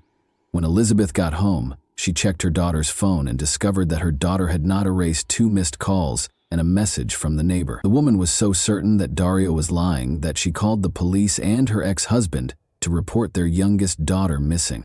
After hearing the disturbing news, the man drove to his ex-wife's house, which was several hundred miles away, to assist in the hunt for his daughter. The horrifying scene at the brick factory and police indifference. When a concerned mother reported her daughter missing to the police station in the middle of the night, the officers did not take the case seriously, assuming the girl had either run off with her boyfriend or gone to a party with friends and would return home by morning. The authorities ignored Elizabeth's fears, stating that they would not begin a search until at least 24 hours had elapsed, despite her sharing her suspicions about the neighbor and even displaying the conversations and messages on her daughter's phone. When the Garnica family realized they were on their own, they launched a large search. The father had already come from a different city by then, and they proceeded to the neighbor's house to have a serious conversation. But the house was quiet, dark, and vacant, and when they knocked, nobody answered. After that, the family visited the brick factory where the neighbor and his family worked, when the missing girl's relatives found a horrifying discovery. As the senior member of his staff, Dario had access to the plant even when it was closed because he possessed the keys. The lights were on that night, and the girl's relatives came in to find a terrifying scene. Even though it was a day off and the facility was meant to be closed, the brick-making furnaces were operating. In addition, every adult member of the neighbor's family was there. They were obviously burning stuff in the furnaces and seemed restless. A horrible suspicion struck the Garnicas. Dario wasn't in the factory, and when they inquired about his whereabouts and the situation, those in attendance attempted to divert attention by claiming that they were performing maintenance and getting equipment ready for use, adding that the man had just arrived and may have gone to the bathroom. However, the suspect was able to covertly escape the search for evidence and the arrest of suspects by leaving the factory through the back door within the brief time that this conversation lasted. The family of the missing girls made the decision to get in touch with the prosecutor's office following the terrifying scene at the workplace and the peculiar actions of Dario's relatives. At that point, the adolescent had been missing for about 24 hours, and the inquiry was scheduled to start. It turned out, though, that the police station where the parents had reported the girl's disappearance had not provided any information. Got to them. Prosecutor Claudio Benari was incensed by this circumstance, took charge of the case personally, and vowed to discipline the police officers who had failed to perform their duty. He started by asking for a warrant to search the brick plant and Dario's house. Nevertheless, because it was Sunday and the legal system was not functioning, the prosecutor chose to handle everything himself in order to save valuable time. Benari asked his family for assistance in getting rid of the body and evidence because he thought the suspect may have attacked the adolescent, abused her, and then killed her. The fact that Dario's whole family was in the plant on their day off in the middle of the night and had mysteriously started the furnaces raised suspicions in his mind. As the family looked for the daughter, including on social media, the man's calls and messages to his young neighbor's phone also seemed odd. As soon as the case gained widespread attention, several conjectures and guesses were made. The young beauty might have been abducted and sold into slavery at a brothel or for organs, for example, according to a widely held notion. One woman even named a specific individual, but it was later discovered that she was merely attempting to get revenge on her ex-boyfriend by sending him to prison. The suspect's home was searched, but nothing was found. The crime had obviously taken place somewhere else, and he had not brought the girl there. At the brick plant, no signs were discovered either. Benari did not, however, rule out the possibility that the corpse and evidence were destroyed in a cremation using the furnaces, but they were merely conjectures and speculations. However, the prosecutor used the missing girl's phone data as a major justification to start Dario's arrest. As potential accomplices, his mother-in-law, sister, wife, brothers Cesar and Marcus, and a few other family members were also taken into custody. The defendant rejected all of the claims against him during questioning, saying he had not seen the neighbor and had not spoken to her that day. Clear disparities in their claims were found, nevertheless, based on data analysis from his phone and devices that belonged to the victim and his family. While his family members were charged with criminal conspiracy and involvement, the guy was charged with unlawful detention, potential assault, and depriving the girl of her life. While the investigation into the search for Diana was underway, all suspects were placed in jail for 3 months. Her parents remained optimistic. Even though the authorities initially didn't think the missing girl would be discovered alive, they increased the number of persons that participated in the search, demanded that Dario reveal where their daughter was and what he had done to her, coordinated marches and protests, and involved the media in the investigation. In an attempt to sway the inquiry and coerce the suspect into delivering a statement, the parents desperately sought meetings with the security and justice ministers at the time. Unfortunately, this did not translate into practice, even when the highest governmental levels welcomed the family of the missing girls. Despite the efforts of more than 200 police officers, assistance dogs, and specialized tools including search drones and helicopters, the search was unsuccessful. Disturbing findings in one of the kilns at a brick plant. A second examination revealed a tooth part and an odd, heavily melted metal thing. This item was thought to be the nose piercing the missing girl had on, but to verify this, specialized forensic analysis was needed, and it would take time as law enforcement awaited the findings. The man's notebooks with highly suspicious entries were discovered after a second, more extensive search at Dario's home. It became clear from these seemingly private diaries that the man was genuinely fixated on his young neighbor.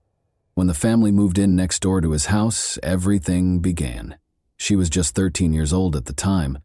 The notes made it apparent that the girl drove the suspect crazy, even though he did not write anything explicit about what he planned to do with her. For years, he thought about her every day and occasionally wrote letters to the neighbor in which he strangely proclaimed his love. Investigators came to the conclusion, after going through all the notes, that the man's addiction only got worse with time and that he was unable to control his disgusting cravings. He implied that she would one day belong to him and that he would provide her permanent peace and tranquility in one of his final messages to the girl. This entry appeared to be a direct threat, suggesting that Dario may have used her before dealing with her. The forensic analysis findings were still waiting, but it appeared that the case could be taken to court based only on the diary entries because the physical evidence had vanished. Ben-Ari discovered that the evidence had just vanished as he attempted to determine the cause of the holdup. Neither the identity of the unusual metal object nor whether the toothpiece belonged to the missing girl could be ascertained by DNA analysis. The police officers in charge of protecting the evidence were promptly dismissed and placed under arrest for criminal negligence and potential aid to the suspects after the prosecutor made the decision to categorize information regarding the investigation's advancement. Following this heinous crime, federal authorities took immediate control of the investigation. Furthermore, it quickly became apparent that several of the documents discovered at the suspect's house had vanished as well.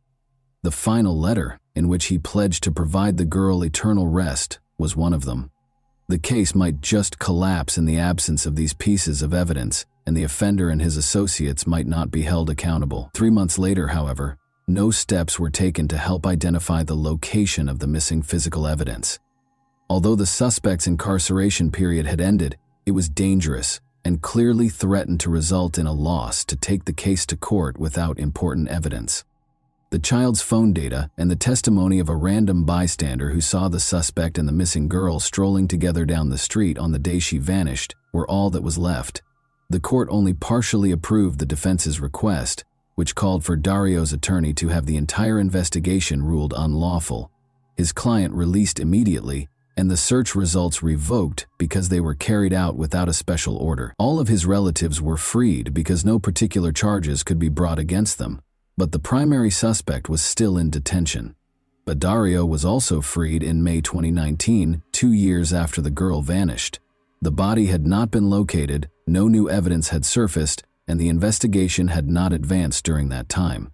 The long-awaited trial and verdict, the investigation was still ongoing, even though the primary suspect was freed. Testimonies and other information occasionally surfaced that suggested Diana might still be alive. For example, a banknote purportedly written by the girl with a request for assistance was discovered. Only in June 2021, however, was it determined through handwriting analysis that the missing girl's writing was not hers. Prosecutor Ben-Ari was able to finally take this difficult case to trial, more than 4 years after the daughter vanished, but the Garnica family was growing more and more discouraged as the proceedings were continually postponed because of the global pandemic. The family no longer wished for a good result or the rightful punishment of the guilty. The offender didn't show up in court until April 2023, 6 years after the crime was committed, when the trial finally started. Everyone thought Dario's diaries were lost forever, but at that time the missing entries had been located. These turned out to be the main pieces of proof that established the man's guilt. Nevertheless, more professional examination was necessary to confirm these documents' legitimacy.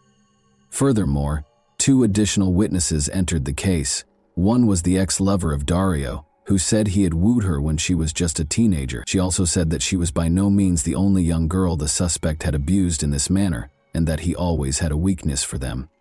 The second witness was a likely collaborator and neighbor of Suarez, Dario's brother. He claims that the brothers arrived together on a motorcycle with an odd big bundle in the sidecar the night the girl vanished, grabbed some equipment from a shed, and then departed together.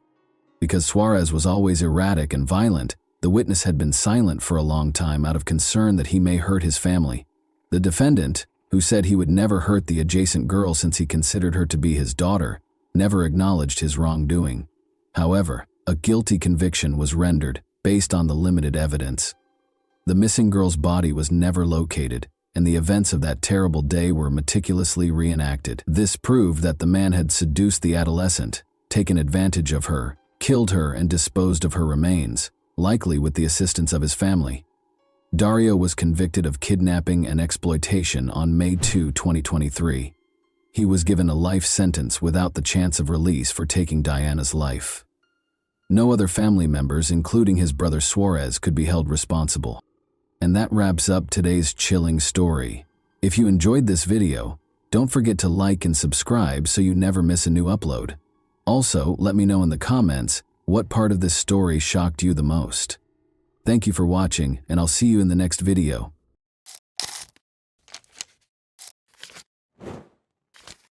Hey guys, welcome to my channel, and today we're going to take a look at another horrible case with you. Nobody could have guessed that the couple had sinister secrets. She was an accomplished judge, and he was a successful lawyer. But a terrible thing happened. What began as a tale of love turned into an unimaginable tragedy. The Circuit House colony was quiet on a typical Kanpur evening.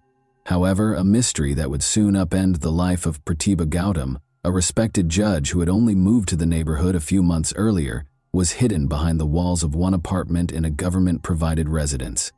Pratibha, a civil judge at the local court, was renowned for her honesty and equity. She had gained the respect of her neighbors and the confidence of her co-workers by being modest but resolute. Before one fateful evening altered everything, it appeared that nothing could disrupt the rhythm of her life. Manu Abhishek Rajan, her husband and a lawyer, started a lengthy journey from Delhi to Kanpur on October 8, 2016. Despite their undeniable love, the couple's relationship was strained by the demands of their careers, and they had only been married for less than a year. While working at the Tis Hazari court in Delhi, Abhishek often stayed behind to spend as much time as possible with his wife. As he drove this evening, he thought about their reunion and looked forward to the weekend they would spend together. Despite the long drive, Abhishek, who was used to such trips, made every effort to communicate with his wife. He tried calling her several times, but no one picked up.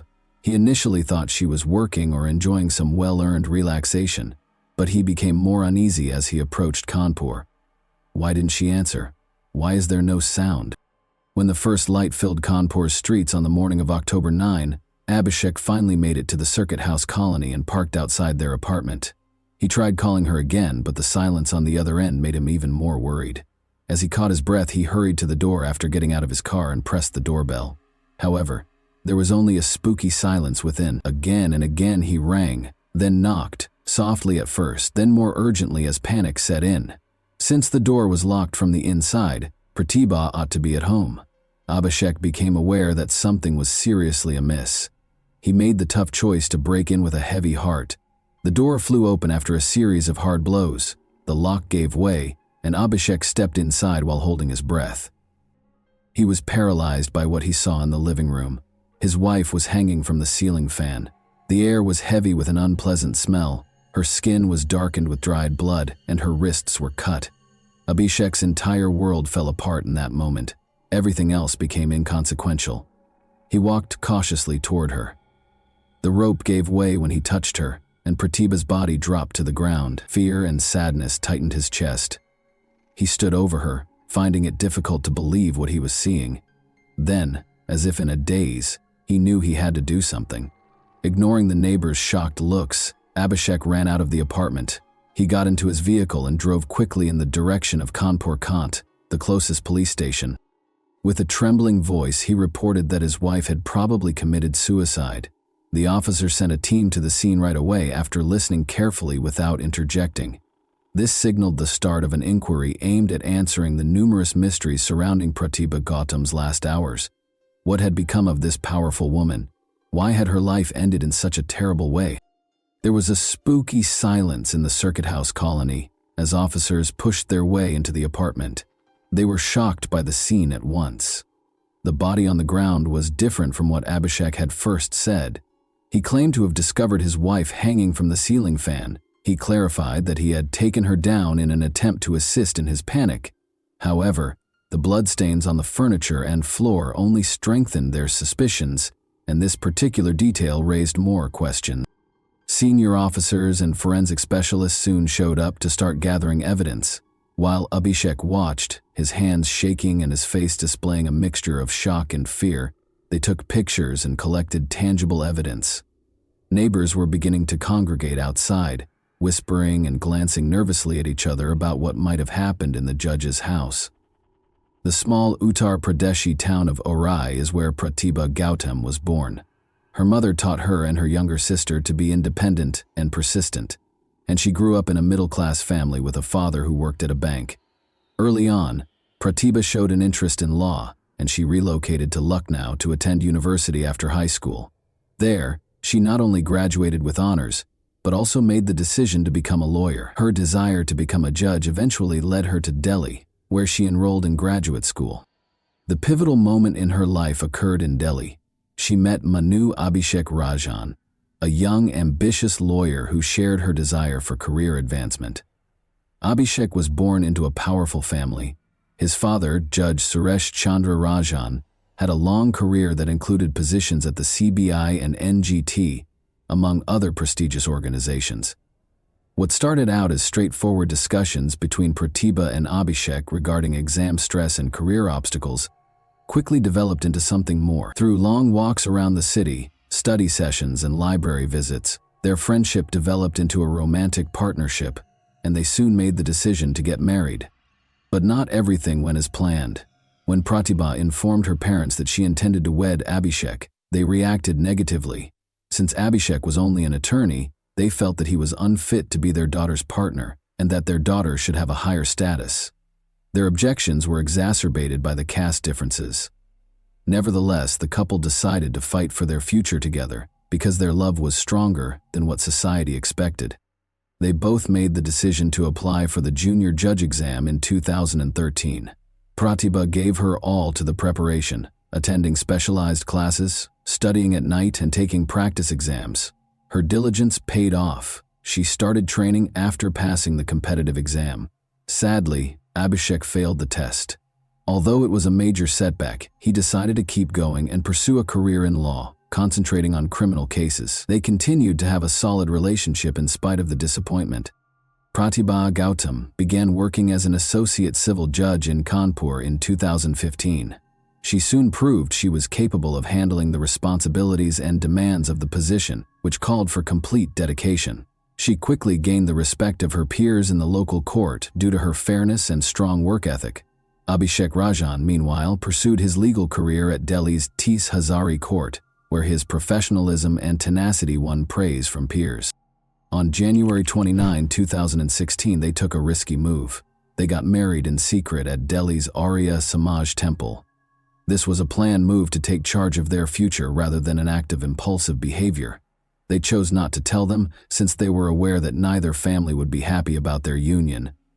Only a few close friends who assisted in planning the event attended the low-key ceremony. They kept their marriage a secret from their families until shortly after it was formally registered.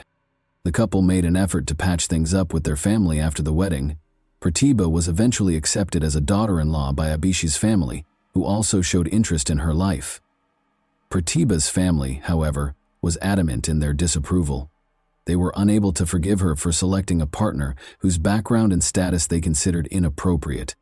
2 months after the wedding, on April 23rd, Pratibha and Abhishek announced their union with a reception in Delhi. The celebration was lively and joyful, but it was clouded by Pratibha's parents' absence. It wasn't until after the wedding that her parents learned about it. They refused to accept Pratibha's decision and remained aloof, despite her repeated attempts to make amends. Pratibha found this difficult and hoped that their feelings would eventually soften, but that time never arrived. Abhishek and Pratibha ultimately made the decision to relocate to Kanpur. In the respectable Circuit House colony, Pratibha was given government housing. They made this their new home, a peaceful and safe haven where they could put their careers first and avoid family conflicts. After a few months in Kanpur, Abhishek went back to Delhi to carry on with his work. It was 6 months into their marriage. They continued to support one another, stay in close communication, and get together whenever they could in spite of the obstacles, distance, family strife, and the pressure of their demanding careers. Pratibha and Abhishek treasured every second they had together, planning, dreaming, and having faith that their love would triumph over all challenges. When Abhishek got to Kanpur early on October 9 to see Pratibha, he discovered her dead in their apartment. Given that Pratibha was a judge and the police unit arrived quickly, her death was not only a personal tragedy, but also a challenge to the system as a whole. Officers started going through the apartment very carefully and recording any possible evidence.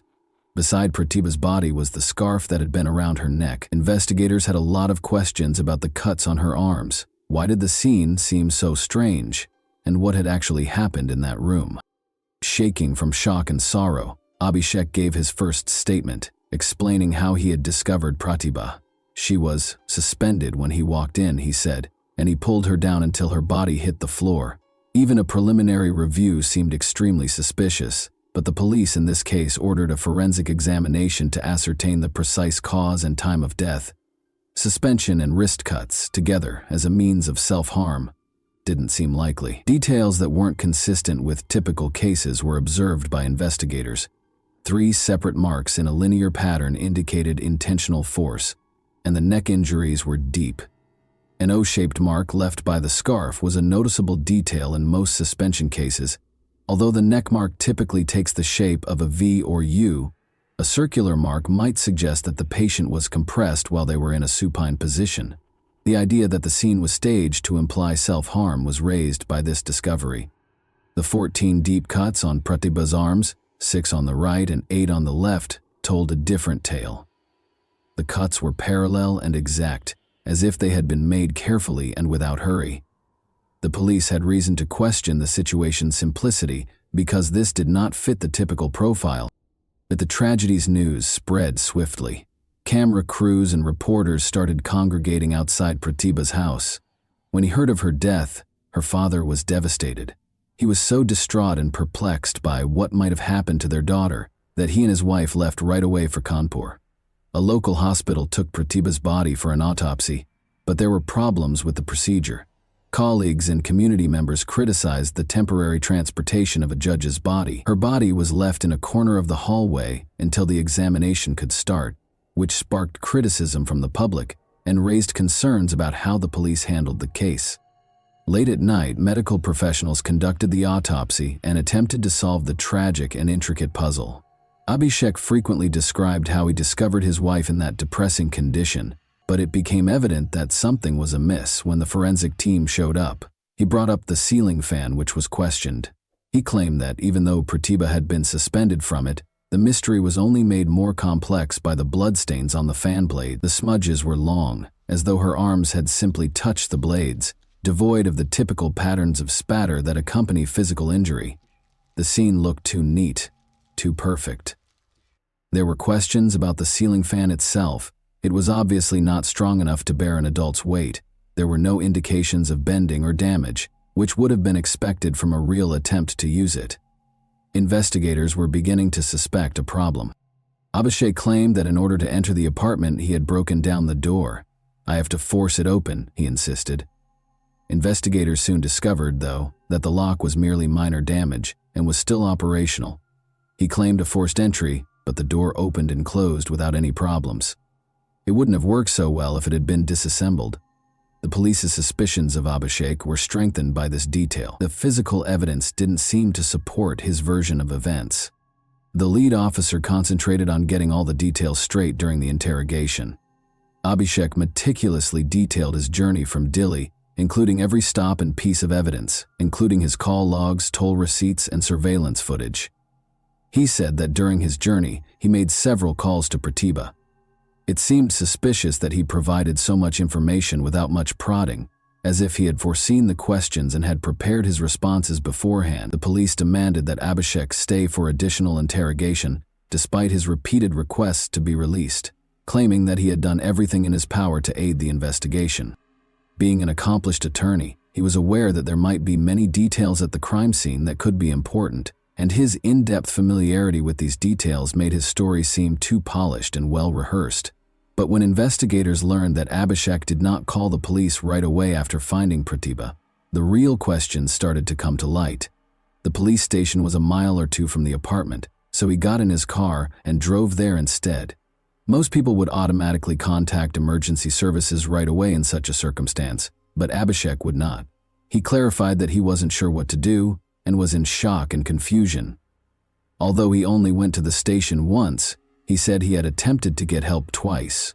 Investigators thought they were dealing with something much more complicated than it initially seemed because of the contradictions, strange details, and disparities in his story.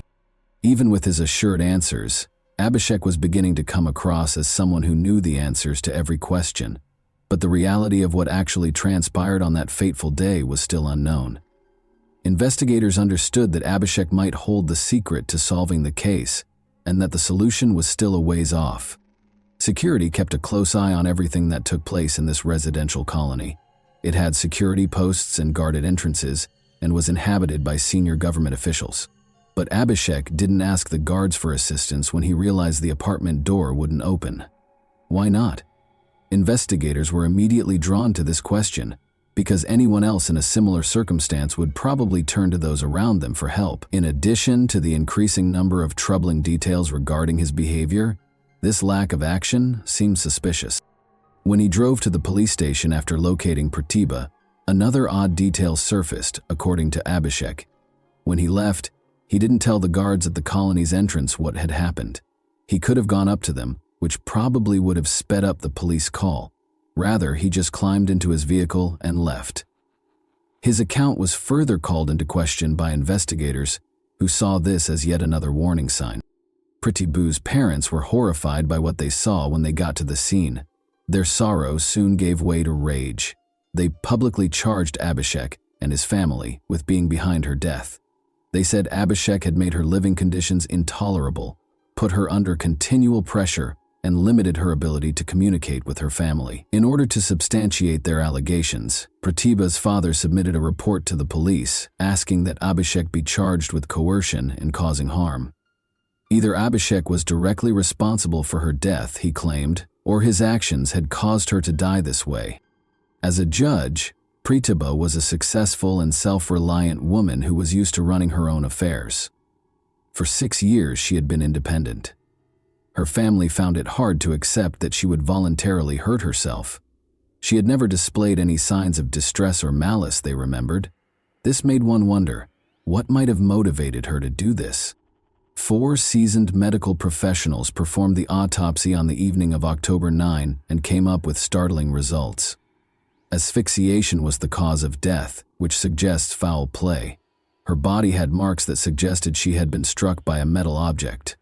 In addition, she had 3 deep cuts on her neck and 14 cuts on her arms and wrists.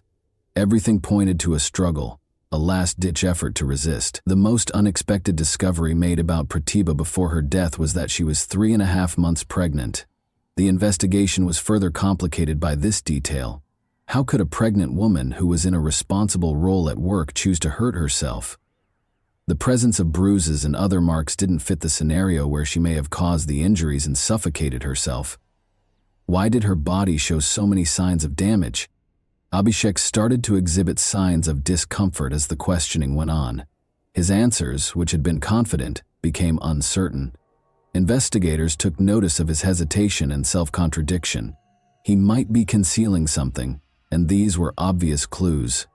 He was eventually arrested for additional interrogation. The police were aware that this case needed to be handled carefully.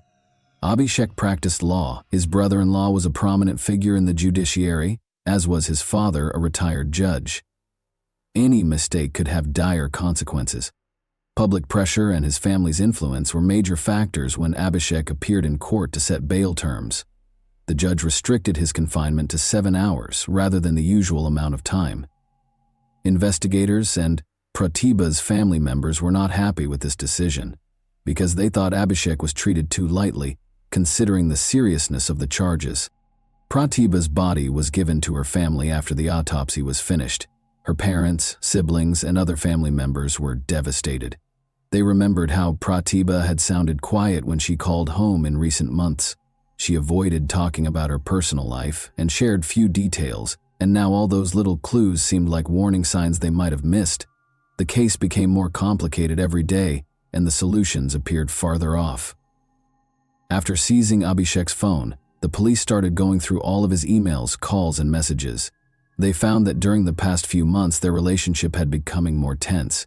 Nearly every message from Abhishek was tinged with annoyance, and they frequently argued about their plans for the family and the future of their child.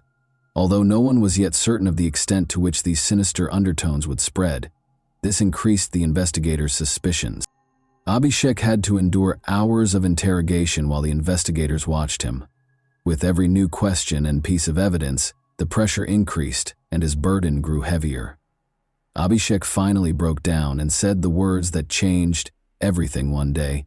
When he was so tired and on the verge of an emotional collapse, he admitted it.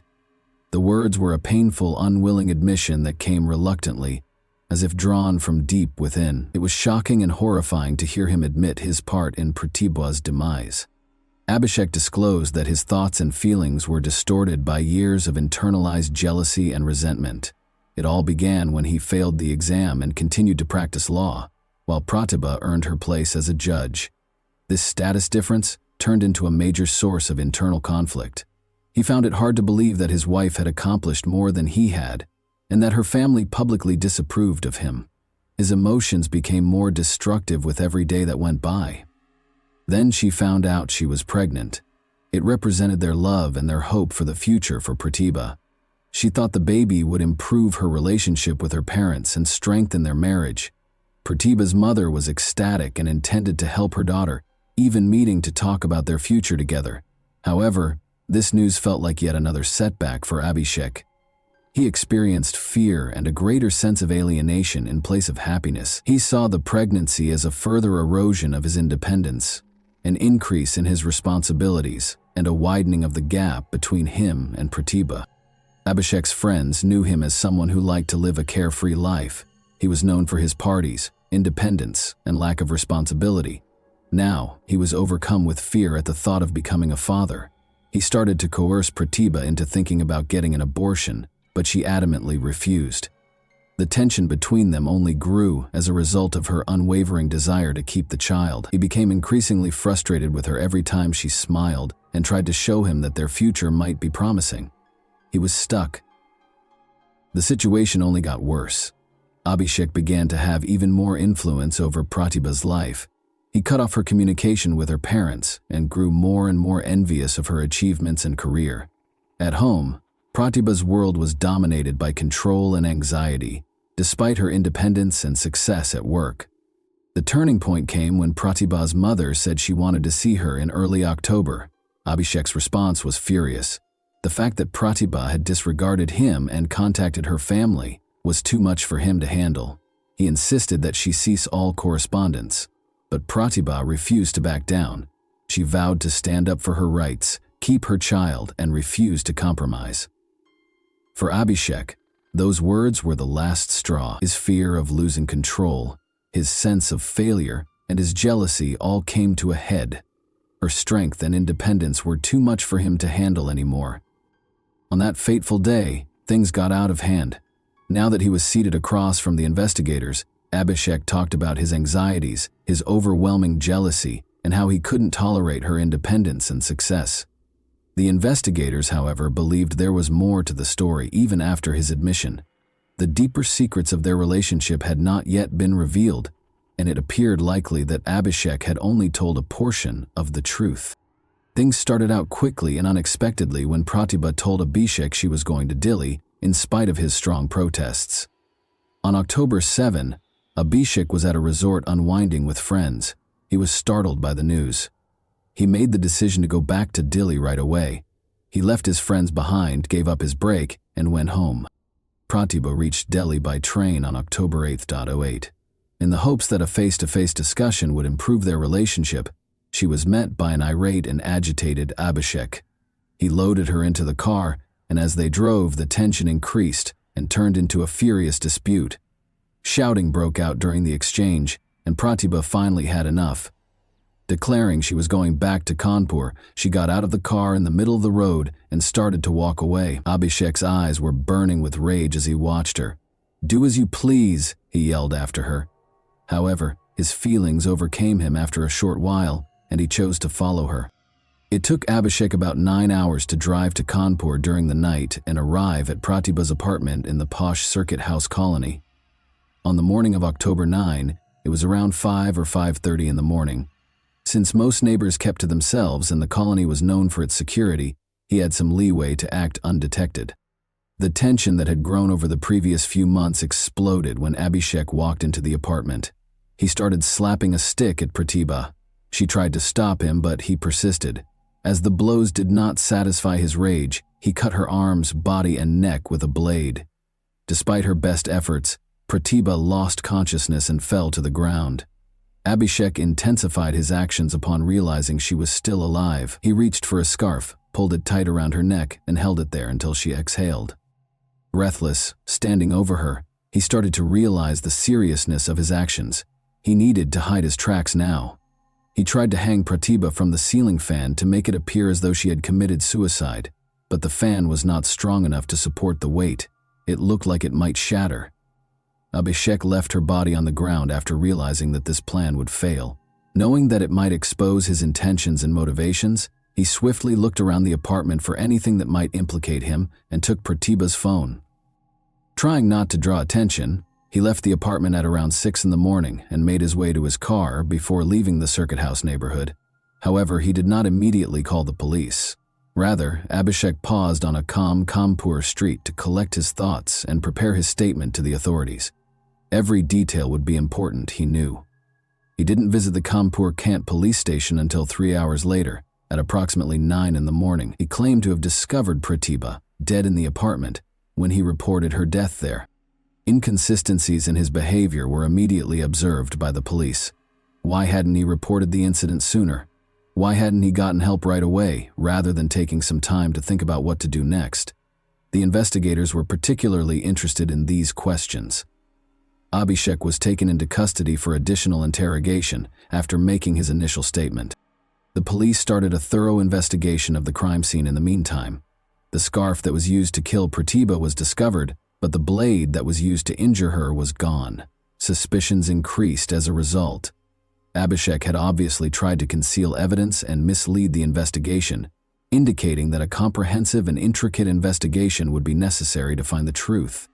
Abhishek put Pratibha's driver and housekeeper on leave the day before the incident, which at first glance appeared to be a random coincidence, but turned out to be a component of his scheme. Following Abhishek's arrest, his parents promptly fled, evading all police requests. After taking notice, the court ordered the seizure of their assets and issued an arrest warrant for them, pending their appearance for interrogation. Abhishek's parents appealed to the Supreme Court in an effort to defend themselves. They were successful in getting the warrant temporarily stayed, but on October 18, the court in Kanpur ordered their voluntary surrender. To cooperate with the current investigation, Abhishek's parents showed up at the Chief Magistrate's court. Abhishek, meanwhile, tried several times to get bail. He filed petitions with the Supreme Court, the High Court, and the Session Court, among other courts. But every request was turned down. He could not be released due to the seriousness of the charges and the possible danger to the investigation. After several years, Abhishek had been incarcerated for almost 5 years by 2022. After a protracted legal battle and multiple appeals and counter-motions, the High Court finally granted him bail in April 2022, but this was only a short-term solution. The case was still being reviewed, and a verdict has not yet been rendered. Despite all of their efforts, Abhishek's family persisted in demanding his exoneration, while the police and prosecutors persisted in their attempts to establish his guilt. Both parties are still engaged in a fight for justice, while the investigation continues, and the final ruling is still pending. And that wraps up today's chilling story. If you enjoyed this video, don't forget to like and subscribe so you never miss a new upload. Also, let me know in the comments what part of this story shocked you the most. Thank you for watching, and I'll see you in the next video.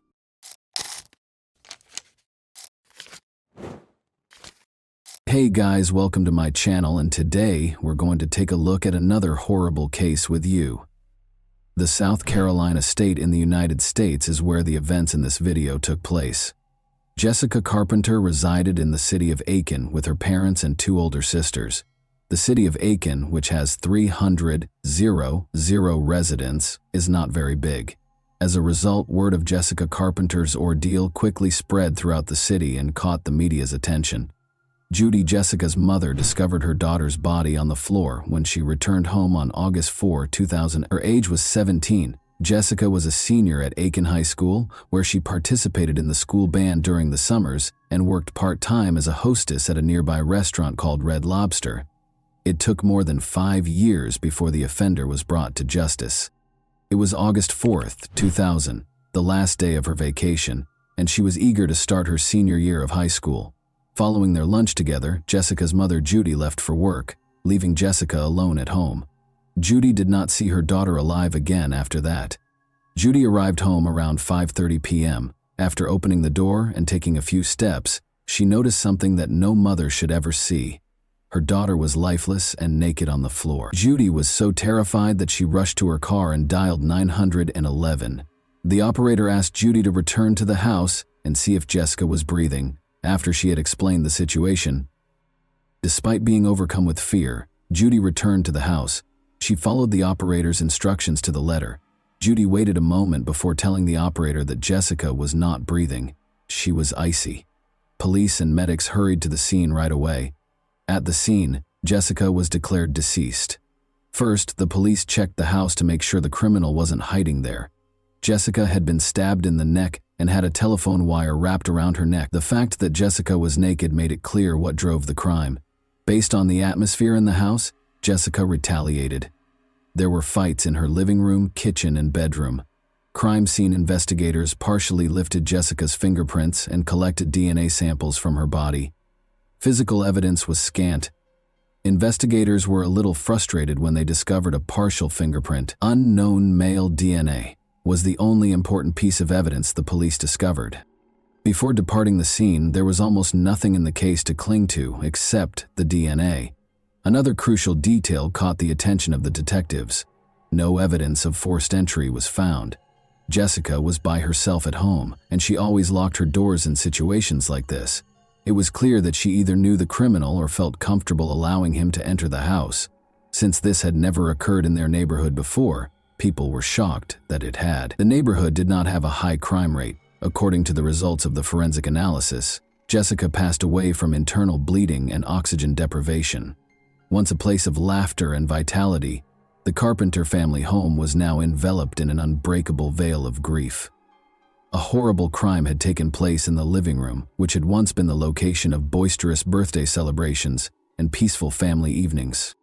Charles and Judy, Jessica's parents, appeared to be stuck in a bygone era. Their entire world had been upended. They were at peace because they believed they had failed to protect their daughter. Although Jessica's sisters were heartbroken by the incident, the family came together during this time. The Carpenters had a strong belief that the police would identify the culprit behind Jessica's death. Since Aiken is a small city, word of Jessica Carpenter's ordeal spread swiftly. The story was reported in every newspaper and on every local television station.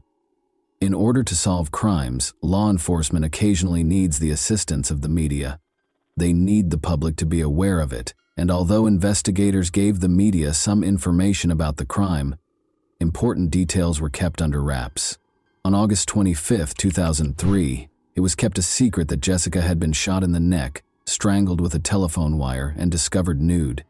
The first information was given to the police a few weeks after Jessica's death, and they spread it through local news reports. Surveillance footage from a convenience store a few blocks from Jessica's residence was obtained by investigators. Detectives thought that the young man in the top right corner of your screen might have some information about Jessica. As part of an ongoing investigation into the death of a carpenter, the police wanted to identify and question him. On the basis of surveillance footage, every lead, no matter how trivial, was closely examined. In an attempt to identify the man, the Aiken police released a sketch that was aired on television. The suspect's sketch was held in the hands of the detectives looking into Jessica Carpenter as though it were the secret key. Jessica went to Aiken High School, where she was well known to all. They headed to the principal's office to ask the administration for help. Despite looking at the sketch, the principal was unable to identify the subject. The detectives spoke with the principal before starting to interview Jessica's classmates. Any small comment or conversation could reveal information about the crime. Detectives also spoke with teachers who knew Jessica, and some students were in special interest groups with Jessica, such as the school orchestra.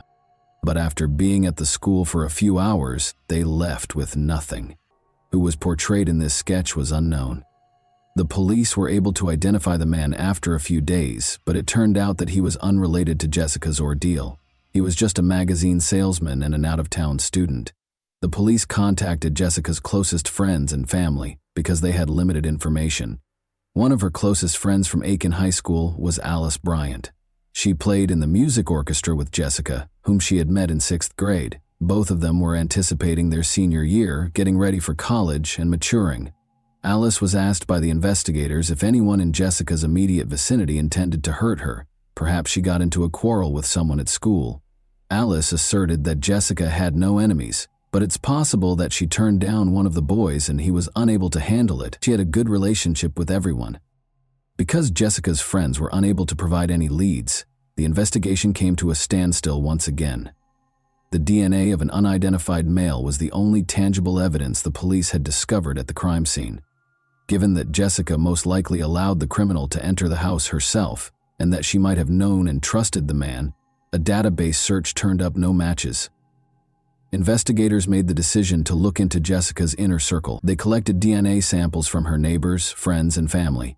To eliminate as many possible suspects as they could, they visited Judy's place of employment and spoke with all the men, including her supervisor. The local media was asked to help spread the word by the Akin police. They requested that the men come forward and willingly provide a sample of their DNA. 300 or so DNA samples were examined. The criminal was obviously too smart to assist the authorities. The DNA found on Jessica's body did not match any of the tested samples. Another similar crime, this time in Georgia with an 18-year-old victim, took place 2 months after Jessica Carpenter's death. Chrysalie Barton miraculously survived and shared her story. Chrysalie claimed to have met a man in a restaurant parking lot. He volunteered to serve as her model. The man refused to show his identification when she asked to see it. Chrysalie grudgingly accepted the man's offer to walk her home, but she quickly came to regret it. You can naturally imagine what transpired after he assaulted her in her house and tore off her clothing.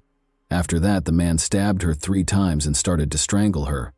Chrysalie survived, but he believed she was dead. Crawling to the phone, she dialed 911 and then described the man to the police. It was clear that Jessica Carpenter had been attacked by the same man who had attacked Chrysalie Barton. The 2 crimes shared far too many similarities. Women who said they had seen the man in the sketch called the police station as soon as the sketch appeared in the media.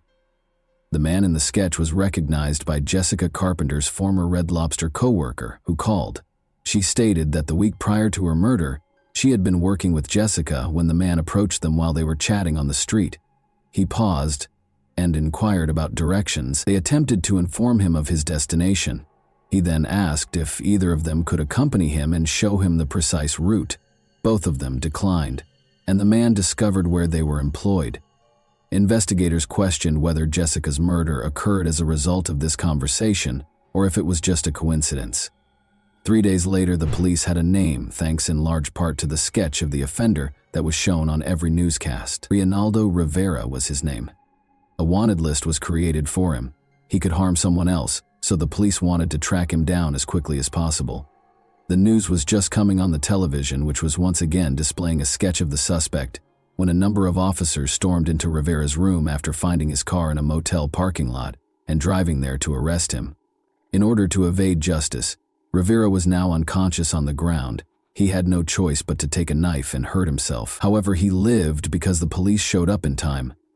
Detectives now needed to identify Reinaldo Rivera and determine whether he was connected to the death of Jessica Carpenter, who was born into a doctor's family in Madrid, Spain.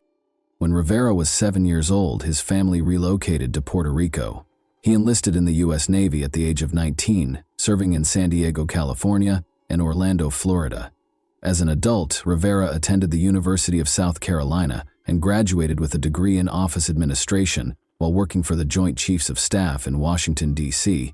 From December 1986 to March 1991, before relocating to North Augusta on Valentine's Day in 1993, he had lived in Graniteville, Columbia, and Fayetteville, North Carolina. By 1998, he was married to Tammy Lisa Bonet and had 2 kids. Rivera was hired by the Firestone Tire and Rubber Company in Aiken to work as a tire inspector. When investigators searched the motel room where Rivera was staying, they discovered a surprise. He left a note claiming he had nothing to do with Jessica Carpenter's death. No one suspected that he led a second secret life like a police officer, and Jessica's family was certain they had found the person who killed her. After assaulting Chrysalie Barton, Reinaldo Rivera was taken into custody. Authorities believed he might be involved in the Jessica Carpenter case as well. They believed the case would be closed and that was the end of it. However, Rivera shocks authorities by confessing to yet another string of unsolved crimes, rather than Jessica's murder. Moussa Faye Dingus, a 17-year-old from Graniteville, South Carolina, disappeared on July 17, 1999.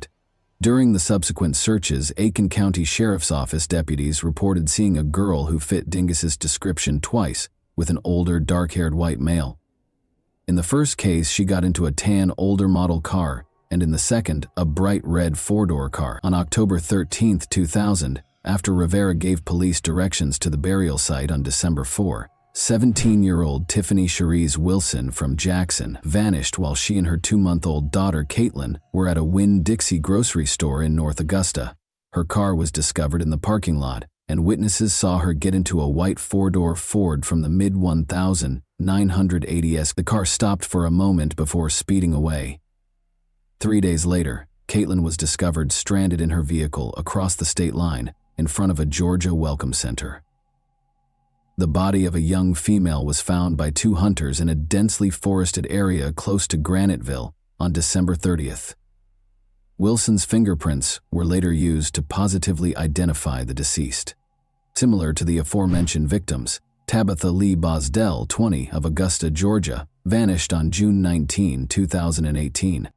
She was going to apply for a second part-time job at a Huddle House before heading to her primary job as a telemarketer, according to her family. Rivera was charged after her remains were located and identified. Marnie Marie Glista was attacked in her home on September 5, 2000. Her age was 21. Despite suffering severe injuries, she lived. After being brought to a nearby hospital, she passed away from her wounds. She became the 4th known victim of Ronaldo Rivera 5 days later. Chrysalie Barton was attacked by Rivera on October 10, 2000, but she survived and police were able to obtain a sketch of her.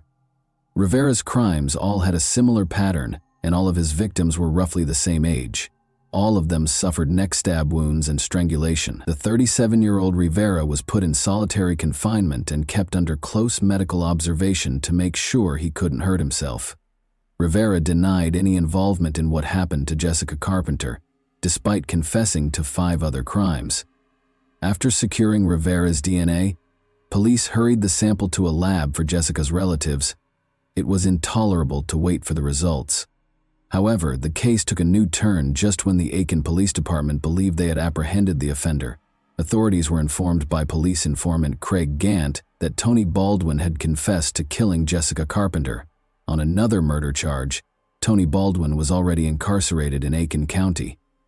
The police, Jessica's friends, and her family could only wait while DNA samples were taken from him to determine whether he was involved in her death. When both men's DNA results were received in January 2001, the community as a whole held its breath. 2 suspects in Jessica Carpenter's murder were exonerated, which was a startling development for her family. The DNA discovered on Jessica's body and in the house did not match that of Rivera or Tony Baldwin. For the investigators and the family, this was a huge letdown. Months went by, but the case was still unresolved. But on August 19, 2002, 2 years after Jessica's passing, the lab called the detective who was looking into the case. A DNA match was discovered. The owner was a man named Robert Atkins, who was incarcerated in Georgia. Robert Atkins was having legal issues. He was found guilty of stealing. In Georgia, he was sent back to prison for violating his probation. Georgia was one of the few states at the time that collected inmates' DNA upon admission and entered it into a national database. A DNA match was discovered in this way. One could argue that Atkins might not have been connected to the Jessica Carpenter case if he had acted appropriately and not broken the law once more. In addition to being shocked, investigators were curious as to why he did it. How was Jessica known to him? Furthermore, who is he? In any case, his name was new to the Jessica Carpenter case. To get answers to these questions, a detective visited the prison. Atkins denied knowing Jessica when he started questioning him. The detective then began discussing Jessica's mother Judy's suffering, saying that she was so heartbroken that she didn't know how to proceed with her life or what to do. Atkins apologized while glancing at the detective. He started crying and requested a pause during the interview. Afterwards, he admitted to killing Jessica Carpenter. Later, Atkins guided detectives to the murder weapon, a bloody knife concealed beneath a bush and wrapped in a t-shirt. Investigators pieced together what happened to Jessica Carpenter a week prior to her murder based on Atkins's confession. The following week, August 4, 2000, A package was delivered to Jessica's residence by airborne express courier Robert Atkins. Atkins made a comeback, but on false pretenses. Atkins claimed that he had most likely delivered the package by accident when Jessica opened the door. Jessica responded last week that there had been no error. Then Atkins asked if he could use the phone inside. Jessica let him in. He acted as though he was speaking to someone on the phone. He assaulted Jessica, carried her into the bedroom, and made her undress after realizing that no one else was home. He glanced at her and said, "No, you know me," even though she had stated she wouldn't tell anyone. He cut the phone cord in the kitchen after stealing a knife from there. He stabbed Jessica in the neck and strangled her with the phone cord. After that, he departed with the knife and carried on delivering packages in his van. When Jessica's family members found out about the crime, they were incensed. The following day, he got married as if nothing had happened the day before. Jessica was uncritical. She gave him a glass of water and invited him inside. On May 22, 2006, he committed this terrible crime after she showed him kindness. In an agreement with the prosecution, Robert Atkins entered a guilty plea to 5 charges. He consented to enter a guilty plea in exchange for a life sentence, even though he was facing the death penalty. Atkins was asked by Judge Diane Goodstein if he realized that he would never be allowed to leave prison. "Are you aware that you will be incarcerated for the rest of your life?" He said he did when she asked him to put his feet in a box first. 2 life sentences were imposed on Atkins. In 2004, Ronaldo Rivera received a death sentence. Rivera informed the jury that he had a mental illness and that medical professionals needed to investigate it to discover a remedy. In addition, he claimed that he still had murderous fantasies, threatened to retaliate if freed, and called for the death penalty. Rivera withdrew his testimony and started the process of appealing his sentence in 2016, 12 years later. The court denied his last appeal in October 2024. And that wraps up today's chilling story. If you enjoyed this video, don't forget to like and subscribe so you never miss a new upload. Also, let me know in the comments what part of this story shocked you the most. Thank you for watching, and I'll see you in the next video.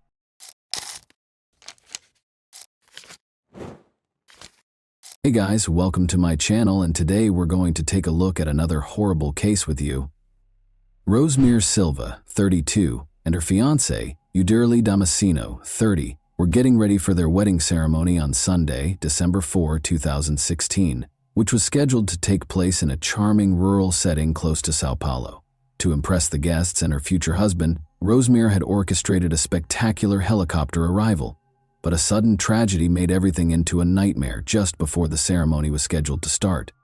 Rosemary, a 32-year-old nurse assistant, grew up in a big family in Sao Paulo. Her parents taught her the importance of kindness and compassion at a young age, which led her to pursue a career in helping people. Her co-workers always felt they had her undivided attention and frequently complimented her on her diligence, patience, and kind disposition. When she wasn't working, Rosemary was a happy, energetic person who loved hanging out with friends, volunteering at her church, and making sure her loved ones were safe and content.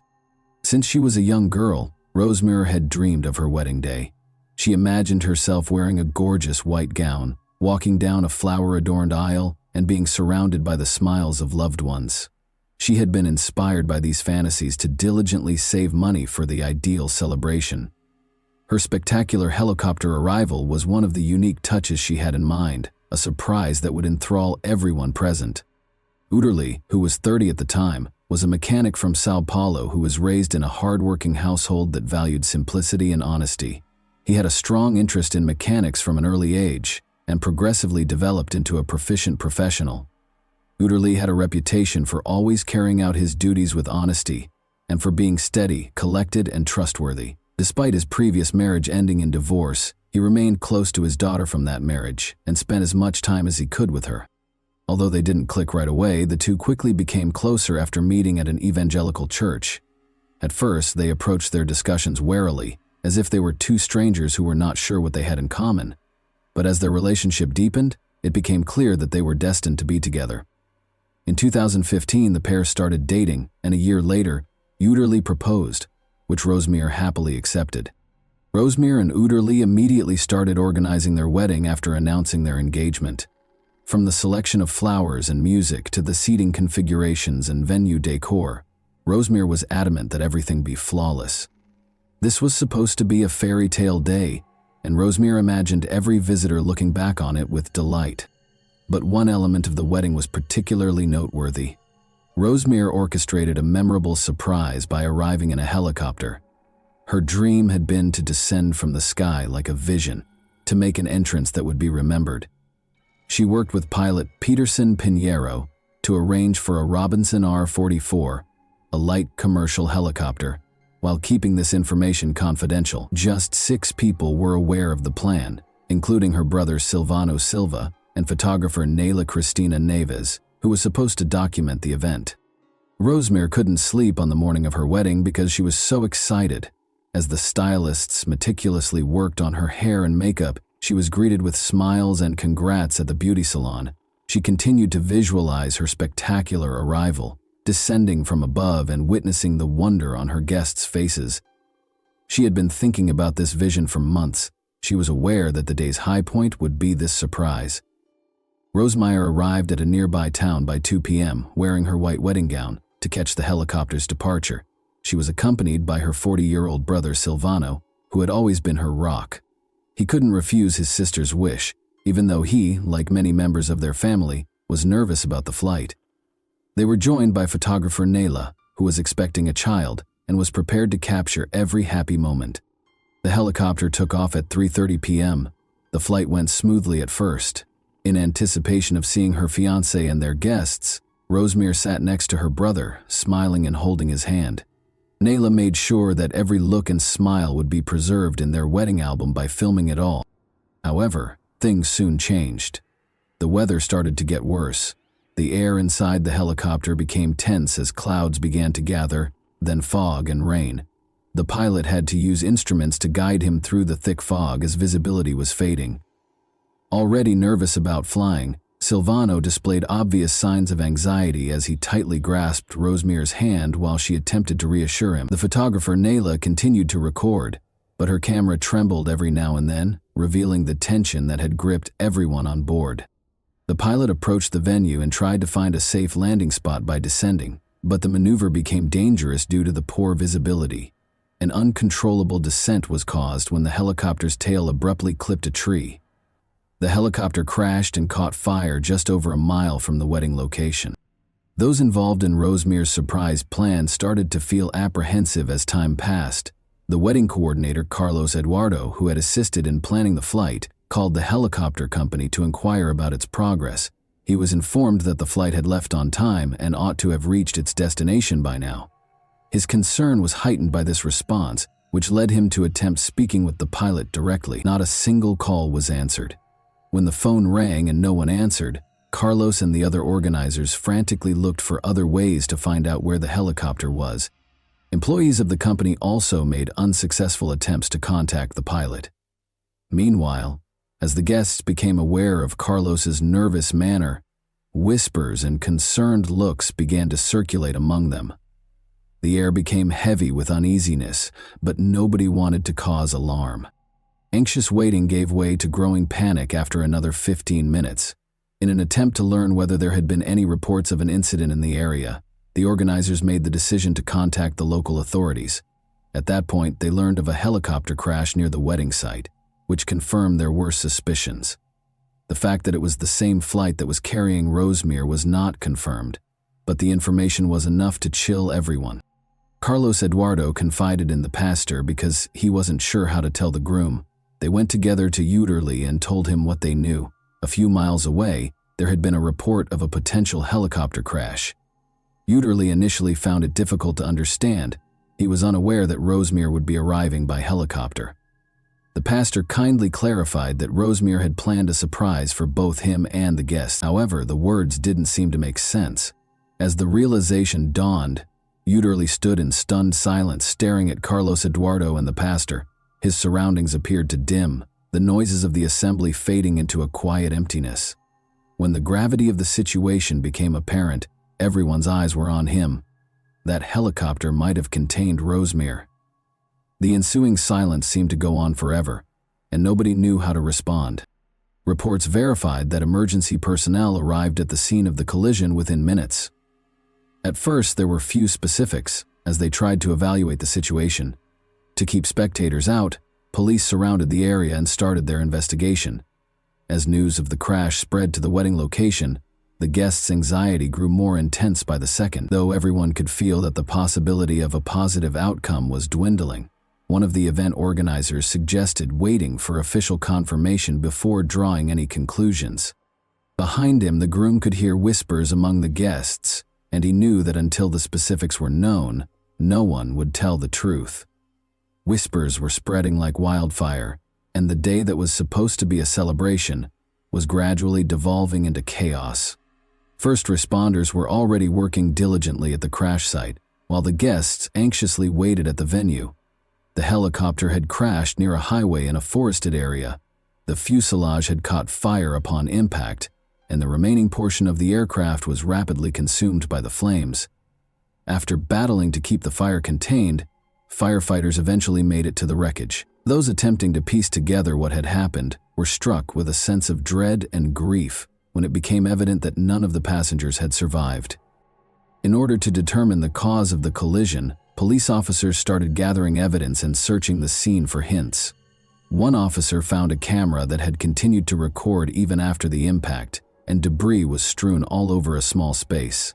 The video might offer important new information about the last few seconds of the flight. However, the cause of the tragedy was still unknown. The hope for a miracle was dashed when the wedding venue received official confirmation of the crash.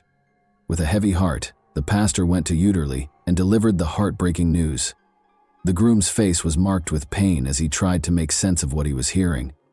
Those who were by his side were left in stunned silence, unsure of how to react to such overwhelming grief, as the world seemed to crumble around him in that moment. Unsure of what to say or do, the guests who had come to celebrate love and happiness now stood in stunned silence. The ceremony, which had been eagerly awaited, had instead turned into a scene of shock and grief. What had been supposed to be a lovely day had turned into a sobering reminder of how easily one mistake or unanticipated circumstance could ruin lives and plans in an instant. Brazilian National Civil Aviation Agency investigators started collecting witness statements and analyzing the flight data. Particularly interested were those who had been to the wedding or knew about Rosemary's intentions. In addition to determining the technical causes of the crash, the investigation sought to understand why she chose to arrive at such a high risk. Police and aviation safety specialists carefully inspected the wreckage. Retrieving the flight data and going over recordings that might offer important insights was one of their first tasks. It was crucial to figure out why the helicopter lost control and veered off course. There were several possible causes, including pilot error or mechanical failure, in addition to the possibility of heavy fog and deteriorating weather. The investigation was further complicated by witness statements from people who knew the pilot, Peterson Pinheiro. Pinheiro was a seasoned and well-respected expert who was renowned for managing each flight with care and responsibility. He had years of experience and had flown numerous times in difficult weather conditions. Before taking off, he carefully considered the risks, according to his colleagues. Those who worked with him found the news of the crash even more confusing because of this background. It was difficult for many to accept that he could have made such a serious error, but the facts were still indisputable. The helicopter had clipped a tree and spun out of control in dense fog and rain. In order to ascertain whether there had been a chance for a safe landing, investigators tried to piece together the last moments of the flight. The families of Rosemary and Utery were left to deal with unspeakable grief while investigators worked at the crash site. Close friends, parents, and siblings found it difficult to believe that this tragedy had truly happened. One of the few people who was aware of Rosemary's intention to arrive by helicopter, her sister, recalled their conversations. The idea of surprising everyone with her entrance had filled Rosemary with excitement and enthusiasm. However, nobody could have predicted that this would be her last flight. Uterly stood by the wedding arch, still reeling from the loss. He witnessed organizers and attendees attempting to console one another, but it did not bring him any comfort. He was troubled by the fact that he had been unaware of Rosemary's surprise. He believed that by failing to protect her, he had let her down. What ought to have been the start of their life together had instead turned into one of his worst memories. Soon after, investigators published an initial report confirming that the weather was a major factor in the collision. Visibility was severely limited due to the thick fog the helicopter had encountered. Pilot Peterson lost control of the aircraft and caused the tragic crash after attempting an emergency landing and clipping a tree with the aircraft's tail. But the inquiry was far from finished. Determining why the pilot was unable to prevent the collision and why the helicopter was flying at such a low altitude was crucial. Experts started analyzing the footage from the camera discovered among the wreckage because it might contain important hints for reconstructing the last moments of the flight. Even though it was painful, this step was essential to comprehending what had transpired in those final moments. An eerie silence descended upon the venue as the guests gradually started to depart. Nobody was strong enough to speak. While Uderli's friends and family provided him with as much support as they could, the organizers worked to coordinate with the local authorities. But everyone was plagued by unanswered questions. Why did this happen? What might have led to such a disastrous result? Rosmir's family was also in shock and finding it difficult to accept what had happened. Her mother, who had always been her staunchest ally, was unable to believe that their morning chat would be their final one. She remembered how excitedly Rosmir had described her plan as a gift from the heavens that would astound everyone. Nobody could have predicted that her dream would become such a nightmare. Soon, fresh worries about the flight's actual safety surfaced. Investigators found that the helicopter lacked charter service authorization. Only private flights were allowed under its license.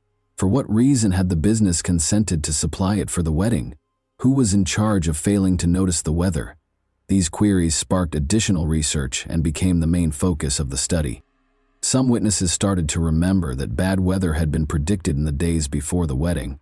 However, these warnings received little attention. These circumstances would have needed to be taken into account by pilot Peterson Pinheiro, who is renowned for his meticulous attention to safety.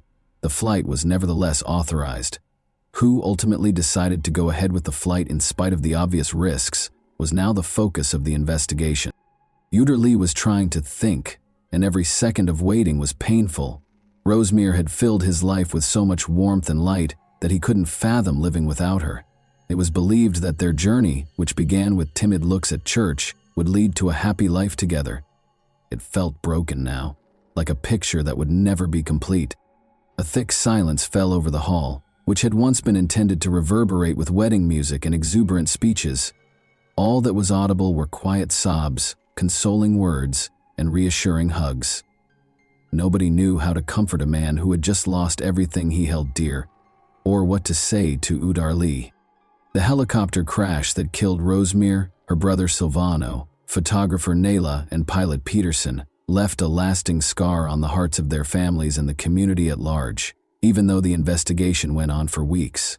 As more information became available, one emotion remained constant among those who knew the victims: a deep sense of injustice and loss. The Brazilian National Civil Aviation Agency finished its report a month after the tragic incident. It was verified that the severe weather and poor visibility were the main causes of the collision. When the helicopter lost control at a low altitude, pilot Peterson Pinheiro was in a dire situation after trying to navigate through heavy fog and rain. The collision with a tree, which resulted in the fatal crash, was the crucial moment. Additionally, the report disclosed that Rosmir's helicopter lacked authorization for charter flights. Its registration only allowed for private use, and it was against safety rules to let it be used for a wedding. In addition to drawing attention to the company that rented out the helicopter, this revelation infuriated the relatives of the victims. Subsequent analysis revealed that the helicopter's leasing company had neglected to adequately evaluate the weather and permitted the flight to continue in spite of warnings of poor visibility. After the investigation was finished, the company and its owners were the target of multiple lawsuits because this was considered a serious breach. The relatives of the victims wanted to know why the flight had been authorized in these circumstances and who was responsible for the cancellation. The pilot independently assessed that the flight could be conducted safely, according to the helicopter company. More investigation was necessary, though, after it was discovered that the business lacked permission to use the aircraft for commercial purposes. Their licenses were temporarily suspended as a result, and a thorough audit of their business practices was conducted. The families of Rosemere and the other victims got ready for the funerals while the investigation continued. None of them wanted to confront that moment. Seeing dreams dashed is one thing, but accepting the loss of loved ones is quite another. Hundreds of people came to pay their respects at the solemn funeral. Tears and silence conveyed more than words could ever convey. Unable to express his sorrow, Durley stood by Rosemere's coffin. His spirit appeared hardened by the weight of his grief, and his eyes were hollow. He had dreamed of being with Rosemere all his life, but in a flash everything was different. He thought his heart might burst as he stood in front of her coffin. He was unable to accept that this was really the end, and couldn't say goodbye. Following the funeral, Rosemere's friends and family started a campaign to call for more safety regulations in private aviation. They hoped that no one else would ever experience such a terrible loss as a result of carelessness or oversight. This tragedy struck a chord with the public, leading to broad support for more stringent laws and mandatory supervision to guarantee adherence to flight safety standards. Their local church, which they frequently visited, honored Rosemere's memory as well as that of her brother and the other victims. Durley made the decision to preserve their legacy in spite of his suffering, in order to provide families impacted by comparable tragedies with tools to deal with their loss. He set up a small fund. Investigators published their final report after several months. It verified that bad weather and poor visibility, which caused the loss of control, were the primary causes of the tragedy. The company's failure to appropriately evaluate the risks involved and adhere to appropriate rental procedures was one contributing factor. The company's flight licenses were temporarily revoked and fined until all found flaws were fixed. Even though the investigation yielded a lot of answers, it was unable to restore the lost. Families were compensated, but it didn't make their grief any less painful. It was only a symbolic gesture that Durley and everyone who knew Rosemere could not reverse. Life gradually returned to normal for most people months after the tragedy, but not for Durley. The spark that used to light his eyes had vanished, but he still went to work and saw friends. Nothing could fill the void Rosemere's passing left in his heart. He frequently found himself thinking back on their happy times together in the evenings and wishing that day had gone differently. What started out as a dream for an amazing surprise showed how fleeting life is and how one bad choice can alter everything. Tragically, Rosemere's wedding day was not what she had hoped for, but it was still memorable. And that wraps up today's chilling story. If you enjoyed this video, don't forget to like and subscribe so you never miss a new upload. Also, let me know in the comments, what part of this story shocked you the most? Thank you for watching, and I'll see you in the next video.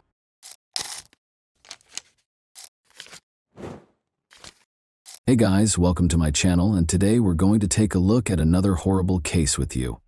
The police were looking for an elderly man who had been reported missing by his friend on the evening of April 28 in the woodland region of Hibbs Park, located at 59th Street and Kensington Avenue in Kansas City, Missouri. However, rather than locating the man, they made the terrible discovery of a female toddler's severed head in the woods, about 200 yards from where her severed body was recovered on May 1, 2001. The child's missing head was discovered wrapped in a plastic bag. No one had reported the youngster missing, and the head was completely decayed. The cops named her Precious Doe because they didn't know who she was. There were many unresolved questions surrounding this discovery. Who was this kid? What was the reason behind the horrifying manner of her murder? So let's go straight to the riddle without any more ado. Large plains, undulating hills, and scenic splendor are the hallmarks of Kansas City, Missouri. Numerous cultural attractions, such as museums and art galleries, are abundant in Kansas. With more than 20 authorized wildflower trails spread throughout the state's rural and urban areas, it is aptly known as the Sunflower State. Kansas City, which has a population of nearly 500,000, is among the most violently crime-ridden cities in the United States, with 57 violent crimes per 10 citizens. And our story starts in this city. In order to pick up Erica for a family reunion, Michelle and Harold returned to Betty's house on April 4, 2001. Because she loved the little girl so much, and because Easter was quickly approaching, Betty was hesitant to let her go. She also made arrangements for Erica to spend the Easter break with her. However, because Michelle was the biological mother, Betty was powerless. Betty packed up Erica's belongings, including the beautiful gowns she had purchased for her Easter outfits and her favorite doll. Unaware that it would be her final encounter with Erica, she said goodbye. They both agreed to bring the youngest of their children to Kansas City, Missouri, most likely because Carol had children before he met Michelle. Carol abducted Markeisha Johnson, his 6-month-old child, for a number of reasons, including the fact that Harold's cousin LaWanda Driscoll owned the apartment in Kansas and that Michelle already had her other 4 children elsewhere. They chose not to bring all of their children with them to Kansas City. After a few weeks, Harold's cousin LaWanda Driscoll quickly became aware that Erica was no longer with her. Michelle informed LaWanda that Betty Brown had traveled from Oklahoma to pick up Erica when she inquired about her location. An unidentified man called the police on the evening of April 28, 2001, claiming that he had been attempting to contact his friend for some time but had been unsuccessful. The cops complied with his request for assistance in performing a welfare check on his companion. They had to explore the forested area close to Hibbs Park, which is located at 59th Street and Kensington Avenue in Kansas City, Missouri, as they were unable to locate the man at his home. The police received a call informing them that the individual they were hunting for had been located after some time of searching, but just as they were ready to depart, they came upon a horrifying scene: a toddler's severed head.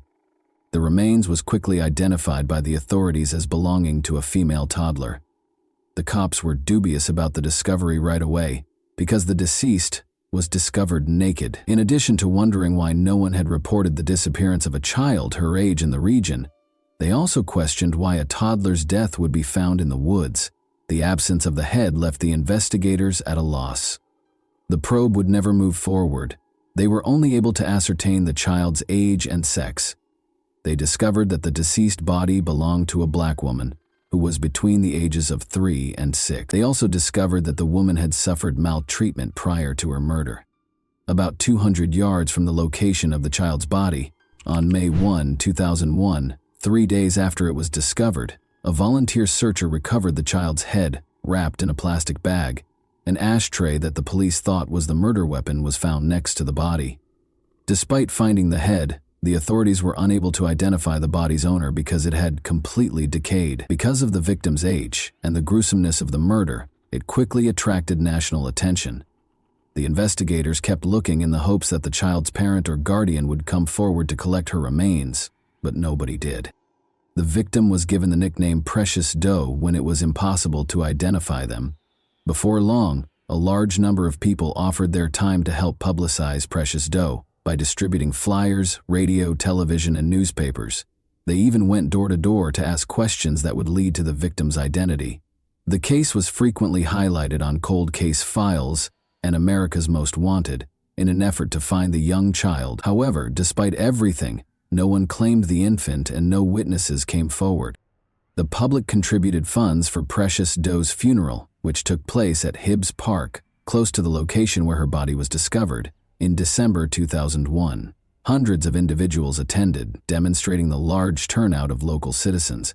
Even though the case received a lot of publicity, nobody knew who Precious Doe was. When Precious Doe's body was dug up by the police in 2002 for an autopsy, the findings revealed that she had been severely beaten with an ashtray and mistreated prior to her murder. Nothing was discovered when police checked the ashtray for DNA and fingerprints. Researchers examined the resemblance of Precious Doe's skull in July 2003 and also fashioned busts that suggested her possible appearance. The case was so well known that the police were often getting tips, sometimes from people nearby and sometimes from far away. At one point, Jamaica called the police about the matter, but they discovered that it had nothing to do with who Precious Doe was. The people soon lost hope, since the police were preoccupied with other cases. However, Alonzo Washington, a strong advocate for Precious Doe's cause, never gave up on finding the truth. Every year, Alonzo placed advertisements about the case in a local newspaper. Because the victim was a Black American, Alonzo considered placing the advertisement in an African American newspaper for Precious Doe's 4th-year commemoration in April 2005. Additionally, he produced T-shirts using the bust image of Precious Doe, which proved to be the crucial breakthrough in the case. Thurman McIntosh, later identified as Harold Johnson's father, called Alonzo on April 30, 2005, and claimed to be well-versed in the Precious Doe case. Alonzo heard Thurman, who was 81, say that Precious Doe was actually Erica Green. Additionally, he asserted that Erica Green was murdered by Harold Johnson, his son. Thurman was asked by Alonzo why he had kept the information secret since 2001 and was only disclosing it in 2005. Every time Thurman called the police to tip them about the crime, he said, "They fired him." Alonzo then insisted that Thurman provide him a photo of Erica and a lock of Michelle's hair. As soon as Thurman sent Alonzo a hair sample, he forwarded it to Detective David Bernard, the lead detective in the Precious Doe investigation. When Thurman was taken in for interrogation on May 4, 2005, he explained to the detectives why he was certain his son was responsible. After Thurman stopped seeing Erica, he asked Harold and Michelle where she was. In his capacity as an activist, he learned of other citizens who believed that the police were not paying attention to their issues. They both replied that she was in Oklahoma with Betty. Thurman claimed that he had a sudden suspicion that Precious Doe was Erica Green, as the couple and Markeisha were moving back to Oklahoma. Harold said it was an error when Thurman confronted him and admitted that he knew he killed Erica. After learning the truth, Thurman declared his desire to share Precious Doe's fate with the world before his passing. The hair was exactly like Precious Doe's, even though the photo Thurman sent was for one of Erica's relatives. Precious Doe was finally pronounced as Erica Green by the authorities. Erica Michelle Marie Green is the name of the young child we have known for 4 years as Precious Doe. On May 15, 1997, Erica Green was born in McLeod, Oklahoma, in the United States. She was the youngest of 5 children born to her father Larry Green and mother Michelle Johnson. Michelle was sentenced to 2 years in the custody of the Oklahoma Department of Corrections after being found guilty of larceny of products from a merchant when she was 8 months pregnant with Erica. However, due to her pregnancy, she was placed in the Mabel Bassett Correctional Center. Michelle went into labor after just 1 month of her sentence. She gave birth to Erica Green at the OU Medical Center in Oklahoma City after being transported there. She was asked to get in touch with a guardian who could help her hold her child until she was released because she was unable to care for Erica.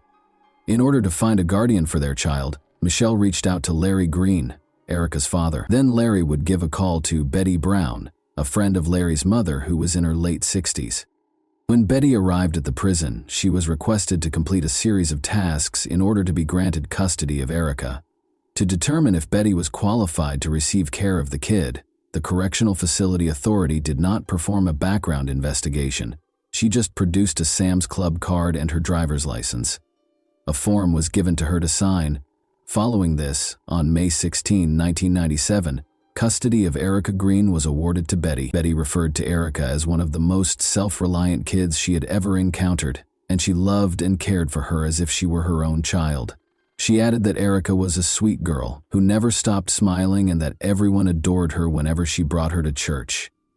On October 23, 1997, Michelle was then freed on probation. Since Michelle only seldom came to see Betty Brown to see how her child was doing, Betty claims that Michelle was not very engaged in caring for Erica. When Erica was 3 years old in 2000, Michelle had already found a new partner, Harold Johnson, whom she married that same year. Harold Johnson soon had Michelle living with him in Oklahoma. After verifying that the body was that of Erica, the police searched for her mother, Michelle, and her companion, Harold. Harold and Michelle were both in the Muskegon County Jail in Oklahoma after being detained on certain warrants. The police were on the spot. They went straight to the facility to interrogate Harold Johnson and Michelle. When the authorities showed Michelle Erica's photo during the interrogation, Michelle recognized her daughter and put a note on the reverse. She agreed to inform the police how the murder occurred after writing, "Mama is sorry. You are always in my heart and soul. Love you always, little E." Michelle claims that Harold quickly became intoxicated and high on PCP when the family got home at around 8 p.m. on the evening of April 2001. In the same room as Harold, Michelle told Erica to go to bed while she went to the restroom. Harold had started complaining that Erica was horrible because she wouldn't go to bed before she even got out of the shower. Harold got upset after telling Erica to go to bed 5 or 6 times. Erica had left her bed once more by the time Michelle emerged from the restroom. Then she told Erica to return to her bed, but she didn't move. Harold kicked Erica till she passed out at that moment. According to Michelle, she hurried to get Erica and put her in a cold bathtub, but she refused to wake up. Michelle realized then that something significant had occurred.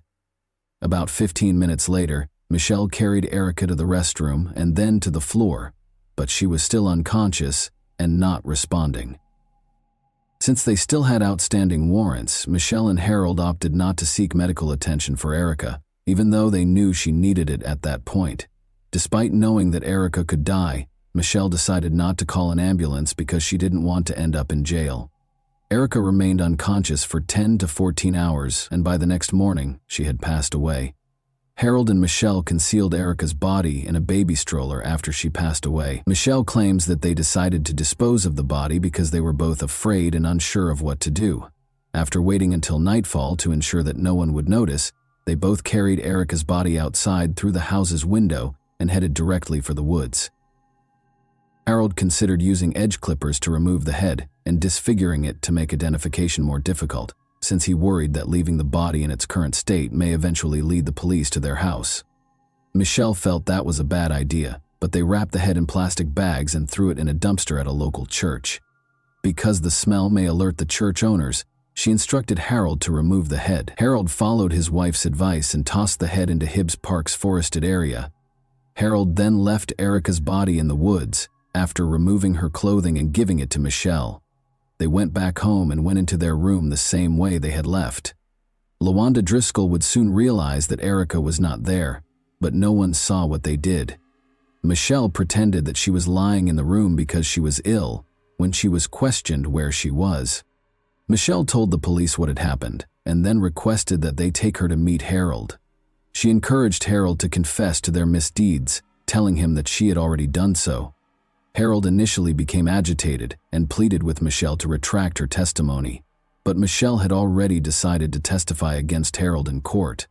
Later, Harold consented to provide an oral statement in which he explained how he killed Erica and took off her head. "I'm so sorry that this happened, and I hope that you forgive me for what I have done, and I will always love you with my heart and my soul. I will always miss you. Harold Johnson," is written on the note he wrote behind Erica's photo, which he took while being questioned.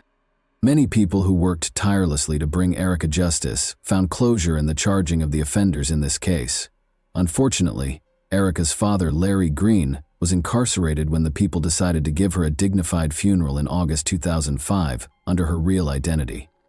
According to Kansas City Councilman Alvin Brooks, he and other individuals attempted but were unable to obtain authorization from Larry Green to attend his daughter's funeral. Erica would be happy wherever she is because of the vast number of people that helped secure justice for her, even though her family was not there at her funeral.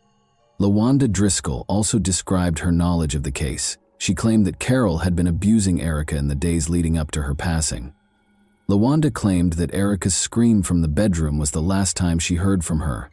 LaWanda claims that because Erica was not accustomed to living with her mother and stepfather, she sobbed a lot, and Harold punished her more severely for her emotions. She added that Harold would beat Erica for anything, no matter how insignificant. A week or two later, LaWanda heard Harold say to Michelle, "You better go take care of your daughter or I'm going to do something bad." She now thinks the big bang she heard coming from the bedroom was the kick that knocked Erica out. According to LaWanda, Michelle assisted in distributing flyers to individuals and even shed tears during the girls' vigil, while everyone searched for Precious Doe's identification. LaWanda claims that if someone had a question about Erica, Michelle had an answer ready. Michelle and Harold were charged on May 5, 2005 with Erica Green's murder, abandoning a corpse, tampering with physical evidence, and endangering the welfare of a child. Before being put on trial, Michelle entered a guilty plea to second-degree murder and other associated offenses in 2007 and was given a 25-year jail sentence. Harold began saying things that would implicate Michelle as soon as he realized she would testify against him. According to him, Michelle had no interest in Erica at all. According to him, Michelle would occasionally leave Erica alone so she could go do narcotics. However, the investigators already knew everything he stated. It was not until 2008 that Harold was put on trial.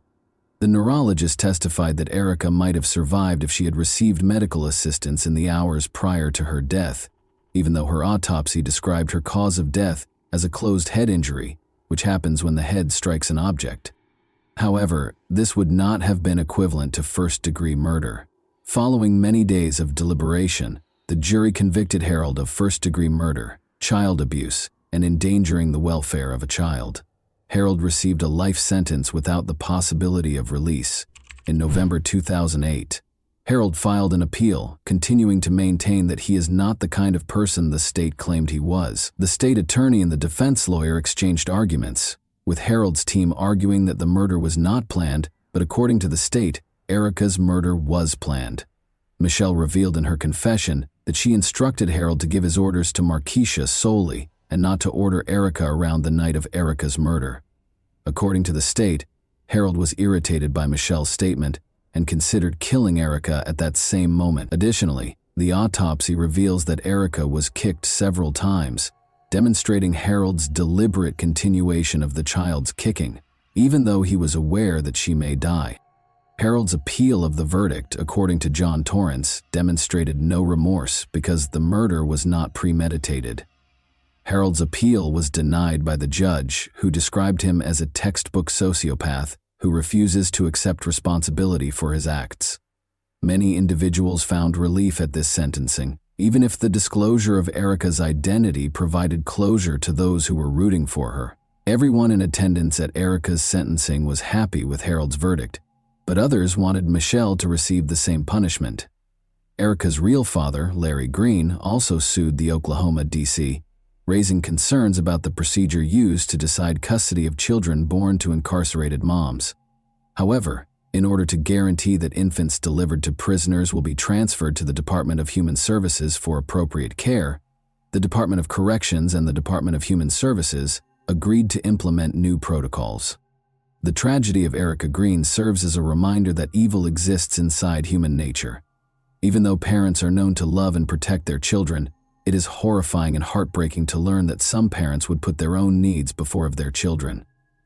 Many individuals with knowledge of Erica's situation have opinions regarding the sentence. Do you also believe that, as the biological mother, Michelle ought to have received a harsher penalty? And that wraps up today's chilling story. If you enjoyed this video, don't forget to like and subscribe so you never miss a new upload. Also, let me know in the comments, what part of this story shocked you the most? Thank you for watching, and I'll see you in the next video.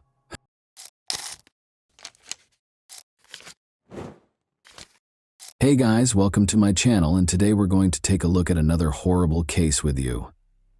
One gloomy autumn evening, Ayaz Kara vanished, leaving only a trail of unresolved questions and unsettling suspicions.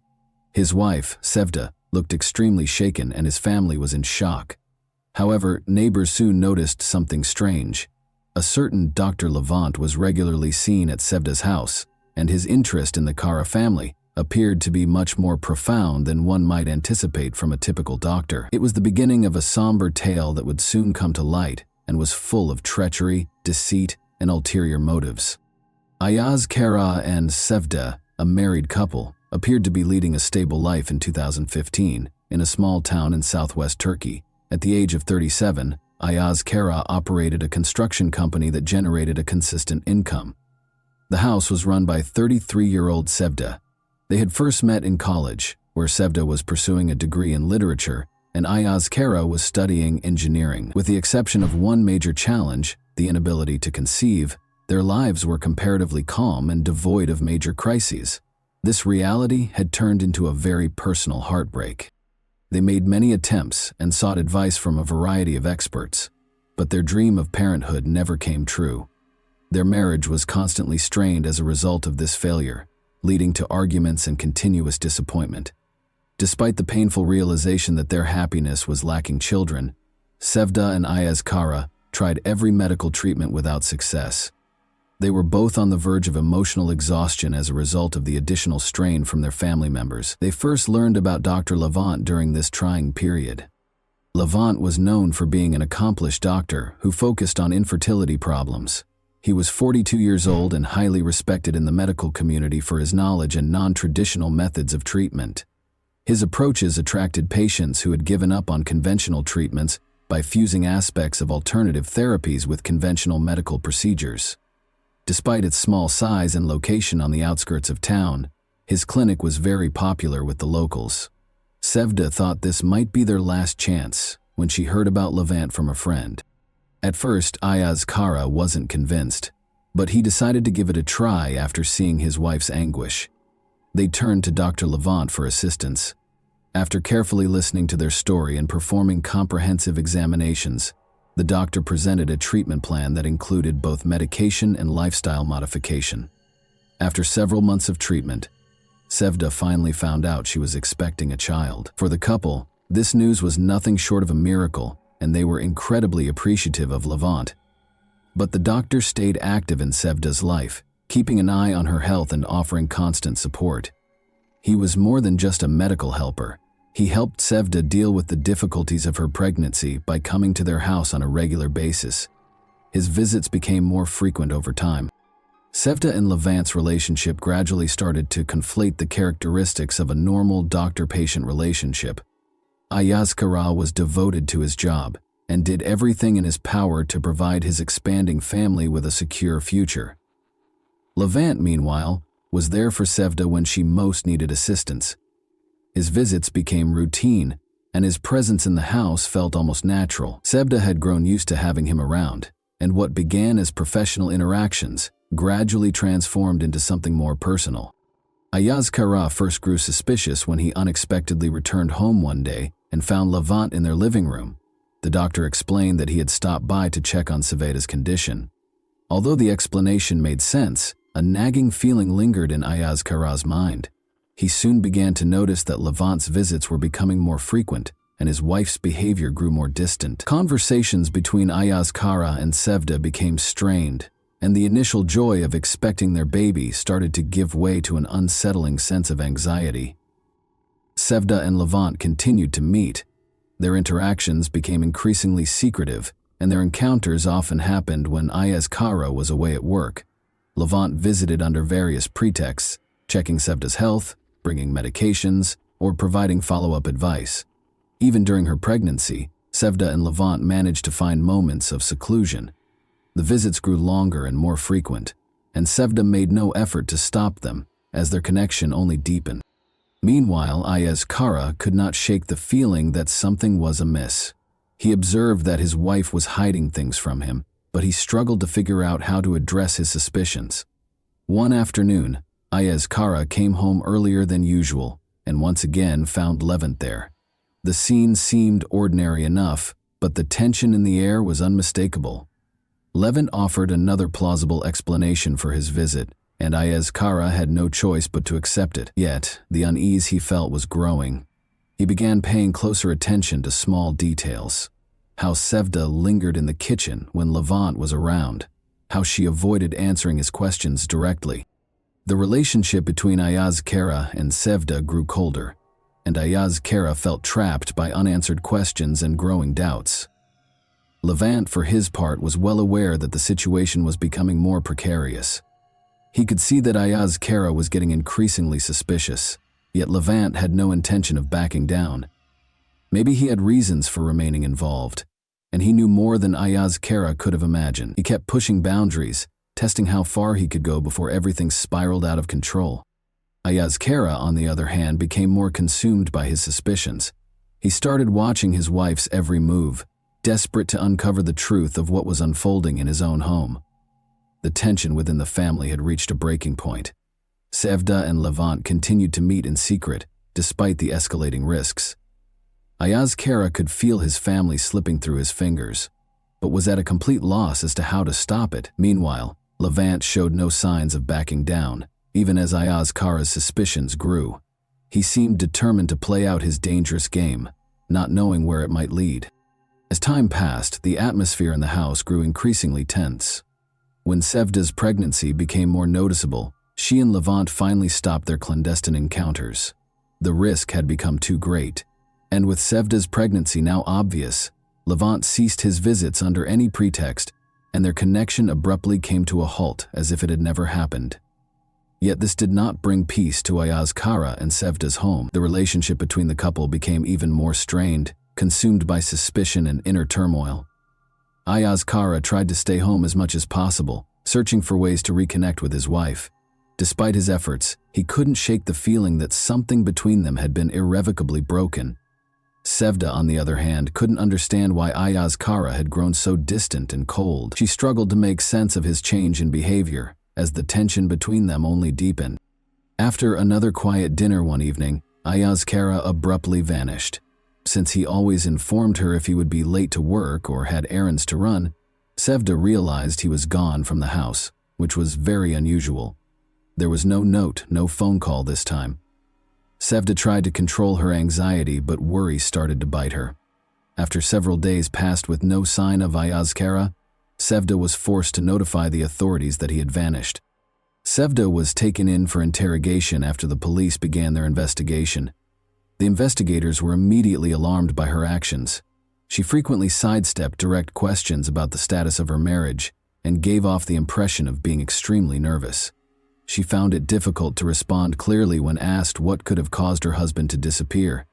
She was clearly uncomfortable when asked about her affiliation with Levant. Although Sevda denied any connection to Levant other than medical consultations, her claims sounded tentative and unpersuasive. Investigators started looking into all of Ayaz Kara's connections, including his personal and professional relationships. They found that, in contrast to his usually rigorous work schedule, Ayaz Kara had been spending an unusual amount of time at home. The mysteries surrounding his disappearance are only becoming more complex in light of this detail. Even though Sevda insisted she didn't know anything, the investigators were still bothered by her nervousness and unpredictable behavior. While closely examining the surveillance footage from the cameras placed throughout the house, one of the investigators noticed a number of instances that didn't match Sevda's claims. He observed that Levant visited often, and that their interactions seemed far too familiar for a straightforward doctor-patient relationship.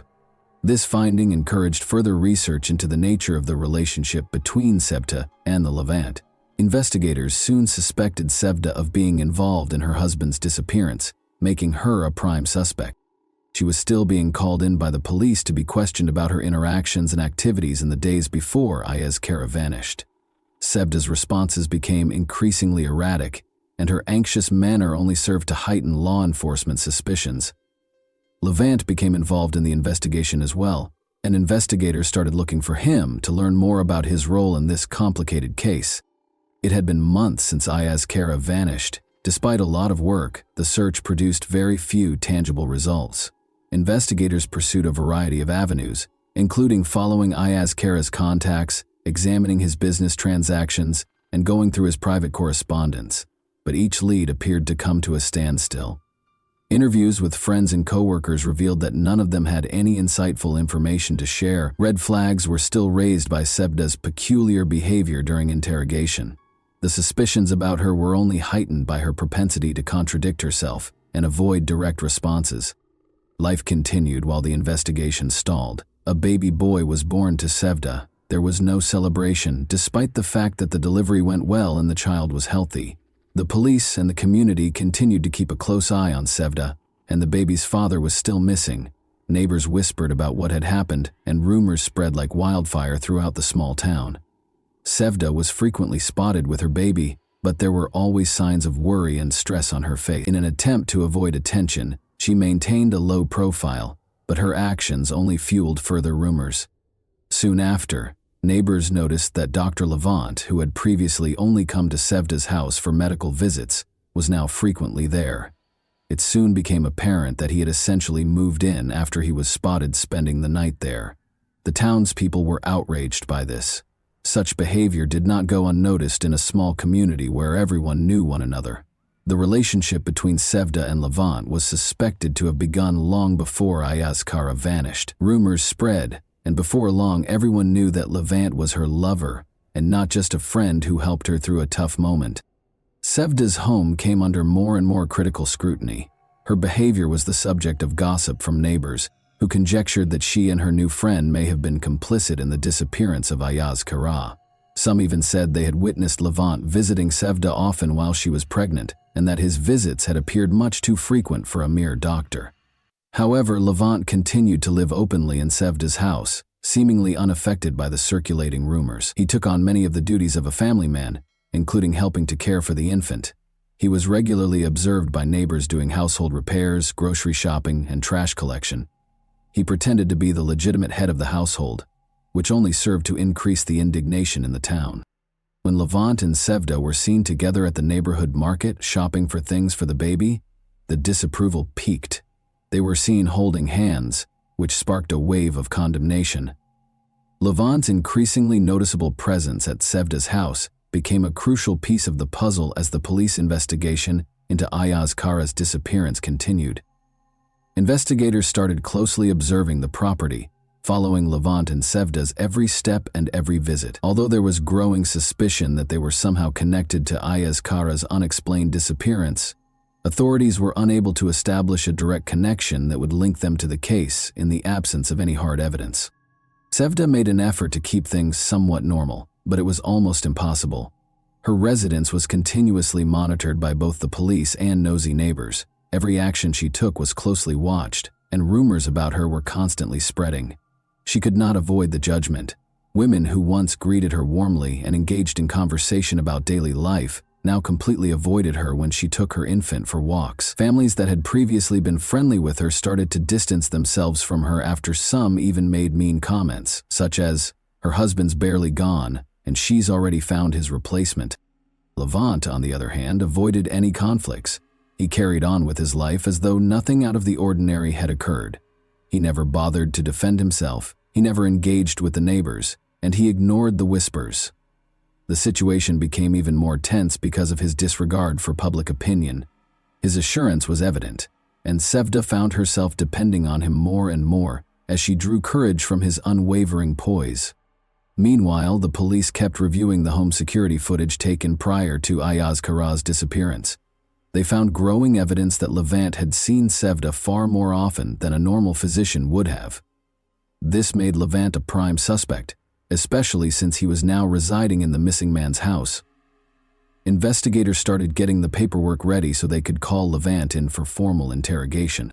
Sevda insisted that Levant stay, but Levant began to consider leaving town for a while to avoid attracting any more attention.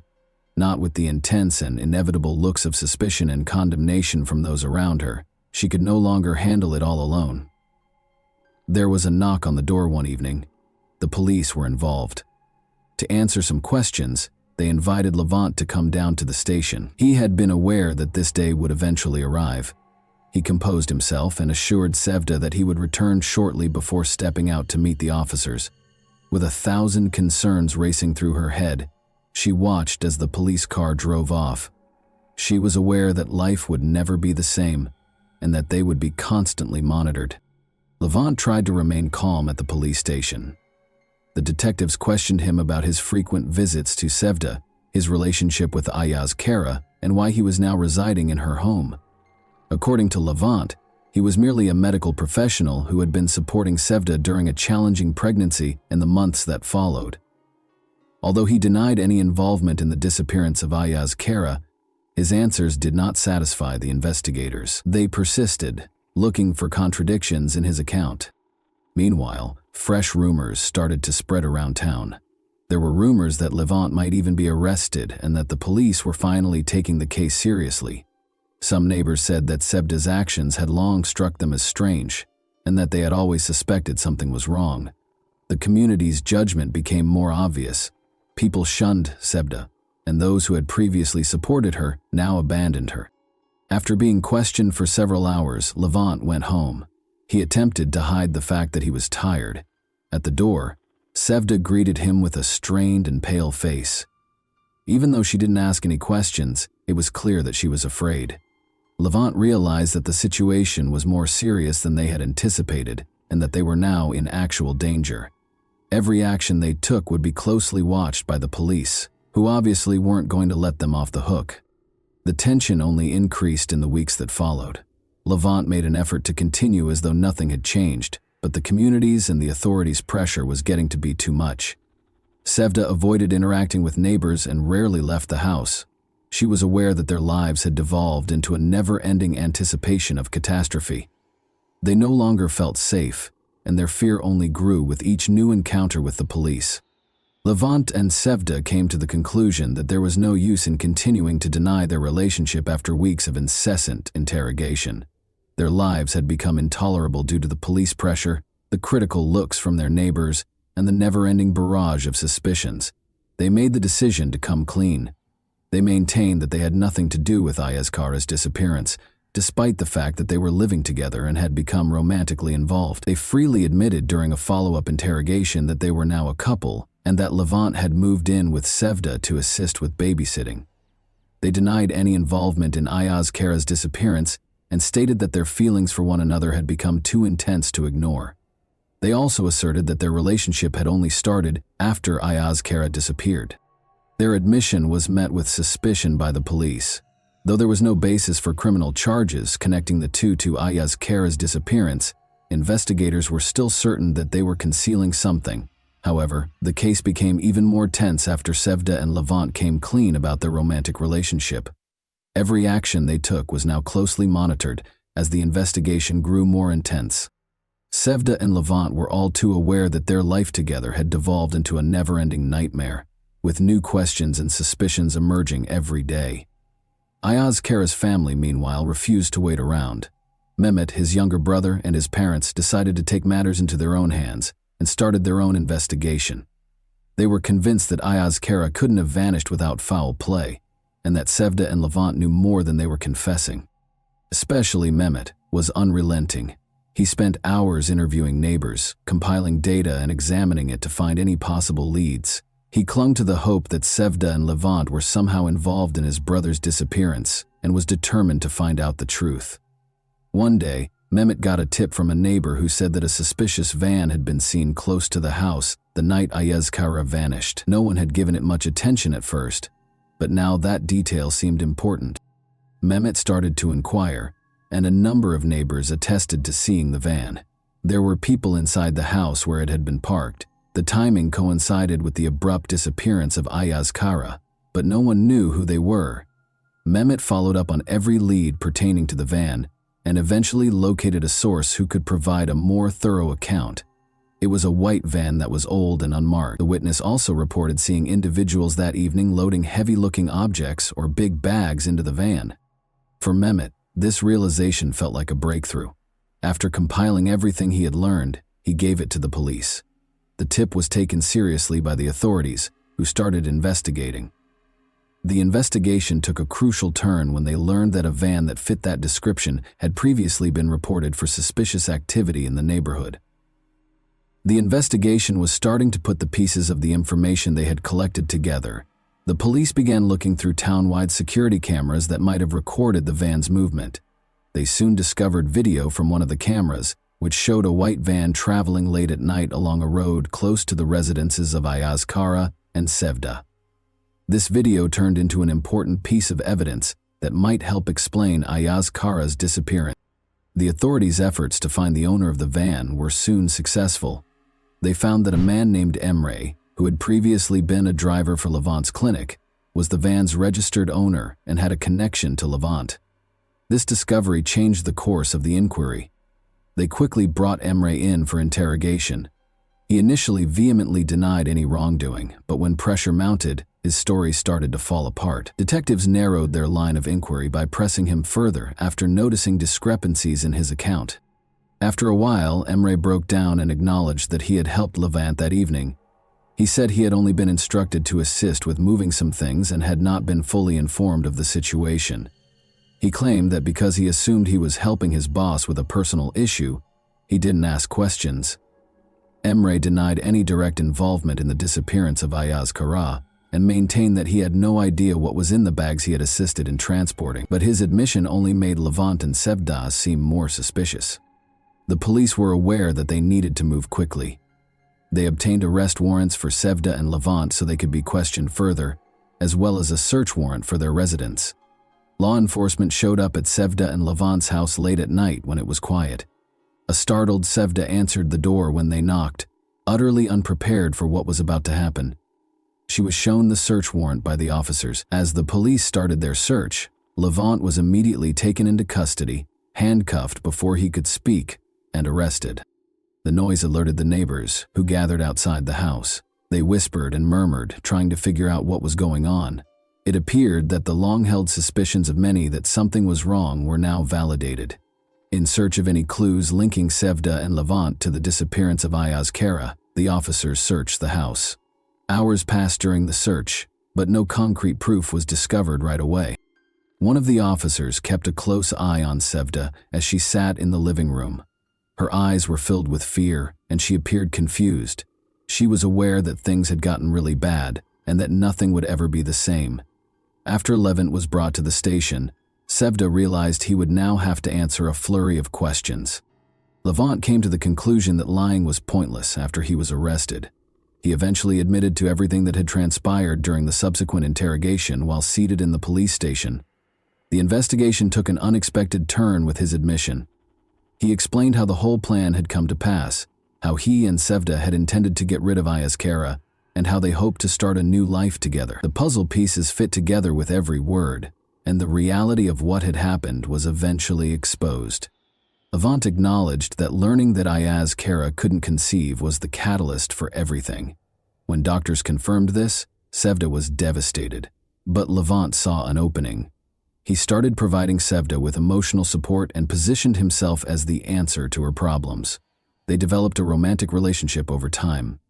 Sevda told Levant she no longer wanted to live with Ayaz Kara after she became pregnant with his child. Levant agreed to assist in getting rid of her husband because he was obsessed with Sevda and wanted to start a new life with her. Everything had been meticulously planned for the night Ayaz Kara vanished. Levant had made arrangements for Emre, his old driver, to help with the ride. They had picked a night when Ayaz Kara was returning home later than normal, and the van was parked close by. They moved quickly after Levant entered the house, pretending to check on Sevda. Levant hit Ayaz Kara in the head while he was in the living room, knocking him out. Ayaz Kara was never given the opportunity to comprehend the situation. Then Emre arrived at the house, and he and Levant loaded the body of Ayaz Kara into the van. Sevda watched over them in the meantime, making sure no one saw what they were doing. To conceal Ayaz Kara's body and prevent any evidence from being discovered, they wrapped it in big plastic bags. Levant and Sevda had already prepared a shallow grave in an abandoned area on the outskirts of town, which they drove to. There, they buried Ayaz Kara's body in a secluded wooded area as part of their disposal.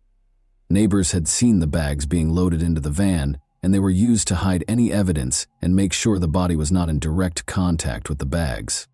They did it to be together, Levant clarified. Sevda had been extremely dissatisfied with her marriage, and he would stop at nothing to help her and their unborn child. He believed that there was no other way to get rid of Ayaz Kara. He and Sevda both wished that no one would ever connect them to the crime, and that Ayaz Kara's disappearance would go unsolved. The police started getting ready to arrest Sevda as soon as they heard Levin's confession. Levin appeared resigned, realizing that the instant they made the decision to commit the crime, their lives were over. Knowing that there was no defense for what they had done, he made no effort to defend himself. After he confessed, Sevda was arrested after the police searched her house once more. The neighbors gathered outside to watch the events as Sevda was arrested just outside her home. Sevda couldn't handle the pressure and ended up confessing as well when she found herself at the police station. She talked about how she had become increasingly resentful of Ayaz Kara and how their relationship had soured after she found out he couldn't conceive. She disclosed that her child was actually Levant's, and she acknowledged that she wanted to start over with him. Sevda explained how they had meticulously planned to kill Ayaz Kara, narrating how Levant offered several ideas to get rid of her husband before they ultimately agreed on a scheme that included kidnapping and a last violent act. Equipped with this new knowledge, the police searched the forest Levant had pointed out for Ayaz Kara's body.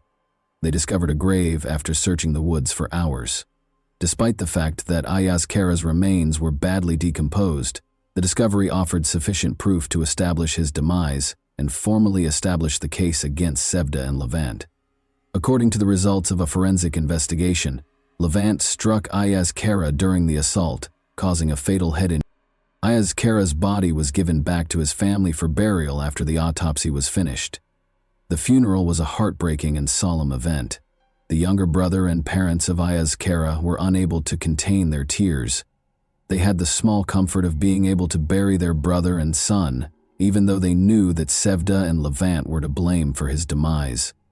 There was a sense of collective shock and grief in the air as many townspeople came to pay their respects. People found it difficult to understand how two people they had known could have committed such an unimaginable crime, and how such a horrible act could occur in their peaceful community. The public and media took a keen interest in Sevda and Levant's trial. Levant acknowledged his guilt in court, saying he had done it because he loved Sevda and wanted to give her and her child a better life. Sevda acknowledged her role as well, but she made an effort to present herself as a victim of her circumstances by saying she was coerced into following the plan. But the court rejected her justification. Levant and Sevda were both given life sentences without the chance of release. Yazkara's parents were granted custody of the infant. Yazkara's parents decided to raise the boy as their grandson, despite the fact that he was Levin's biological son. Even though they knew he wasn't their biological grandchild, they couldn't bear the idea of leaving him. Despite the heartbreaking reality of his origins, they promised to provide the child with a loving and secure future because he was their only remaining link to Yazkara. And that wraps up today's chilling story. If you enjoyed this video, don't forget to like and subscribe so you never miss a new upload. Also, let me know in the comments what part of this story shocked you the most. Thank you for watching, and I'll see you in the next video.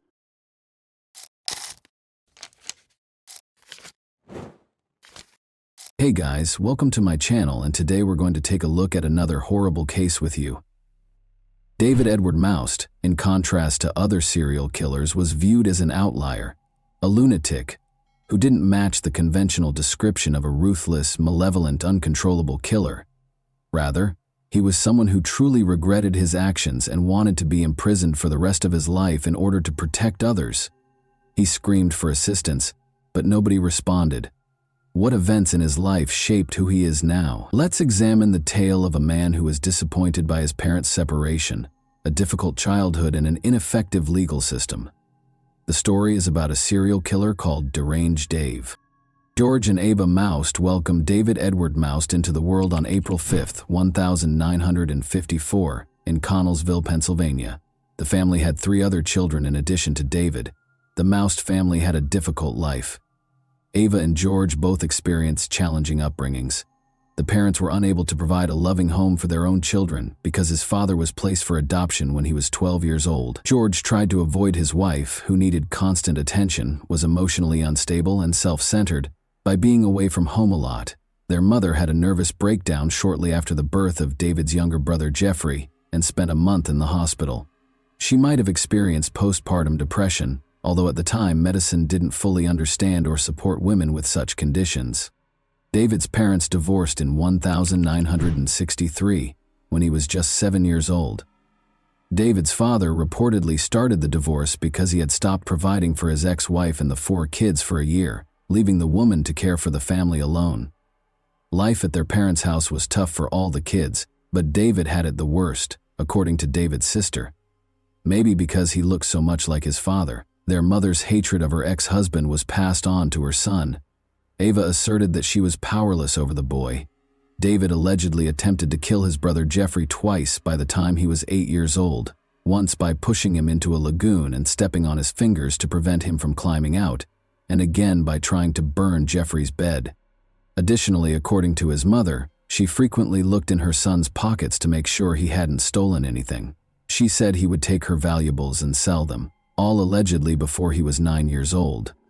Ava said she no longer wanted to deal with a challenging, troublesome child when he turned 9. The 9-year-old child was admitted to a mental health facility after she went to the court and claimed she needed assistance because he was mentally ill. The doctors and staff, however, did not observe any of the behavior that Ava had described. Instead, they came to the conclusion that the mother had just left her son behind. It made the boy's already challenging life at home even more so. Numerous other patients, including those with aggressive criminal tendencies, developmental disorders, and schizophrenia, had to share common areas with him. David felt confused and angry. Given that both his mother and father had deserted him, he felt stuck and had nowhere to go. He waited by the window on visitation days, hoping to see his mother, but she never showed up. In an attempt to comfort him, The institution's staff offered explanations for his mother's absence, such as her illness or another reason. The boy eventually came to terms with his circumstances. He and the other kids just thought their parents were in need of a vacation. In part, the kids were correct, but in reality, they hadn't been abandoned, at least not in David's case. As terrible as it sounds, such institutions were used in those days to essentially leave a child there. Later, David remembered a boy who was sent to the mental institution by his parents, who treated it like a summer camp while they took their own vacations, and who spent many summers at the clinic. Their son miraculously recovered from his mental illness by the time they got back from their vacation. Doctors evaluated David's intelligence right away. He was always able to express himself clearly and showed remarkable skills remembering sports events with vividness. As a result, the medical staff quickly came to believe that David's mother, Ava, rather than her son, was mentally ill. In order to send David home, they waited for her to recover. But each time they attempted to arrange for the child to return home, his mother turned him away. The clinic staff was forced to formally recognize David's lack of mental abnormalities when he turned 13, but he had nowhere to go yet. As a result, he was moved to a children's home a few blocks from his family's residence. His realization that his relatives lived close by but didn't want to interact with him must have been extremely upsetting. But David ended up with other boys going through adolescence in a shelter. It was only natural for them to try out relationships with one another because they were unable to engage with people of the other sex. Another boy started clamoring for David's attention as soon as he arrived at the children's home. Being extremely persistent, he threatened to tell everyone about David's stay in the mental institution, effectively blackmailing him. Despite his resistance, David would later write in his diary that he gave in and kissed the young blackmailer, feeling instantly repulsed and angry at himself. David adapted to the shelter quite well aside from this incident. Even though David Most had a rough upbringing, spent time in the clinic, and lived in a shelter, his intelligence was innate and unaffected by these experiences. He maintained his focus and dazzled everyone with his extraordinary memory. Life appeared to be getting better until all of a sudden a sense of anger arose inside of him. By the time he was 15, David had attacked Eddie, another boy. While they were playing together, David began strangling Eddie for no apparent reason. When David noticed that Eddie was practically out of breath, he abruptly stopped. Eddie granted his request for forgiveness. Was this a genuine act of repentance? It's unclear because David might have tried to control himself, had nowhere else to go, and didn't want trouble. But because he wrote about it in his 87-page prison journal, we are aware of this incident. However, David's restraint was short-lived, as he soon tried to choke Daniel, another boy. David seized a rope and wrapped it around Daniel's neck while they were in a room together, just watching TV. When he realized Daniel hadn't done him any harm, he stopped once more. "Enough," I told myself. "Leave the rope," he wrote in the diary, and Daniel fell to the ground. He was analyzing his actions and persuading himself that they were wrong. It was as if I was trapped inside myself and someone else was trying to kill Daniel, and I couldn't stop. David started to believe that he had no control over his thoughts or behavior, which was undoubtedly frightening for a teenager whose life lacked a typical parental role model. David was sent back to the institution for the mentally ill after Daniel, who lived, reported the incident. By the time the teenager turned 17, life appeared to be getting better. He made the decision to go home after he and a few other guys fled the clinic. He was devastated to learn that Ava had married and that her unwanted son had no place in her house. Furthermore, she pretended that David had never existed and told everyone that he was a shame to the family. She persuaded him to enlist in the army in order to get rid of him. It's crucial to remember that it was 1971, during the height of the Vietnam War, but maybe it wasn't the worst choice for the boy, to provide him with a purpose in life, a place to live, and practical skills. He was sent to the recruiter by his mother. After being drafted into the army, David was dispatched to Frankfurt, Germany. He worked as a cook at a military installation that also housed civilians. James McLister, a 13-year-old who everyone called Jimmy, was one of them. On the base, his parents were engineers. It was at the Army bowling alley that David and Jimmy first met. David also found another talent. He was a great bowler, who competed and made a respectable living doing it. After becoming friends, David and Jimmy spent time together until one night when David woke up in his bed with Jimmy, naked. He became furious. He recommended that Jimmy take a moped ride. The boy obviously viewed him as an older brother, trusted him wholeheartedly, and complied without hesitation. If only he understood David's thoughts. David tied Jimmy to a tree and beat him with a plank he found there after they drove a long way from the base to a location where a World War II bomb crater still existed. Jimmy's killer just untied the body and left it there when Jimmy stopped breathing. David went back to the base and acted as though nothing had occurred. They looked for the boy, of course, but he was only located a month later. Despite being in custody, David managed to persuade the judge that it was a tragic mishap. The boys allegedly damaged the moped, and Jimmy crashed out of it. David hid Jimmy's body because he was afraid and unsure of what to do. He was taken seriously. David was given a 3-year prison sentence because there was no proof of murder. It's interesting to note that David behaved flawlessly while incarcerated, received a diploma, wrote to his family once a week, and learned practical new skills. He was eligible to be considered for early release on parole because of his excellent behavior, but he turned down the offer. The young man was terrified of being free as he realized what he was capable of. He had ample opportunity to think about his actions while confined, and he came to the conclusion that he would undoubtedly murder someone else if he were freed. He was repulsed by such thoughts and feelings and hated himself for them. Because he had a conscience, his lawyer subsequently referred to him as one of the most remarkable serial killers. Even up until the point at which he committed another murder, he felt bad about killing people. Because of what he had done, he detested himself, but the desire to kill came back, and he gave in and killed once more. It's a really odd behavioral pattern. However, when he turned 23 in 1977, he was set free. He made friends with a teenage boy after relocating to Chicago 2 years later. Although it appeared that they were friended, David occasionally felt the urge to stab the boy while he was staying overnight. David gave in to this overwhelming desire after they had another drink, and the teenager dozed off on the couch. He nearly disemboweled him by stabbing him in the abdomen with a knife, but the teenager lived. David was found guilty of attempting to kill someone. He was found not guilty, despite lying on the witness stand. We don't know what he said to convince them. Maybe he was also a devilishly convincing person when needed. David had not been able to learn to control his desires by the time he was 27. He remembered the kiss at the orphanage when a boy came up to him, trying to figure out what was happening to him. He hypothesized that his bad behavior stemmed from this unpleasant, intimate experience. He therefore made the decision to track down and murder that boy, who was now a man. He thought he could stop his destructive impulses and desires by doing this. He therefore embarked on a quest to target this man with his anger. But he found out that the man was incarcerated when he got to the location where the boy had lived. Therefore, David wasn't the only person who got into trouble after leaving that orphanage.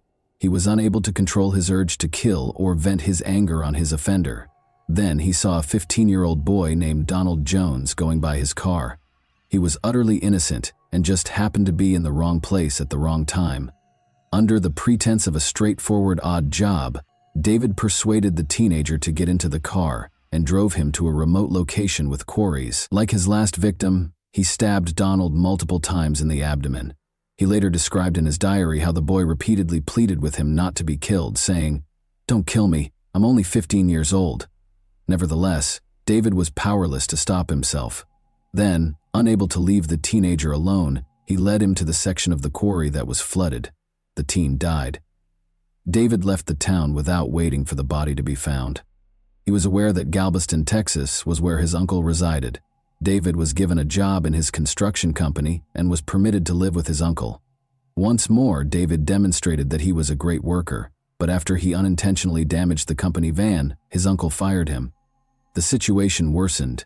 He offered a 14-year-old boy alcohol and illegal drugs when he invited him to his hotel room, but instead he started beating him. He stopped abruptly, as though the regular David took over and realized he had committed this terrible deed. Embarrassed, he dropped the weapon and started crying. David was given a 5-year sentence and the boy lived. He once more believed that he would carry on killing if he were released from prison. He was extradited to Chicago in 1982 in connection with the murder of Donald Jones, after investigators began linking him to the Donald case. They kept him in a mental health facility for a long time because they didn't think he was competent to stand trial. But in 1994, after waiting for a trial for 10 years, David acknowledged his guilt. He received a 35-year sentence. He was the most dangerous inmate the Illinois Department of Corrections would have, according to a report written by the Cook County prosecutor. He was even called a criminal on par with John Wayne Gacy by the sheriff. However, David Moust's sentence was lowered by 12 years because he had to wait 12 years for a trial and extradition. His remaining sentence was also reduced by 2 years due to his excellent behavior while incarcerated. In a 6-page letter to the Illinois Department of Corrections, David expressed his desire to remain incarcerated and acknowledged that he was unable to control himself. Illinois had a law at the time that permitted a convicted sexual assault offender to voluntarily serve out the rest of their life in prison. When given this choice, David wrote back, "Bring the papers, I'll sign everything," but no one approached him. His attorney claims that the letter was never even read, and he was freed from detention in 1999. Following a subsequent release, David relocated to Oak Park, Illinois. A year later, he attacked his friend Anthony by striking him on the back of the head with a metal pipe, despite his hope that a new place to live would allow him to start over. It would seem reasonable to assume that the police would deal with him more severely this time, but since Anthony was a former gang member who didn't want to involve the police and wouldn't testify against David, no charges were even filed against him. After his parole expired in 2002, David made the decision to relocate once more, this time to Hammond, Indiana. He discovered a local job that frequently involved and was frequented by teenagers. Employers were already able to investigate the backgrounds of potential hires by that point. David was just permitted to work with young boys in spite of his history of abusing teenagers. He soon fell back into his old routine, going to public pools and other places where teenagers congregated. By assigning the boys what appeared to be easy tasks, he gave them chances to make money. No teen would turn down the opportunity to make some cash by performing an apparently simple task, but these tasks turned out to be sinister. This went on until the disappearance of James Rainey, 16, and Michael Dennis, 13. That summer, David had made friends with these boys at the public pool and invited them to his house. The boys disappeared on September 10, 2003, the last time they were spotted. Given Michael and James's disobedient behavior, the police initially thought they might have simply fled. Therefore, the disappearance of Nick James, 19, on May 2, 2003, garnered more attention than the disappearance of these two boys. Nick James's family had been putting pressure on the police for months, and he wasn't rebellious. Investigators looked into his background after discovering that he shared a store with David Moust. They asked him to take a polygraph test because they had no proof, and he passed. He said he hadn't seen them in a while, which was pretty much accurate, but they didn't inquire as to whether he had murdered the boys. Investigators chose to search David's home even though he passed the polygraph exam. In 2003, the K-9-wielding officer, Emo, was on the hunt for bodies. In order to search David Moust's basement, the police invited the dog and its handler. The dog started barking at the basement's far wall when the officer gave Emo the order. The handler told investigators that although the dog had been trained to pretend to dig, this behavior was strange because the dog was acting against its training. However, there had to be a reason why the dog wouldn't leave that specific location, so it was necessary to break through the concrete and investigate what was behind it. They were asked to go back to the same house a week later. Nothing was discovered when officers dug a deep hole in the floor. They went around and drilled a longer hole, but they were unsuccessful, so they gave up. They requested that they bring the dog back. He went straight to the hole this time and lay down. Since the officer was unable to record this, he asked the handler to give the dog another command. The dog then went to another hole and lay down again. After bringing in a concrete specialist, police discovered that David had used a staggering 80 bags of concrete. This was obviously done to conceal something, most likely bodies. 3 bodies were discovered when the police finally removed the concrete. Along with Nick, David had buried James and Michael beneath the basement after suffocating them in his apartment.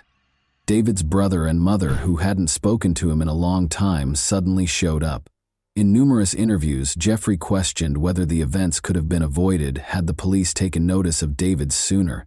He claimed that his brother had committed horrible things when he was younger, but he had no proof. In addition, his brother and mother, who had not spoken to David in a long time, appeared to be desperate for attention. Jeffrey even had aspirations of becoming a writer. Thomas Wayne, his lawyer, claimed that although David was a serial killer, he wasn't born that way. The lawyer genuinely thought that his childhood was the recipe for making a serial killer, if anyone was looking for it. He never learned how to interact with others or live in society. David entered a guilty plea to the killings in November 2005 and received 3 life sentences. David died in January 2006 at the age of 51. He confessed to 5 murders, including 3 in Hammond, in a note discovered in his cell.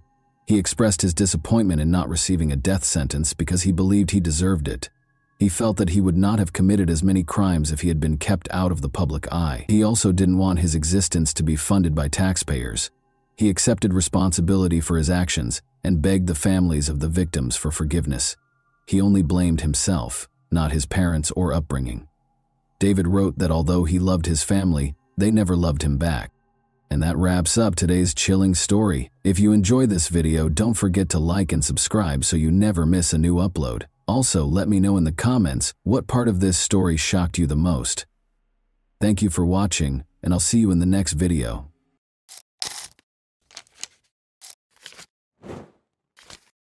Hey guys, welcome to my channel, and today we're going to take a look at another horrible case with you.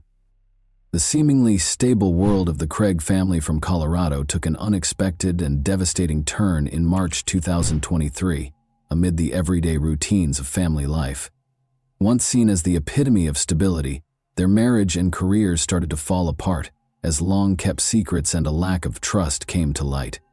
New information created even more questions as friends and family tried to make sense of the situation. What actually transpired in this seemingly ideal family behind closed doors? On March 15, 2023, at approximately 11 a.m., Angela Craig was taken to the hospital due to severe headaches, nausea, and dizziness. She was admitted to the hospital for the 3rd time in 10 days, but this time the circumstances were much more concerning. In an attempt to stabilize her condition, which was rapidly declining, medical personnel put her on life support. Her family, including her husband James, was in disbelief at how quickly and abruptly her health had deteriorated. Angela was born in Dodge City on April 15, 1975, and from a young age she had played a significant role in her family and community. Despite having allergies, she grew up in a big family with 10 siblings and fell in love with animals. Her hobbies included woodworking and reading, and both friends and acquaintances were won over by her easygoing demeanor and charisma. Angela was a successful interior designer who was well known for her cozy and welcoming designs. She also loved genealogy and helped people find long-lost family members. James Craig, who went on to become a dentist, married Angela on December 18, 1999. After earning his degree from the University of Missouri, Kansas City in 2006, James started participating in dental programs abroad. They established a life together in Colorado, where James opened an Aurora dental office. Despite her hectic schedule, Angela remained close to her siblings, especially her sister Toni, with whom she spoke on a daily basis. The couple had 6 children together. Angela's life appeared to be ideal. She oversaw a choir, ran youth programs, and was very active in church activities. But everyone was taken aback by her unexpected health problems in March 2023. She had complained of a headache only a week before, but the symptoms had gone away quickly, so there was no reason to be concerned. The doctors and her family were unable to explain why her condition was now getting worse so quickly. James, meanwhile, stayed by her side, as always attentive and considerate. 2 p.m., Angela experienced a severe episode that same day, leaving her loved ones feeling scared and powerless. The cause of her condition was still unknown despite the medical team's tireless efforts to save her, which increased the already existing stress and anxiety. Doctors put in endless effort to stabilize Angela after she lost consciousness, but things got out of hand. Her stroke on March 15, 2023, was a pivotal moment in her life. She was already in a serious condition when they got to the hospital, according to her brother, who had driven her there that day. Her symptoms, which included severe nausea, excruciating stomach pain, and dizziness, had gotten worse. She had visited a hospital 3 times in 10 days, but this time the situation seemed to be very serious. Just 1 day after returning from a trip to see her sister Tony in Utah, Angela was admitted to the hospital for the first time on March 6. Her symptoms were considered minor by the doctors at the time, and following an evaluation, she was released. But on March 9, she went to the doctor once more. James, her husband, a longtime dentist with years of experience who had always been there to support her through tough times, was very worried. He turned to the wife of his doctorate-holding colleague and friend, Ryan Redfern, for advice. Ryan and his spouse continued to be involved in the days that followed, keeping tabs on Angela's health. They suggested more tests and consultations, offered their support, and shared their knowledge of possible causes of her symptoms. James shared test results and updates with them on a regular basis. MRIs, ultrasounds, blood tests, and CT scans of different body parts were among the tests that were performed on Angela. All of the results were within normal ranges in spite of these efforts. Despite receiving intravenous fluid therapy, Angela's abnormally low blood pressure remained the only consistent anomaly. James realized how serious the situation was by the time Angela had a stroke on March 15th. He sent Ryan's wife pictures from the hospital room as he broke the heartbreaking news. The pictures showed Angela surrounded by medical equipment while being watched closely by a group of experts. Even so, the doctors were unable to come up with a conclusive diagnosis, which left everyone feeling overwhelmed and powerless. A desperate phone call on the morning of March 15 would make James even more anxious. Angela's brother told him that her condition had drastically worsened and that he was taking her to the hospital. James was treating patients at his clinic at the time. He left as soon as he heard the news to be with her. Desperate for answers, James decided to speak with Ryan's wife once more, after realizing that the traditional diagnostic techniques were not working. The events leading up to March 15, 2023, were tense and unnerving because Angela's health was continuing to deteriorate at an alarming rate. Angela was admitted to the hospital for the second time on March 9 and was monitored overnight. Doctors hoped she would get better, but they couldn't figure out what was causing her symptoms. Even though the test results were always normal, the growing anxiety among her family and the medical staff was concerning. Despite all of these changes, Ryan and his spouse remained influential. James's longtime friend and financial partner, Ryan, had previously helped him through difficult times, including rescuing James's dental practice in 2021 during a financial crisis. Their help was equally important this time, since Angela's life now depended on it, and the cause of her pain was still unknown. At James's dental clinic, Caitlin, the new office manager, couldn't get rid of the feeling that something strange was going on with her boss. After multiple incidents in the days preceding March 15, when Angela's condition deteriorated to a critical level, her suspicions started to grow. After speaking with James's close friend Ryan, she was able to piece together her observations and uncover an unsettling pattern. Everything began on March 6. Caitlin was working late that night when James showed up at the clinic out of the blue. He had no appointments with patients, and his actions appeared unusual. James went into one of the exam rooms and used the computer there rather than using his office computer. Although Caitlin thought this was strange, she didn't give it much thought at the time. On March 13, a package reached the clinic a few days later. James had made it clear that Caitlin was to accept it herself and that no one else was to open it, but when she went to pick up the delivery, she found that the box had already been opened by another employee. A cylindrical container bearing the warning label "hazardous materials" and the words "potassium cyanide" was found inside. Startled, but aware of James's instructions regarding confidentiality, Caitlin promptly resealed the package and gave it to him without question. She witnessed James carrying the brown paper-wrapped container out of the office later that day. Her suspicions were strengthened by this incident. She looked into potassium cyanide because she was becoming increasingly uneasy, and what she discovered was terrifying. The dizziness, nausea, and low blood pressure that Angela had been experiencing for days closely matched the symptoms of exposure. Angela was in critical condition by the time Ryan and his wife got to the hospital to help James. Ryan was surprised when Caitlin told him about the odd things that happened at the clinic, even though he was already aware of some of the family struggles.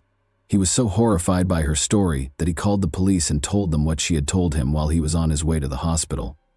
Nevertheless, Caitlin observed other peculiar actions from James. She remembered something else.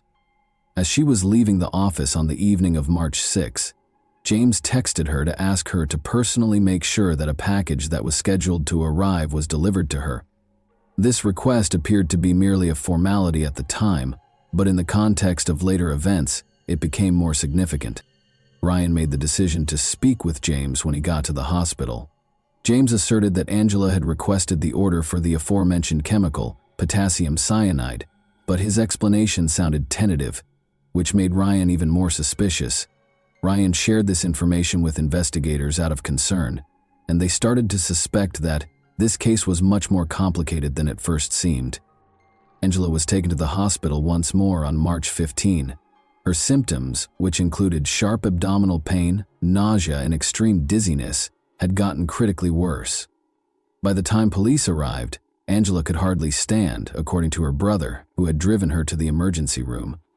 James now appeared to be aware that things were rapidly getting out of his control. James was questioned by police later that day. Investigators focused on a crucial question even before the official interview began. How would James explain the link between his purchase of potassium cyanide and Angela's abrupt and serious health decline? Interviews with the hospital's medical staff, where Angela was receiving treatment, marked the start of the investigation. Ryan's worries alerted a nurse, who confirmed that Angela's test results revealed odd markers. Her symptoms, which include seizures and rapid deterioration, may be consistent with exposure to a toxic substance, according to her attending physician. Investigators turned their attention to the circumstances surrounding Angela's hospitalization as a result of these statements, which turned into crucial pieces of evidence. Detectives went to James's dental clinic the next day. The office manager, Caitlin, made a number of observations that added to the mystery. She remembered James talking about looking after Angela and making her a protein shake on March 6. Angela's health started to deteriorate shortly after, which was a coincidence that investigators noticed and led to further inquiries. In the days that followed, Caitlin added, James frequently seemed nervous, shunned social interactions, and talked on the phone a lot. She was especially drawn to his request that she sign documents pertaining to the purchase of clinic equipment. Investigators suspected possible financial misconduct after examining these documents and finding that the amounts listed were significantly greater than the equipment's true cost. James regularly used the office computer for personal purposes, according to one of the clinic staff members. The employee remembered in February that James had visited a website about chemical reagents that contained references to potentially very dangerous substances. These findings were consistent with the identification of James's potassium cyanide purchase. James's financial activities were soon the subject of the investigation. Investigators discovered that James had sent a sizable amount of money to an unidentified supplier connected to the sale of chemicals on March 4. James was able to conceal the order from his family because it had been shipped to the clinic's address. Investigators linked the package Caitlin had seen to the delivery when they tracked it down. She explained the warning-labeled container and mentioned that James had retrieved it and taken it home. The focus soon shifted to James's clinic office. James has been locking his office door during lunch breaks, which is not something he usually does, according to another employee. Investigators discovered traces of packaging materials that seemed to match the delivery of the potassium cyanide while searching the office. Hospital personnel persisted in trying to save Angela's life in the interim. Doctors ruled out accidental poisoning because of the high levels of toxic substances in her system. The foundation for additional accusations against James was established by this crucial detail.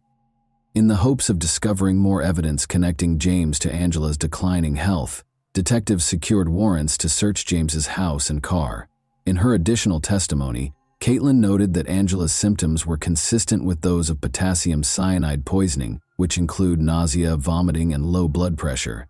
She added that even in tiny doses the chemical could be fatal. Investigators' suspicions grew stronger with each new piece of evidence, which led them to believe that intentional actions caused Angela's health crisis. James's computer was examined as part of the inquiry.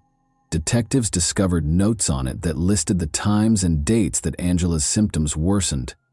The nature of the records suggested that James may have been using them to track and control her condition, even though the entries seemed to document her health problems. Further information was uncovered by looking through the couple's messages. Angela thanked James via text on March 6, 2023 for making her coffee. She reported feeling weak and lightheaded shortly after. In response, James advised her to take her blood pressure. During the same conversation later that day, James mentioned strong medications and blamed her symptoms on possible triggers, which investigators later saw as an effort to avoid suspicion.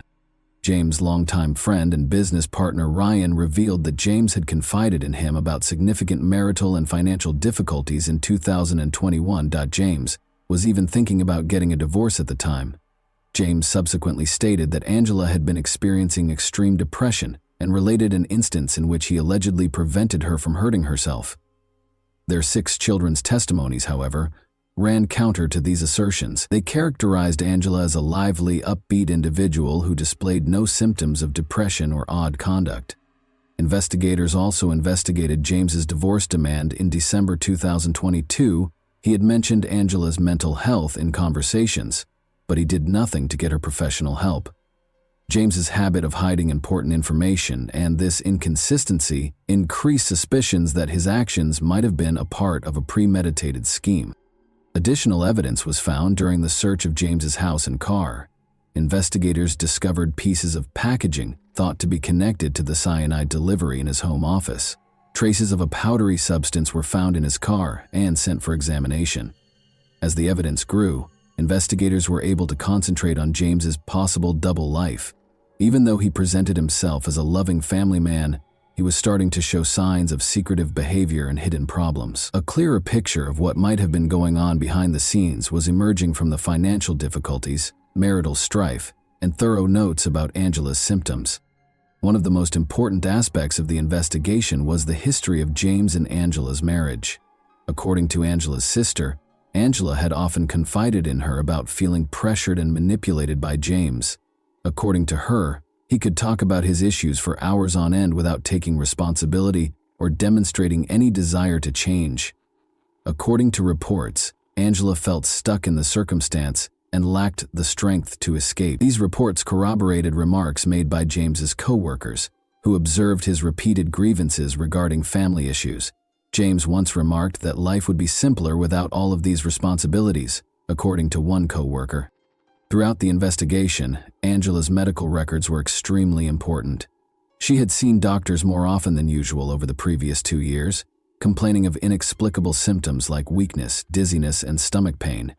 Investigators suspected a potential link between her health problems and James's behavior, because these visits fell during times when their relationship was more tense. James's search history showed meticulous preparation. He had studied the uses of toxic substances, such as cyanide and arsenic, and discovered ways to cover up their taste in food and beverages.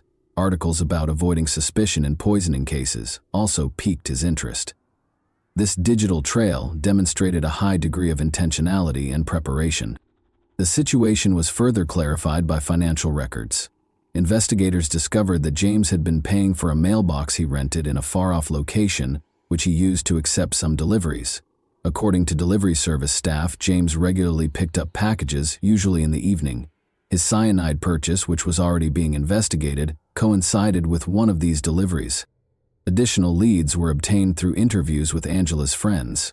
According to one friend, Angela had complained of odd symptoms weeks prior to being admitted to the hospital, and she had expressed concern that they might have been caused by something she had eaten or consumed.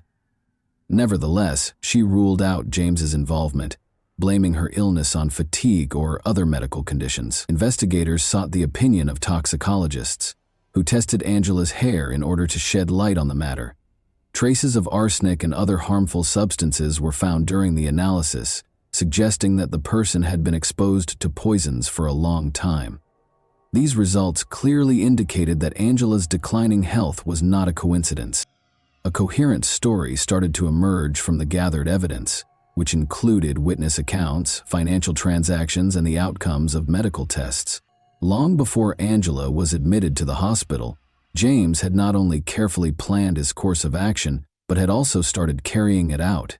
Nevertheless, investigators persisted in their efforts to dispel any remaining uncertainties. Investigators also looked into James's financial circumstances and found some concerning information. With more than $2 million in debt, his dental practice was in terrible shape. This was made worse by his gambling habit. James's financial situation was already unstable because he had lost a significant sum of money in Las Vegas. These disclosures provided a fresh viewpoint on James and Angela's marital problems, which, in the words of Angela's sister, had been anything but ideal for years. According to Angela's sister, James had consistently persuaded her to stay in the marriage, despite her attempts to leave it for 16 years. Those close to her claimed that despite feeling emotionally spent and stuck, Angela lacked the willpower to break up with him. Investigators suspected James of employing manipulation techniques to keep control of the situation. As a result of these accounts, another aspect of James's life was illuminated by emails discovered during the investigation. An intimate relationship that started in 2022, when Karen, a Texas orthodontist, filed for divorce, was disclosed in correspondence with her.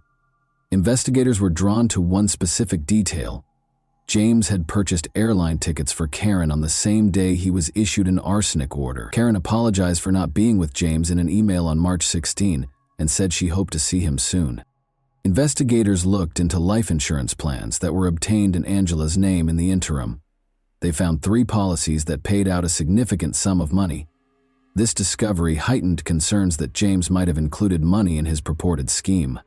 At 4:29 p.m. on March 18, medical professionals pronounced Angela clinically dead. James was charged with first-degree intentional homicide a few hours later. Investigators claim that on March 6, 2023, James, who regularly made protein shakes for his wife, tried to put arsenic in her beverage.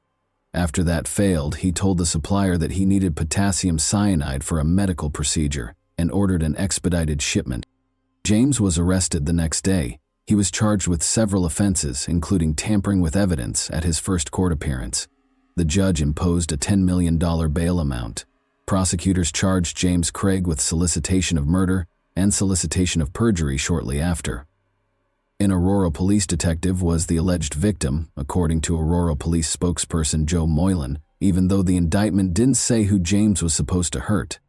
The trial of James Craig has been postponed indefinitely. Craig is scheduled to appear in court with a new lawyer after entering a not guilty plea. Craig was also accused of surreptitiously delivering a jail letter to a fellow prisoner who was freed on bond with the help of an adult daughter. The letter, according to the prosecution, included a request to produce a fictitious video that allegedly showed Angela Craig requesting that James get her some toxic substances. Angela's family made the decision to donate her organs after she passed away on March 18. Knowing that her life could save others gave her loved ones some small comfort in this choice. Her family wrote her obituary, which omitted the terrible circumstances of her death and instead highlighted her generosity, love for her family, and commitment to helping those around her. Angela's 6 children were thrown into the middle of these terrible circumstances in the meantime. Angela's family took custody of them after James was arrested in an effort to protect them from the consequences of his alleged behavior. During this trying time, Angela's family put in a lot of effort to make sure the kids got the help and attention they required. The dark secrets that James Craig had meticulously hid behind the facade of a prosperous career and an apparently contented family life were exposed by this case. The tragic result of his painstakingly planned actions devastated not only his own life, but also the lives of his loved ones, family, and children. This story is a sobering reminder that appearances of success and stability can conceal deep conflicts and hidden agendas, leaving many lives forever altered and many questions unanswered.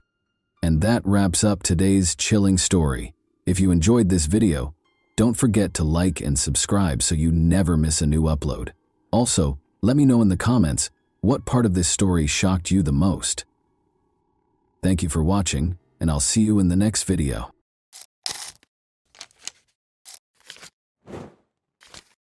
Hey guys, welcome to my channel, and today we're going to take a look at another horrible case with you. Generally speaking, psychopath is not a recognized diagnosis. Rather, it describes a variety of personality disorders that range in severity from mild to severe. Individuals with these conditions frequently exhibit a pronounced imbalance in their behavior and character.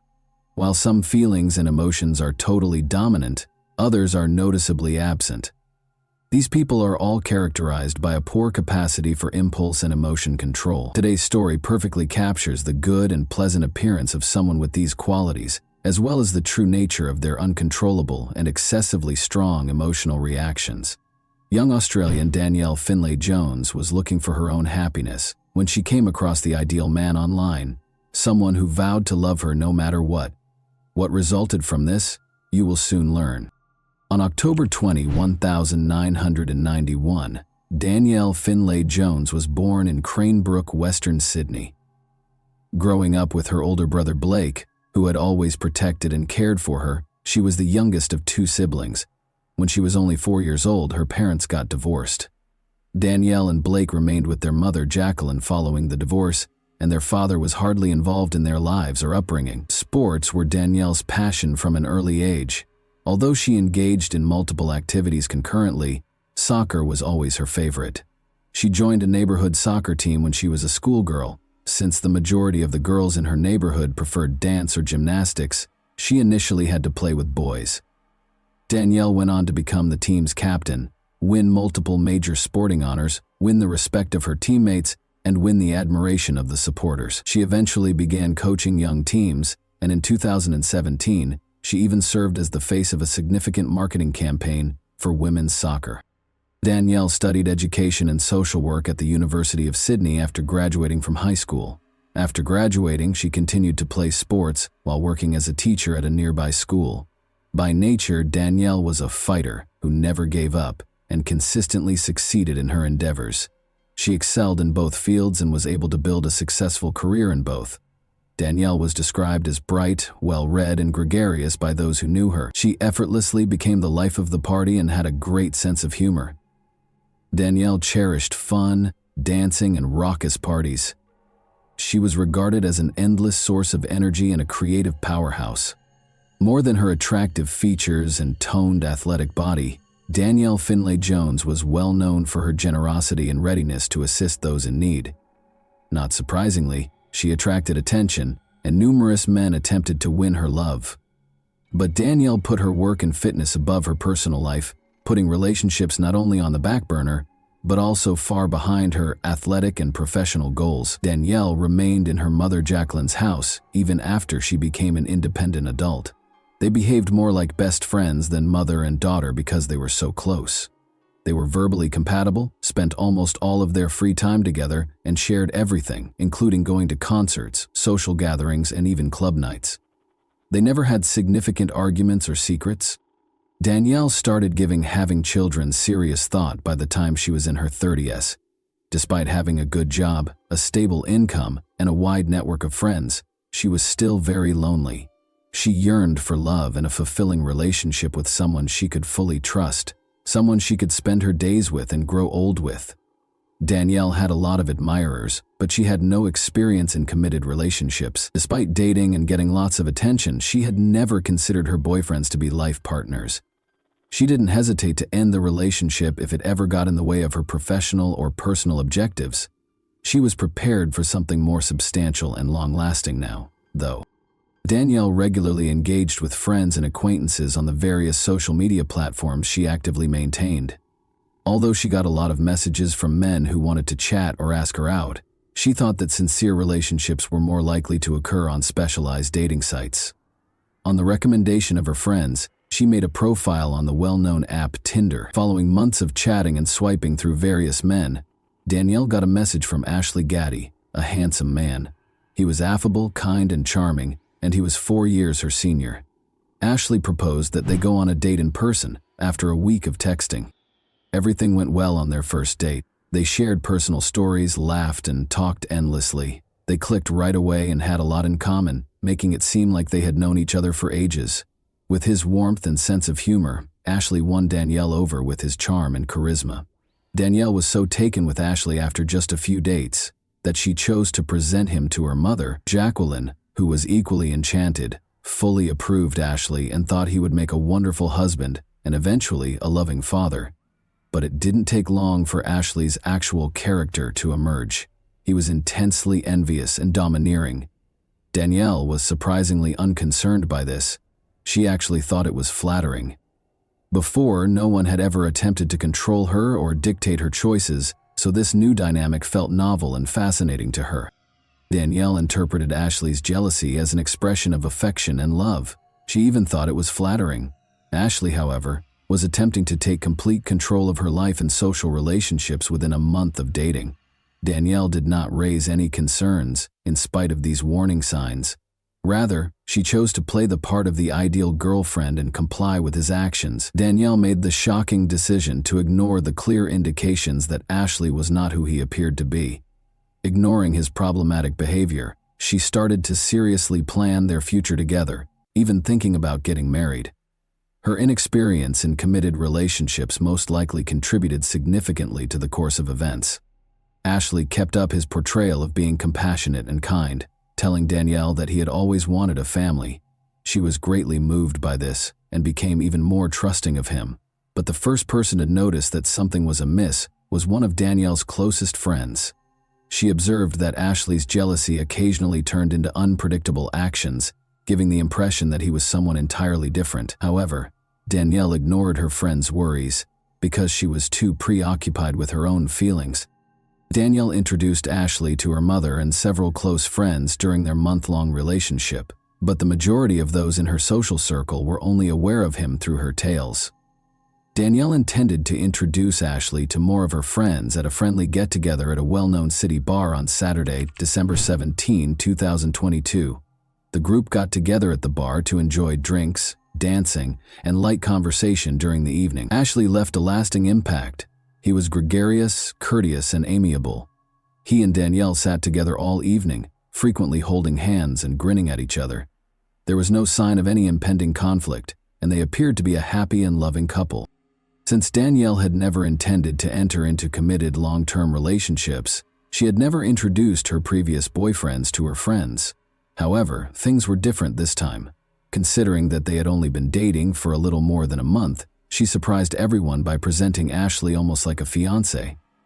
Nevertheless, her friends recognized the significance of this relationship for her. Everything appeared to be going well until someone in the group proposed a game in which everyone would respond at random to daring and thought-provoking questions. People spontaneously came up with original and eccentric questions, and it was all in good fun. Danielle was asked if she had ever had a one-night stand with a stranger when it was her turn. There was silence in the room. Danielle paused, then smiled shyly and confessed that she had, obviously embarrassed. At that point, Ashley's attitude changed significantly. He became hostile and unpredictable, and his face hardened.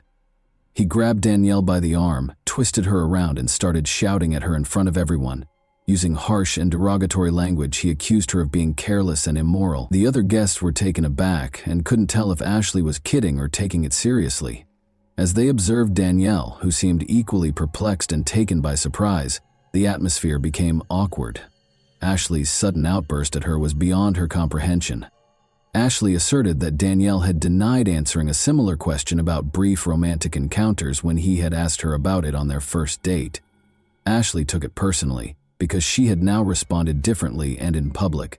He experienced an uncontrollable and intense emotional reaction as a result of her thoughtless response in the playful game. He just blew up with rage, and his condition almost went out of control. Danielle felt bad about what had happened and attempted to defuse the situation, even though Ashley's response was wildly out of proportion. Ashley angrily shoved her away and hurried out of the bar when she tried to make amends. He persisted in the argument even outside, sending her a string of derogatory texts. Danielle expressed regret to her friends for the incident and promised to speak with Ashley in person to try to soothe him. She found him outside and stayed away from him for 15 minutes or so before they went back to the bar together. They resumed their seats with the group as though nothing had occurred. Although the awkward tension among those who had witnessed it persisted, it appeared that the argument had been settled. In an effort to prevent more confrontation, no one brought up the incident again. The group attributed it to stress, alcohol, and anxiety related to meeting new people. Ashley remained composed throughout the rest of the evening, which went by without incident. At midnight, the group started to disperse. Danielle had already made plans to spend the night with Ashley at her friend Taylor's house, because she had a long way to go home. Taylor didn't mind because the bar was only a 20-minute drive from his suburban home. Rachel, Taylor's girlfriend, offered to drive them there since she hadn't had any alcohol that evening. On the lower level of his house, Taylor set up a comfortable guest room for Danielle and Ashley. It was a large bedroom with a separate bathroom. It was quiet and comfortable, with a few small windows near the ceiling that let in very little light. Thanking their host for his hospitality, Danielle and Ashley took their seats for the night. The couple appeared to be calm and collected, as if nothing had happened, and the earlier argument had apparently been forgotten. Taylor awoke to odd sounds emanating from the guest room at around 3 a.m. Rachel, his girlfriend, also stirred and gave him a curious look. They heard what sounded like muffled cries and faint thuds. They ignored the sounds and returned to their sleep, assuming the couple had made up and were having a private moment. The house became quiet in a matter of minutes, and they slept peacefully until Taylor and Rachel woke up at 10:30 a.m. Their guests had not yet left the room, which surprised them. The couple chose not to bother them out of respect for their privacy and the assumption that they were getting some rest after the night before. However, as 2 p.m. drew closer, and Taylor went downstairs to see how Danielle and Ashley were doing, since they were still nowhere to be seen, he gently rapped on the door but received no answer. He knocked more loudly after a brief pause, but nothing changed. Taylor cautiously opened the door and took a quick look inside out of concern. It looked like the room was empty at first. There was no bed made. Danielle's shoes were carefully laid out on the floor and her clothes were slung over a chair. But there was something unnerving about the room's strange silence. A blanket on the floor close to the wall caught Taylor's attention as soon as he entered. He could see the outline of a body beneath it. Taylor hurried over and lifted the blanket in panic. Danielle was brutally attacked and strangled, and her lifeless body was found on the floor, naked. Her face had been reduced to a terrible jumble of blood and wounds, so badly deformed that it was nearly unrecognizable. Her body was cold and stiff, and she had no signs of life, as if she had been dead for hours. Ashley was nowhere to be seen, but the guest room's partially open window suggested that he might have gotten away undetected. Taylor told Rachel everything as she fled the room in terror. The couple called the police and emergency services right away because they were frightened and shaken. But for Danielle, it was too late. Only her death could be confirmed by paramedics. They initially determined that she had passed away at around 3 a.m, which coincided with Taylor and Rachel hearing the odd sounds coming from the guest room. They might have been able to save her life if they had checked on her at that time. After Danielle's body was removed for forensic analysis, the horrific severity of her wounds was discovered. She had been severely beaten with bare hands, as evidenced by the multiple wounds she had sustained prior to her death. In addition to having multiple brain hemorrhages and a closed skull fracture from the vicious beating, she also had fractures to her nose, jaw, and cheekbone, as well as several teeth and one eye destroyed. The assailant seemed to have pinned her under his weight to keep her from fleeing, pushed her to the ground, and covered her mouth to silence her screams. Then he pounded his fist repeatedly, methodically hitting her head. Danielle probably passed out at some point, but the attack went on. With unrelenting aggression, the attacker alternated between fists and strikes. Mechanical asphyxiation was identified as Danielle's cause of death. Bare hands had been used to strangle her. Ashley was unquestionably guilty of the crime based on the evidence.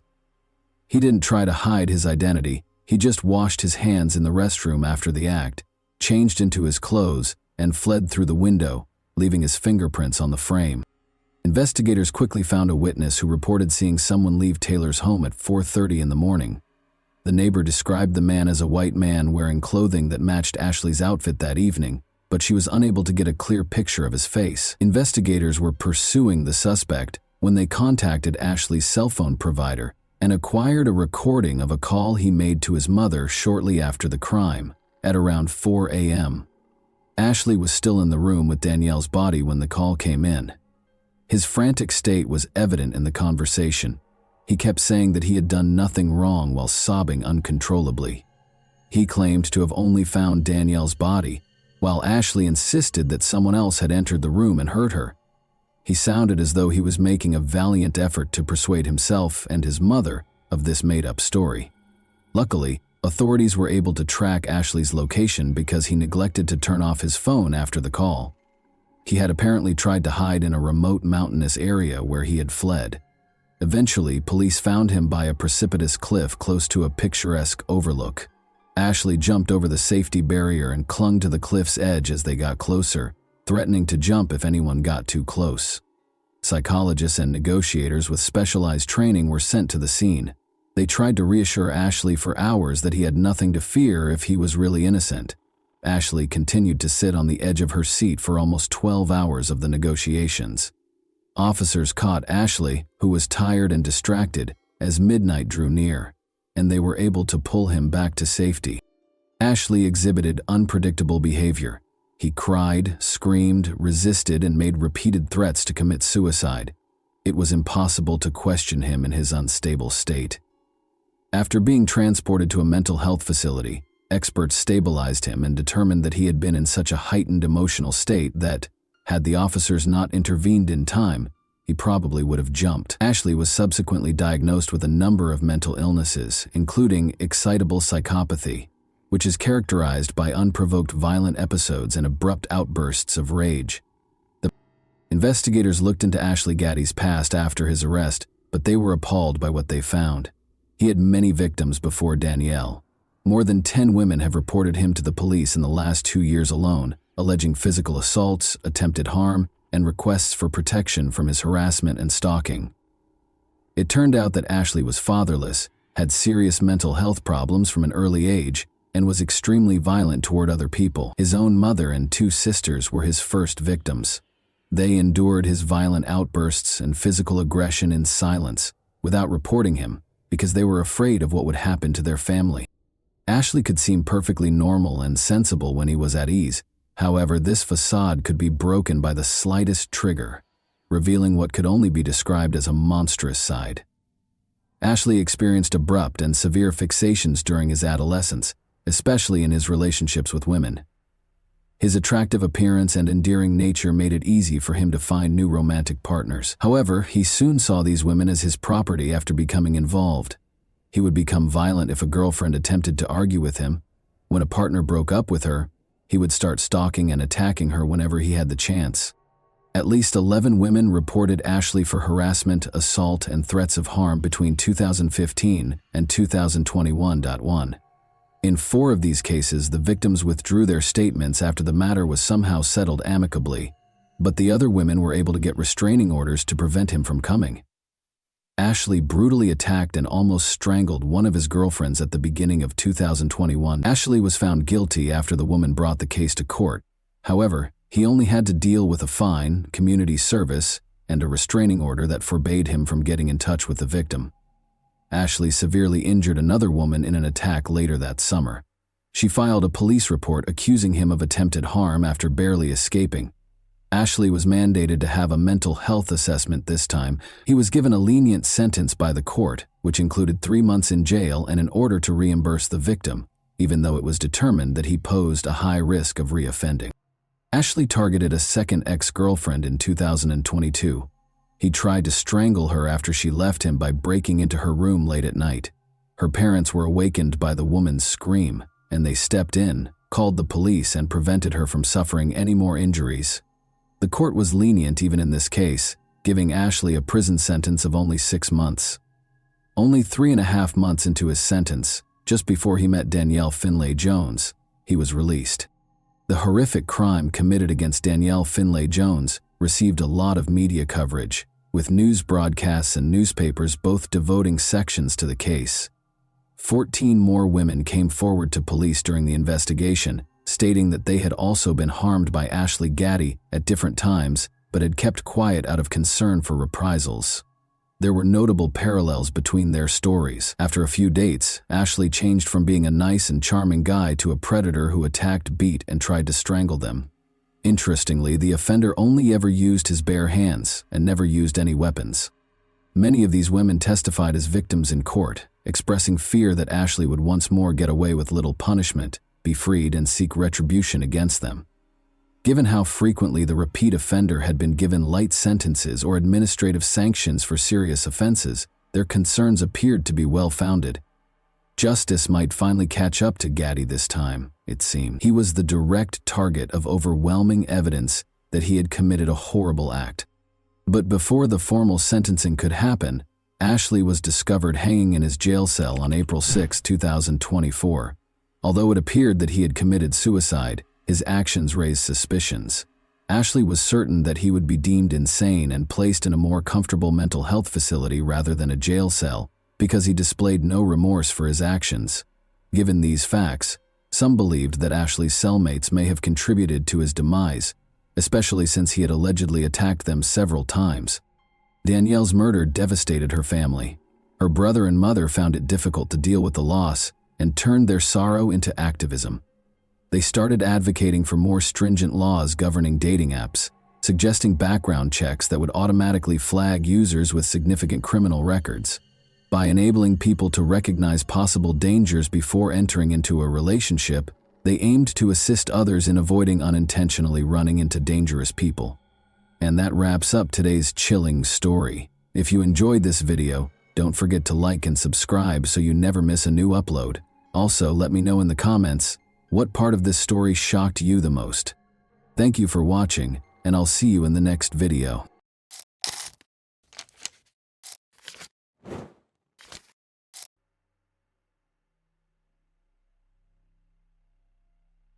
This is the story of a murderer who avoided punishment for years, despite numerous facts pointing to his involvement in a small town. A 13-year-old girl vanished, and it was not discovered until 24 hours later. This case remained unsolved for over 10 years, and it was finally resolved in the summer of 2021. In this video, we'll explain what happened to Haley Dunn.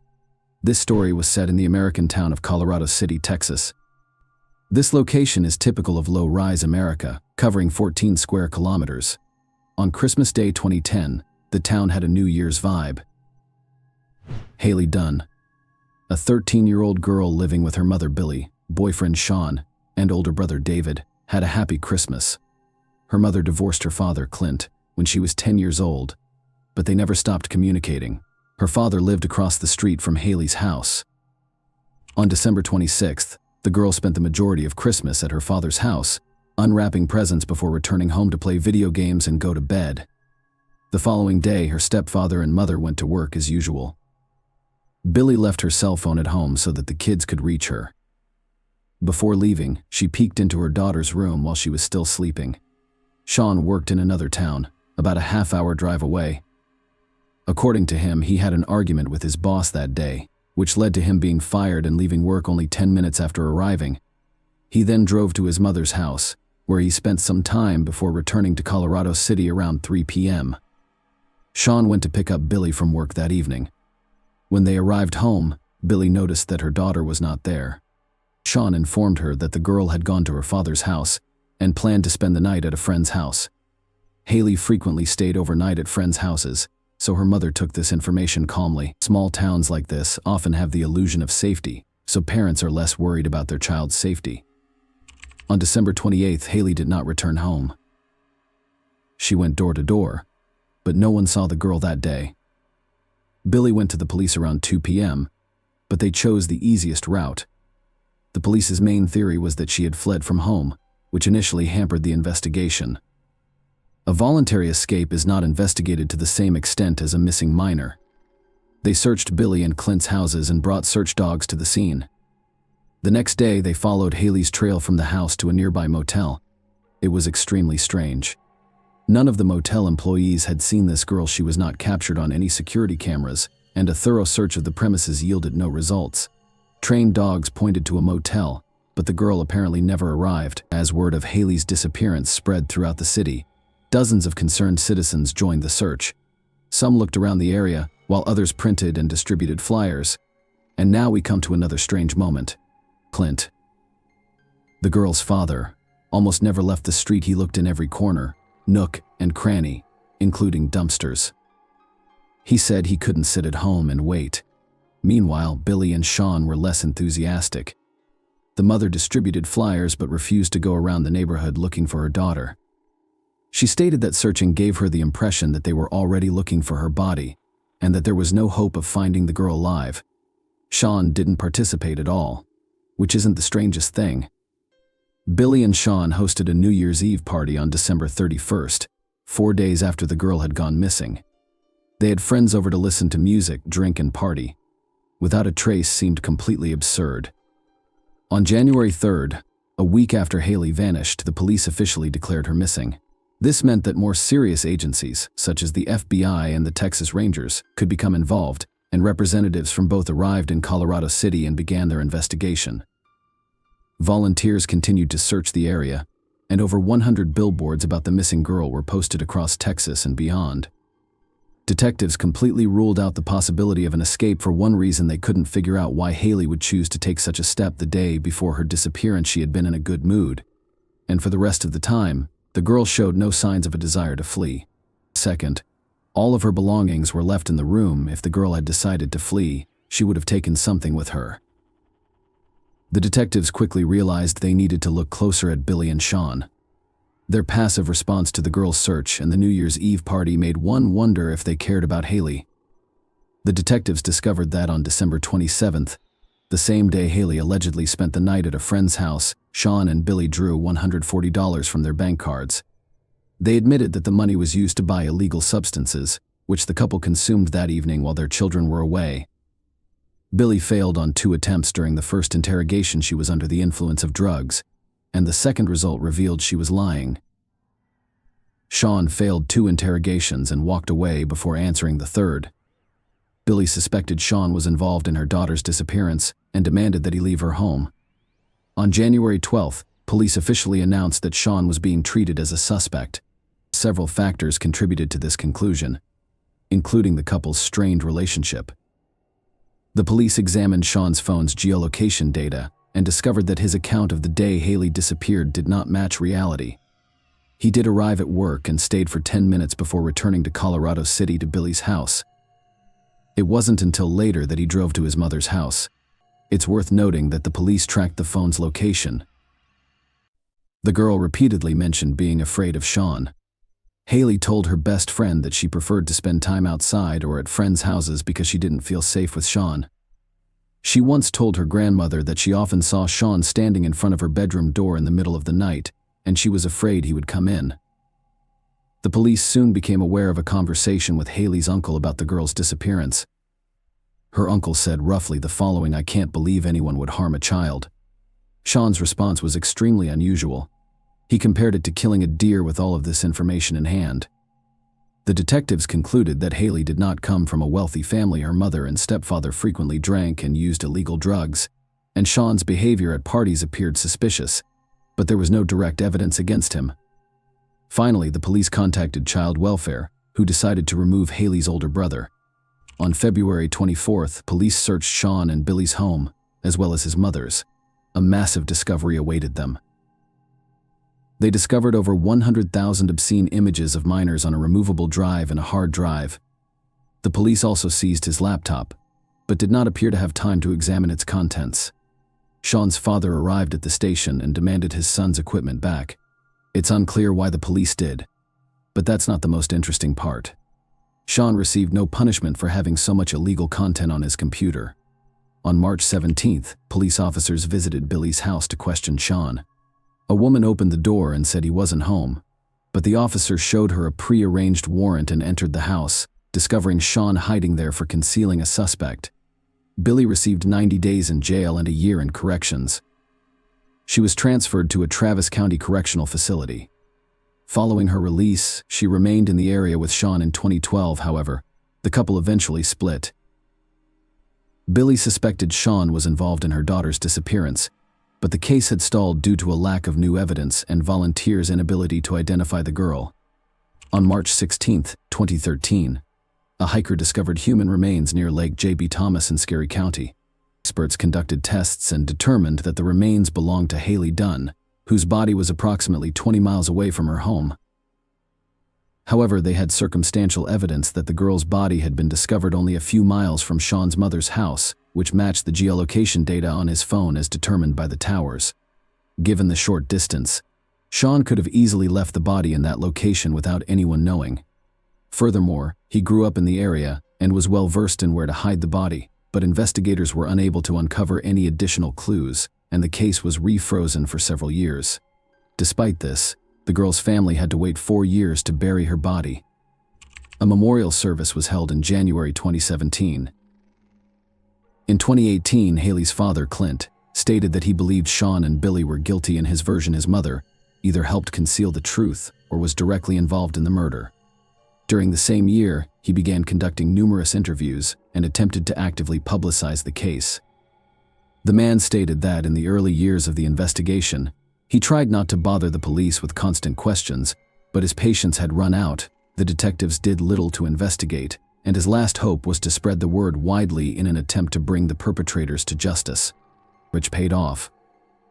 In 2019, an unknown person wrote to Clint, informing him that in 2011, he discovered several items that could have belonged to Haley.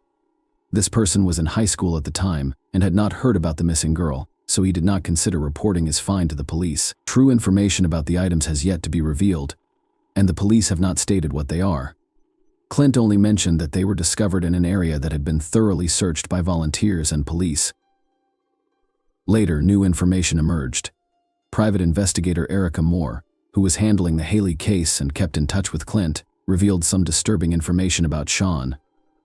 In October 2019, she began receiving messages from various women in Texas, all of whom claimed they were being aggressively harassed online by a man named Casey.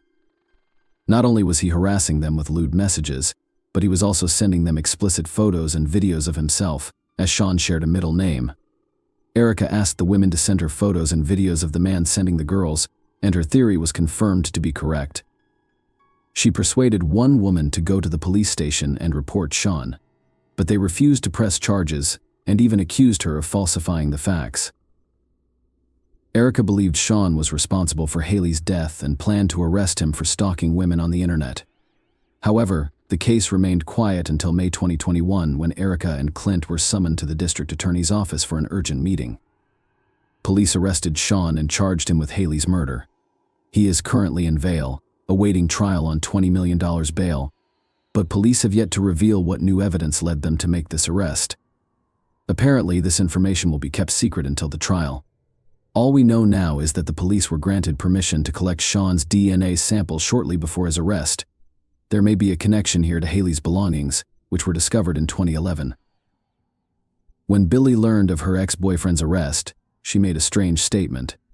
She said she wasn't surprised Sean was involved in the murder, and she wanted to believe in his innocence until the very end. She also thanked God that the man would now be punished for his actions, which Billy had actively obstructed during the initial investigation while defending Sean. A date for the trial will be announced soon. At this point, it is difficult to predict whether a conviction will be obtained. It will be determined solely by the significance of the evidence, which police are now withholding in any case. Sean remained at large for over 10 years, despite the fact that all evidence pointed to his involvement in the murder. Haley's complaints to friends and relatives, the use of forbidden materials with children, and the man's constant lies during interrogations raised suspicions on all sides, as did Billy. She initially expressed no desire for justice for her daughter, Clint, but, unlike her, he worked hard and got his way. In one interview, Erica Moore hinted that the case would not have been solved without his participation. She did not provide any details, but we can recall the story of Haley's found objects. The person who discovered them only learned about the entire story through Clint's social media posts. More information about this case, including a court decision, will undoubtedly be released in the near future. Right now, all indications are that Sean will be convicted, and in Texas, that means only one thing: he will face the death penalty for his actions against the child. Unfortunately, there is no way this will help Haley Dunn live a long and happy life anymore. Please share your thoughts on this story in the comments section, and thank you for watching.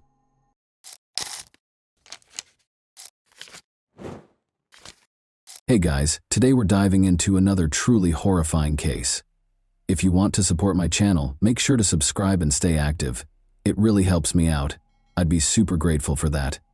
Let's get started. Sometimes it is hard to embrace the truth, so people make up a lie that they genuinely start to believe and persuade others of. Truth is something that exists in reality and corresponds to the actual state of circumstances. To celebrate the new year, 11 young men and 1 girl gathered in a hotel room. You'll think, strange collaboration, and you'll be correct.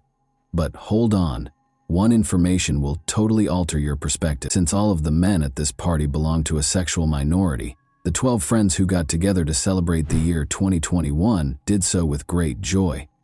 In fact, they celebrated so well that on January 1st, the company had to take the only girl to the hospital, where doctors declared her dead. However, who was she? How did she pass away, and did anyone face charges related to her demise? However, everything is in order. You'll realize why we began this story with the idea of truth, as we dive into the previous party, practically minute by minute, and learn what transpired on that fatal night. Thus, John Paul de la Serna arrived at the 4-star City Garden Grand Hotel in Manila, the Philippine capital, around 11 a.m. on December 31, 2020. 9 additional men booked into rooms 2207 and 2209, which were on the same level, during the day, and Christine de Serra checked in later. Shortly after midnight, John Paul Kalili, the hotel manager, joined the merry company. The focus of New Year's Eve night was dancing, having a good time, and drinking a lot of alcohol. When Rommel Galida awoke at approximately 10 in the morning, she saw Christine dozing off in the bathtub. He wrapped a blanket around her and returned to his slumber. She was unconscious and starting to turn blue when he woke up a few hours later. 3 friends and hotel employees drove Christine to the hospital, but when they arrived at the emergency department, the physicians just declared her dead. The only girl was dead in the morning after spending the whole night in the hotel room with the 11 guys. News. The public was outraged by the crime's headlines. Since it was clear what a bunch of young men and 1 female could do all night, everyone had the same idea of what the story would be about. The investigation's task was to determine what actually transpired on that New Year's Eve night and the cause of Christine de Serra's death. Born on April 13, 1997, Christine Angelica de Serra was raised in Barangay San Isidro, General Santos City, into the prosperous household of John Nestor de la Serna and Sharon Rose Faba de la Serna. She developed into a bright, independent, and gregarious young woman. For her 3 siblings, Monica, Chloe, and JJ, Kristen was a devoted sister. She relocated to the bigger and more promising city of Davao, which is located on the shores of the bay of the same name. After completing high school, she enrolled in a university there. Christine was active on social media, danced, modeled, and studied hard. In addition, Christine was the pinnacle of knowledge and beauty. She received a Bachelor of Arts in Communication, Arts with a major in Media Arts from the University of the Philippines, Mindanao, in Davao City in 2017 with honors. The girl has taken an active part in both acting and modeling. She faced off against 8 other contestants for the title of Ms. Silve Davao 2017 in the Davao City Mall run by the New City Commercial Corporation. In June 2018, she placed 2nd. From September 2017 until January, she took part in the yearly fashion show. She served as a marketing consultant for Gaisano shopping centers in Davao City, General Santos City, Tagum, Toro, and Digos in 2019. Christine has had a rich and satisfying life. Her life's ambition was realized in February 2019. She relocated to Manila in order to begin working for Philippine Airlines subsidiary, PAL Express, as a flight attendant. Desserts from Christine. December 28, 2020, was my last flight as a flight attendant. Since Christine's passing was widely reported, a lot of debates and theories were developed among the community. At first, authorities believed that Kristen was probably murdered and abused by a group of men she was hanging out with on New Year's Eve. Makati City Police charged 11 men with assault and murder in the early stages, despite the lack of autopsy results and a toxicology report. The case was deemed closed by the Philippine National Police. Suspects were identified and charges were brought against those arrested. Although 3 of the partygoers were arrested, after turning themselves into the police, the forensic medical report provided the primary explanation for Christine's death. On January 3, 2021, Forensic Medical Officer Police Major Michael Nick S. Sarmiento oversaw the autopsy of Christine's remains at the Rizal Funeral Home in Pasay City. After the body of Christine de Serra was examined, a forensic report was released, concluding that the ruptured aortic aneurysm was the cause of death. But it also noted a linear abrasion on the girl's right thigh, along with bruises on her right arm, right thigh, knees, ankles, and right foot. During the genital examination, deep-healed cuts and abrasions were also noted. A special investigation team was established to investigate the crime according to the National Capital Region Police Department. However, Christine's family refused to believe that a lively young girl could pass away too soon from natural causes. The family of Christine DeSera revealed at a news conference on January 5, 2021, that they had read the autopsy report indicating that she died from an aneurysm. They did, however, claim that the autopsy was not complete and asked for another one. The deceased's parents have been attempting to figure out how Christine's aorta was torn. After all, the aneurysm was caused by violence or abuse, according to the police and the DeSera Family Council, so it was not a natural death, and the offenders ought to face consequences.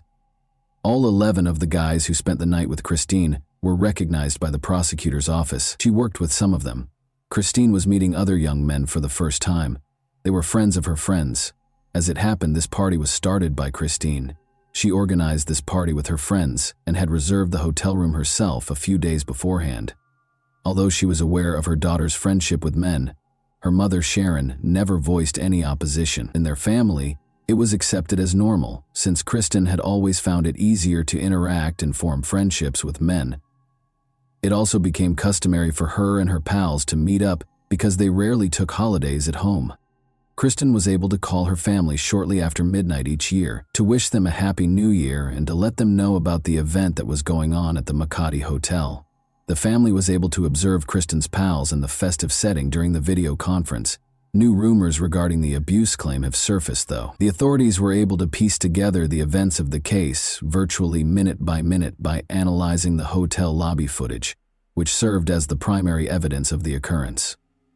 Note that Christine DeSera reserved room 2209, which was the designated location for the party.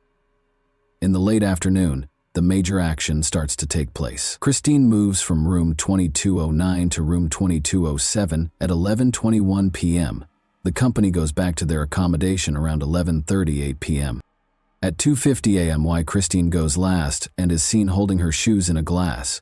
Christine enters room 2207 while holding Valentine's hand, a new acquaintance. A hotel worker brings an extra mattress to room 2209 at 2:52 a.m. and while they are at a neighbor's house, and Valentine goes with Christine to her room. Valentine is clearly intoxicated based on her demeanor. She is carrying a bottle in her hand and has an overly easy walk. The couple enters around 3:15 a.m. after the companions pause at the door and Christine gives Valentine a short kiss before the man swiftly pulls away. 6 minutes after Christine had rushed out of her room and into her neighbor's room, one of the guys departs. He goes to 2209, presumably to give his pals a call at 3:22 a.m. In the next room on the right side of the corridor, Christine DeSera is seen talking to another man, while 2 more males pass by. She appeared distressed. After giving one of her friends a sudden embrace, Christine and her friend vanish completely from the camera's field of view. John Della Serna is seen escorting Christine back to the first room at 4:13 a.m. The camera catches Christine at the room's entrance once more, at 4:22 a.m. At 27:07, what brought her back there is unknown. After she nearly collapses, a man who resembles John Della Serna grabs her by the waist and brings her to room 2209. At 5:05 a.m., Christine appears to be somewhat inebriated. As Christine flees from a man who resembles Louis de Lima, the camera records her giggling. Later, they are outside of room 2207. At 6:23 a.m., Christine walks inside room 2209 with him and appears normal. For the final time, Christine appears on video alive. She is cognizant as Valentine carries her from room 2207 in his arms. Although the night was undoubtedly filled with events, the most significant reality is still hidden behind the scenes. The party went on until dawn, at around noon when Christine was discovered comatose in the bathtub. Her buddies continually tried cardiopulmonary resuscitation while carrying her to the ground. They tried unsuccessfully before calling the front desk for assistance. The head of security and the hotel management entered the room a few minutes later. Christine was lowered to the hotel's first floor using a wheelchair. Christine was escorted to the hospital by Romel Galita. Regretfully, the doctors simply mentioned the girl's passing. Romel delivered the dreadful news to Christine's mother over the phone, despite the fact that it appears to be a fun party and that it is difficult to fit so many people in one room. The investigators suspected that the young people were using illegal substances to increase the effects of the alcohol, as they frantically moved from room to room throughout the night. Some of the inmates stated, when questioned, that just whiskey and tequila were used during the party, and that no other illegal substances were present. It is important to note that the investigation's initial focus was illegal drugs because, according to one of the detainees' testimony, Christine had concerns about the drink's composition and hypothesized that someone might have added an unidentified chemical to spike them. Guests were instructed to bring their own food and beverages, it turned out, though the post-mortem report indicated that neither alcohol nor illicit narcotics ingested the night before her death would produce this type of aortic dilatation or defect.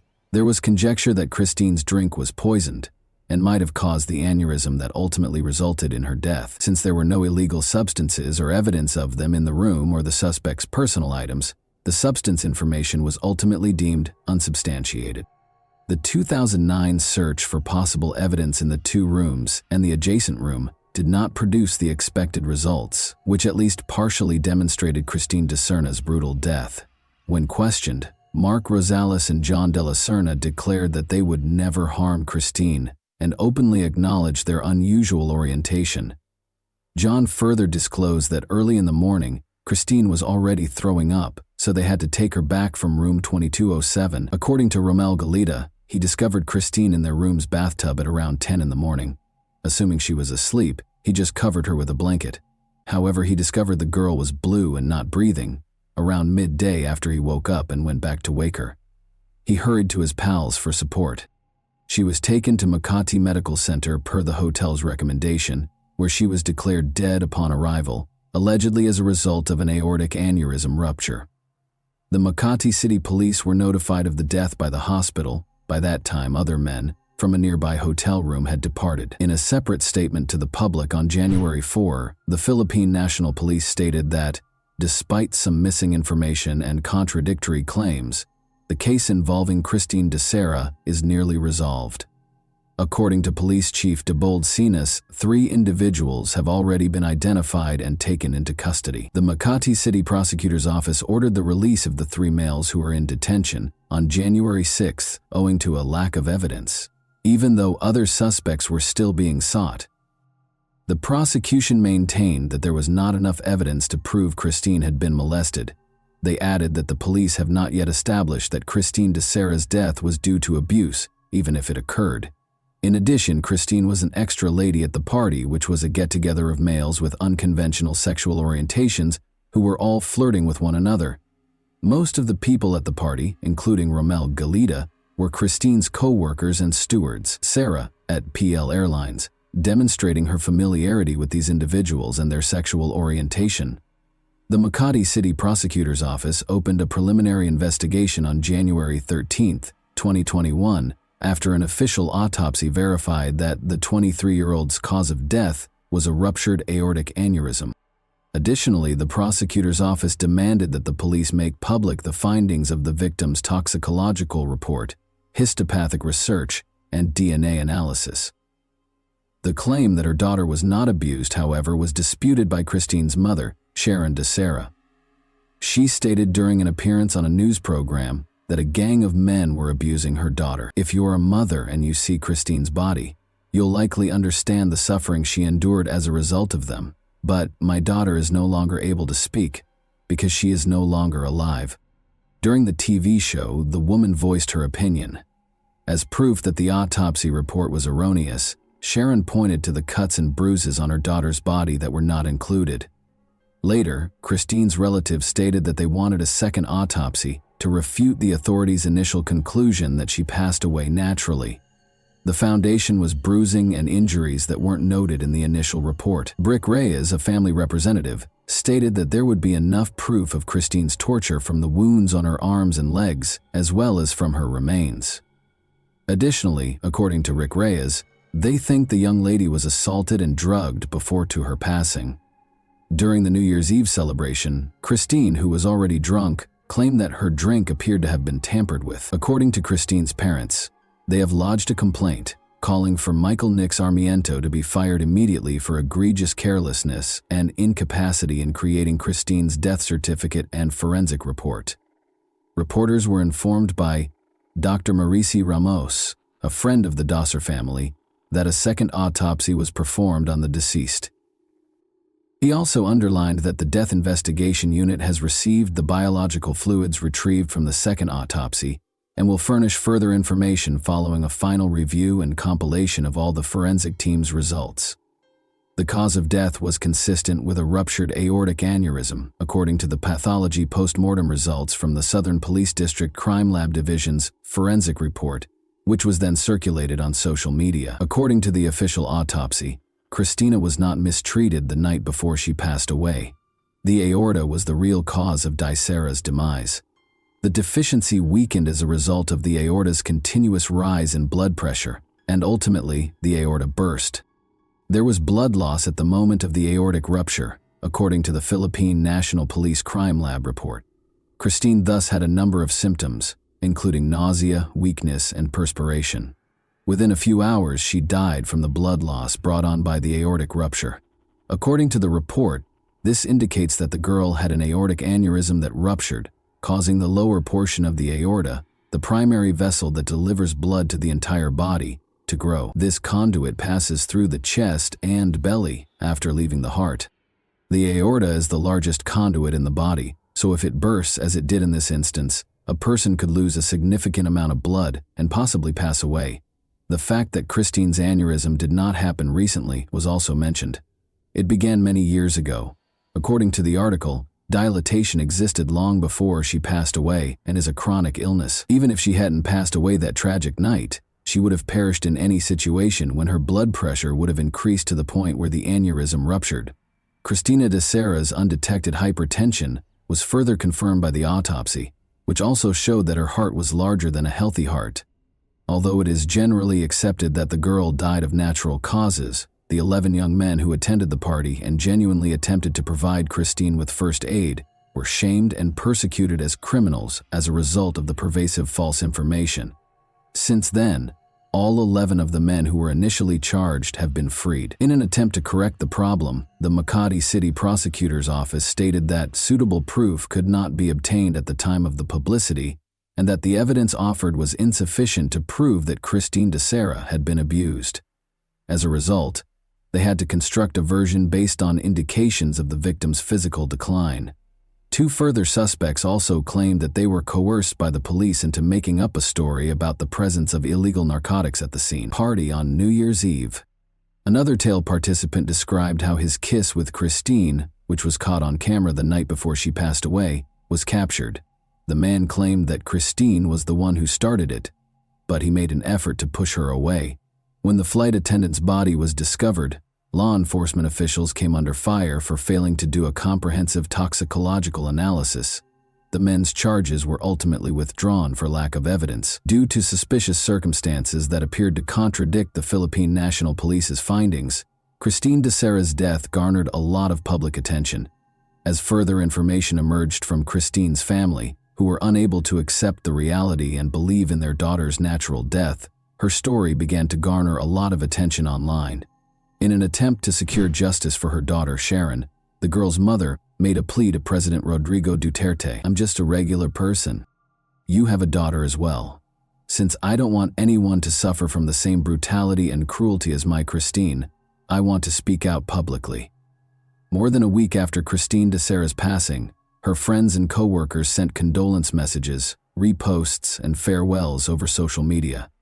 She was interred at Forest Lake Memorial Park, in her birthplace of General Santos. In the end, Christine Dicera's unusual situation is a perfect illustration of how the media may disseminate false information and how it can influence both the public and the individuals involved.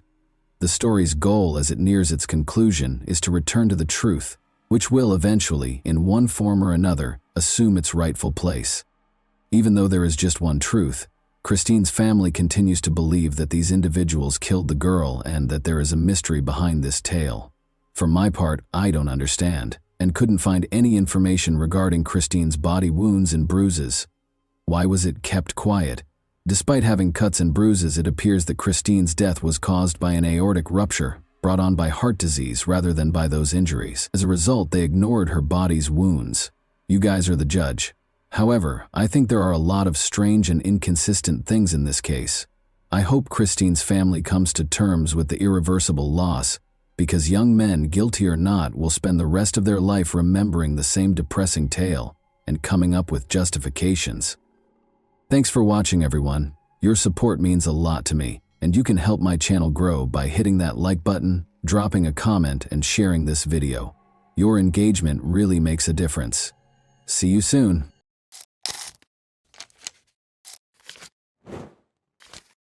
Hey guys, welcome to my channel, and today we're going to take a look at another horrible case with you.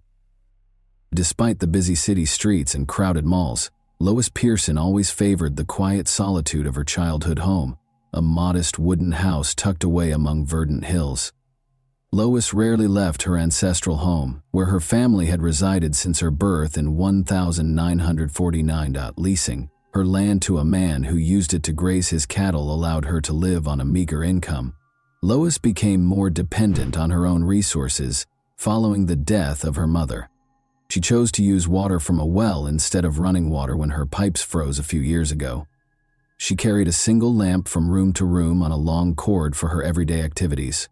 Lois went to church every Sunday, and once a month went to Mineral Wells, the closest town, to do her laundry at a self-service laundromat and buy groceries.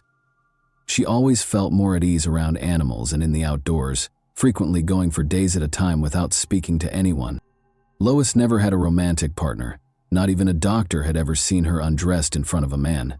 In 2001, Lois met Jeffrey Maxwell soon after he purchased land west of her property in Weatherford, Texas. Lois was a little over 50 at the time, and Maxwell was just under 50. Sometimes they spoke to each other, and he would wave to her when he went by her house. Maxwell once asked her to join him for lunch. Lois was taken aback by the invitation and politely declined, as she always does. Another time, he arrived at her house, hopped out of his car, and abruptly requested a kiss. In particular, the expectant smirk on his face offended Lois. She insisted that he never return to her home. He moved away in 2005, but to her utter amazement, they reconnected just before he left. They had a quick, unhurried conversation. He came by to say goodbye and to show her photos of a modular house he was constructing in Corsicana. Lois had no idea that she would see Jeffrey Maxwell again after this farewell visit. Lois was getting ready for her usual grocery run in the afternoon of March 1, 2011. A silver Chevy Trailblazer pulled up behind her, 1970 Nova, as she was about to leave. He would have missed her if he had come 5 minutes later. Maxwell grinned and gave Lois a warm greeting. He got out of his car and started talking to her about the church. He moved slowly toward her as she responded, and she began to move away. They soon found themselves in the rear of her house. Lois tried to nudge Maxwell back toward the driveway, feeling a little ashamed of the well water containers nearby. She saw an odd change in his expression all of a sudden. It was so obvious that they both fell silent. Maxwell pulled a strange-looking container out of his coat pocket and held it up to Lois's face. He tried to hit both of her eyes with a stream of pepper spray before she could say anything, but the spray did not work. Lois sprinted in the direction of the barbed wire fence close to her vehicle. When he caught up to her, Lois had just made it to the fence and placed her hands on the top wire. He caught her and pulled her to her feet, but she clung to the wire despite the spikes digging into her fingers and the blood dripping from her hands. He was able to throw her to the ground in front of his SUV, though, because he was too strong. Lois tried to scream as loudly as she could, but nobody was around and her house was remote. Maxwell picked Lois up once more, placed her in what appeared to be handcuffs, and opened his car's rear door. He shoved her into the car and she fought to get out. He took her mother's wooden rolling pin off the kitchen table and hit Lois in the left side of the head. He struck her more forcefully on the right side when she failed to fall. The blow knocked her to the ground this time. Almost immediately, Lois's eyelids began to swell, but she persisted in trying to get away until he reached for a big kitchen knife. Silently, she sat down and felt the lightheadedness and blood. Maxwell inquired about her duct tape storage. She said nothing. He asked again, but received no answer. Then he tied Lois to the door handle of the living room and sliced the cord of her lamp into pieces. He went to his car outside. For a few seconds he was gone, but she was able to free her wrists, which had always been rather thin. She leaped to her feet and sprinted out the door. Even with ankle cuffs on, Lois had already run a few hundred yards down the road when he got back to the house, realized she was gone, and got into his car. Maxwell followed, stopping directly in front of her and obstructing her way. With a gun in his hand, he exited the vehicle. He stated, "Now we're moving on to Plan B," with a chilly look on his face. He pushed her inside his car after opening the rear door and refastened her handcuffs. He then covered her mouth with a tiny piece of duct tape. He smiled and said, "Are you a virgin?" She began to cry at that point. He slammed the door and got behind the wheel after laughing at her tears. He told her he would have to return and set her house on fire as he drove off. Lois heard the vehicle enter the freeway. She considered trying to raise her feet in the hopes that oncoming cars would see her handcuffs and assist her, but she felt completely powerless when she realized the car had tinted windows and that other drivers wouldn't be able to see her. She thought about using a tire iron to strike Maxwell, but she knew it would only make him more angry. She also considered rolling out onto the road and opening the back door, but she was unable to locate the handle. Maxwell listened to her prayer and assured her that she would no longer believe in God once he was done with her. The vehicle went off course. Lois was not familiar with the terrain. The kidnapper took her into a house's garage and shut the door after her. Cluttered with various objects, including patio furniture, a lawnmower, a lot of tools, a washing machine, and a dryer in the corner, she looked around the room. Maxwell took her handcuffs off. He started taking off all of Lois's clothing, cutting off her bra with a knife. Then he fastened her hands to the ends of a steel pole that was chained from the ceiling. She watched without understanding what was going on as he flipped a switch on the yellow control panel that was connected to the ceiling by a cable at the same location as the chains. She felt her shoulders suddenly rise, followed by her arms. As she climbed higher and higher, the ceiling motor hummed. Lois felt her bare legs hanging futilely in midair as Maxwell flipped the switch once more, causing the motor to go silent. Jeffrey Maxwell was renowned for his ability to get out of any predicament, be it shooting cattle to prevent them from being fed, burning down his own home to get insurance money, or something much darker. In the early 1980s, Maxwell corresponded with Martha Martinez, who was from Mexico. After many years of correspondence, Jeffrey finally went to Mexico and asked her to marry him. Because he deftly exploited her fears and lack of confidence, her family didn't like him at first. The 29-year-old woman felt that this was her opportunity to marry and have a child, despite her family's entreaties not to do so. She married Maxwell, had a son, and moved to Watauga, a Fort Worth, Texas suburb, with him. Maxwell had 3 children. When Rita, his girlfriend, became pregnant at the age of 18, he married her.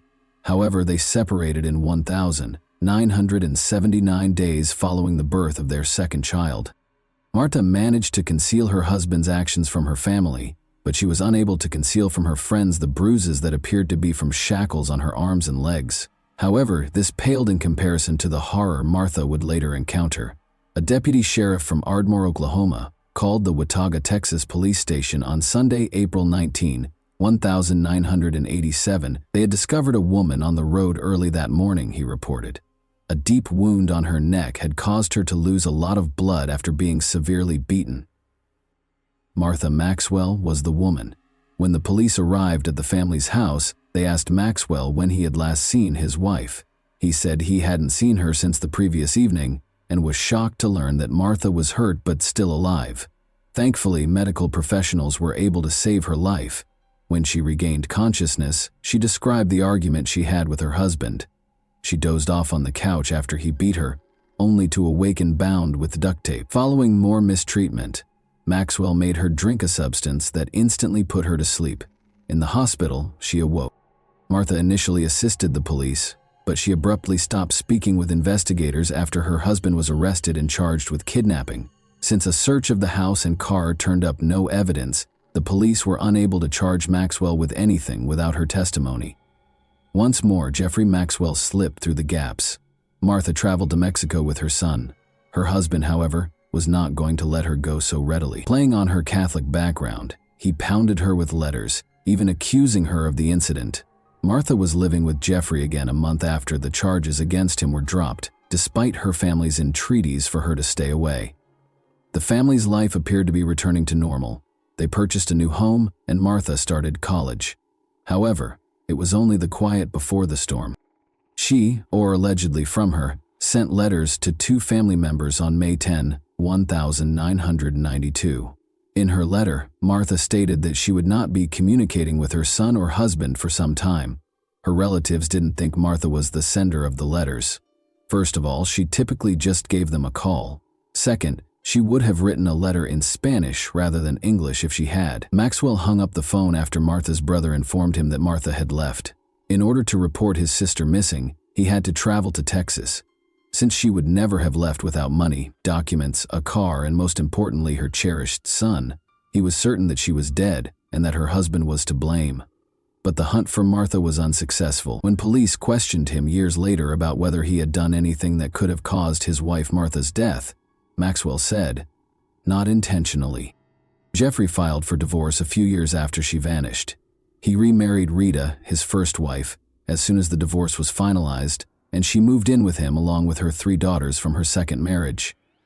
The girls soon started griping about their stepfather's advances at school, and Rita's best friend disclosed that Maxwell had beaten her 2 days prior to their wedding. But Rita didn't take the kids, leave the state, change her name, and flee, until the police came to the family's house after her youngest daughter complained about her stepfather's actions.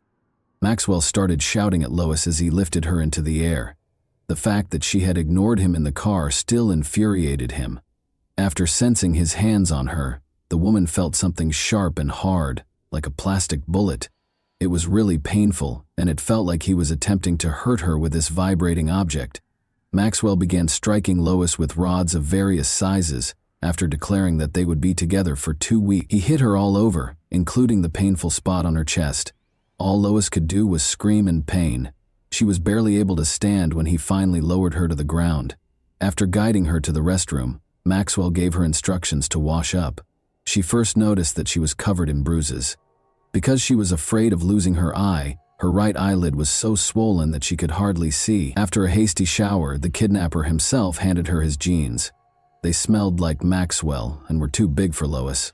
It was awful, but she knew that if she didn't agitate him over insignificant things, she would live longer. He shut off the lights, laid down next to her, and chained her ankles to the bed that night. Maxwell barely slept, and Lois had trouble shutting her eyes. Even in the dark, she could see his round, owl-like eyes every time she turned to face him. It was the first night she had spent away from home in more than 40 years. On the morning of the second day, Maxwell informed Lois that he had to purchase additional padlocks from the store. He took her to the garage and showed her a wooden box that he had made himself. The wood smelled and looked brand new. He gave her a choice between the box and a torture device. She made up her mind right away that she would stop at nothing to avoid getting on that machine. As a gag, Maxwell put a metal ring in her mouth and fastened it with a strap. Then he put Lois in shackles and handcuffs and told her to lie in the box. She inquired as to whether she would have enough air through the gag. With the lid slightly open, Maxwell positioned a wrench on the box's edge and walked away. After hearing the sound of his car's engine, Lois waited for a few seconds before attempting to exit the box. However, despite her best efforts, she was only able to push the key away and lock herself in total darkness. She didn't realize Maxwell had moved the box beneath a heavy workbench until he came back. When they got home, the kidnapper took Lois to the bedroom and took off her clothes. Lois didn't know what he was doing, and she felt uneasy because her parents had never talked to her about private matters. He asked her if she wanted to go to the garage and hang upside down after she let out a painful scream. Then she made an effort to be silent. After he was done, he once more chained her legs to the bed. She was so tired that night that she was able to sleep. Maxwell had to pay a bill for his son's repair in Dallas early in the morning. As usual, he chained her and placed a gag in her mouth. In the distance, Lois could hear motorboats, motorcycles, and cars. The gag prevented anyone from hearing her screams or calls for assistance. Lois didn't realize Maxwell had broken her front teeth until he came back and took the metal ring out of her mouth. However, she lost something far more significant that day. Maxwell let her watch the news after they displayed a picture of her driver's license on the TV. Lois Pearson was listed as missing after learning that the home where she had grown up and shared many memories was gone. They were trying to find her. The days that followed were all the same. He met his needs with her in the mornings and then left her alone. He made sure she was chained to the bed for a few days, even when he hurried to the mailbox or take a shower. But the kidnapper grew less cautious over time. She discovered one day that he had left his cell phone in the restroom. She considered taking it and calling the police, but she was hesitant because she had never used a cell phone before and was worried about making a mistake. She was afraid that he would use that torture device once more, in addition to losing faith in her. Lois dropped that notion, but she continued to think about a way out, or at least a way to change the balance of power. And after being held captive for a week, she figured out how to resist his persistent advances. She remembered what her parents had said when he lay next to her on the 7th day and pressed his mouth to hers. They had informed her that her oral cavity allegedly contained an agent that caused bronchitis. She never kissed boys when she was younger for this reason, among others. It's difficult to tell what actually happened at the time, but Maxwell woke up the following day with a fever and chills after she let him touch her lips, calling the move a battle of microbes. He could hardly move from his bed and was pale. He never tried to take advantage of her again. He insisted that she write him a check for $500 on the morning of the 8th day. He told her to date it February 2nd, which was more than a month earlier, and explained that groceries cost money. She had already prepared to go shopping in town with the $60 he had taken from her wallet, but she didn't protest, figuring the money would buy her a few more days. The date was March 12, 2011, and when Sergeant Ricky Montgomery and 4 other police officers pulled up to a small home on the shores of a lake in Corsicana, 80 kilometers south of Dallas, it was getting close to 6 o'clock in the evening. They were there to ask the homeowner some questions regarding the missing 62-year-old woman.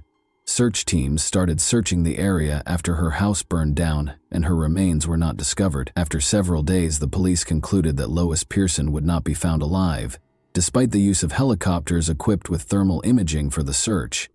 They brought in pumps to empty 2 ponds and used search dogs trained to locate bodies, but the woman was nowhere to be seen. Then, $500 was taken out of her account 8 days after the fire. The check was dated a few weeks earlier and was made out to Jeffrey Maxwell. Officers traveled more than 160 kilometers to question Maxwell after learning that he also owned a blue SUV that matched the description of the car a neighbor had seen the day of the fire. A judge then issued a search warrant for the vehicle. On Sunday, March 12th, the 12th day of Lois's captivity under Maxwell, everything went according to plan. Maxwell watched television while Lois prayed on the floor. The abductor jumped up and hurriedly led Lois to a far-off room, telling her to keep quiet when they both heard a knock at the door. They heard another more insistent knock before he could put a gag on her or handcuff her. The man rushed toward the exit. Although Lois could hear voices outside, she was unable to understand what they were saying. After escaping the room, she noticed the word sheriff on a car parked by the road through the window.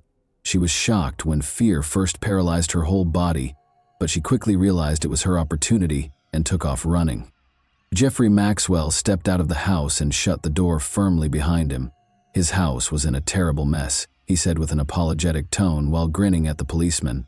According to Sergeant Ricky Montgomery, they were interrogating anyone who knew Ms. Lois Pearson or had recently visited the area around her home. In response, Maxwell said that although Lois was his neighbor, he hadn't seen her in a while. He also mentioned that Lois owed him money, which is why she sent him a check. When the door swung wide open, Montgomery was still asking Maxwell if he would be willing to come to the sheriff's office. An older woman's feeble voice reached them.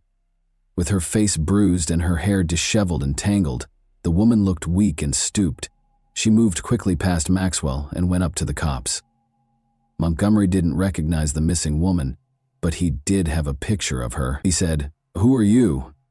"It's her, Lois Pearson," cried one of the officers behind Montgomery before she could respond, and everyone in the room was momentarily stunned. The police officers collected themselves and put Maxwell in handcuffs. The woman initially claimed to the officers that Maxwell had been her friend and had not harmed her.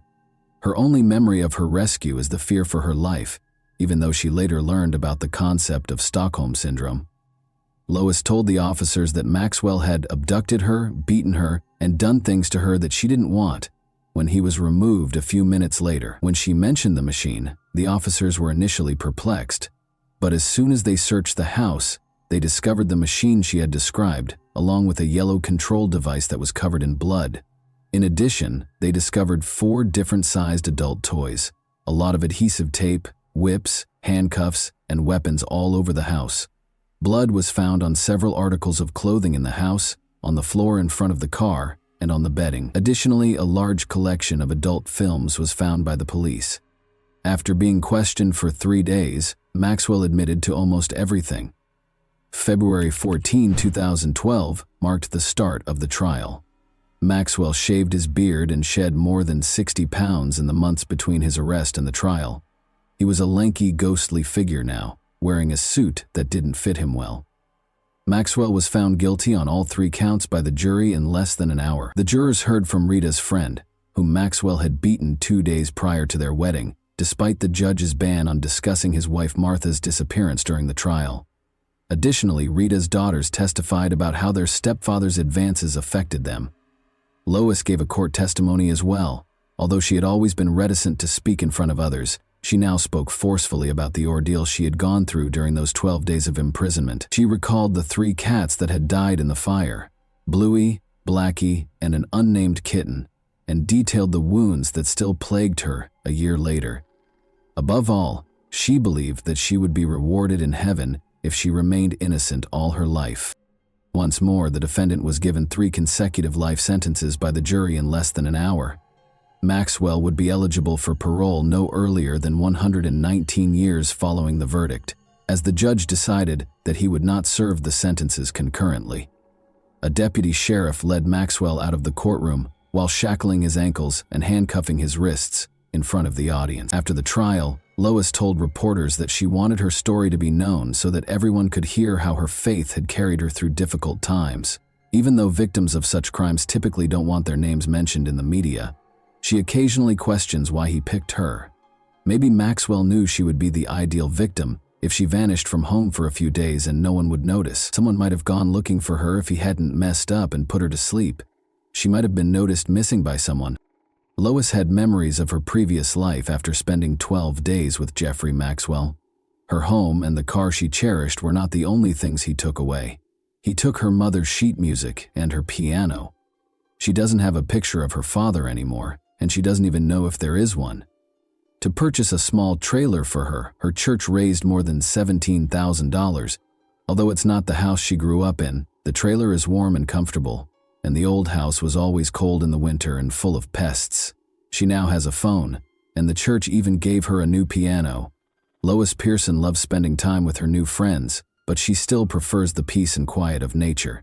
She admits, "Before this, I never knew how much I loved people." And that wraps up today's chilling story. If you enjoyed this video, don't forget to like and subscribe so you never miss a new upload. Also, let me know in the comments, what part of this story shocked you the most? Thank you for watching, and I'll see you in the next video.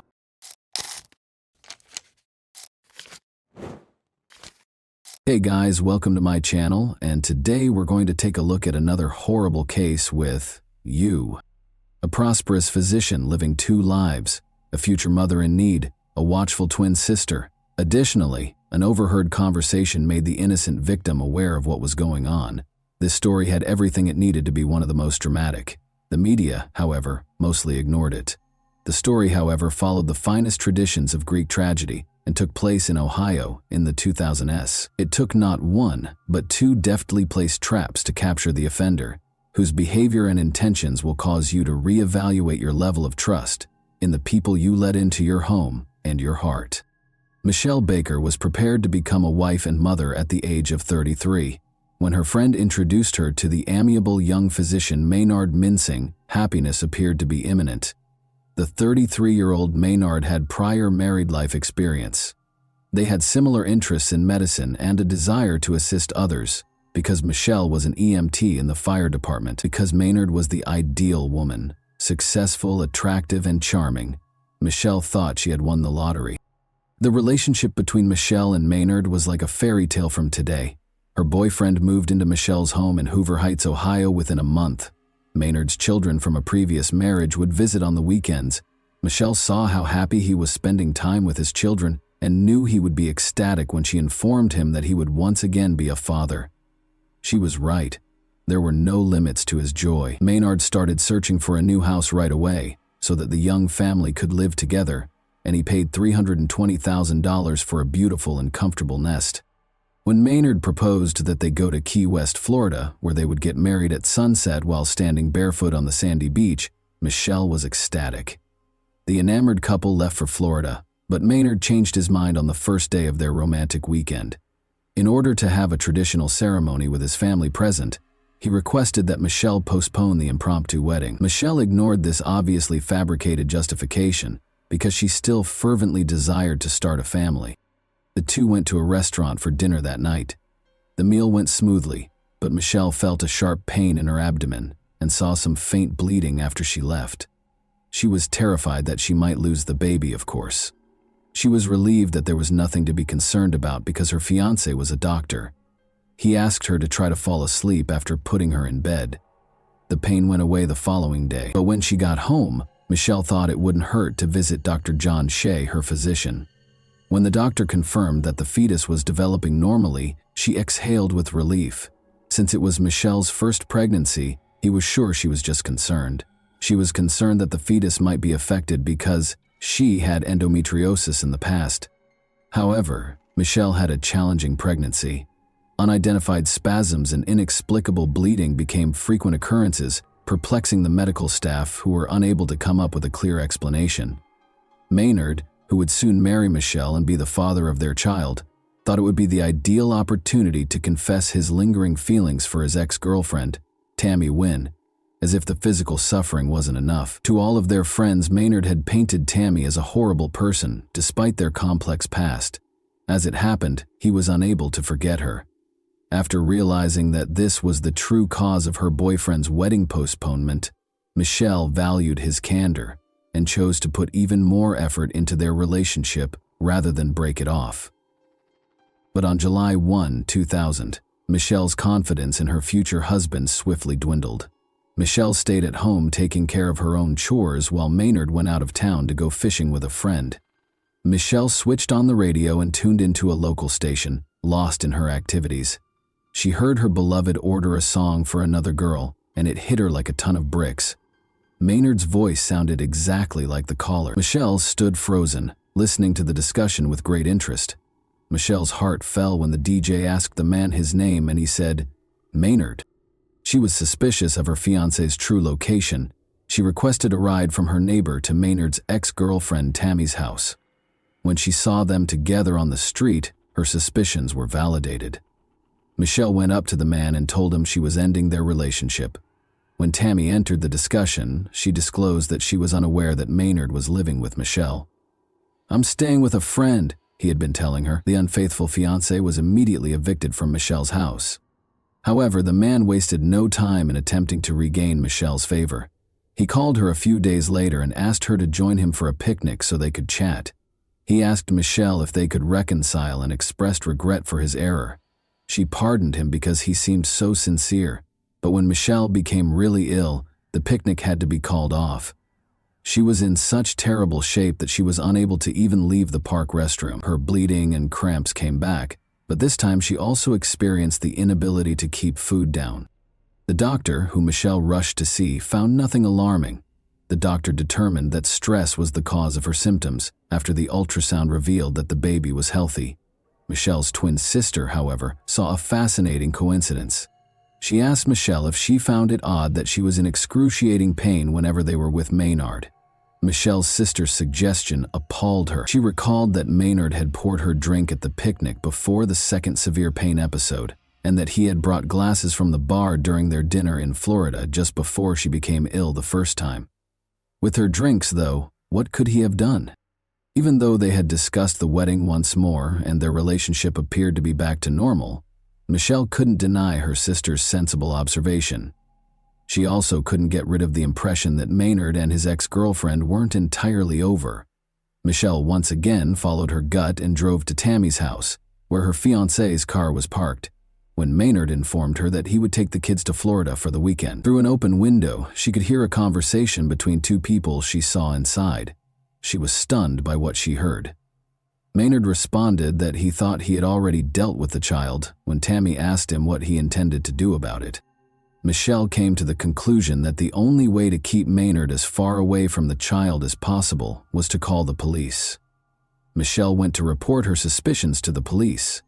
The detectives, however, were dubious after hearing her story and found it hard to accept that someone would try something so unbelievable. They had never seen anything like it in all the years they had worked as police. Although department rules forbade testing pregnant women, the police wanted Michelle to take a lie detector test. As a result, they rejected the notion and told her up front that, given Dr. Minsing's professional status, they would require strong evidence before they could arrest him. Michelle had to handle things herself because there wasn't much they could do in the interim. Michelle demonstrated her abilities as a true detective. With the assistance of a friend, she concealed a tiny video camera inside a fake plant on the kitchen counter and arranged the flowers so that it recorded everything that took place behind the kitchen table. Then, like all famous spies, she asked her boyfriend to join her for dinner and asked him to pour her a soda as she grilled steaks outside. Michelle excused herself under a false pretense and proceeded to the bathroom to pour the soda into a bottle after Maynard handed her her glass. She was horrified to find residue of some substance, not a tiny bit but a noticeable amount of some sort of drug at the bottom of the glass. She calmly poured the soda from the hidden bottle into the glass and went back to the table, trying not to show that she was in shock. However, Maynard kept getting calls from Tammy, so Michelle was unable to continue dinner in a composed manner. "Do you know why Tammy is upset?"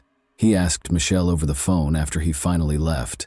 Michelle wasn't too worried about Tammy's feelings after finding out that her fiancé had been giving her drugs in her drinks, but when she gently inquired as to why Tammy was upset, Maynard surprised her once more by revealing that they had secretly wed earlier that week.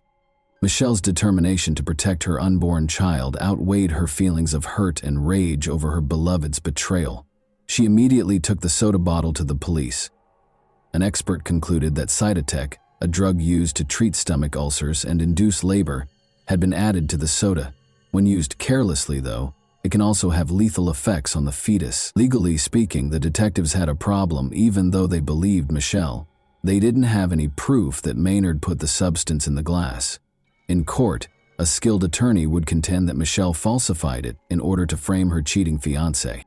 The police therefore set up a trap for themselves.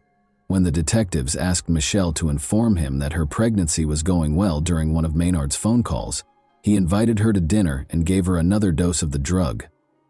On August 14, 2000, two police officers hid in the garage while hiding a small camera inside a firefighter figurine that was placed on Michelle's kitchen counter. The police stormed into the kitchen and arrested Maynard for attempted murder as soon as they saw him trying to serve Michelle one of his special cocktails. "I hope these are prenatal vitamins," one of the officers said to Maynard, gesturing to the enigmatic material he was holding. The police discovered even more of the same substance in Maynard's vehicle. The doctor was forced to confess after laboratory tests revealed that Cytotec was present in the beverage. Maynard provided an apologetic justification for his horrible act, effectively acknowledging that he had poisoned his ex-fiancée in order to solve the issue. Maynard responded in the affirmative when asked if he thought the child was a problem. Michelle kept going to the doctor once a week and getting ultrasounds once a month. The fetus appeared to be growing normally in spite of multiple doses of the drug, but Michelle went into labor just before Maynard's trial, at 28 weeks of pregnancy. She gave birth to a stillborn daughter, whom she named Michaela. Michelle was surrounded by family and friends in the hospital room, where they were able to bid Michaela farewell and give her one last hug. It was impossible to ascertain whether Michaela's death was caused by Cytotec's effects, because the coroner could not detect any traces of the drug in the placenta. Prosecutors reached agreements with Tammy and Maynard to spare Michelle and her family from a torturous legal process. Tammy was given a 5-year probationary period and 100 hours of community service after acknowledging her guilt about getting the medication with a prescription while working as a nurse. Maynard received a 5-year prison sentence. In the United States, the two spouses would never again be able to work in the medical industry. Maynard startled the people in the courtroom during the trial by declaring that the child's death was the result of a higher power's intervention. In addition to displaying no remorse during the sentencing, and without pleading with Michelle for forgiveness, Maynard asserted that their daughter's death was the will of a higher power, and that the experience would make him stronger. His statement shocked even Judge Barbara Gorman. Judge Gorman said to Maynard, "I must say it was one of the strangest statements I have ever heard. You are a disgrace to your profession, in my opinion. All of this is the consequence of what you did. You must accept responsibility for what transpired." Although the spouse's sentences may be viewed as being rather light, Michelle is aware that Maynard will eventually face consequences for his actions in the afterlife. She made the decision to strike him where it hurt the most, his wallet, in the interim. Michelle Baker sued Tammy Mincing and Maynard Mincing for $3,500,000 in August 2002 over what had happened to her daughter. Orally and in writing, Maynard made it clear time and again that his goal was to get rid of the child. His spouse did not want him to be involved with the child in any way. Michelle's attorneys were therefore certain that they would prevail in the case. The success of Michelle's lawsuit is unknown, but it was made public in 2007 that Maynard filed for bankruptcy. In 2013, the Mincing name reappeared in the obituary of Maynard's father, a prominent local youth organization founder. Tammy and Maynard Mincing were still married and resided in Ohio, according to the note. Whether or not Maynard meant to murder Michelle is unknown, but at least he chose to end her pregnancy against her will. However, Michelle made it clear to Maynard that she did not ask him to be involved in the child's life or to provide financial support, so he could have accomplished his goals without his heinous scheme. He must have been aware of Michelle's strong desire to have children and cruelly denied her the chance to begin a new family life with a fresh start. And that wraps up today's chilling story. If you enjoyed this video, don't forget to like and subscribe so you never miss a new upload. Also, let me know in the comments, what part of this story shocked you the most? Thank you for watching, and I'll see you in the next video.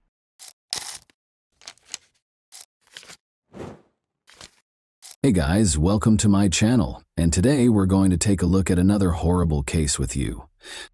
A woman who was determined to return home safely to her children risked her life to get out of a predator's grasp.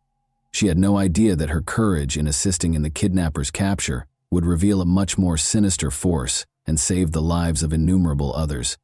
By working with the police, she was able to expose the rapist's true identity as well as that of a serial killer. Her testimony's credibility was called into question, though, given the process used to retrieve her memories of the assault. Shackled in chains, the prisoner paced the field, moving across the ground with deliberate steps. He lost himself in recollections, his gaze never leaving the tall yellow grass.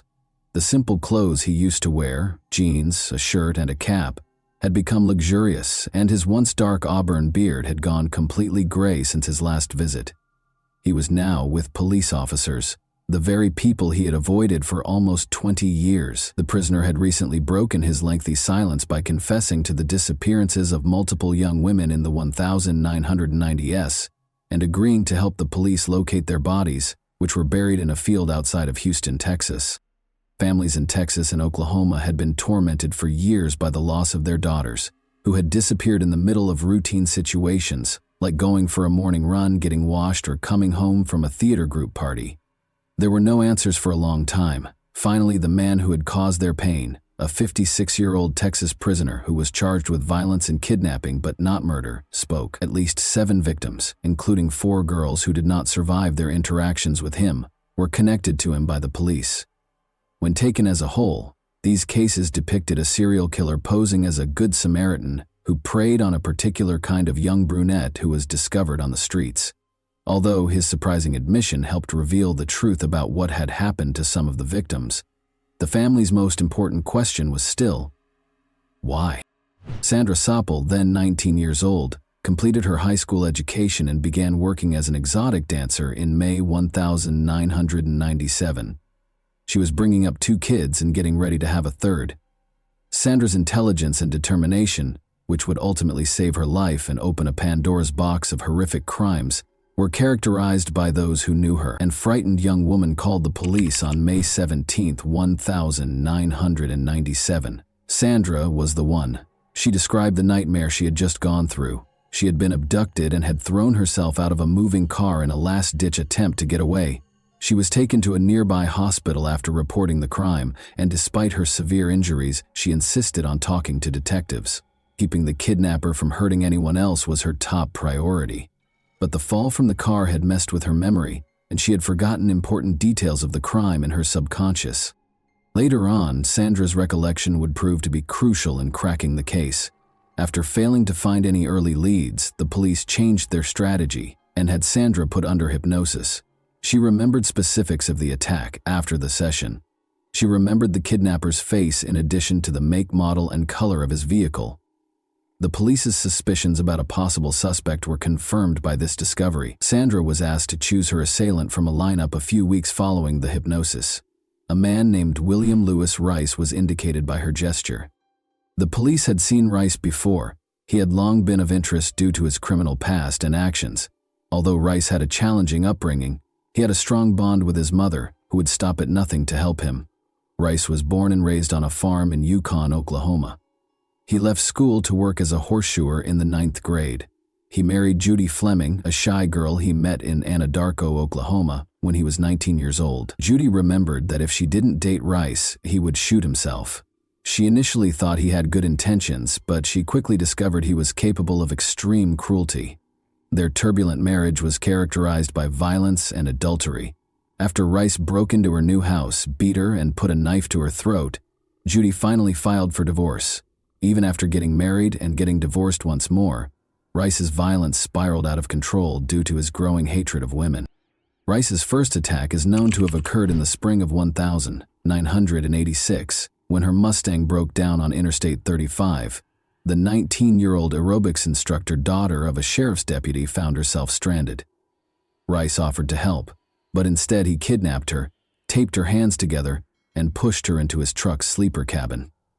After saying he loved her and that they would live together in Houston, he later attacked her. By calling her family from a payphone and feigning the need to use the restroom, the girl was able to get away. For the kidnapping and assault, Rice was taken into custody and given a 25-year prison term. However, because of prosecutorial misconduct, an appellate court lowered his sentence to 10 years in October 1996. Following his release, Rice went back to Anadarko to live with his mother, where he assimilated. His background was unknown to many locals, and he came across as modest and courteous. But by the spring of 1997, local young women were starting to go missing. Now in his late 30s, Rice had relocated to Houston, where he continued